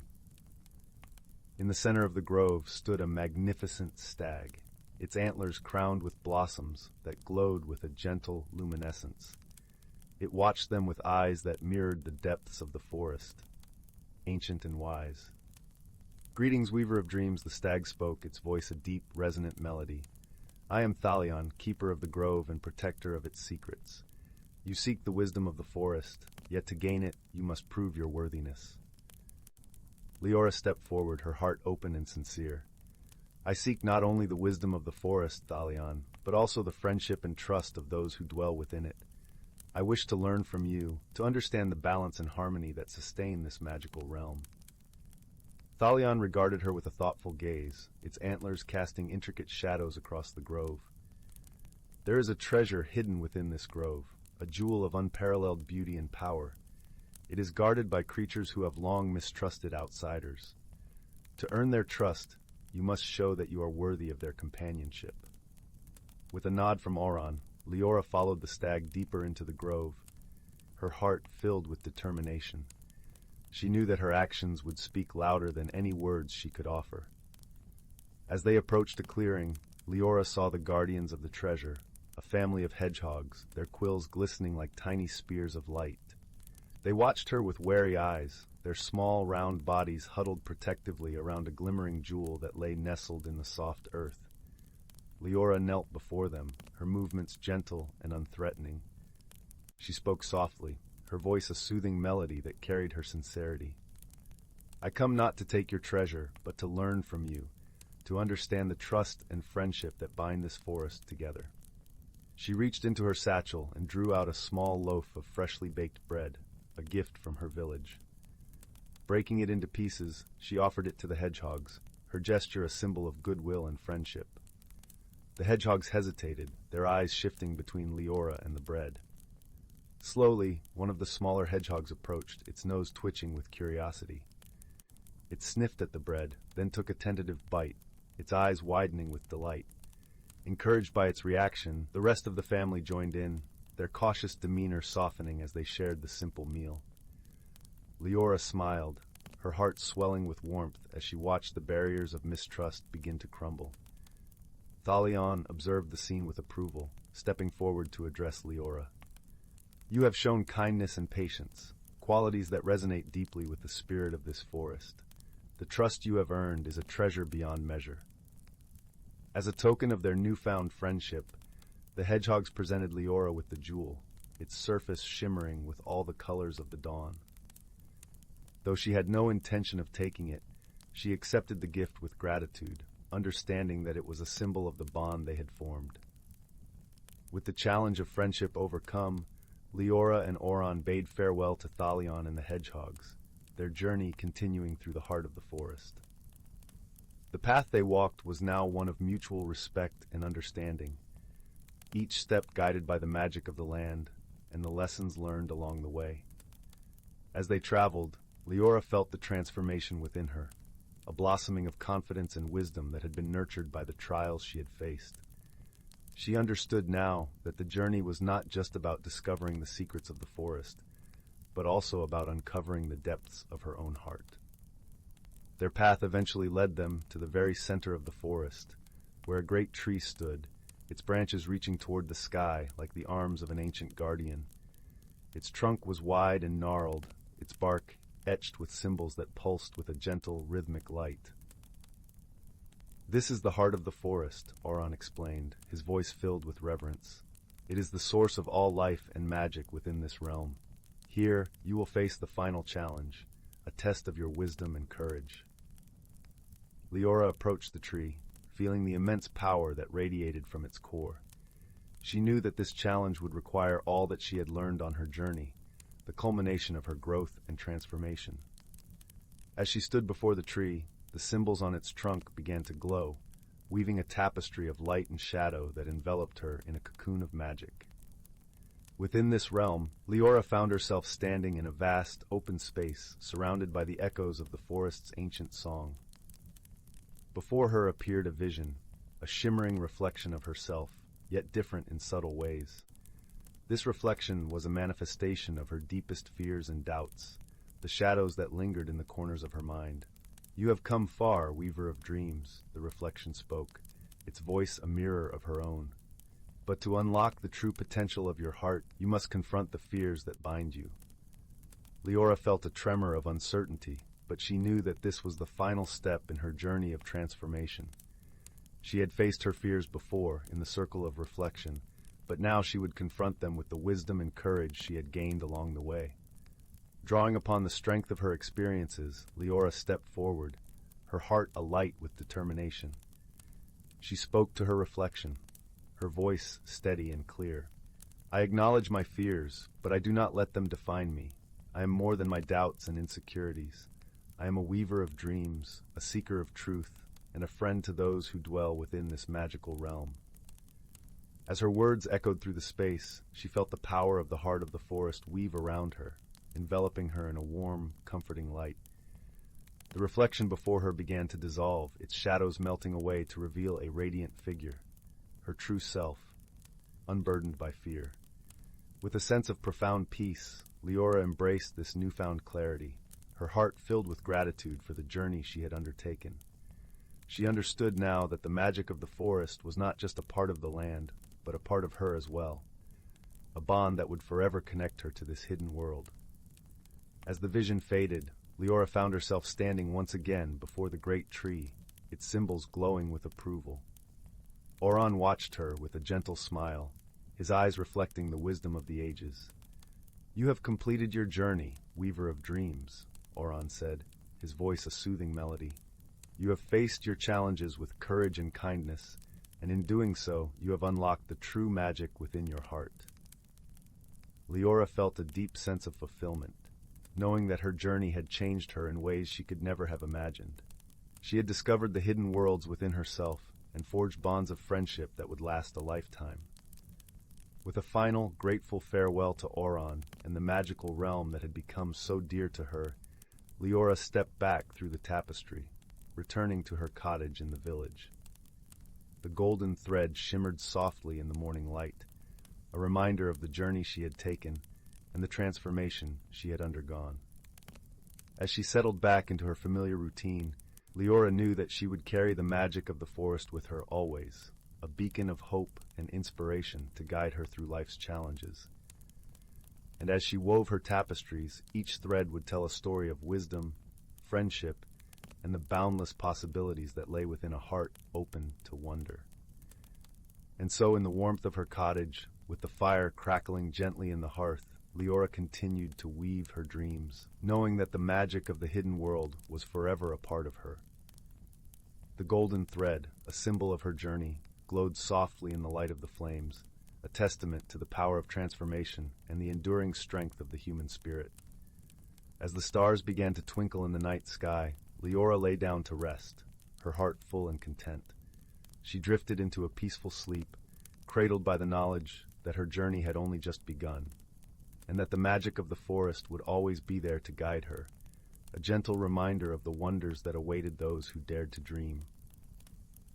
And so, with the moonlight casting a silvery glow over the land, the village slept, wrapped in the embrace of a world where magic and reality danced hand in hand, and where the stories of those who dared to believe would forever be woven into the tapestry of time.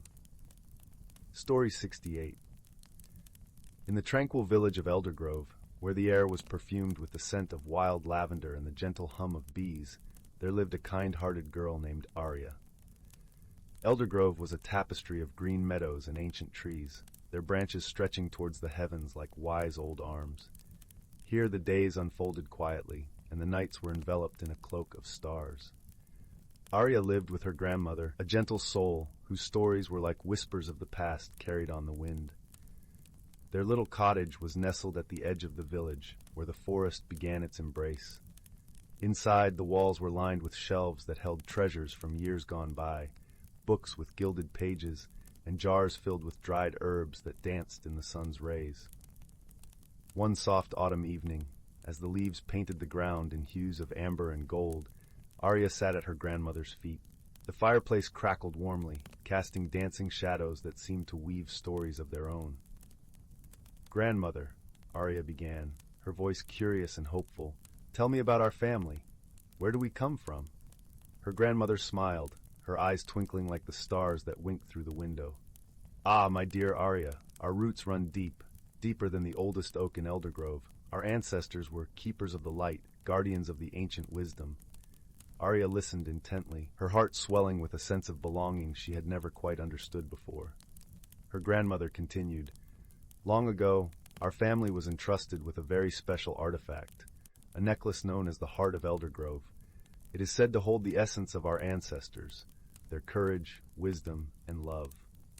With gentle hands, her grandmother reached into a small wooden box and retrieved a necklace. The pendant was a deep emerald, swirling with colors that seemed to shift and dance as it caught the light. Arya took it gingerly, feeling its warmth against her skin. "This necklace," her grandmother explained, "is more than just a relic. It is a reminder of who we are and where we come from. It has traveled through generations, bringing our family together in times of need." Arya wore the necklace close to her heart, feeling an inexplicable connection to the past. She spent her days learning from her grandmother, who shared tales of their heritage, each story a thread in the rich tapestry of their legacy. One day, as the first snowflakes of winter kissed the earth, Arya decided to explore the forest. Wrapped in a warm cloak, she ventured out, the necklace resting against her chest, its warmth a comforting presence. The world was quiet, the only sound the gentle crunch of snow beneath her boots. As she wandered deeper into the woods, she stumbled upon a clearing she had never seen before. In the center stood an ancient oak, its gnarled branches stretching wide. Beneath it lay a circle of stones, placed with purpose and care. Arya knelt, feeling the earth beneath her fingers. She closed her eyes, and in that moment she felt the whispers of her ancestors, their voices a gentle murmur in the wind. They spoke of unity, of caring for one another and the land, and of the strength that comes from understanding one's roots. Tears welled in her eyes, not of sadness, but of a deep, resonant joy. She realized that she was not just a part of her family. She was a part of something much greater, a lineage of love and light that transcended time. Returning home, Arya found her grandmother by the fireplace, her smile warm and knowing. Arya shared her experience, and her grandmother nodded, her heart full.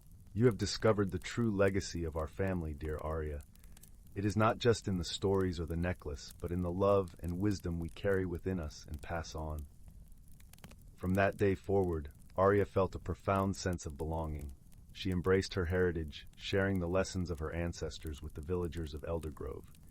The necklace, the Heart of Eldergrove, became a symbol of unity, reminding everyone of the light that shone within them. And so, in the quiet village of Eldergrove, where the stars danced in the night sky and the trees whispered secrets of old, Arya found her place in the world. Her heart was full, knowing that she was never truly alone, for her family's legacy lived on in every step she took and every story she told. As the years passed, Arya grew wise and gentle, much like her grandmother before her. She became a storyteller herself, her voice like the warm embrace of a winter fire. And under the watchful eyes of the ancient trees, she continued to weave the tales of her ancestors, ensuring that the light of their legacy would never fade. And so, with a heart full of peace and a spirit as bright as the heart of Eldergrove, Arya drifted into sleep, knowing that her ancestors watched over her still, their love a constant presence in her life. Story 69. Once, in the quaint village of Willowbrook, nestled snugly between whispering forests and gentle rolling hills, there stood a little cottage with a thatched roof and ivy-clad walls. This cottage belonged to an elderly clockmaker named Alden, whose life was filled with the soothing tick-tock of clocks and the tinkling melodies of chimes. Alden was a gentle soul, with eyes as twinkling as the stars and a heart as warm as the hearth in his cozy workshop. Alden's days were spent crafting intricate timepieces, each clock more magical than the last, though few knew that magic truly lived within them. But Alden kept a secret, a peculiar pocket watch, unlike any other. This watch held the power to pause time, a gift bestowed upon Alden by the forest spirits in gratitude for his kindness to the woodland creatures. One crisp autumn morning, as golden leaves danced down from the trees, a young girl named Lila ventured into Alden's shop. Lila was known throughout Willowbrook for her curious nature and her wild, tangled hair that seemed to mirror the untamed beauty of the forest. Her eyes, bright with wonder, scanned the shelves filled with clocks that each seemed to tell a tale of its own. "Hello, Mr. Alden," Lila greeted, her voice as cheerful as a songbird. "I've come to see your marvelous clocks." Alden, with a smile as warm as the sunshine spilling through the window, nodded. "Ah, Lila, you're just in time. I've been working on something special." Intrigued, Leela followed Alden to the back of his shop, where the air was filled with the comforting scent of wood shavings and polish. There, on a table, lay the peculiar pocket watch, its face adorned with swirling patterns that seemed alive. "This watch," Alden explained, "is no ordinary timepiece. It can pause time itself." Lila gasped, her eyes wide with amazement. "Pause time? But why would anyone want to do that?" "Sometimes," Alden replied, "we need a moment to think, to reflect, and to see the world through a different lens." Lila pondered this, her mind swirling with possibilities. "May I try it?" she asked hesitantly. Alden chuckled softly. "Of course, my dear, but remember, use it wisely." With a gentle nod, Lila took the watch into her hands, feeling its comforting weight. She pressed the small, ornate button on its side, and suddenly the world around her stilled. The leaves outside hung suspended in mid-air, and the steady ticking of the clocks seemed to hush in respect. Lila wandered through the village, her heart buoyant with the thrill of discovery. She noticed things she had never seen before. The intricate designs of frost on windows, the delicate balance of a ladybug on a leaf, and the serene expressions on the faces of passers-by, caught in mid-laughter or contemplation. But as she explored, Lila came upon a scene that tugged at her heart. Near the edge of the village, where the forest began, stood an ancient oak tree. Beneath its sprawling branches, she found a young boy named Oliver, known for his shy demeanor and quiet kindness. Oliver was holding a small, injured bird, his face a mask of concern. Time paused. Lila approached quietly and watched as Oliver gently cradled the bird, whispering soothing words. Lila's heart swelled with empathy and admiration for the boy's tenderness. Remembering Alden's words about wisdom, Lila released her hold on time, allowing it to flow once more. She stepped forward, offering her assistance. "Oliver, may I help?" Oliver looked up, surprised but grateful. "Yes, please," he replied softly. "I don't know what to do." Together, they tended to the bird, using soft claws and gentle hands. Lila shared stories she had heard from Alden about the forest spirits and their healing powers, filling the air with hope and comfort. As the sun dipped below the horizon, casting the world in hues of pink and gold, the bird fluttered its wings and chirped softly, a melody of gratitude. Oliver and Lila watched in awe as it took flight, its silhouette a fleeting shadow against the twilight sky. With the bird safely on its way, Oliver turned to Lila, his eyes filled with appreciation. "Thank you, Lila. I couldn't have done it without you." Lila smiled, her heart warm despite the evening chill. "We helped each other," she replied. "And sometimes that's the greatest magic of all." Returning to Alden's shop, Lila shared her adventure with the clockmaker, who listened with a knowing smile. "You see, Lila," he said gently. "The watch may pause time, but it's our hearts that truly guide us." Lila nodded, understanding the wisdom in his words. She handed the watch back to Alden, feeling wiser and more connected to the world around her. From that day on, Lila and Oliver became steadfast friends, their bond growing stronger with each adventure they shared. They explored the wonders of Willowbrook, learning from the forest, the village, and each other. And so, as the seasons turned and the years rolled gently by, Lila and Oliver, with the guidance of Alden and the magical pocket watch, discovered that the true magic of life lay not in the ability to pause time, but in the moments shared and the kindness given freely. As the fire crackled warmly in Alden's hearth, the village of Willowbrook slept peacefully, knowing that within their midst lay the most extraordinary of treasures: friendship, wisdom, and a heart open to wonder. Story 70.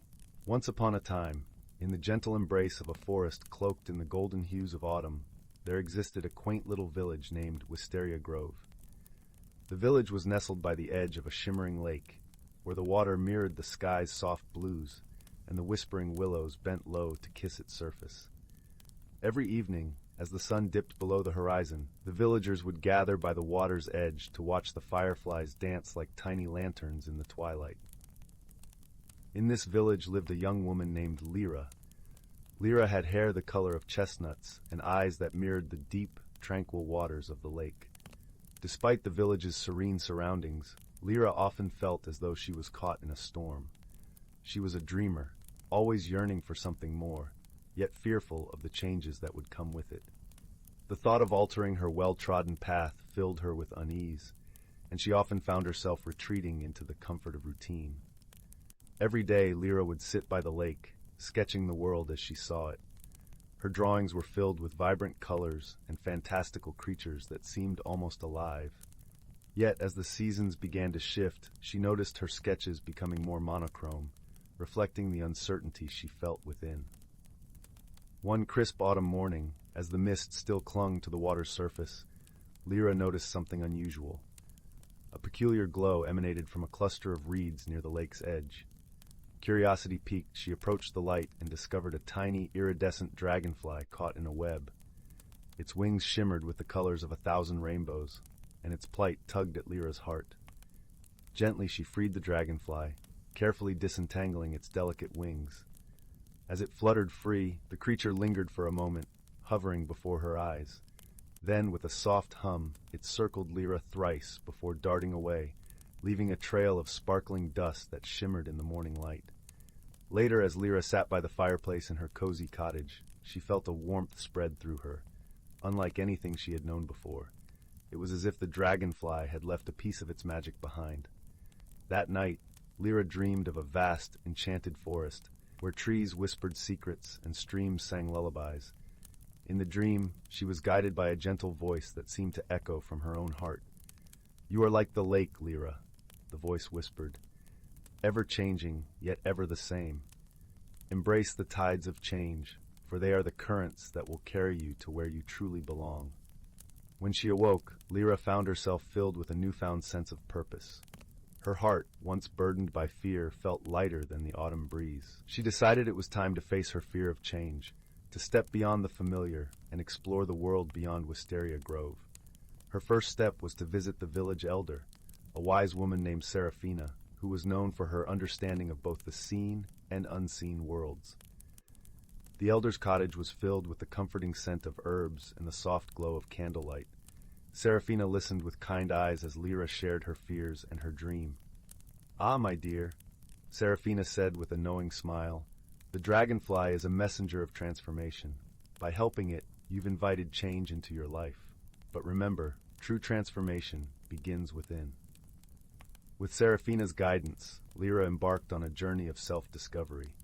She spent her days learning from the forest, observing the rhythm of nature. She marveled at how the trees shed their leaves without fear, trusting in the cycle of seasons, and how the flowers bloomed with vibrant colors, unashamed of their beauty. As autumn transitioned into winter, a gentle snowfall blanketed the village. Lyra found solace in the quiet hush of the snow-covered landscape. She began to sketch again, and this time her drawings were filled with the colors of her dreams, bold and vibrant, reflecting her own inner transformation. Lyra's friends in the village noticed the change within her. Her laughter was more frequent, her gaze more focused, and her steps more confident. Inspired by her journey, they too began to embrace change, finding courage in her example. One evening, as the villagers gathered by the lake to celebrate the first snowfall, Lyra felt a familiar hum in the air. The dragonfly returned, its wings now a brilliant tapestry of colors. It hovered above her, and Lyra knew that it was a sign of her own journey's completion. The dragonfly's visit reminded her of the lesson she had learned, that change, while daunting, could be a beautiful journey of discovery. It was a reminder that, like the lake, she had the strength to reflect the world around her and the courage to embrace her own depths. As the fireflies began their nightly dance, Lyra sat by the lake, surrounded by her friends and the warmth of their companionship. The world around her glowed with the peace of a story well told, and she knew that whatever changes lay ahead, she would face them with an open heart and the wisdom she had gained. And so, in the gentle embrace of Wisteria Grove, Lyra's story of transformation unfolded, a tale woven with magic, friendship, and the quiet strength of personal growth. As the stars twinkled above, the village settled into a peaceful slumber, knowing that change, like the seasons, brought with it the promise of new beginnings. Story 71. In the heart of a quaint village, nestled between the gentle curves of emerald hills and the whispering songs of a babbling brook, there was a small cottage with walls woven from twilight shadows and morning sunbeams. The roof was a tapestry of moss and wildflowers, and the windows gleamed like the eyes of curious owls. Inside this cozy abode lived an old woman named Marigold, known throughout the village for her gentle ways and the curious tales she shared with a twinkle in her eye. Marigold had a secret, one that she kept tucked close to her heart. In a hidden nook of her cottage, beneath the floorboards that creaked like old friends sharing a secret, lay an object of wondrous magic, a mirror, but not just any mirror. This was the Mirror of Echoes, a relic from a time when the world was stitched together with threads of magic and wonder. The mirror held within it the power to reveal hidden truths and unravel mysteries, but only to those whose hearts were pure and whose intentions were kind. One brisk autumn morning, when the air was crisp with the scent of apples and the earth was wrapped in a quilt of fallen leaves, Marigold received an unexpected visitor. A young girl named Lyra, with hair like spun gold and eyes that sparkled with curiosity, had come seeking Marigold's wisdom. Lyra was a child of the village, known for her love of stories and her insatiable curiosity about the world beyond the hills. "Good morning, Marigold," Lyra greeted, her voice as bright as the morning sun. "I've heard whispers of a hidden world, a place where the trees whisper secrets and the stars dance across the sky. Do you know if such a world exists?" Marigold chuckled softly, her laugh like the rustling of leaves. "Ah, Lyra, the world is full of wonders, both seen and unseen. But tell me, what draws you to seek such a world?" Lyra paused, her small hands clasped tightly. "I long to see beyond what is known, to find a place where the impossible becomes possible. I want to understand the magic that lies hidden in the quiet corners of our lives." Marigold nodded, sensing the earnestness in Lyra's voice. She knew that the journey Lyra sought was one of the heart as much as of the feet. "Very well, my dear," Marigold said, her voice gentle as a lullaby. "There is a path you may take, a journey that will lead you to the heart of the hidden world. But remember, it is not the destination that matters most, but the journey itself and what you discover along the way." With that, Marigold led Lyra to the hidden nook in her cottage and revealed the Mirror of Echoes. The surface of the mirror shimmered like moonlight on water, and as Lyra gazed into it, she could see not only her own reflection, but also the path that lay before her, a winding trail through the forest, where the trees stood like ancient guardians, and the air was alive with the hum of magic. "Follow the path, and it will guide you," Marigold instructed. "But take heed, for the mirror will only show you what you are ready to see." With a heart full of wonder and a spirit buoyed by the promise of adventure, Lyra set out on her journey. The forest was a tapestry of colors, with leaves that whispered secrets and branches that reached out like welcoming arms. As she walked, Lyra felt the world around her shift and change, as if the very air was infused with a gentle magic that promised all things were possible. As the day wore on and the sun began to dip below the horizon, Lyra came upon a peculiar sight. In a small clearing bathed in the golden light of dusk stood a creature unlike any she had ever seen. It was a fox, but its fur shimmered like 1,000 stars, and its eyes gleamed with the wisdom of ages. "Greetings, little traveler," the fox spoke, its voice like the soft rustle of starlight. "I am Astra, the guardian of the hidden world. What brings you to this enchanted realm?" Lyra, though taken aback by the fox's speech, felt an immediate kinship with Astra. "I seek to understand the magic that lies beyond what is known," she replied, her voice steady and full of hope. Astra regarded her with kind eyes, and in that moment, Lyra felt as if the fox could see into the very depths of her soul. "To find what you seek, you must first learn to listen," Astra said softly. "For the world is full of stories waiting to be heard, and each leaf, each breeze, has a tale to tell." And so, Lyra continued her journey, guided by Astra's wisdom. She learned to listen to the songs of the forest, to the stories carried on the wind, and to the voices of the stars that danced in the night sky. Each day brought new wonders and new challenges, but Lyra faced them with a heart open to the magic of the world around her. As weeks turned into months, Lyra's journey brought her to a place where the forest gave way to a vast meadow, where wildflowers swayed in a gentle breeze, and the sky stretched endlessly above. It was here that she met another traveler, a young boy named Finn, who was also on a quest of his own. Finn was a child of the sea, with hair as dark as midnight and eyes that sparkled with the light of far-off horizons. He had heard tales of a hidden world beneath the waves, a place where the ocean's secrets lay waiting to be discovered. The two travelers quickly became friends, their shared love of stories and adventure binding them together. They spoke of their dreams and the wonders they hoped to find, and together they continued their journey through the hidden world. As they traveled, Lyra and Finn encountered many challenges. There were days when the path was obscured by mist, when the way forward seemed uncertain. But with each obstacle, they learned to rely on one another, their friendship a beacon of light in the shadows. One evening, as they sat by a crackling fire beneath a sky awash with stars, Finn turned to Lyra. "Do you ever wonder if we'll find what we're looking for?" he asked, his voice a gentle whisper. Lyra gazed into the flickering flames, her thoughts drifting like the smoke that rose into the night. "I think the journey itself is the answer," she replied softly. "We've discovered so much already, and each step brings us closer to understanding the magic that surrounds us." Finn nodded, a smile playing on his lips. "You're right. The world is full of wonders, and perhaps the greatest magic of all is the friendship we've found along the way."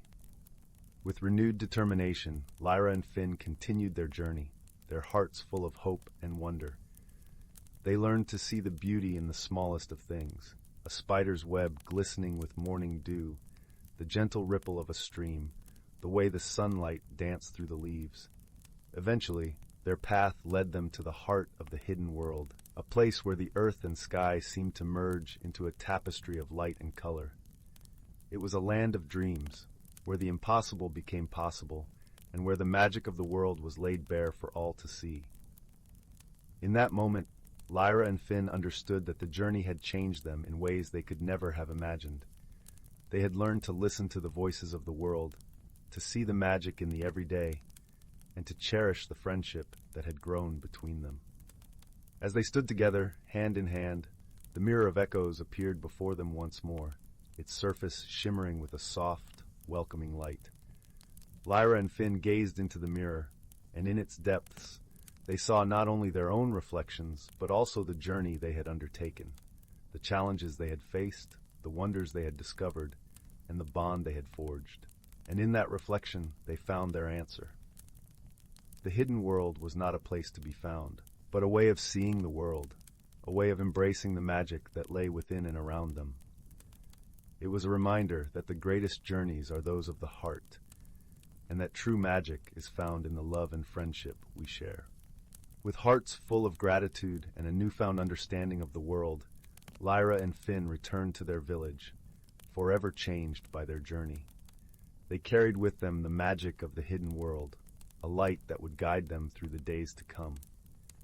And so the story of their journey became a tale that was shared by the firesides of their village, a reminder that the world is full of wonders waiting to be discovered, and that the greatest adventures are those that lead us to the heart of what truly matters.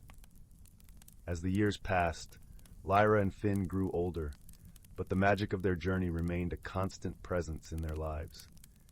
They became storytellers in their own right, sharing tales of the hidden world with the children of the village, who listened with wide eyes and hearts full of wonder. And in each story they told, Lyra and Finn wove the lessons they had learned, the importance of listening, the beauty of friendship, and the magic that lies in the everyday.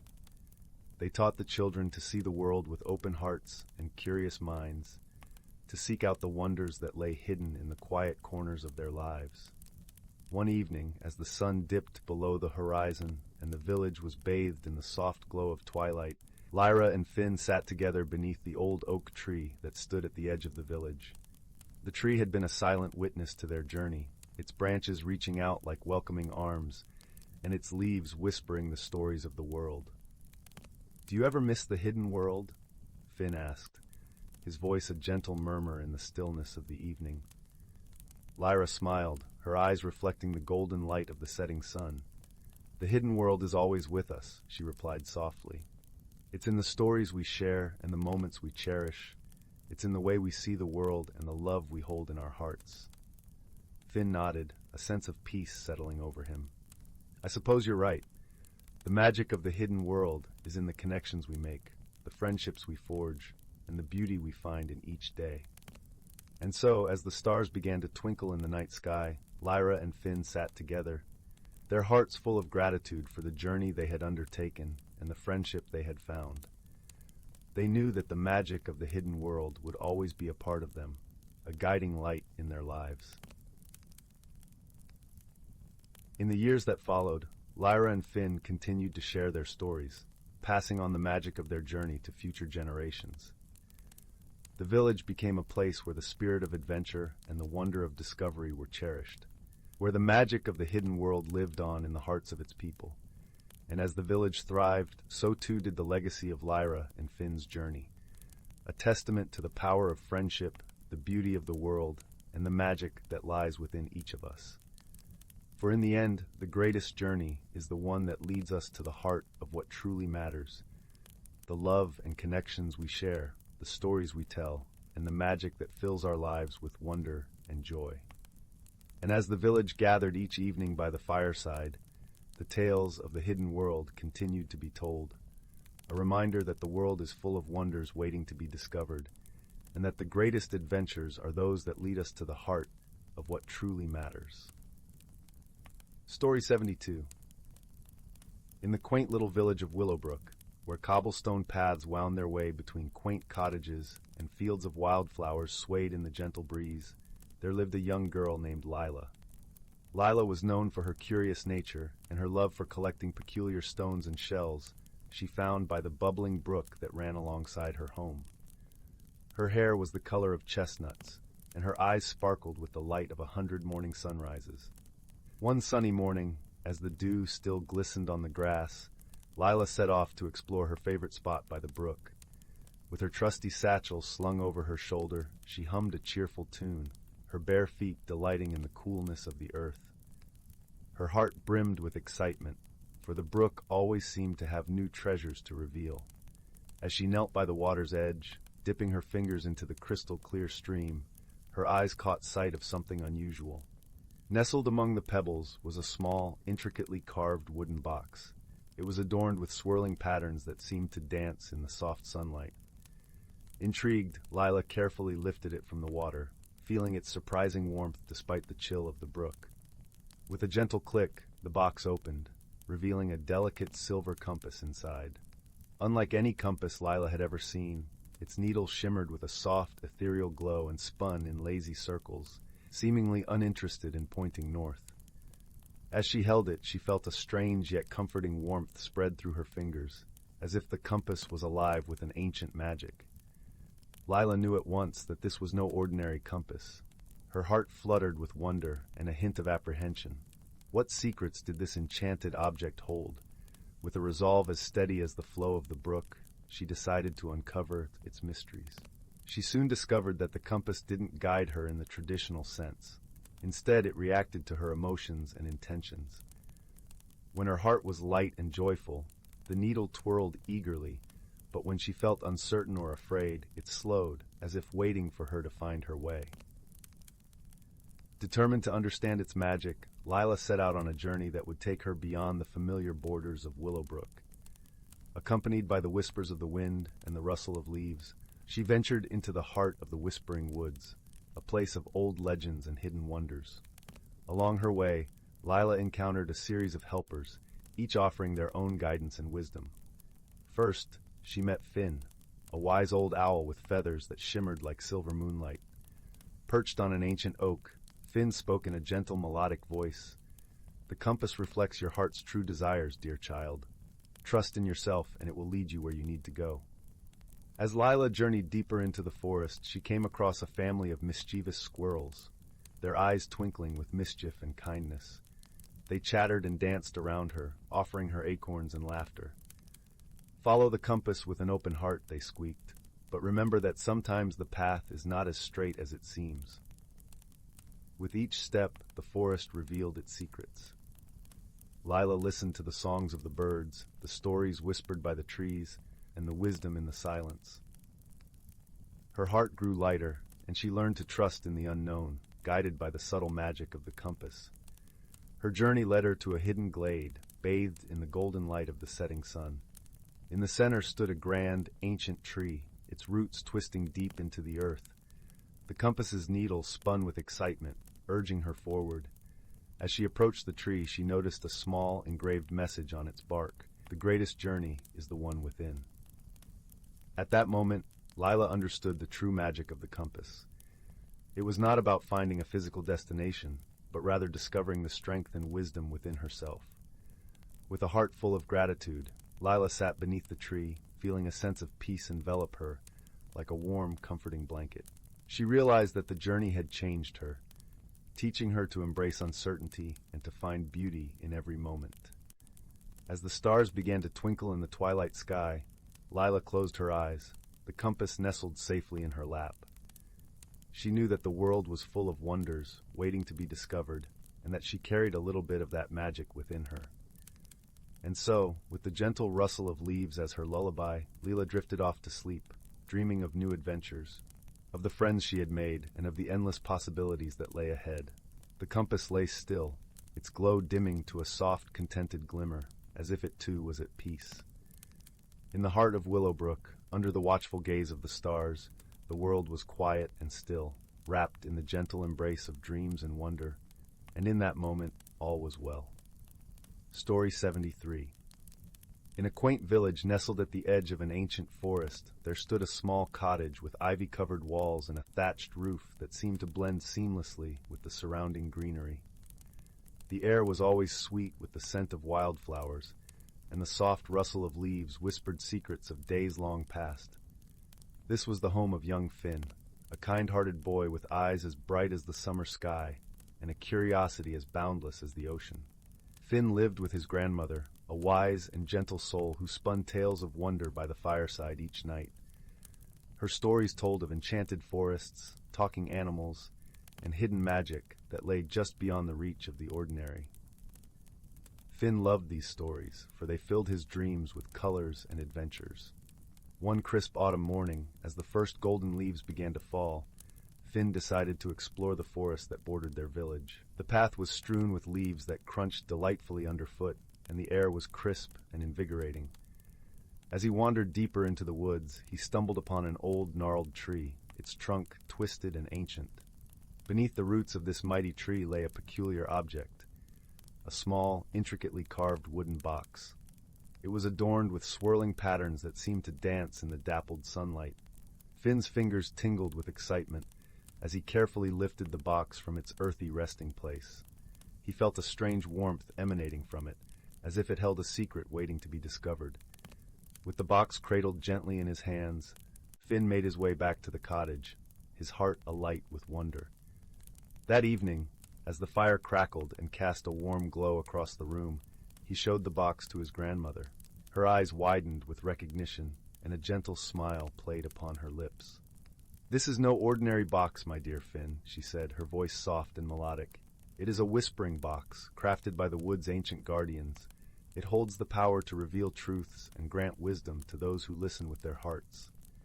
Intrigued and eager to uncover its secrets, Finn placed the box on the table and gently opened its lid. A soft, melodic hum filled the air, and the room seemed to shimmer with an ethereal light. Inside the box lay a delicate feather, shimmering with hues of silver and gold, and a small scroll tied with a silk ribbon. Finn unfurled the scroll, and as he read the words written in elegant script, he realized that the box contained a map, not of places, but of emotions and experiences. It was a journey of the heart, a path to understanding and growth. With his grandmother's encouragement, Finn embarked on this journey, guided by the map's gentle wisdom. Along the way, he met a host of delightful helpers, a wise old owl named Oswald, who shared stories of the forest's history, a mischievous squirrel named Nutmeg, who taught Finn the value of playfulness and joy, and a gentle deer named Lyra, who showed him the beauty of stillness and reflection. Each encounter brought new insights, and Finn's heart swelled with gratitude and understanding. He learned to see the world through different eyes and to cherish the connections he made along the way. As his journey unfolded, Finn discovered that the greatest challenge lay not in vanquishing foes or overcoming obstacles, but in listening to the whispers of the world around him and to the quiet voice within his own heart. Through patience and compassion, he learned to navigate the complexities of emotions and to find harmony in the balance of joy and sorrow, laughter and tears. When Finn returned to the village, he was no longer the boy who had ventured into the woods, but a young man with a heart full of wisdom and love. He shared his newfound understanding with those around him, bringing light and warmth to the village. The whispering box, now resting on the mantel above the fireplace, continued to hum softly, a reminder of the journey that had transformed Finn's life. Its magic was in the connections it inspired, the friendships it forged, and the truths it revealed. As the years passed, Finn grew into a storyteller, much like his grandmother. He spun tales of wonder and enchantment, inviting listeners to embark on their own journeys of the heart. And so the magic of the whispering box lived on, weaving its gentle spell through the lives of all who listened. And in the quiet moments, when the world was still and the fire's glow danced upon the walls, Finn would sit by the hearth, the whispering box by his side, and feel the warmth of its wisdom wrap around him like a comforting embrace, reminding him that the greatest magic of all is found in the kindness of the heart. Story 74. In a small, hidden valley where the mist clung gently to the tops of towering pines, there lay the village of Moon Hollow. This was a place where magic was not just a whisper of the past, but a living, breathing presence that wrapped the town in a warm embrace. The cobblestone streets were lined with quaint cottages, their thatched roofs dotted with glowing lanterns, casting golden pools of light that danced with the shadows of evening. On this particular night, as the moon hung like a silver pendant in the sky, something peculiar was afoot in Moon Hollow. The villagers awoke to find their gardens in disarray, with vegetables uprooted and strange, swirling patterns etched into the soil. The once serene pond at the heart of the town had bubbles rising to its surface, as if some unseen creature were blowing playful kisses from below. The villagers, though not prone to panic, gathered at the central square, their breath misting in the crisp night air, and their voices murmuring with bewilderment. Among them was a gentle-hearted girl named Isolde, known for her curiosity and her uncanny ability to see what others could not. Her eyes, the color of twilight, sparkled with intrigue rather than fear. "I believe," Isolde began, her voice a soothing melody amidst the chatter, "that there is more to these happenings than meets the eye. Perhaps these are not mere mischiefs, but messages awaiting our understanding." The village elder, a wise and gentle man named Thaddeus, nodded thoughtfully. His beard, as silver as the moonlight, shimmered as he spoke. "You may be right, Isolde. There are tales of ancient creatures in these woods, creatures who speak not with words but with the language of nature itself." Isolde decided to seek out the truth.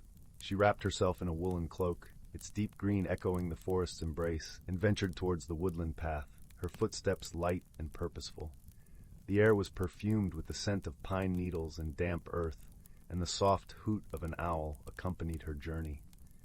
As she walked, she noticed the flicker of tiny lights weaving through the trees. Fireflies, their glow reminiscent of stars fallen to earth.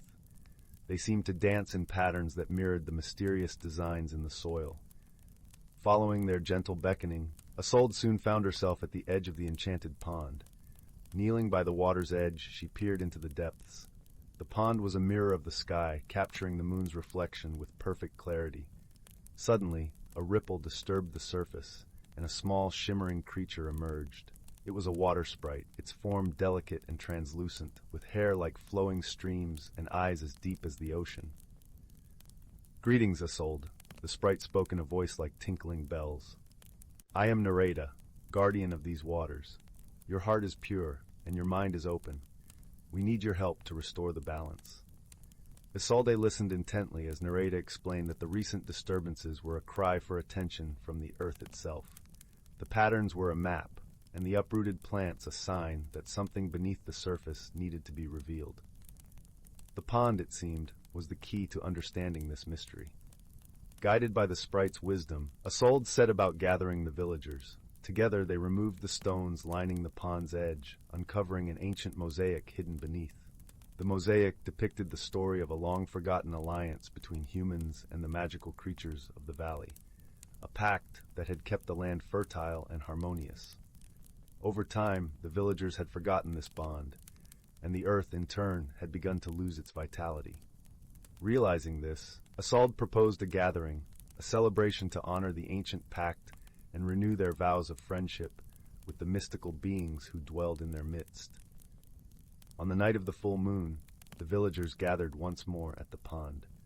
Lanterns were hung from the trees, their glow mingling with the moonlight to create a scene of ethereal beauty. The air was filled with the sound of laughter and the gentle strumming of lutes, as humans and magical creatures alike joined in the festivities.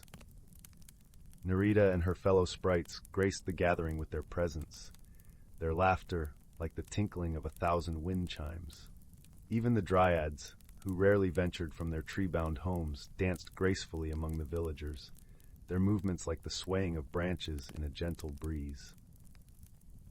As the night deepened, Isolde stood beside Nareda at the pond's edge. Together they recited the ancient words of the pact, their voices blending with the whispers of the night wind. A soft glow emanated from the mosaic, spreading warmth and light throughout the valley. With the bond renewed, the land responded in kind. The gardens flourished with newfound vigor, the ponds sparkled with life, and the villagers felt a profound sense of peace and connection to the world around them. As dawn began to paint the sky in hues of rose and gold, the villagers returned to their homes, hearts full of gratitude and wonder. Isolde, her role as the bridge between worlds now fulfilled, lingered by the pond, watching as the first rays of sunlight kissed the waters. In that moment, she knew that Moon Hollow would forever remain a place where magic and reality intertwined, a sanctuary where kindness and wisdom would always guide their way. And so, the village of Moon Hollow continued to thrive, a testament to the enduring power of friendship and the gentle magic that resided within the hearts of those who dared to see it. And with that comforting thought, the village settled into the tranquility of the new day, the mysteries of the night having been unraveled with compassion and clarity. Story 75, title, The Lantern of Luminara. Once upon a time, nestled between the whispering pines of the verdant valley and the shimmering waters of Lake Elysia, lay the quaint village of Luminara. It was a place where the sun cast golden hues at dawn, and the twilight brought a symphony of crickets under a velvety sky. The villagers, known for their warmth and hospitality, lived simple lives, cultivating the land and tending to their flocks. Yet there was a secret that Luminara held close to its heart, a secret that was passed down through generations. In the heart of the village stood an ancient oak tree, its gnarled branches stretching wide like a guardian of time. Within its roots lay a hidden world, an enchanted realm known as the Glowwood. This was a place where the air was sweet with the scent of blooming nightshade, and the ground glimmered with phosphorescent moss. The glowwood was protected by an invisible veil, only accessible to those with pure hearts and noble intentions. Every year on the eve of the harvest moon, the villagers would gather under the oak tree to celebrate the Festival of Lights. It was a time of joy and unity, marked by lanterns that floated into the sky like stars ascending to the heavens. Legend spoke of a magical object, the Lantern of Luminara, which was said to have the power to heal wounds and mend broken spirits. It was kept within the glowwood, safeguarded by the forest's gentle inhabitants. Our story begins with a young girl named Marin, whose heart was as bright as her smile. Marin was known throughout Luminara for her kindness and curiosity, traits that often led her on adventures through the fields and forests. She lived with her grandmother, Elda, in a cozy cottage at the edge of the village. Elda was the village historian, a keeper of tales, and it was from her that Marin learned about the wonders of the glowwood and the lantern's magic.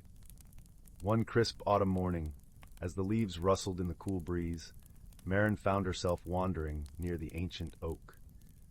Her fingers brushed against the trunk, feeling the pulse of life within the wood.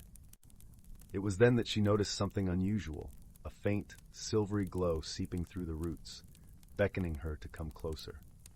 Intrigued, Marin knelt down and reached for the light, her hand slipping through the veil as if it were made of mist. Suddenly the world around her shifted. The air was alive with the scent of jasmine and the soft hum of hidden creatures. Marin realized she had crossed into the glowwood. The forest was a tapestry of colors and sounds, a magical symphony that enveloped her senses. As she wandered deeper, she came upon a clearing bathed in moonlight, where a small, intricately carved lantern hung from a branch. It was the Lantern of Luminara, its light pulsating with warmth and serenity. But Marin was not alone. From the shadows emerged a figure, a boy with eyes like the midnight sky. His name was Finn, a guardian of the glowwood. Finn explained that he had been watching over the lantern, ensuring it remained safe from those who sought its power for selfish purposes. He was wary of Marin at first, but her genuine curiosity and kindness quickly eased his doubts. As they talked, a bond formed between them, a friendship that felt as if it had been written in the stars. Finn shared stories of the glowwood's wonders, of talking foxes and streams that sang lullabies. Marin, in turn, spoke of her life in Luminara, of the village's traditions and the Festival of Lights. They spent hours in the clearing, their laughter mingling with the rustle of leaves, until the sky began to blush with the colors of dawn. Marin knew she had to return home, but her heart was heavy with the thought of leaving the glowwood and her newfound friend. Yet Finn reassured her that the glowwood would always welcome her, that the bond they had forged was as enduring as the stars themselves. With a promise to return soon, Marin stepped back through the veil, the glow of the lantern still warming her spirit. Back in Luminara, the village was abuzz with preparations for the Festival of Lights. Marin helped her grandmother string lanterns and bake sweet pastries, her mind drifting often to the enchanted realm she had discovered. She longed to share her secret with Elda, but she knew the importance of keeping the glowwood hidden from those who might not understand its magic. As the evening of the festival approached, Marin felt a stirring in her heart, a sense of purpose she couldn't quite explain. She remembered Finn's stories, the way the forest thrived on harmony and balance. It was then she realized that the lantern's true magic lay not in its light, but in the connections it fostered between those who sought its glow. The Festival of Lights was a resplendent affair, with lanterns casting a warm glow over the village. Marin joined the procession, her heart swelling with the joy of the celebration. As the lanterns rose into the night, she closed her eyes and made a silent wish, a wish for peace and unity, for the bonds of friendship to shine as brightly as the stars. In the days that followed, Marin returned to the glowwood often, her visits becoming a cherished ritual. With each journey, she learned more about the forest's secrets and the creatures that called it home. Her friendship with Finn deepened, their conversations weaving a tapestry of dreams and hopes. One day, as they sat by a brook that babbled with laughter, Finn shared a concern that had been weighing on his heart.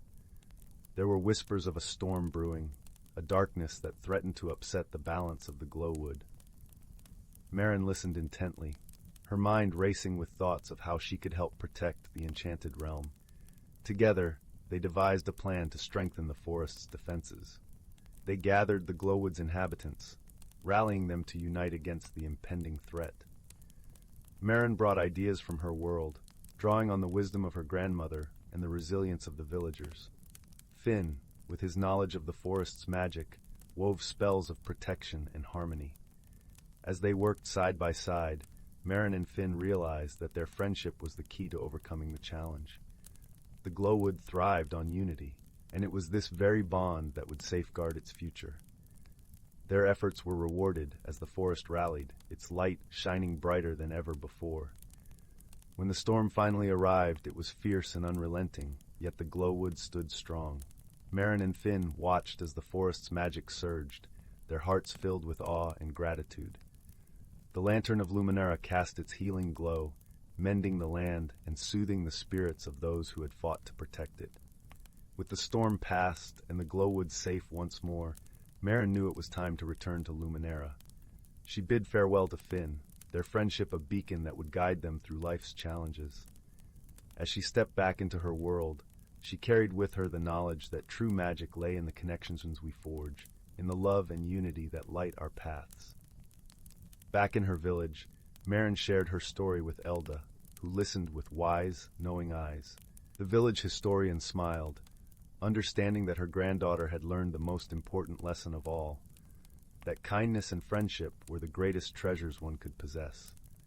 And so the tale of the glowwood and the lantern of Luminara became a cherished story in the village, a reminder of the magic that exists when hearts unite. As the years passed, Marin grew into a wise and compassionate leader, her adventures in the enchanted forest shaping her into a beacon of hope for all. And every year, under the glow of the harvest moon, the villagers of Luminara would gather to celebrate the Festival of Lights, their lanterns rising like stars into the night sky. They did so with hearts full of gratitude, knowing that the true magic of the lantern lay in the love and friendship that illuminated their lives. Thus, the story of Marin and Finn, of the glowwood and the lantern of Luminara, was passed down through the ages, a timeless tale of courage, unity, and the enduring power of friendship. And in the quiet moments, when the world seemed still and the night embraced the earth, the villagers would tell this story by the warmth of a crackling fire, their voices weaving a tapestry of dreams and wonder. And so, dear reader, may you carry this story in your heart, and may it light your path with the gentle glow of kindness and love. For in every corner of the world there exists a glowwood, waiting to be discovered by those who seek its magic with open hearts and noble intentions. Story 76. In a sun-dappled glade deep within the ancient forest, a young squirrel named Hazelnut scampered from tree to tree, her bushy tail swishing in excitement. Though she was still learning the ways of the woodland, Hazelnut possessed a remarkable gift. She could communicate with the trees themselves. As she pressed her paw against the gnarled bark of an ancient oak, she felt a gentle whisper caress her mind. "Little one, what troubles you today?" The tree seemed to ask. Hazelnut hesitated, her bright eyes flitting nervously. I don't know if I should tell you. It's a secret, and I'm not supposed to share it with anyone." The oak's response was warm and soothing, like the embrace of a loving parent. "My roots run deep, little squirrel, and I have kept many secrets safe within my heart over countless seasons. You can trust me." Reassured, Hazelnut took a deep breath and began to speak. "I overheard the elders talking about a hidden place, a magical grove where the trees can grant wishes. They said it's forbidden for any creature to go there, but I can't help but wonder what it's like." The oak was silent for a moment, its leaves rustling softly in the breeze. "Ah, yes, the Wishing Grove. It is a place of great power, little one, and not to be trifled with lightly. Many have sought it out over the ages, driven by greed or misguided desires, only to find themselves lost or worse." Hazelnut's ears drooped. "So it's true? But why would the trees grant wishes if it's so dangerous?" "The trees do not grant wishes freely," the oak explained patiently.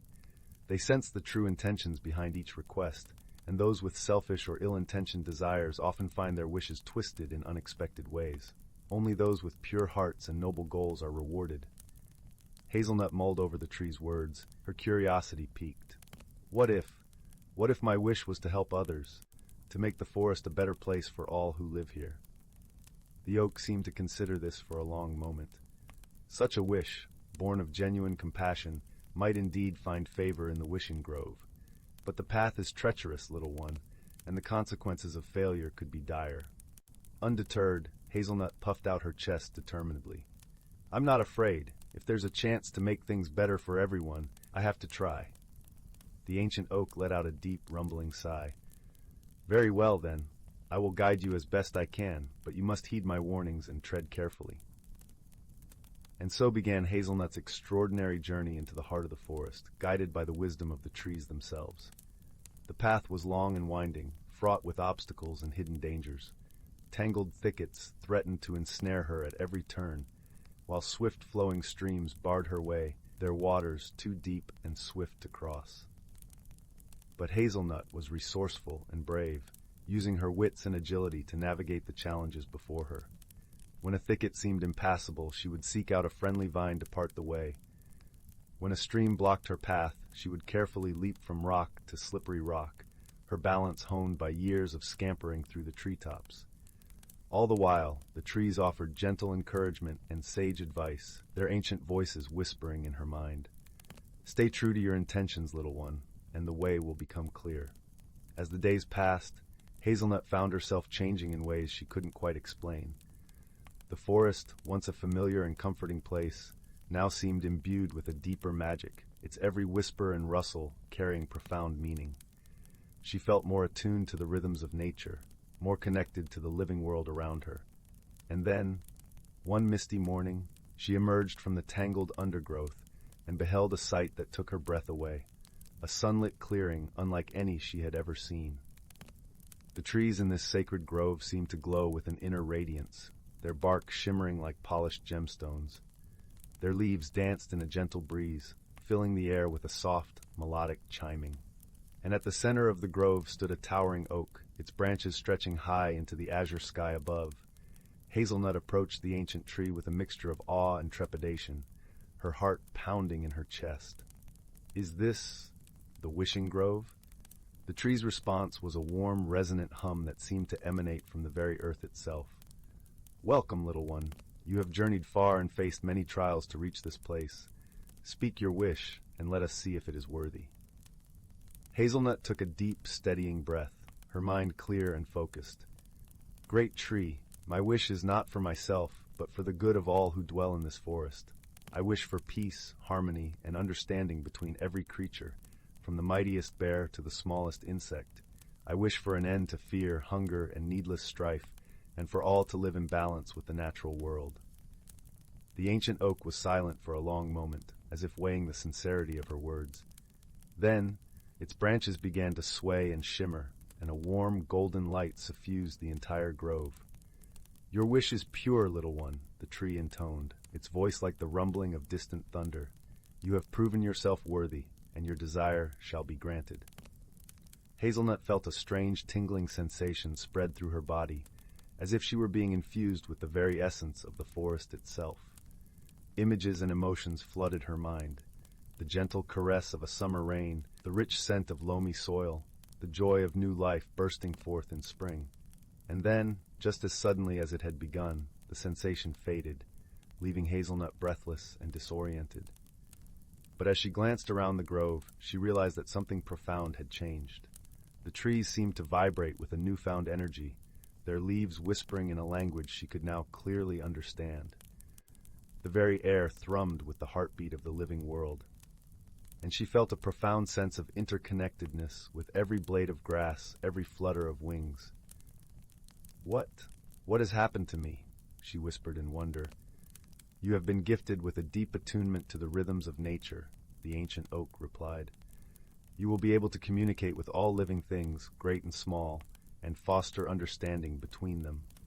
Use this gift wisely, little one, and your wish shall spread throughout the forest like rings in a still pond."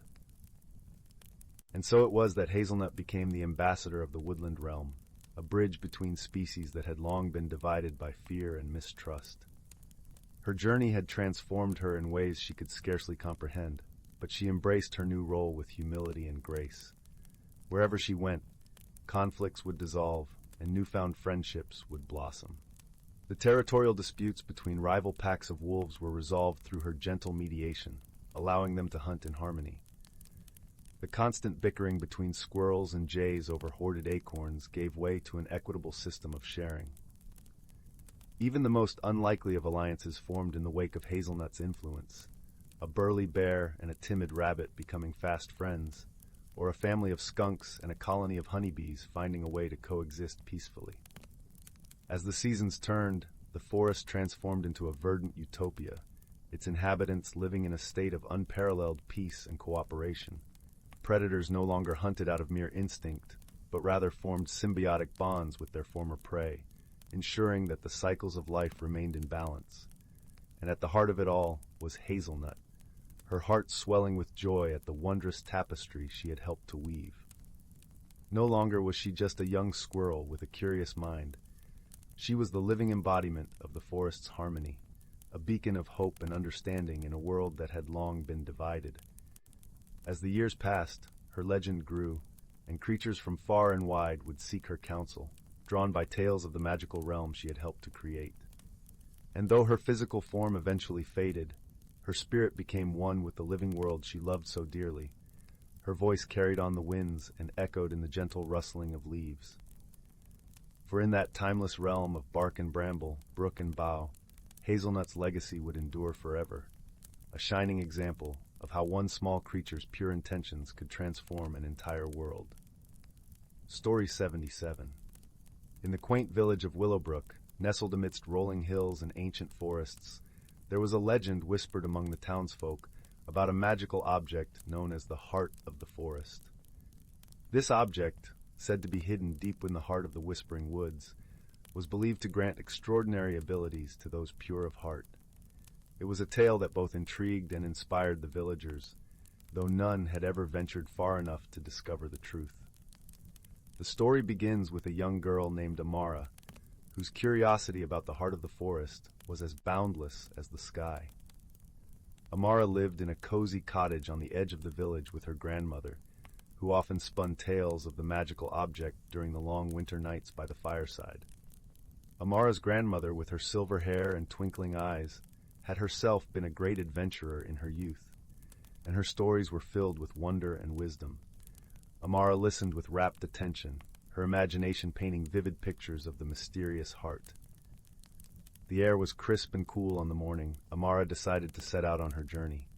She packed a small satchel with essentials, a loaf of bread, a flask of water, and her grandmother's old compass, which gleamed softly in the early light. As she stepped into the forest, the world seemed to come alive around her. The leaves whispered secrets in the gentle breeze, and the sunlight danced through the branches, creating patterns of gold on the forest floor. Amara's journey took her deeper into the woods than she had ever ventured before. The path twisted and turned, sometimes fading into the underbrush, only to reappear again, guiding her onwards. Along the way, she encountered creatures of the forest, each one kind-hearted and wise in its own way. There was the gentle stag with antlers like twisted branches, who showed her the safest paths to tread, the wise old owl, whose deep, resonant voice echoed through the treetops, offering advice when she felt uncertain, and the playful squirrels, who scampered alongside her, their chatter a comforting companion on the trail. As Amara journeyed further, she began to notice subtle changes in herself. Her senses sharpened, allowing her to discern the faintest sounds and scents, and her heart felt lighter, filled with a newfound sense of purpose and connection to the world around her. It was as if the forest itself was guiding her, nurturing her spirit with every step. One afternoon, as the sun dipped low in the sky, casting long shadows across the forest, Amara stumbled upon a hidden glade. The air here was different, charged with an ancient energy that made the hairs on her arms stand on end. In the center of the glade stood a magnificent tree, larger and older than any she had ever seen. Its bark was silver, and its leaves shimmered in hues of emerald and gold. At its base lay the heart of the forest, a crystalline orb that pulsed with a gentle, warm light. Amara approached the orb with a mixture of awe and reverence. As she reached out to touch it, a soft voice echoed in her mind, gentle and melodic. "Welcome, Amara," it said. "You have journeyed far and shown great kindness to the beings of the forest. The heart recognizes your spirit." With a gentle touch, Amara felt a warmth spread through her, infusing her with a sense of peace and understanding. The forest seemed to breathe with her, its rhythms aligning with her own heartbeat. It was a sensation unlike any other, a connection to something greater than herself, a harmony with the natural world that resonated within her very soul. In that moment, Amara understood that the true magic of the heart of the forest was not in granting powers, but in revealing the innate magic that lay within her all along.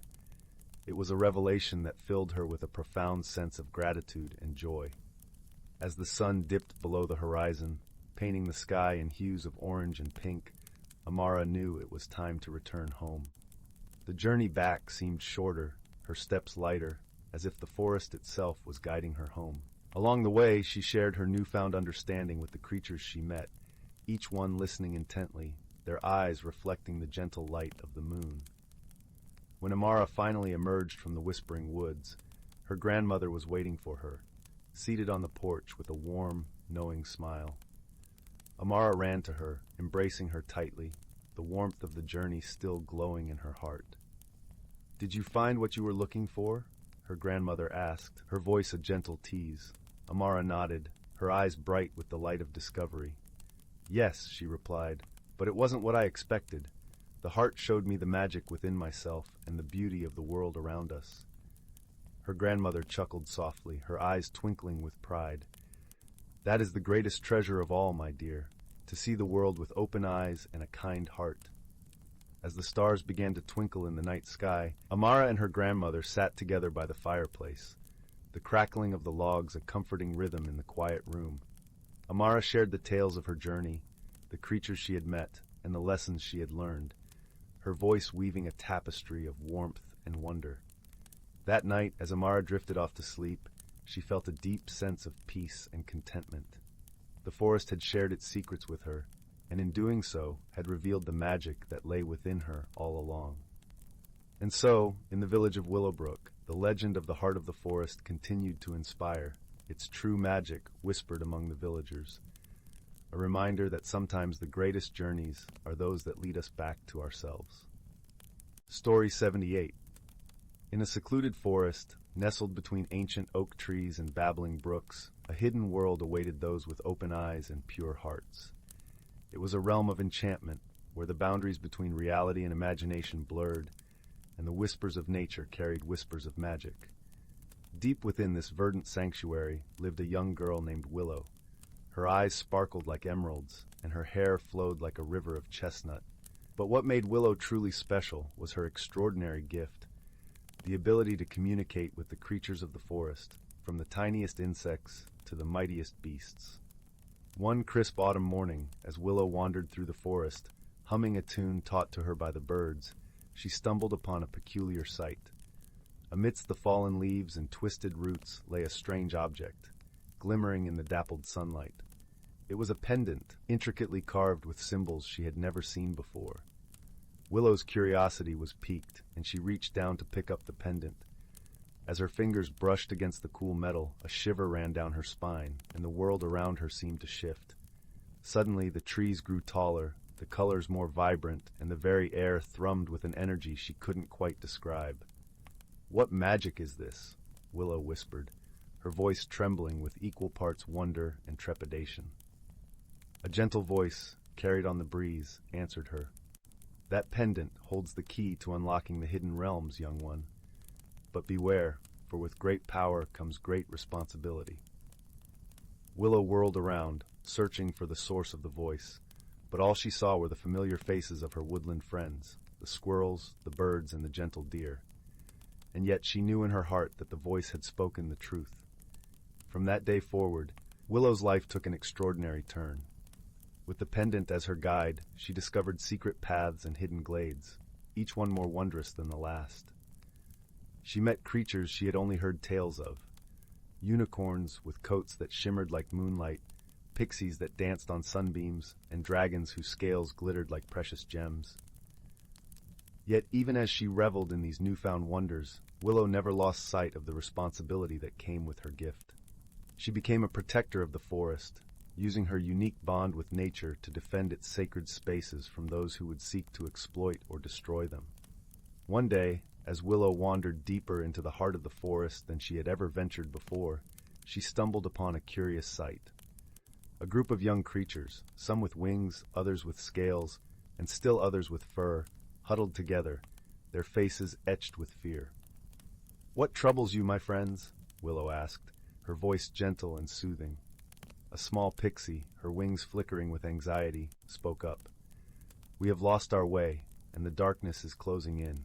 We fear we may never find our way back to our homes." Willow's heart ached for the lost creatures, and she knew she had to help them. With the pendant as her guide, she led them through a maze of secret paths, navigating by the stars and the whispers of the wind. Along the way, they encountered challenges, treacherous ravines, tangled thickets, and even a fearsome beast that guarded a narrow pass. But Willow's wisdom and courage, coupled with the strength of her newfound friends, saw them through every obstacle. And when they finally emerged into the familiar glades and glens, the creatures rejoiced, their voices ringing through the forest like silver bells. From that day forward, Willow's bond with the creatures of the hidden realms only grew stronger. They became her dearest friends, and together they embarked on countless adventures, exploring the wonders of the enchanted world and safeguarding its secrets from those who would seek to exploit them. And through it all, Willow learned invaluable lessons about courage, compassion, and the true meaning of friendship. She understood that the greatest magic resided not in the pendant, but in the connections forged between kindred spirits, united in their love for the natural world and all its marvels. As the years passed, Willow blossomed into a wise and beloved guardian of the forest. Her adventures became the stuff of legend, passed down from generation to generation, inspiring others to open their hearts and minds to the wonders that lay just beyond the veil of the everyday. And whenever a child wandered too deep into the forest, losing their way amidst the maze of trees and brambles, they would sometimes catch a glimpse of a figure moving through the shadows. A slender form, with chestnut hair and eyes that shone like emeralds, accompanied by a host of extraordinary creatures.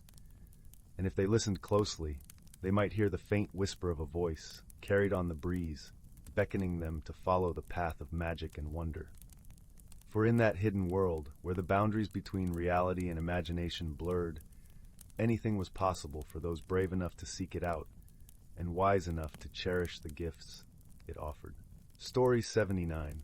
In the heart of the whimsical village of Whimsy Hollow, there was a quaint little cottage nestled between the twinkling trees and the babbling brook. This cottage belonged to a kind-hearted wizard named Pippin, whose beard was as white and fluffy as the clouds that danced around the sunlit sky. Pippin had a peculiar penchant for magic that tickled the senses and delighted the heart, and his spells often ended in bursts of colorful confetti that rained joy upon the village. One fine morning, as the sun's golden hues painted the sky with strokes of warmth, Pippin decided to concoct a new spell. The village of Whimsy Hollow was preparing for the annual Festival of Frolics, a jubilant celebration of laughter and light. Pippin, ever the eager participant, wished to create something extraordinary, a spell that could make anyone's imagination come alive, even if just for a moment. As he gathered ingredients from his quaint garden, a sprig of giggleweed, a pinch of chuckle dust, and a drop of moonbeam nectar, Pippin hummed a merry tune. His garden was a tapestry of vibrant colors, with blossoms that swayed gently to the rhythm of the breeze and butterflies that seemed to dance in time. Pippin's faithful companion, a small round creature named Wobble, watched curiously. Wobble had the extraordinary ability to change colors with his mood, and today he was a cheery shade of lemon yellow, reflecting his excitement. With a flick of his wand and a twinkle in his eye, Pippin cast his spell, and a shimmering mist filled the air.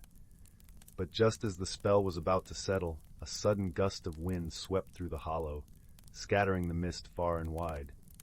Pippin gasped, for he knew that his spell had taken on a life of its own, and the whole village was about to experience a touch of unexpected magic. As the villagers went about their day, they began to notice peculiar things. The baker, Mrs. Crumble, found that the loaves of bread she baked were now singing jaunty tunes, much to the delight of her customers. The schoolteacher, Mr. Quill, discovered that the letters on his chalkboard danced merrily across the surface, forming whimsical stories of their own. Even the village fountain, usually a serene spot for quiet reflection, bubbled with laughter, its waters turning into a kaleidoscope of colors. Word quickly spread about the mysterious happenings, and the villagers, rather than panicking, embraced the magic with open arms. After all, in Whimsy Hollow, a little enchantment was always welcome. Children giggled as they chased after floating bubbles that whispered secrets, while the elders chuckled at the sight of their knitting needles crafting scarves with a mind of their own. However, as charming as the magic was, Pippin knew he needed to find a way to bring it under control before the Festival of Frolics. He pondered over his spellbook, sipping chamomile tea that Wobble had thoughtfully brewed. Just then, a particularly vibrant idea struck him like a bolt of inspiration: a magical scavenger hunt. With the villagers' help, they could gather the scattered remnants of the spell and weave them into something truly spectacular. With a plan in mind, Pippin called for a village meeting. The townsfolk gathered under the great willow tree, its branches adorned with lanterns that glowed like fireflies. Pippin explained his idea, and the villagers eagerly agreed to join in the fun. Each family was given a special task: to find and collect the playful magic that had touched their lives in unexpected ways. The next day, Whimsy Hollow buzzed with excitement as the scavenger hunt commenced. The baker's family gathered the singing crumbs, while the schoolchildren collected the dancing letters. Even Wobble flitted about, turning a shade of adventurous turquoise as he helped gather moonlit bubbles. As the sun dipped below the horizon, painting the sky in hues of twilight, the villagers reconvened at the heart of the hollow. Pippin, with a gleam of gratitude in his eyes, stood before them all. Together, they pooled their magical finds into a gleaming cauldron, the air shimmering with anticipation. With a flourish of his wand and a heartfelt incantation, Pippin cast the final spell. The cauldron bubbled and shimmered, and from it rose a magnificent tapestry of light and color, a living, breathing story of Whimsy Hollow's adventure. The tapestry danced across the night sky, weaving tales of laughter, friendship, and the joyous chaos that had brought the village together. The Festival of Frolics was a resounding success, filled with laughter and wonder. The villagers marveled at the tapestry, their hearts warmed by the reminder that sometimes a little bit of unpredictability could lead to the most delightful surprises. As the festival drew to a close and the villagers made their way home, they carried with them the memory of a day filled with magic and mirth. Pippin, standing by his garden, watched the stars twinkle above, feeling a deep sense of contentment. Beside him, Wobble glowed a gentle, peaceful blue, reflecting the tranquility of the night. And so, in the cozy cottage at the edge of Whimsy Hollow, Pippin and Wobble settled in for a night of restful dreams, knowing that their little corner of the world was a place where magic thrived, and joy was always just around the corner. Story 80. In the heart of an ancient forest, where towering trees whispered secrets to the wind and sunlight danced through a canopy of emerald leaves, there existed a realm where the natural world and magic intertwined. This was a place where time seemed to slow, and every rustle of the leaves was a lullaby, every trickle of the brook a gentle song. Here, nestled in the mossy embrace of a great oak, lived a family of woodland creatures, each as much a part of the forest as the trees themselves. The matriarch of this forest glade was a wise old squirrel named Mistral. Her fur was as silver as moonlight, her eyes bright and knowing. She had seen many seasons come and go, and with each, she had gathered stories and wisdom as a squirrel gathers acorns. Living beneath the protective arms of the oak, she and her kin had learned to read the signs of the forest, understanding the subtle shifts in the earth and air that heralded changes in the world around them. As the seasons turned, Mistral knew it was time for the gathering of leaves, a magical phenomenon that occurred once every few years. when the forest itself seemed to awaken with a vibrant energy. It was a time when creatures from all corners of the forest came together to celebrate the harmony and balance that sustained their lives. The gathering was not merely a feast, but a sharing of knowledge and stories that bound them all together. The day of the gathering dawned with the forest cloaked in mist, soft and cool as a whisper.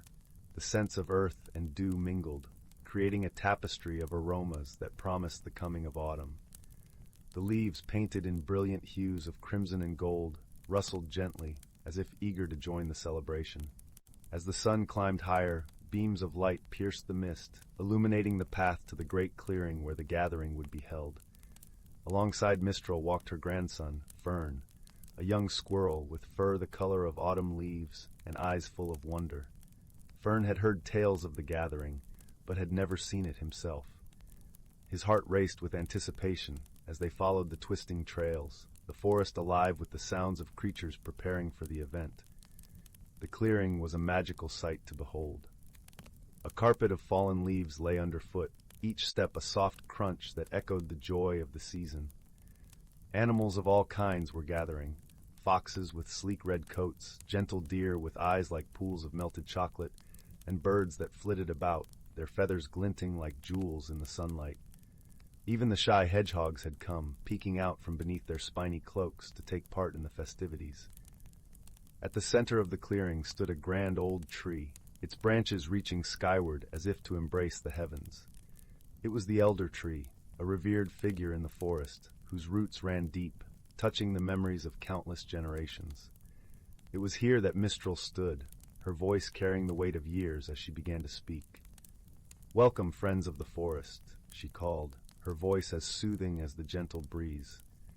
"Today we gather to celebrate the balance that sustains us, the harmony that makes our lives possible. We are each a part of this great tapestry, threads woven together by nature's hand." With those words, the gathering commenced. Stories were shared, tales of times long past when the forest had faced challenges and had always emerged stronger. There were stories of the great storm that had once threatened the land, only to be tamed by the wisdom of the elder creatures. There were tales of the drought that had tested their resolve, overcome through cooperation and trust. As the sun began its descent, painting the sky with shades of amber and rose, a quiet settled over the clearing. It was time for the passing of the leaves, a ceremony where wisdom was passed down from the elders to the younger generation. Mistral, with Fern at her side, approached the elder tree. She plucked a single leaf, its color a vivid tapestry of autumn hues, and handed it to Fern. "This leaf," she said softly, "is a symbol of our bond with the forest. It carries the wisdom of our ancestors, the knowledge that we are all connected. Take it, Fern, and remember that you are never alone. The forest is our home, and we are its guardians." Fern accepted the leaf with reverence, feeling its smooth surface in his paws, understanding the responsibility it represented. He looked up at Mistral, seeing the reflection of the forest in her wise eyes, and felt a deep sense of belonging. As the stars began to twinkle in the sky, the gathering drew to a close. Creatures began to make their way back to their homes, hearts full of the stories and camaraderie they had shared. Fern walked beside Mistral, the leaf clutched close to his chest, feeling as though he carried a piece of the forest's heart with him. That night, as the forest sang its lullaby of rustling leaves and murmuring streams, Fern lay curled in his nest, the leaf beside him, a gentle reminder of the wisdom and friendship that surrounded him. And as he drifted off to sleep, he knew that no matter what challenges lay ahead, the forest would always be there, a constant, comforting presence in his life. Thus, in the ancient forest where magic and reality danced together, the creatures of the wood continued their hidden lives, each day a testament to the harmony and balance that could only be found in the embrace of nature. And so the seasons turned, each bringing its own wonders, each adding to the rich tapestry of life that was the forest. Story 81. In a distant corner of the universe, where stars danced gracefully across the velvet backdrop of space, lay a small, unassuming planet named Revellon. It was a place where the gentle hum of nature echoed across lush emerald forests and golden fields. But above all, Revellon was renowned for its annual celestial gathering, a festival where beings from all corners of the galaxy would come together to celebrate unity and peace. This year, the festival was particularly special. For among the throngs of visitors, there was Zin, a young traveler from the crystalline planet of Vetris, whose eyes sparkled like the many-hued gemstones of his home. Vetris was a place where everything shimmered in transparent beauty, and Zin carried that elegance in his every step. His journey to Revellon was driven by a deep yearning for connection and understanding beyond the glimmering confines of his own world. As Zin wandered through the vibrant festival, his gaze was drawn to a peculiar sight. There, amidst the colorful stalls and joyful laughter, stood a creature unlike any he had ever seen. It was Cora, a gentle giant from the forested moon of Calypso. With her deep, earthy skin and the soft, leafy tendrils that adorned her head, she moved with a grace that belied her towering frame. Her presence was as soothing as a lullaby, and wherever she went, a sense of calm followed. Their eyes met across the crowded square, and in that moment, an unspoken curiosity sparked. Zin, with his natural gift of empathy, sensed a kindred spirit in Cora. But as he approached, a misunderstanding took root, one that would challenge the very essence of their burgeoning friendship.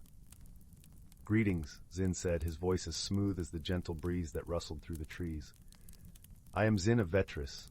This festival is truly a marvel, is it not?" Cora, unused to the customs of other worlds, misinterpreted his gleaming attire as a sign of arrogance. Her own culture prized humility and simplicity above all else, and she hesitated, unsure of how to respond. "It is overwhelming," Cora replied cautiously, her voice rich and low like the hum of distant thunder. "I am not accustomed to such grandeur." Zin's heart sank, sensing the distance in her tone, yet he was determined to bridge the gap. "Perhaps we can explore together," he suggested, his voice tinged with hope. "I could show you the beauty of my perspective, and you yours." Cora considered his offer, and after a moment's pause, she nodded. Thus began their shared journey through the festival, a journey that would be filled with both trials and triumphs. As they wandered from stall to stall, Zin marveled at the intricate woodcrafts and earthy fragrances of Calypso that Cora pointed out. In return, he showed her the delicate art of Vetris, where light refracted through crystals to create dazzling displays. Yet, despite their differences, a bond began to form, as each discovered the beauty in the other's world. Their path soon led them to the festival's great labyrinth, a legendary maze said to reveal the true nature of those who dared to enter. With a shared glance of adventure, they stepped into its winding corridors. Within the labyrinth's walls, they faced challenges that tested their growing friendship. In one chamber, they were enveloped in a murky fog that obscured their vision. Cora, with her natural affinity for the earth, guided them through by feeling the vibrations beneath their feet, while Zin, attuned to the subtle shifts in the air, listened for changes in the breeze. In another, they encountered a swirling vortex of sound that threatened to drown their thoughts. Here, Zin's innate understanding of harmony allowed him to find the calm within the chaos, while Cora's steady presence kept them grounded. Each challenge they faced required them to lean on one another, to trust in the other's strengths and perspectives. Slowly, the walls of misunderstanding began to crumble, replaced by mutual respect and admiration. As they neared the heart of the labyrinth, the final trial awaited, a vast chasm that could only be crossed by those who truly understood the meaning of companionship. Here, Cora and Zin stood side by side, contemplating the daunting gap. "It seems impossible," Cora murmured, her voice laced with doubt. Zin placed a reassuring hand on her arm, his touch a gentle reminder of their journey. "But we are not alone," he replied softly. "Together, we are stronger than we know." Their hands intertwined, they focused their energies, drawing upon the bond they had forged. Slowly, a bridge of light began to form beneath their feet, each step forward a testament to their newfound friendship. With the final step into the heart of the labyrinth, the chasm closed behind them, and the maze's secrets were laid bare. They had conquered the trials not through power or force, but through understanding and unity. As they emerged into the soft glow of the festival's twilight, the air was filled with the gentle hum of distant stars. Zin turned to Cora, his eyes reflecting the myriad colors of the universe. "Thank you," he said, his voice a whisper of gratitude. for showing me that true beauty lies not in what we see, but in what we share. Cora smiled, her heart warmed by his words. And thank you, Zin, for teaching me that strength is not just in the earth beneath us, but in the bonds we build above. Together they watched as the festival lights danced in harmony with the stars, a celebration of their journey and the friendship that had blossomed between them. And so, beneath the vast expanse of the cosmos, Zin and Cora found solace not just in one another, but in the knowledge that even the most unlikely of companions could discover the true meaning of friendship. Their story, like the festival itself, was a reminder that in the vast tapestry of the universe, every thread, no matter how different, was woven together by the shared light of understanding and love. Story 82. In the heart of the ancient forest known as Lumenwood, a place where sunlight danced playfully through the thick canopy, lay a world seldom seen by human eyes. The air was fragrant with the perfume of wildflowers and fresh rain, and the soft symphony of rustling leaves and bubbling brooks played endlessly. Here, nature's hidden creatures lived in a delicate balance, each playing a vital role in the grand tapestry of life. Among these creatures was a wise old tortoise named Thistle, whose shell was as intricately patterned as the forest floor itself. Thistle had seen more seasons than the oldest oak, and knew the forest's secrets like a well-read book. He moved slowly and deliberately, his every step a testament to the patience and wisdom that comes from a life lived in harmony with nature. One gentle morning, as the mist still clung to the underbrush, Thistle was visited by a sprightly squirrel named Pippin. Pippin's fur shimmered like the autumn leaves, and his eyes sparkled with youthful curiosity. He approached Thistle with a question that had been troubling his busy mind. "Thistle," chattered Pippin, his tiny paws twitching with excitement, "the weather has been strange lately. The rains haven't come, and the forest is thirsting. What can we do?" Thistle gazed at Pippin with kind, knowing eyes. "Ah, young Pippin, the forest speaks to us in its own way. We must listen and act wisely. Come, let us seek the counsel of the elder trees, for they hold the memory of seasons long past." Together they ventured deeper into the heart of the forest, where the great elder trees stood tall and silent, their bark etched with the wisdom of centuries. The air was cooler here, carrying the earthy scent of moss and rich soil. As they reached the largest of the elders, a towering oak known as Old Root, Thistle and Pippin paused in reverent silence. Old Root's branches swayed gently, as if acknowledging their presence. Thistle, with his voice as soft as the whispering wind, spoke to the ancient tree. "Great Old Root, the forest thirsts, and we seek your guidance. What can we do to restore balance?" The leaves rustled, and a deep, resonant voice filled the clearing. "Patience, dear friends, for nature's cycles are vast and intricate. The rains will come, as they always have. Meanwhile, lend your aid to the creatures and plants that need it most. Gather the community, and together you will find the strength to endure." Inspired by Old Root's words, Thistle and Pippin set out to rally the forest's inhabitants. They visited the burrows of the rabbits, the dens of the foxes, and the nests of the birds, spreading the message of unity and cooperation. The forest creatures, each with their unique talents and strengths, came together like never before. The rabbits, with their swift feet, dug small channels to guide water from the streams to the parched plants. The birds, with their keen eyes, scouted the forest for hidden springs. The foxes, clever and resourceful, taught others how to store food for lean times. Even the insects played their part, aerating the soil and helping it retain precious moisture. As the days turned to weeks, the forest began to show signs of recovery. The leaves regained their lustrous green, and tiny blossoms appeared, promising the fruits of future abundance. The creatures of Lumenwood saw firsthand the power of collaboration and the importance of each individual's contribution to the whole. One evening, as the sun dipped below the horizon and painted the sky with hues of orange and pink, Thistle and Pippin sat by a tranquil pond. The water mirrored the colors of the sky, and the air was filled with the gentle hum of crickets. Pippin, feeling a sense of peace and accomplishment, turned to Thistle. "Thank you, Thistle," he said, his voice soft as the evening breeze. "I understand now that we are all part of something greater, and together we can overcome even the toughest challenges." Thistle, his heart warm with pride, nodded slowly. Wisdom grows from understanding, dear Pippin. Remember, the forest is our home, and we are its guardians. Cherish it, protect it, and it will forever provide for us. As night fell, a gentle rain began to patter softly on the leaves, a sweet lullaby for the forest creatures. It was as if the heavens themselves had joined in the celebration of nature's resilience and the harmony restored. The rain danced across the pond's surface, creating ripples that spread out like the lessons learned and shared.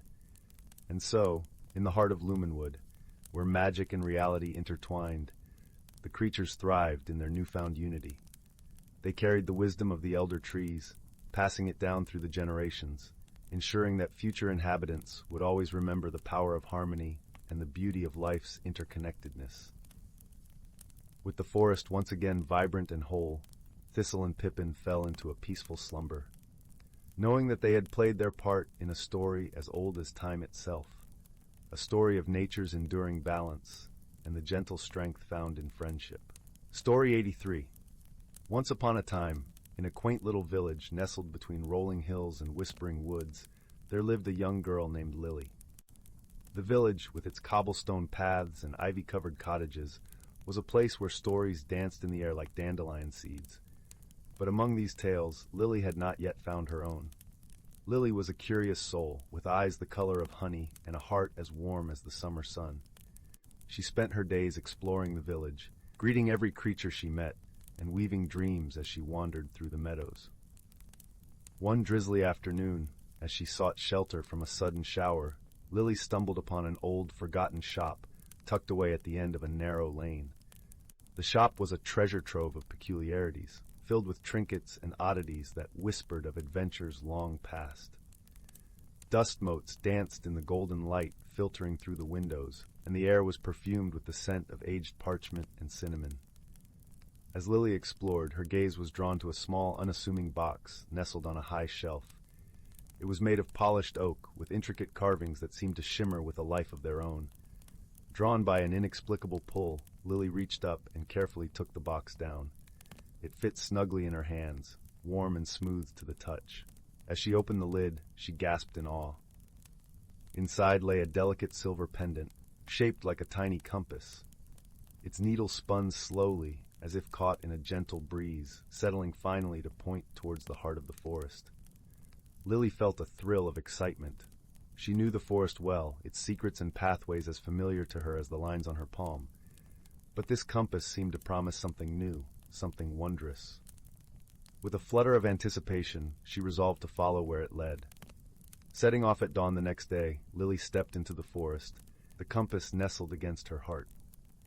The forest was alive with the rustling of leaves, the chatter of birds, and the earthy scent of moss and pine. Sunlight filtered through the canopy, painting dappled patterns on the forest floor. As she journeyed deeper, Lily met a wise old owl named Thistle. His feathers were a patchwork of soft browns and creams, and his eyes sparkled with the wisdom of ages. "Ah, young traveler," he hooted, alighting on a low branch. "Where does your heart lead you today?" Lily showed Thistle the compass, explaining her quest. Thistle nodded thoughtfully, his gaze thoughtful. "The compass you hold is no ordinary trinket. It guides not just your steps, but your spirit. Follow its call, and you shall uncover the magic within your own heart." With Thistle's words echoing in her mind, Lily continued on her journey. She came across a gentle stream, its waters murmuring softly as they danced over smooth stones. There, she met a lively squirrel named Pippin, whose bushy tail twitched with curiosity. Pippin was a keeper of secrets, and he offered to accompany Lily, sharing tales of the forest's wonders as they traveled.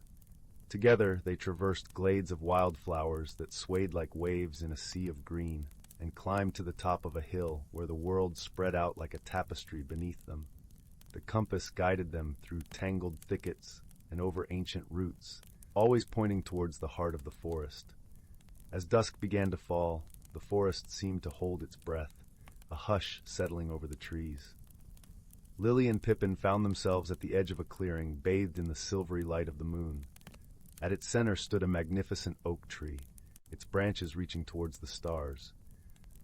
Lily felt a sense of awe and reverence as she approached the tree.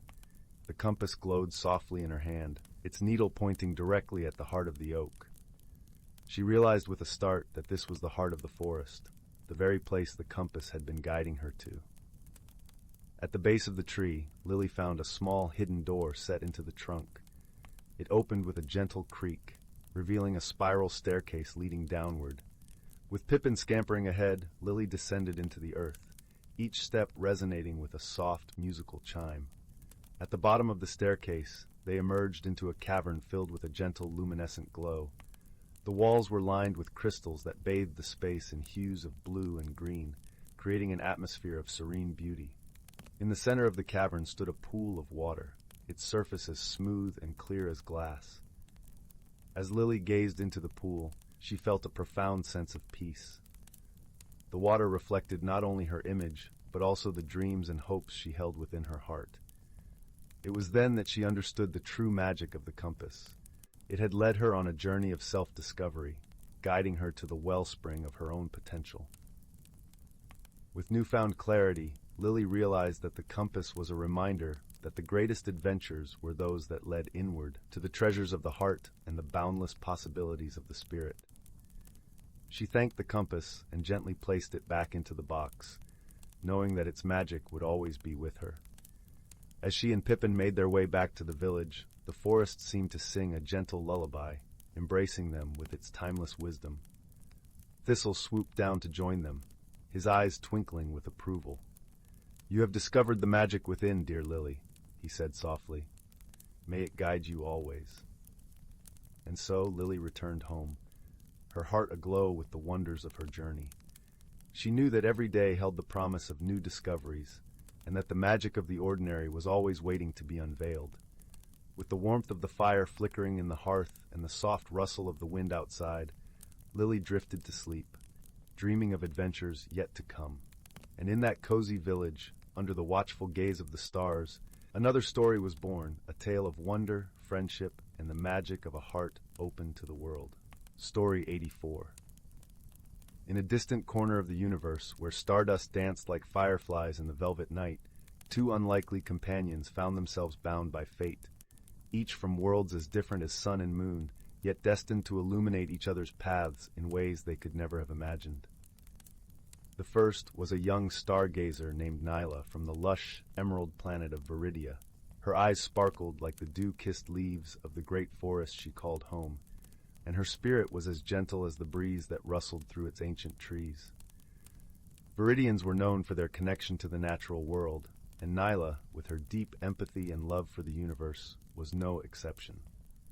The second was a wanderer named Keth from the crystalline planet of Crystarion, a world of shimmering ice and refracted light. Tall and elegant, Keth's skin glistened like the surface of a frozen lake under the twin suns of his home. The Crystarians, with their logical minds and cool demeanor, prided themselves on their clarity of thought, but Keth harbored a curiosity about the warmth of other lands that set him apart from his kin. Their paths crossed aboard the starship Aurora, a vessel that traversed the cosmos collecting stories and knowledge from countless worlds. Zyla had joined the crew to learn about the stars she admired from afar, while Keth sought to understand the warmth he glimpsed in tales of distant suns. At first, their differences seemed insurmountable. Nyla's heart-led approach baffled Keth, who preferred the order and predictability of logic. Meanwhile, Zyla found Keth's cool detachment puzzling, like trying to understand the whispers of the wind in a language she didn't know. It wasn't long before misunderstandings arose, each interaction like a note slightly off-key in a melody they both wanted to learn. One evening, as the Aurora sailed through a meteor shower that painted the sky with trails of light, Zyla and Keth found themselves side by side in the observation deck. The meteor shower was a spectacle of wonder, but the silence between them was thick, each lost in their own thoughts. "Why do you think the stars fall?" Zyla asked softly, her voice barely above a whisper. Keth, gazing at the celestial dance, replied, "Some might say it's a predictable pattern, a simple matter of physics. But don't you feel there's more to it?" Zyla pressed gently, her eyes reflecting the shimmering streaks of light. "A story in each trail across the sky?" Keth paused, his crystalline eyes meeting Nyla's earnest gaze. "I suppose I've never thought of it that way," he admitted, a hint of warmth threading through his usual cool tones. Their conversation flowed like a gentle stream under the starlit sky, and for the first time, they began to see the world through each other's eyes. Nyla shared the tales of her people, stories of stars being the spirits of ancient guardians watching over the universe. Keth, intrigued, spoke of the Christerion belief in the interconnectedness of all things, the harmony that underpinned the cosmos. As the days passed, they faced challenges that tested their budding friendship. A solar storm knocked the Aurora off course, plunging the ship into a nebula where communication systems failed and navigation was impossible. The crew was thrown into disarray, fear creeping like shadows in the dimly lit corridors. Here, Nyla's empathy and Keth's logic found harmony. Together they calmed the crew, Nyla's soothing words like a balm, while Keth's clear thinking provided the solutions they desperately needed. They worked side by side, Nyla finding paths through the nebula, using her intuitive understanding of the stars, Keth translating her insights into actionable steps with his precise calculations. In the quiet moments between their efforts, they shared stories and laughter, each learning the language of the other's heart. Nyla discovered the beauty in the crystalline clarity of Keth's world, while Keth began to feel the warmth of Nyla's vibrant spirit, something he had long sought but never found. Their bond deepened with each passing challenge, like the roots of two trees intertwining beneath the soil, unseen but unbreakable. When the Aurora finally emerged from the nebula, greeted by the soft glow of a distant sun, the crew erupted in cheers, their voices a joyful chorus echoing through the ship. In that moment, Nyla and Keth stood together on the observation deck, their eyes reflecting the golden light of triumph. They had found something precious in each other, a friendship forged in the fires of adversity and tempered by understanding. As the Aurora continued its journey amidst the stars, Nyla and Keth knew they carried a piece of each other's worlds within their hearts. They had discovered that true friendship was not about erasing differences, but embracing them, weaving them into a tapestry of shared stories and mutual respect.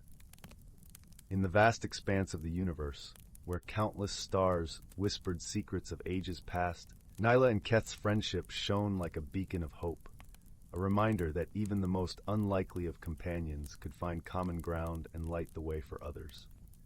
With the Aurora now back on course, the crew settled into a peaceful routine, and the days passed like gentle waves against the hull. Nyla and Keth often found themselves back on the observation deck, their favorite spot to watch the universe unfold around them.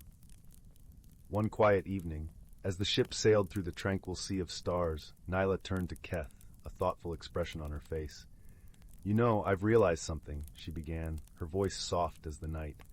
"In the stories of my people, the stars are more than just guardians. They are also guides, leading us to places we are meant to be." Keth nodded, his crystalline features softening in the glow of distant galaxies. "And perhaps," he said, "the stars led us to each other." Nyla smiled, her heart warming like the sunrise over the Viridian forests. "Yes," she agreed, "perhaps they did." Their friendship had become a constellation of its own, a pattern of trust and laughter, of shared dreams and quiet understanding. It was a bond that transcended the boundaries of their worlds, a testament to the power of open hearts and minds. As the Aurora journeyed onward, Nyla and Keth continued to learn from one another, their differences becoming the threads that wove their friendship stronger. Nyla's empathy taught Keth the beauty of emotions, of feeling the warmth of connection that had eluded him for so long. Keth's logic, in turn, gave Nyla a new perspective, a way to see the universe with clarity and purpose. Through their shared adventures, they discovered that friendship was not about changing each other, but about growing together, each enriching the other's journey. They learned that misunderstandings were simply opportunities for growth, and that by facing challenges side by side, they could achieve more than they ever could alone. Their story, like the stars they loved, spread throughout the ship, inspiring others to reach out and forge connections across the boundaries of their own worlds. The crew of the Aurora became a family, united by the lessons of friendship and the joy of shared discovery. As the ship sailed through the endless night, Nyla and Keth knew that their friendship was a gift, a beacon of light in the vast sea of stars. And though the universe was vast and full of mysteries, they also knew that as long as they had each other, they would never be alone. And so, under the watchful eyes of the stars, Nyla and Keth continued their journey, their hearts intertwined like the constellations above, forever guided by the light of friendship that shone brightly in the darkness. In the end, it was not the differences that defined them, but the love and understanding that united them, a lesson as timeless as the stars themselves. Together they discovered that true friendship was indeed a journey, one that led them not only to each other, but to the very heart of the universe, where all souls are connected by the invisible threads of love and light. And with that realization, Nyla and Keth knew that their adventure was just beginning, a new chapter in the eternal story of friendship that would echo across the stars for generations to come. Story 85. In a quaint village nestled in the heart of a mystical forest, where the leaves whispered tales of old and the air was laced with the scent of wildflowers, there lived a young girl named Lila. She was known for her keen sense of curiosity and her heart as warm as the afternoon sun. Her home was a small cottage with a thatched roof, surrounded by a garden that seemed to bloom with the changing colors of the seasons. One crisp autumn evening, as the sun dipped below the horizon, painting the sky in hues of amber and rose, Lila sat by the fireplace with her mother. The crackling fire cast a gentle glow, illuminating the room and filling it with warmth. Outside, the wind sang softly through the trees, and the village began to settle into the quiet lull of nighttime. It was on this evening that a peculiar event unfolded. As Lila and her mother sipped their chamomile tea, they heard a soft, rhythmic tapping at the window. Lila, always eager to uncover a mystery, set her teacup down and tiptoed to the window. Peering through the glass, she saw nothing but the swaying branches of the old oak tree and a blanket of stars twinkling in the night sky. Curiosity piqued, Lila opened the window, allowing the crisp, fragrant air to spill into the room. As she leaned out, she noticed something unusual. The delicate petals of the moonflowers, which only bloomed under the light of the moon, were glowing with an ethereal light brighter than she had ever seen before. Yet there was something else. The petals seemed to pulse, as though they were breathing in time with the gentle rhythm of the tapping sound. "Mother, come see this," Lila called softly, not wanting to disturb the tranquility of the night. Her mother joined her at the window, her eyes widening in wonder. "The moonflowers are dancing tonight," she whispered, a note of awe in her voice. But Lila knew there was more to it. The flowers, beautiful as they were not the source of the tapping. The sound continued, steady and persistent. Determined to solve the mystery, Lila decided to venture into the garden, pulling on her woolen cloak to ward off the evening chill. As she stepped into the garden, the moon cast a gentle light upon the path, guiding her steps. The air was alive with the soft rustle of leaves and the distant call of an owl. Lila followed the sound, her heart beating in time with the rhythmic tapping. It led her through the garden and towards the edge of the forest, where the shadows of ancient trees stretched long and deep. There, under the canopy of leaves, she found the source of the sound. A small, curious creature sat tapping its tiny paws against the bark of a towering elm. It was a moonlit mouse, its fur shimmering silver under the glow of the moon. The mouse paused in its tapping and turned to face Lila, its eyes bright with intelligence and mischief. "Ah, young one," the mouse squeaked in a voice as soft as the rustling leaves. "I have been waiting for someone with a keen ear and a kind heart." Lila knelt down, her eyes wide with wonder. "Why are you tapping, little friend?" she asked gently. The moonlit mouse twitched its whiskers in delight. "I am the guardian of the moonflowers," it explained. "Tonight they are in need of a special song to help them bloom their brightest. But alas, I am too small to reach the highest branches where the melody is strongest." Understanding dawned on Lila. The mouse needed help to reach the top of the elm, where it could sing its song and awaken the full magic of the moonflowers. Without hesitation, Lila extended her hand, offering her assistance. With a nimble leap, the mouse climbed onto her shoulder. Together, they made their way to the elm, where Lila carefully climbed the sturdy branches, the mouse guiding her with gentle nudges. As they ascended, the night air grew sweeter, filled with the promise of moonlit magic. When they reached the highest branch, the mouse began its song. a melody so pure and enchanting that it seemed to weave itself into the very fabric of the night. The moonflowers responded, their petals unfurling in a brilliant display of light and color, casting a radiant glow across the garden and the village beyond. As the song came to an end, the moonlit mouse turned to Lila, its eyes twinkling with gratitude. "Thank you, dear Leela," it said. "You have shown that with a little curiosity and kindness, even the smallest of us can create great magic." With the mystery solved and the moonflowers glowing brighter than ever, Lila and her new friend descended from the elm, their hearts light with the joy of a shared adventure. The mouse gave a final nod of thanks before scampering back into the forest, its silver fur disappearing into the shadows. Lila returned to her cottage, where her mother awaited her with a knowing smile. As they sat by the fire once more, the warmth of the evening enveloped them, and the gentle glow of the moonflowers outside cast a peaceful light through the window. That night, as Lila drifted into sleep, she dreamed of moonlit melodies and whispered secrets of the forest, her heart filled with the quiet magic of a mystery solved and the gentle wisdom of a newfound friend. And in the silence of the night, the moonflowers continued to bloom, their light a testament to the power of curiosity and kindness. Story 86. Once upon a time, nestled in the heart of a lush, emerald forest, there was a small village named Whispering Pines. This village was cradled by towering trees that swayed gently with the wind, their leaves whispering secrets to one another. The air was always fragrant with the scent of pine needles and wildflowers, and the sun filtered through the dense canopy, painting the forest floor with dappled light. In this serene village lived a young girl named Lila. She had a curious spirit and a heart as warm as the summer sun. Her eyes, the color of forest moss after a gentle rain, were always wide with wonder, and her laughter was like a melody that echoed through the trees, bringing smiles to all who heard it. Lila lived with her grandmother, a wise old woman who had a special gift for weaving tales of magic and mystery. Each evening, as the day surrendered to the embrace of twilight, they would sit by the fireplace, its crackling flames casting a cozy glow around the room. Her grandmother's stories were filled with faraway lands, enchanted creatures, and wondrous adventures that danced in Lila's imagination long after the fire had died down to embers. One crisp autumn morning, as the village was wrapped in a blanket of mist, Lila discovered something extraordinary. While exploring the forest, she stumbled upon a small, hidden glade. It was a place she had never seen before, where the trees formed a perfect circle and the grass felt softer than the finest wool underfoot.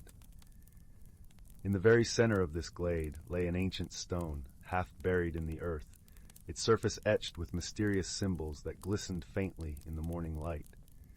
As Lila knelt beside the stone, she noticed something curious. A faint, shimmering light seemed to pulse beneath the engravings, as if the stone were alive with some ancient magic.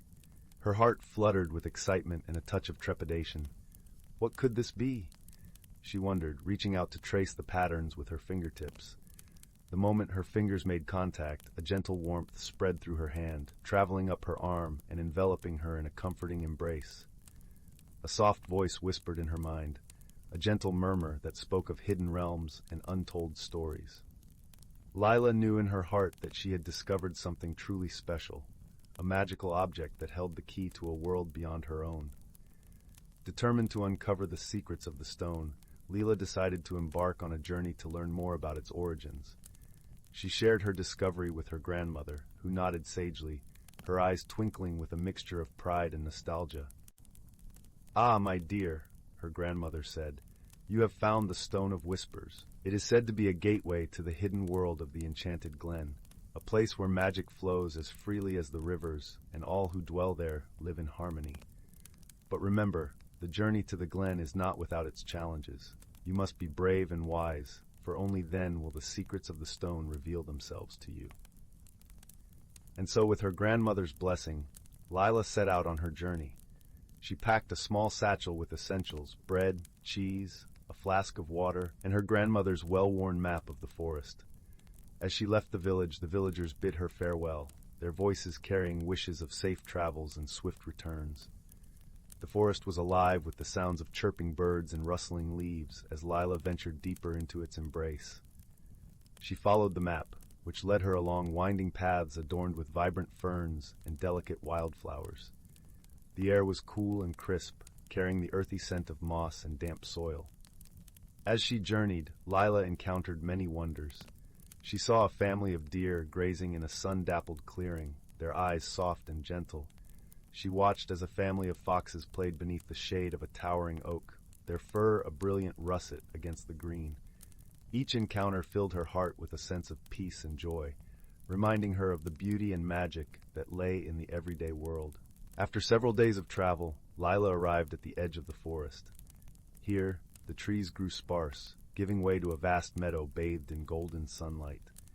In the distance, she could see a shimmering waterfall cascading down a rocky cliff, its waters sparkling like diamonds in the sun. Zyla's heart soared with anticipation as she realized she was drawing closer to the enchanted glen. With renewed vigor, she made her way across the meadow, the tall grass swaying gently in the breeze. As she approached the waterfall, she noticed a narrow path leading behind the curtain of water. Taking a deep breath, she stepped onto the path, feeling the cool mist kiss her skin as she passed through the veil of water. On the other side, Zyla found herself standing at the entrance to the enchanted glen. It was a breathtaking sight, a hidden world of vibrant colors and ethereal beauty. The air was alive with magic, shimmering like 1,000 tiny stars. Trees with silver bark and leaves of iridescent hues framed the glen, their branches dancing in harmony with the gentle breeze. As Zyla wandered through this magical realm, she marveled at the wonders around her. She saw flowers that glowed with a soft, inner light, their petals whispering secrets to the wind. She heard the sweet melodies of birds with plumage as radiant as a sunset, their songs weaving a tapestry of sound that filled her heart with joy. In the heart of the glen, Zyla discovered a small village, much like her own but imbued with an otherworldly charm. The houses were made of woven vines and adorned with sparkling crystals that caught the light. The villagers, who were as kind and gentle as they were wise, welcomed her with open arms. They were creatures of magic, fairies, elves, and sprites, each possessing a unique gift that contributed to the harmony of their world. Among them was a young fairy named Aurelia, who quickly became Zyla's closest friend. Aurelia had wings that shimmered like the morning dew, and a laugh that was as contagious as it was joyful. Together, they explored the wonders of the enchanted glen, sharing stories and laughter as they wandered through its enchanted beauty. As the days passed, Zyla learned much from her new friends. They taught her about the magic that flowed through the glen, a magic that was nurtured by love, kindness, and the bonds of friendship. She discovered that the Stone of Whispers was not only a key to this hidden world, but also a bridge between their realms, a reminder of the magic that existed in her own world if one only knew where to look. Yet, as much as Zyla loved her time in the enchanted glen, she knew that she could not stay forever. Her heart longed for her grandmother, the village, and the forest that she called home. She realized that her journey had changed her in ways she had never imagined. She had grown wiser, her heart filled with a deeper understanding of the world and the magic that flowed through it. With a heavy heart but a spirit full of hope, Zyla bid farewell to her friends in the glen. Aurelia gave her a small vial of shimmering stardust as a token of their friendship, a reminder that though they were worlds apart, they would always be connected by the bonds they had forged. As Zyla made her way back through the forest, she felt a newfound sense of peace and purpose. The journey had taught her that magic was real, not only in the hidden world of the enchanted glen, but also in the everyday moments of her own life. She realized that the true magic lay in the love and kindness she shared with others, in the beauty of the natural world, and in the stories that connected them all. Upon returning to Whispering Pines, Zyla was greeted with joy and celebration. Her grandmother embraced her warmly, her eyes shining with pride. Zyla shared tales of her adventure, speaking of the wonders of the enchanted glen and the friends she had made. She spoke of the lessons she had learned and the magic that dwelled within her own heart. From that day forward, Zyla carried the magic of the enchanted glen with her, sharing it with all who crossed her path. Her laughter once again echoed through the forest, a melody of joy and wonder that reminded the villagers of the beauty and magic that surrounded them. As the years passed, Lila grew into a wise and beloved storyteller, much like her grandmother before her. She continued to weave tales of faraway lands and enchanted creatures, each story a reminder of the magic that lay within every heart. And so in the tranquil village of Whispering Pines, the legacy of the Stone of Whispers endured, a testament to the power of friendship, the beauty of the natural world, and the magic that connected them all. And as the sun set each evening, painting the sky in hues of gold and crimson, Lila would sit by the fireplace, her voice a soothing lullaby that carried the villagers into a world of dreams and wonder. In this way, the magic of the enchanted glen lived on, a gentle reminder that true magic was not just found in hidden realms or ancient stones, but in the hearts of those who believed in its power and shared it with the world. And so, dear reader, as you close your eyes and drift into the realm of dreams, remember that the magic of the enchanted glen is with you too, whispering softly in the gentle rustle of leaves, in the twinkle of the stars, and in the warmth of friendship that lights the way even in the darkest of nights. Sleep well, and may your dreams be filled with wonder and joy. Story 87. Once upon a time in the heart of an ancient forest, where the air carried the sweet fragrance of wildflowers and the whispers of ancient trees, there lived a community of creatures unlike any other. They were the guardians of this enchanted realm, tasked with maintaining the delicate balance between nature and magic. Amongst the towering oaks and whispering pines dwelled the wise old oak sage, a venerable spirit whose bark was etched with the wisdom of countless seasons. He was the keeper of ancient lore, passed down through generations, and his voice carried the weight of 1,000 summers. As the first rays of dawn kissed the forest floor, the oak sage would summon his woodland friends for their daily council. The melodious songbirds would flit from branch to branch, their melodies weaving intricate patterns of joy and hope. The sleek, graceful deer would emerge from the thickets, their gentle eyes reflecting the tranquility of the forest. Even the mischievous squirrels, with their bushy tails twitching in anticipation, would scamper to join the gathering. The oak sage would regale them with tales of the seasons, each one carrying its own unique magic. In the vibrant greens of spring, the forest would come alive with the gentle patter of rain and the sweet scent of blooming flowers. The creatures would rejoice in the renewal of life, their hearts swelling with gratitude for the abundance that surrounded them. As summer's golden hues painted the canopy, the oak sage would speak of the sun's warm embrace and the laughter of playful streams. The animals would bask in the radiant heat, their spirits soaring with the joy of endless days and starry nights. Autumn would bring a tapestry of crimson and amber, the oak sage's voice weaving tales of transformation and letting go.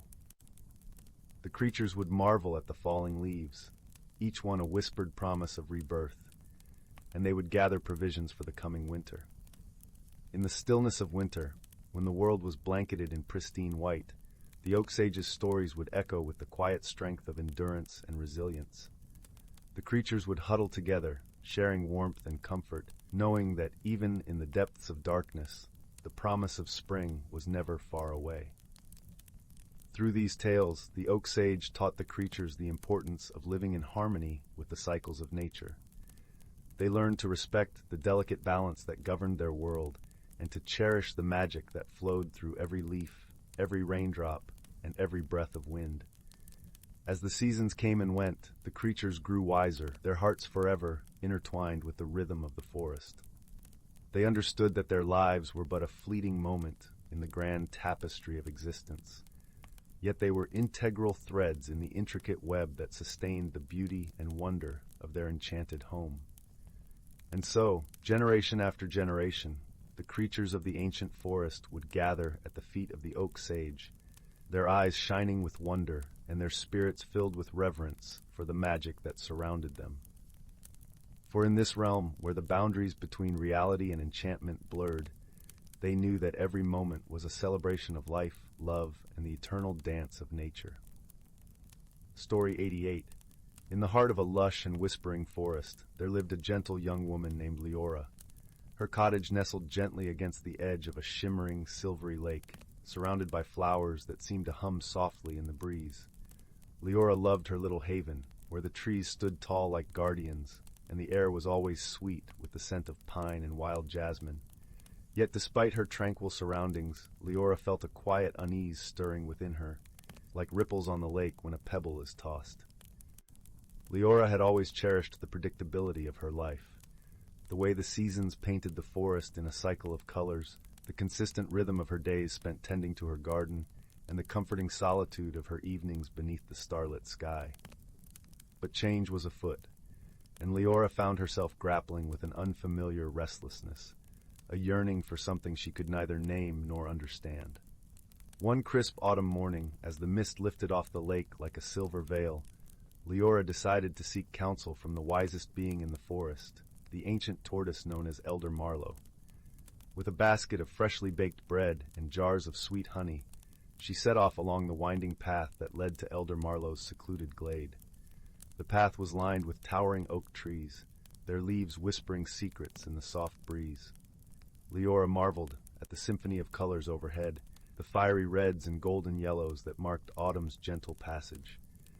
As she walked, she felt the forest embracing her, each step crunching gently on the carpet of fallen leaves. Upon reaching the glade, Leora found Elder Marlowe sunning himself on a warm, flat stone. His shell was a tapestry of earth tones, weathered and wise, much like the forest itself. He looked up slowly, his eyes deep pools of understanding, and welcomed her with a slow nod. "Ah, Leora," Elder Marlowe rasped kindly, his voice like the rustle of leaves. "The forest has whispered of your coming. Sit with me a while." Leora settled beside him, offering the bread and honey. "Elder Marlowe," she began, her voice tinged with uncertainty, "I feel a stirring within me, a discomfort with the familiar, yet I fear the unknown that lies beyond." Elder Marlowe considered her words, then spoke with deliberate calm. "Change, my dear, is the forest's most constant companion. The trees, they teach us to let go of what no longer serves us, to stand tall and embrace the new. You too are like these trees, Leora." As she listened, Leora noticed a strange, ethereal glow surrounding the glade, as if the very air shimmered with magic. She looked around, her senses heightened, and saw that the glade was filled with delicate, translucent butterflies, their wings glistening like shards of the morning sun. They flitted about, settling briefly on her shoulders, leaving a trail of luminous dust that felt warm and reassuring. "These butterflies," Elder Marlowe continued, "are the spirits of transformation. They remind us that within each of us lies the potential to change, to grow, and to become something more." Leora watched the butterflies, their gentle dance mirroring the flutter of her own heart. "But how do I find the courage to change?" she asked, her voice barely more than a whisper. "By seeking the wisdom within you," Elder Marlowe replied, "and by trusting in the friendships that surround you." With a newfound resolve, Leora returned to her cottage by the lake. As days turned to weeks, she began to explore the forest more deeply than ever before, guided by the gentle presence of the butterflies that now seemed to accompany her everywhere. She discovered hidden groves filled with wildflowers, listened to the songs of birds she had never noticed, and found joy in the unexpected beauty that lay all around her. One day, while wandering near a sun-dappled stream, Leora met a joyful fox named Finn. His eyes sparkled with mischief and kindness, and his laughter was infectious. Finn had a way of finding wonder in the mundane, and through his eyes, Leora began to see the magic in her world anew. Together, Leora and Finn would embark on small adventures, each one revealing a lesson in courage and friendship. They learned to trust the path of the forest, even when it seemed to lead nowhere. Finn taught Leora the art of listening, to the stories the wind told, to the murmurs of the brook, and most importantly, to the voice within her own heart. As the days grew shorter and winter cast a gentle spell upon the land, Leora felt the stirrings within her quieten. She realized that change was not an enemy to be feared, but an ally to be embraced. With each step she took, she was weaving a tapestry of experiences that enriched her life, each thread a memory of a challenge overcome or a joy discovered. The butterflies, ever present, became a symbol of her journey. Their shimmering trails of light were like the threads of her own personal transformation, weaving a cloak of courage and wisdom around her. One evening, as snowflakes danced down from the heavens, Leora stood by her lake, watching the world settle into a serene winter slumber. The forest, cloaked in white, seemed to hold its breath, waiting for the first signs of spring. As she breathed in the crisp, cold air, Leora felt a deep sense of peace and gratitude for the changes she had embraced. Returning to her cottage, she found Finn waiting by the hearth, a fire crackling warmly in the fireplace. The room was filled with the comforting scents of pine and cinnamon, and the glow of the flames painted shadows on the walls that danced like old friends. "Welcome home, Leora," Finn said with a gentle smile, his eyes reflecting the warmth of the fire. "Thank you, Finn," Leora replied, her heart full, "for helping me find my way." As they sat together, cocooned in the cozy stillness of the evening, Leora knew she had come to understand something profound, that life's journey was not about reaching a destination, but about embracing the dance of change and finding beauty in every step along the way. With friends like Finn and the wisdom of Elder Marlowe, she felt ready to welcome whatever the future held, knowing she was part of a story much larger than herself. And so, with a heart as open as the wide, starry sky above, Leora drifted into a peaceful sleep, dreaming of the adventures yet to come, her spirit as light and free as the butterflies that had guided her transformation. Story 89. Once upon a time, in a quaint village nestled amidst rolling hills and ancient forests, there lived a young girl named Amara. Her days were filled with the simple joys of rural life, tending to the vegetable garden with her mother, chasing butterflies through wildflower meadows, and listening to her grandfather's enchanting tales of times long ago. One crisp autumn evening, as the family gathered around the crackling hearth, grandfather's eyes took on a distant, wistful gleam. "My dear Amara," he said, his voice rich with emotion, "there is something I must share with you, a legacy that has been passed down through countless generations." Amara's heart fluttered with curiosity as grandfather produced an intricately carved wooden box, its surface adorned with symbols she did not recognize. Gently, he lifted the lid, revealing a delicate silver pendant, etched with swirling patterns, reminiscent of flowing water. "This pendant," grandfather explained, "is a sacred talisman of our people, the Amaravi tribe. For centuries, we have lived in harmony with the rivers and streams that nourish these lands, guided by the wisdom of our ancestors." As Amara cradled the pendant in her palm, she could almost feel the power of the ages pulsing through its metallic curves. Grandfather's words painted vivid pictures of a time when the Amaravi were revered as guardians of the waterways, their songs and rituals a sacred offering to the life-giving currents. With each tale, Amara felt a profound connection blossoming within her, as if she were rediscovering a part of herself she hadn't known was missing. The ways of her ancestors resonated deeply, reminding her of the importance of respecting and cherishing the natural world. In the days that followed, Amara found herself drawn to the riverbank, where she would sit for hours, listening to the soothing murmur of the water and feeling its gentle caress upon her skin. The pendant became her constant companion, a talisman that tethered her to her roots and filled her with a sense of belonging. As the seasons changed and the years passed, Amara grew into a wise and compassionate woman, her heart forever intertwined with the ancient traditions of the Amaravi. She became a respected elder, passing on the stories and teachings to the next generation, ensuring that the legacy of her people would never be forgotten. And on evenings when the moon was full and the stars twinkled like a million tiny lanterns, Amara would gather the children around her and share the tales of her ancestors. As they listened, enraptured, she could see the wonder in their eyes, a reflection of the profound peace and understanding she had found in uncovering her own ancient legacy. Story 90. Once upon a time, in a quaint village nestled between the whispering woods and the shimmering lake, there was a small, ivy-covered cottage where a gentle girl named Clara lived. Clara was known throughout the village for her kind heart and her curious spirit. Every day she wandered the paths of the woodland and the shores of the lake, befriending the creatures and discovering the many secrets of her magical world. One crisp autumn evening, as the sun dipped below the horizon and painted the sky in shades of amber and rose, Clara noticed something peculiar. The village bell, which hung in the center of the cobblestone square, had begun to ring on its own. The villagers, puzzled and a little uneasy, gathered around, murmuring softly to one another. The bell's chime was gentle and rhythmic, like the distant heartbeat of the village itself, but no one could see what or who was causing it to sound. Clara, intrigued by this mystery, decided to investigate. She wrapped herself in her warmest shawl and set off towards the square, her footsteps echoing lightly on the cobblestones. As she approached the bell, she saw a flicker of movement. A tiny, glowing sprite flitting around the bell tower, its wings shimmering like the surface of the lake under the moonlight. "Hello there," Clara called softly, her voice as gentle as the evening breeze. The sprite paused, hovering in midair, its luminescent eyes meeting hers. "I am sorry if I startled you," the sprite chimed in a voice as delicate as tinkling chimes. "I am trying to send a message, but I am afraid I do not know how to stop the ringing." Clara smiled warmly. "What message are you trying to send, little friend?"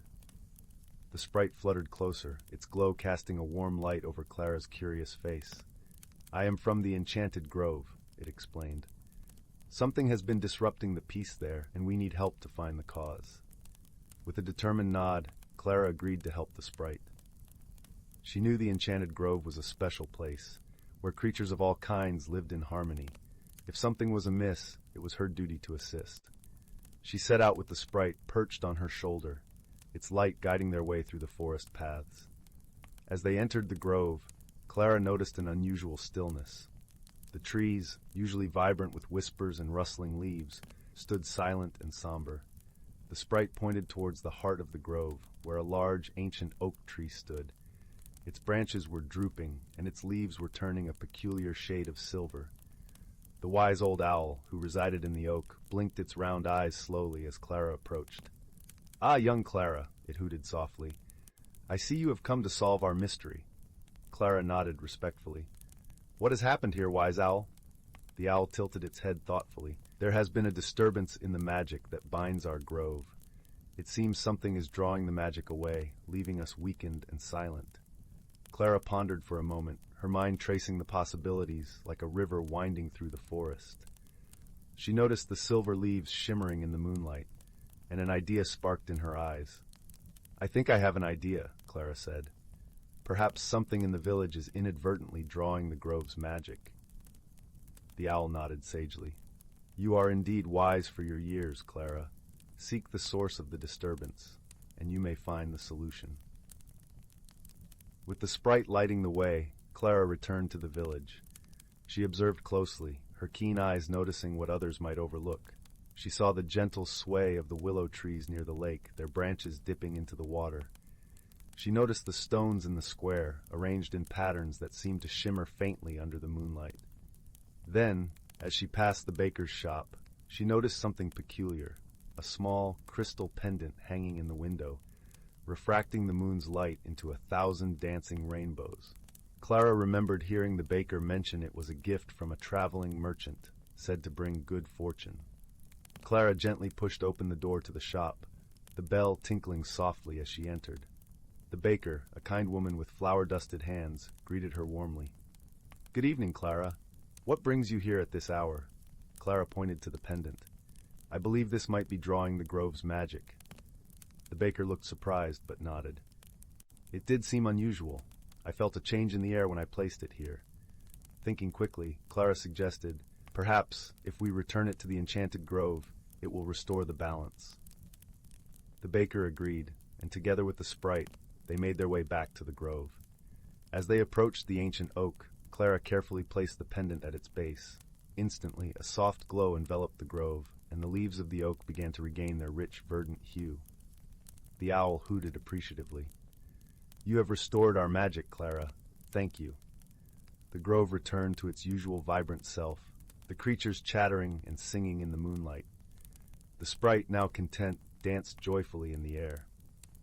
As Clara and the baker walked back to the village, the sprite trailing happily behind, they felt a deep sense of peace. The bell no longer rang mysteriously, but its presence felt like a comforting guardian watching over the village. That night, as Clara lay in her bed, the gentle moonlight spilling through her window, she felt a warm glow of satisfaction. She had solved a mystery and helped her friends in the grove.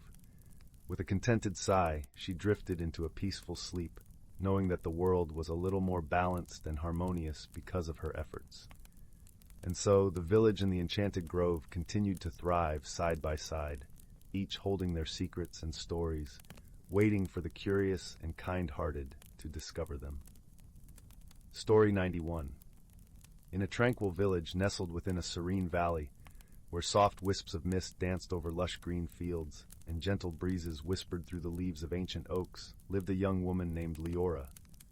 The village, with its cobblestone paths and pastel-hued cottages, seemed to cradle the essence of time itself, where each day unfolded like a gentle page of a cherished story.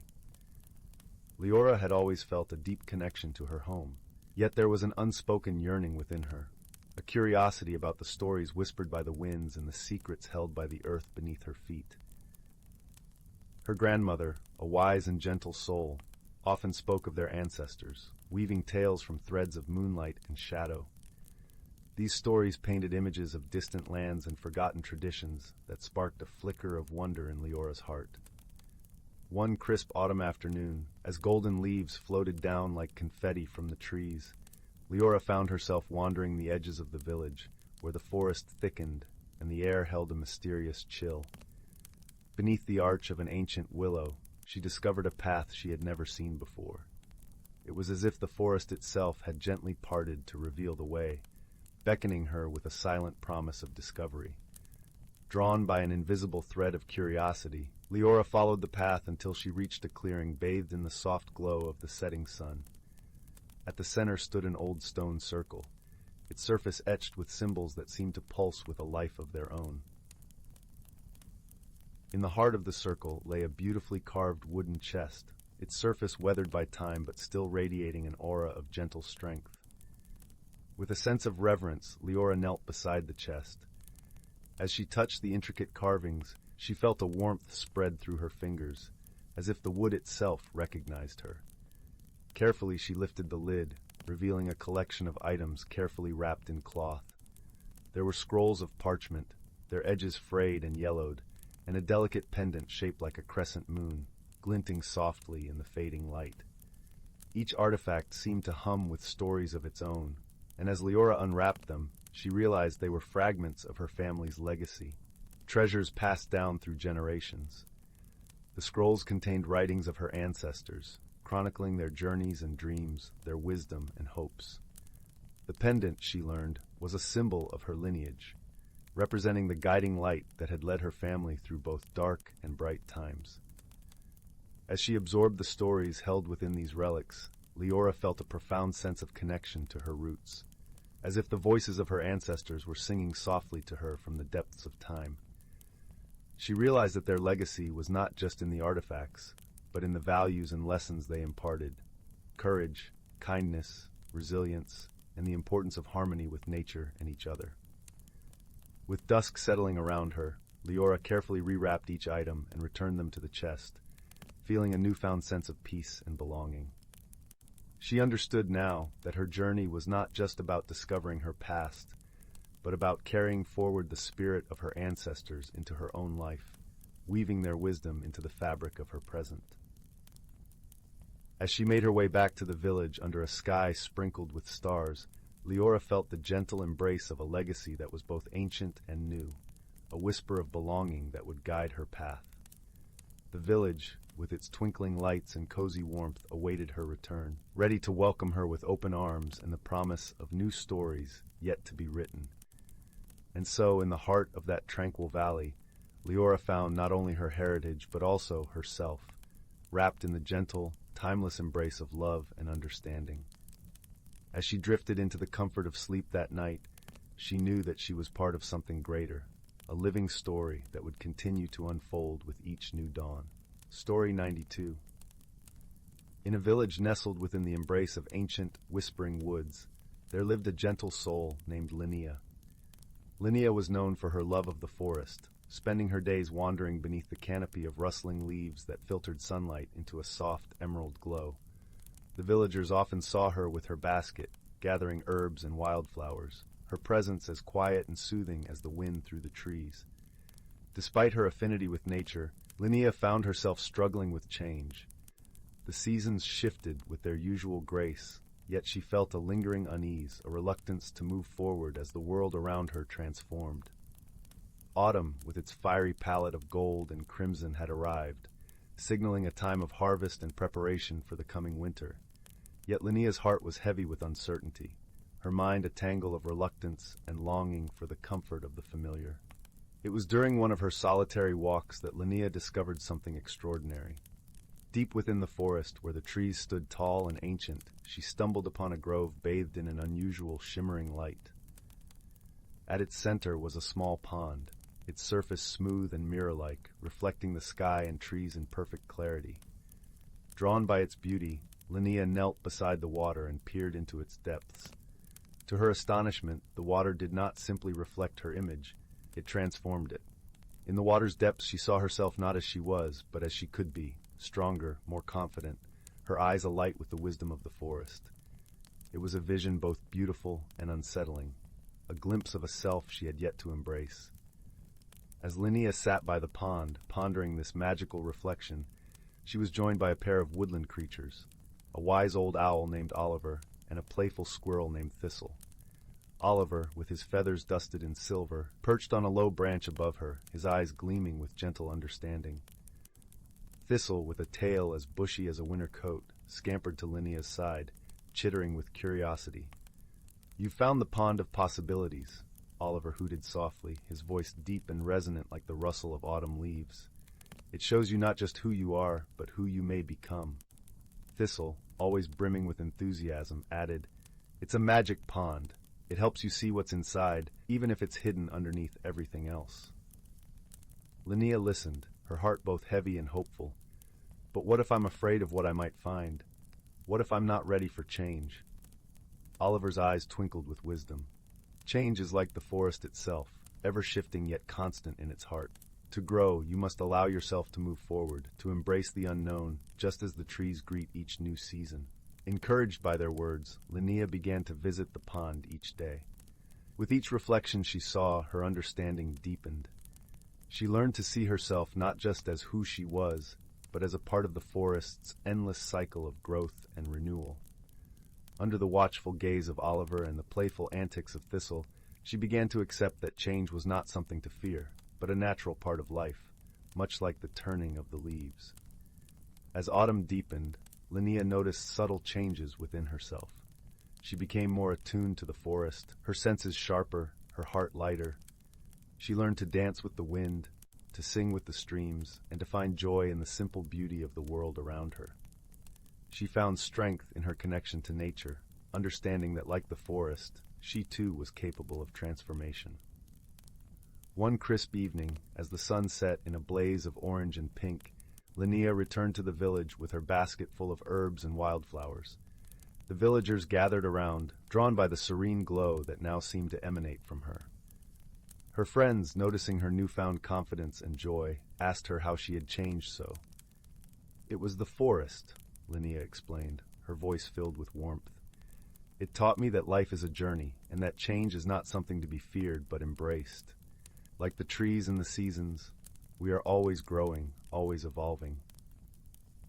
The villagers listened, inspired by Linnea's transformation. They began to see the forest not just as a source of wood and food, but as a teacher and a friend, a place where they too could find the courage to change and grow. As winter approached, the village prepared with a renewed sense of unity and purpose, their hearts warmed by the lessons of the forest and Linnea's gentle wisdom. And Linnea, now at peace with herself and the world, knew that she had found a new strength within, one that would guide her through the changing seasons of life. Under the starry sky, with the whispers of the forest as her lullaby, Linnea lay down to sleep, her dreams woven with the magic of possibilities, her heart content in the knowledge that she was never truly alone. The forest, with all its wonders, would always be there, a reminder of the beauty of personal discovery and the endless dance of transformation. Story 93. Once, in a quaint little village nestled between rolling hills and whispering woods, there lived a gentle young girl named Anwen. Her home was a humble cottage, its stone walls draped with climbing roses that perfumed the air with their sweet scent. Anwen spent her days tending to her small garden and watching over the friendly animals that frequented her yard, from the fluttering sparrows to the curious squirrels. One crisp autumn morning, as golden leaves crunched underfoot, Anwen stumbled upon something unusual while gathering firewood for the coming evening. Hidden beneath a pile of vibrant leaves was an unassuming, old-fashioned key. Its metal was tarnished but intricately carved with swirling patterns that seemed to shimmer in the dappled sunlight filtering through the trees. Curious and intrigued by her discovery, Anwen tucked the key into her apron pocket, deciding to show it to her wise and kind-hearted neighbor, old Thomas. He was a retired watchmaker whose gentle demeanor and twinkling eyes had made him a beloved figure in the village. His home was filled with the soothing tick-tock of clocks, and his shelves were lined with books about faraway lands and ancient legends. "Ah, Anwen," old Thomas greeted her warmly as she entered his cozy workshop, the scent of cedar and oil filling the air. "What brings you here on such a fine day?" With a smile, Anwen presented the key. "I found this while gathering wood. It feels special." Thomas peered at the key, his eyes widening with wonder. "Why, this is no ordinary key, my dear. It is said in our village lore that such keys unlock doors to places unseen, where mysteries dwell and secrets abound." The notion filled Anwen with both excitement and a little trepidation. "What should I do with it?" she asked, her voice a soft whisper. Thomas chuckled gently. "The key will guide you, Anwen. Trust in its magic and your own heart." Taking his words to heart, Anwen decided to explore the forest, where she felt the pull of something beckoning her deeper into the woods. The path twisted and turned, the air growing cooler as the canopy of trees thickened overhead. Sunlight danced through the leaves, casting playful shadows on the ground. As she walked, Anwen encountered a small clearing where a grand and ancient oak stood proudly, its gnarled branches reaching towards the heavens. At its base was a door, small and weathered, nearly hidden by moss and ivy. Her heart raced with anticipation as she approached. With a deep breath, Anwen inserted the key into the lock. It turned smoothly, and the door swung open to reveal a world beyond her wildest dreams. A gentle breeze carried the scent of jasmine and the distant sound of laughter. Before her lay a meadow bathed in golden light, dotted with vibrant wildflowers swaying in the breeze. Venturing inside, Anwen found herself in a land where the ordinary rules of her world seemed to dissolve. Animals spoke in soft musical tones, and the sky shifted between hues of pink and lavender. It was a place of endless wonder and gentle magic. As she wandered, Anwen met a delightful trio of companions, a wise old tortoise named Thaddeus, a sprightly fox with a mischievous twinkle in his eye called Finn, and a gentle dove named Leora, whose feathers glimmered like moonlight. "Welcome, traveler," Thaddeus greeted her with a slow nod. "We have been awaiting your arrival." Finn grinned, his eyes full of warmth. "It's not every day we meet someone from the other side. What brings you here?" Anwen explained about the key and her journey, her excitement mirrored in their eyes. "This place is beautiful," she said, "but why was I brought here?" Leora fluttered down to rest on Anwen's shoulder, her voice as soothing as a lullaby. "There is a challenge you must face, one that requires the wisdom of the heart." The challenge, as it turned out, was not a fearsome beast or a dark sorcerer, but rather a delicate task of restoring balance to their land. A gentle, rippling brook that once sang with joy had fallen silent, its waters stilled by an unseen sadness. "The water spirit is troubled," Thaddeus explained. "Her song has been silenced, and with it, our world grows dim." Anwen felt a pang of empathy. "How can I help?" Finn, ever cheerful, suggested. "Perhaps we should listen to the silence. It often speaks louder than words." And so, Anwen and her new friends sat by the brook, listening intently. The air was filled with a profound stillness, and as Anwen closed her eyes, she felt the gentle touch of the spirit's sorrow. It was a longing, a yearning for connection and understanding. With her heart open, Anwen began to hum a soft melody, a tune she'd heard her mother sing by the fireside on quiet winter nights. It was a song of warmth and love, of comforting embraces and whispered dreams. Slowly, the brook began to stir, the waters shimmered, and the spirit's voice joined Anwen's, a harmony that wove through the trees and across the meadow. The brook danced once more, its song restored. The land brightened, colors deepening, the air filled with the scent of blooming flowers. The animals rejoiced, their laughter ringing like bells. "You have done it," Leora cooed, her eyes shining with gratitude. "You listened with your heart and found the answer." Anwen smiled, her heart swelling with joy. It was all of us, together. With the balance restored, it was time for Anwen to return to her world. Her friends accompanied her to the oak door, bidding her farewell with promises that their friendship would last beyond the bounds of time and space. As she stepped back through the door, Anwen felt a gentle warmth envelop her. The forest welcomed her with its familiar embrace, the sun setting in a blaze of orange and pink. She returned to her village, carrying the memory of her journey and the lesson she'd learned, that the greatest magic lies not in strength or power, but in the simple, profound act of listening with love. And so, as the stars twinkled above, Anwen shared her tale with old Thomas in her village, the key now a cherished keepsake, a reminder of the wonders that lay just beyond the ordinary, waiting for those with open hearts and curious spirits. As night fell, Anwen drifted to sleep by the hearth, her dreams filled with the laughter of friends and the gentle song of a brook, knowing she was forever connected to that wondrous world and the magic it held. Story 94. Once upon a time, in a quaint little village, cradled by the rolling hills and lush, whispering forests, there lived a young girl named Clara. Clara was known throughout the village for her insatiable curiosity and her knack for discovering hidden wonders in the most ordinary of places. Her adventures often led her through fields of fragrant wildflowers and into woods where sunlight danced through the canopy like golden butterflies. One crisp autumn afternoon, as the leaves shivered in shades of amber and russet, Clara strolled through the village market. The air was alive with the warm scent of baked bread and the laughter of villagers sharing stories. Clara's eyes wandered over the vibrant stalls until they settled on a peculiar sight. A dusty old book nestled among a sea of polished trinkets at a weathered merchant's booth. Drawn to it, Clara picked up the book, its leather cover etched with swirling silver patterns that glimmered in the afternoon sun. The merchant, an elderly man with a beard as white as the first snow, watched her with a knowing smile. "Ah, you have a keen eye, young one," he said, his voice as gentle as a lullaby. "That book is no ordinary tome. It holds secrets waiting to be unlocked." Intrigued, Clara exchanged a few coins for the book and hurried home, her heart fluttering with anticipation. That evening, as the moon rose high and the stars twinkled like diamonds scattered across the velvet sky, Clara settled by the fireplace, the book resting on her lap. She opened it, and to her amazement, the pages were filled with shimmering ink that seemed to shift and dance, forming words that glowed softly in the dim light. As Clara read, she discovered that the book was a guide to a world intertwined with her own, a world where everyday objects held extraordinary powers. It spoke of a mystical mirror hidden somewhere in the village, a mirror that could reveal the truth of one's heart. The idea of finding such an object filled Clara with wonder and determination, and she decided to embark on a journey to uncover its location. The following days saw Clara exploring every nook and cranny of her village, guided by the riddles and clues hidden within the magical book.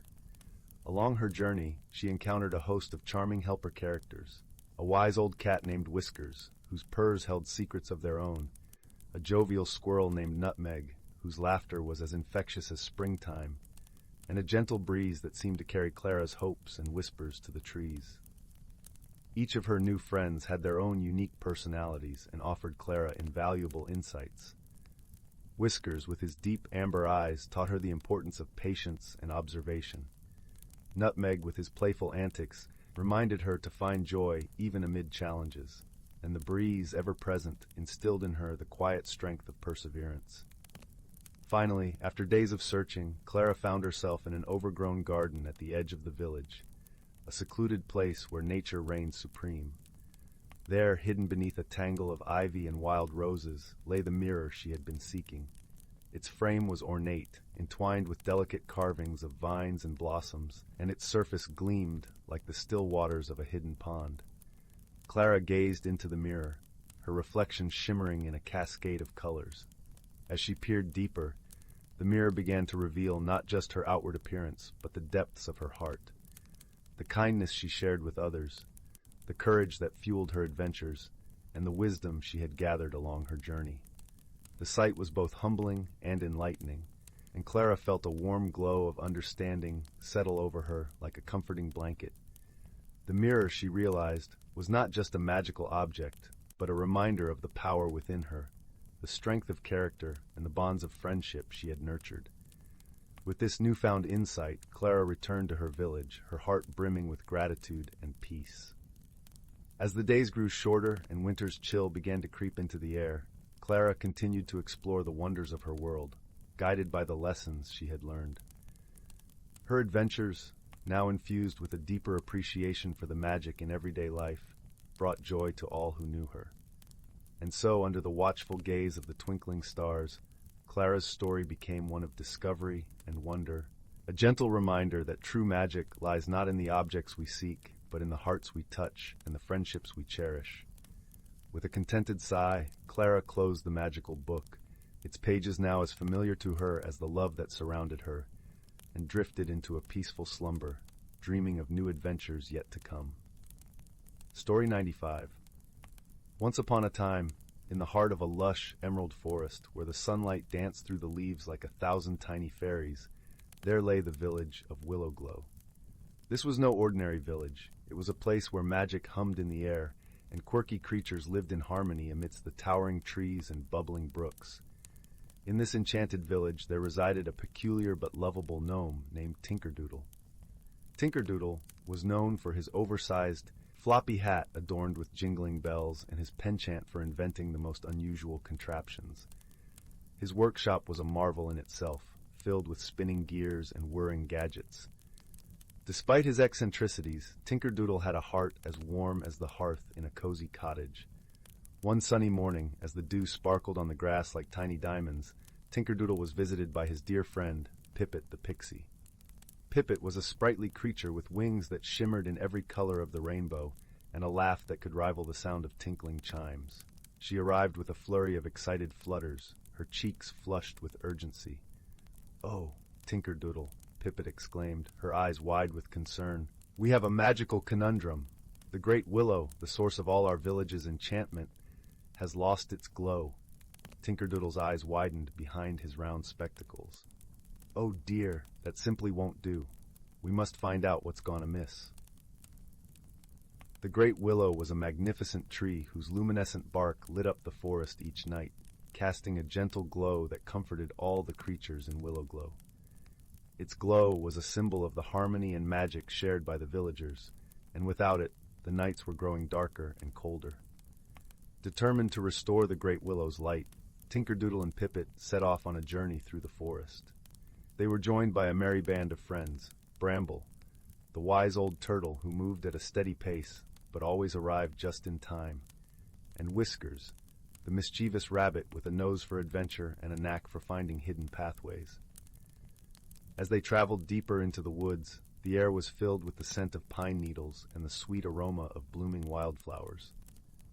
The forest was alive with the songs of birds and the rustle of leaves, creating a symphony that accompanied their every step.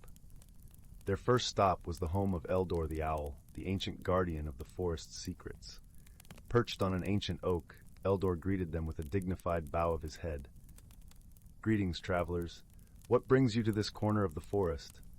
Pippet, her wings a blur of motion, explained their predicament. Eldor listened intently, his wise eyes twinkling with understanding. "Ah, the great willow's glow is indeed a puzzle.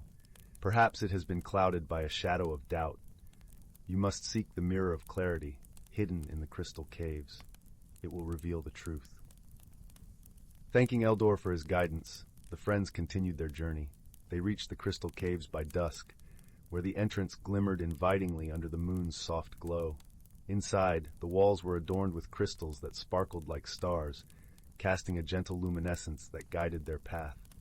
In the heart of the caves, they found the Mirror of Clarity, a large, pristine mirror framed with intricate carvings of vines and flowers.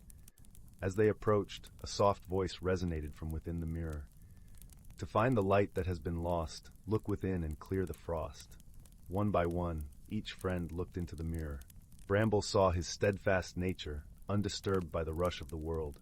Whiskers saw his mischievous spirit, tempered by loyalty. Pipit saw her colorful wings, a symbol of her joy and cheer, and Tinkerdoodle saw his inventiveness, driven by a desire to help and heal. With each revelation, the mirror began to glow more brightly, and a sense of warmth filled the cave. Understanding dawned upon them. Perhaps the great willow's glow was a reflection of the villagers' own inner light, clouded by worries and doubts. Armed with this newfound insight, the friends made their way back to Willowglow. As they reached the village square, Tinkerdoodle gathered the villagers, each face illuminated by the soft glow of lanterns. "Friends," Tinkerdoodle began, his voice carrying a gentle assurance, "we have discovered that the great willow's glow is a reflection of the light within each of us. Let us share our joys and hopes, and together we can restore its brilliance." The villagers, touched by Tinkerdoodle's words, began to share their stories, laughter, and dreams. As each voice lifted in harmony, a warmth spread through the village, and the great willow began to glow once more, its light more vibrant and radiant than ever before. With the forest bathed in the comforting glow of the great willow, Tinkerdoodle, Pipit, Bramble, and Whiskers knew they had not only solved the mystery, but had strengthened the bonds of friendship and community. As the night deepened, the village of Willowglow settled into a peaceful slumber, cradled in the gentle embrace of the restored light. And so, beneath the watchful gaze of the twinkling stars, the villagers dreamed sweet dreams, their hearts aglow with the warmth of friendship and the magic of togetherness.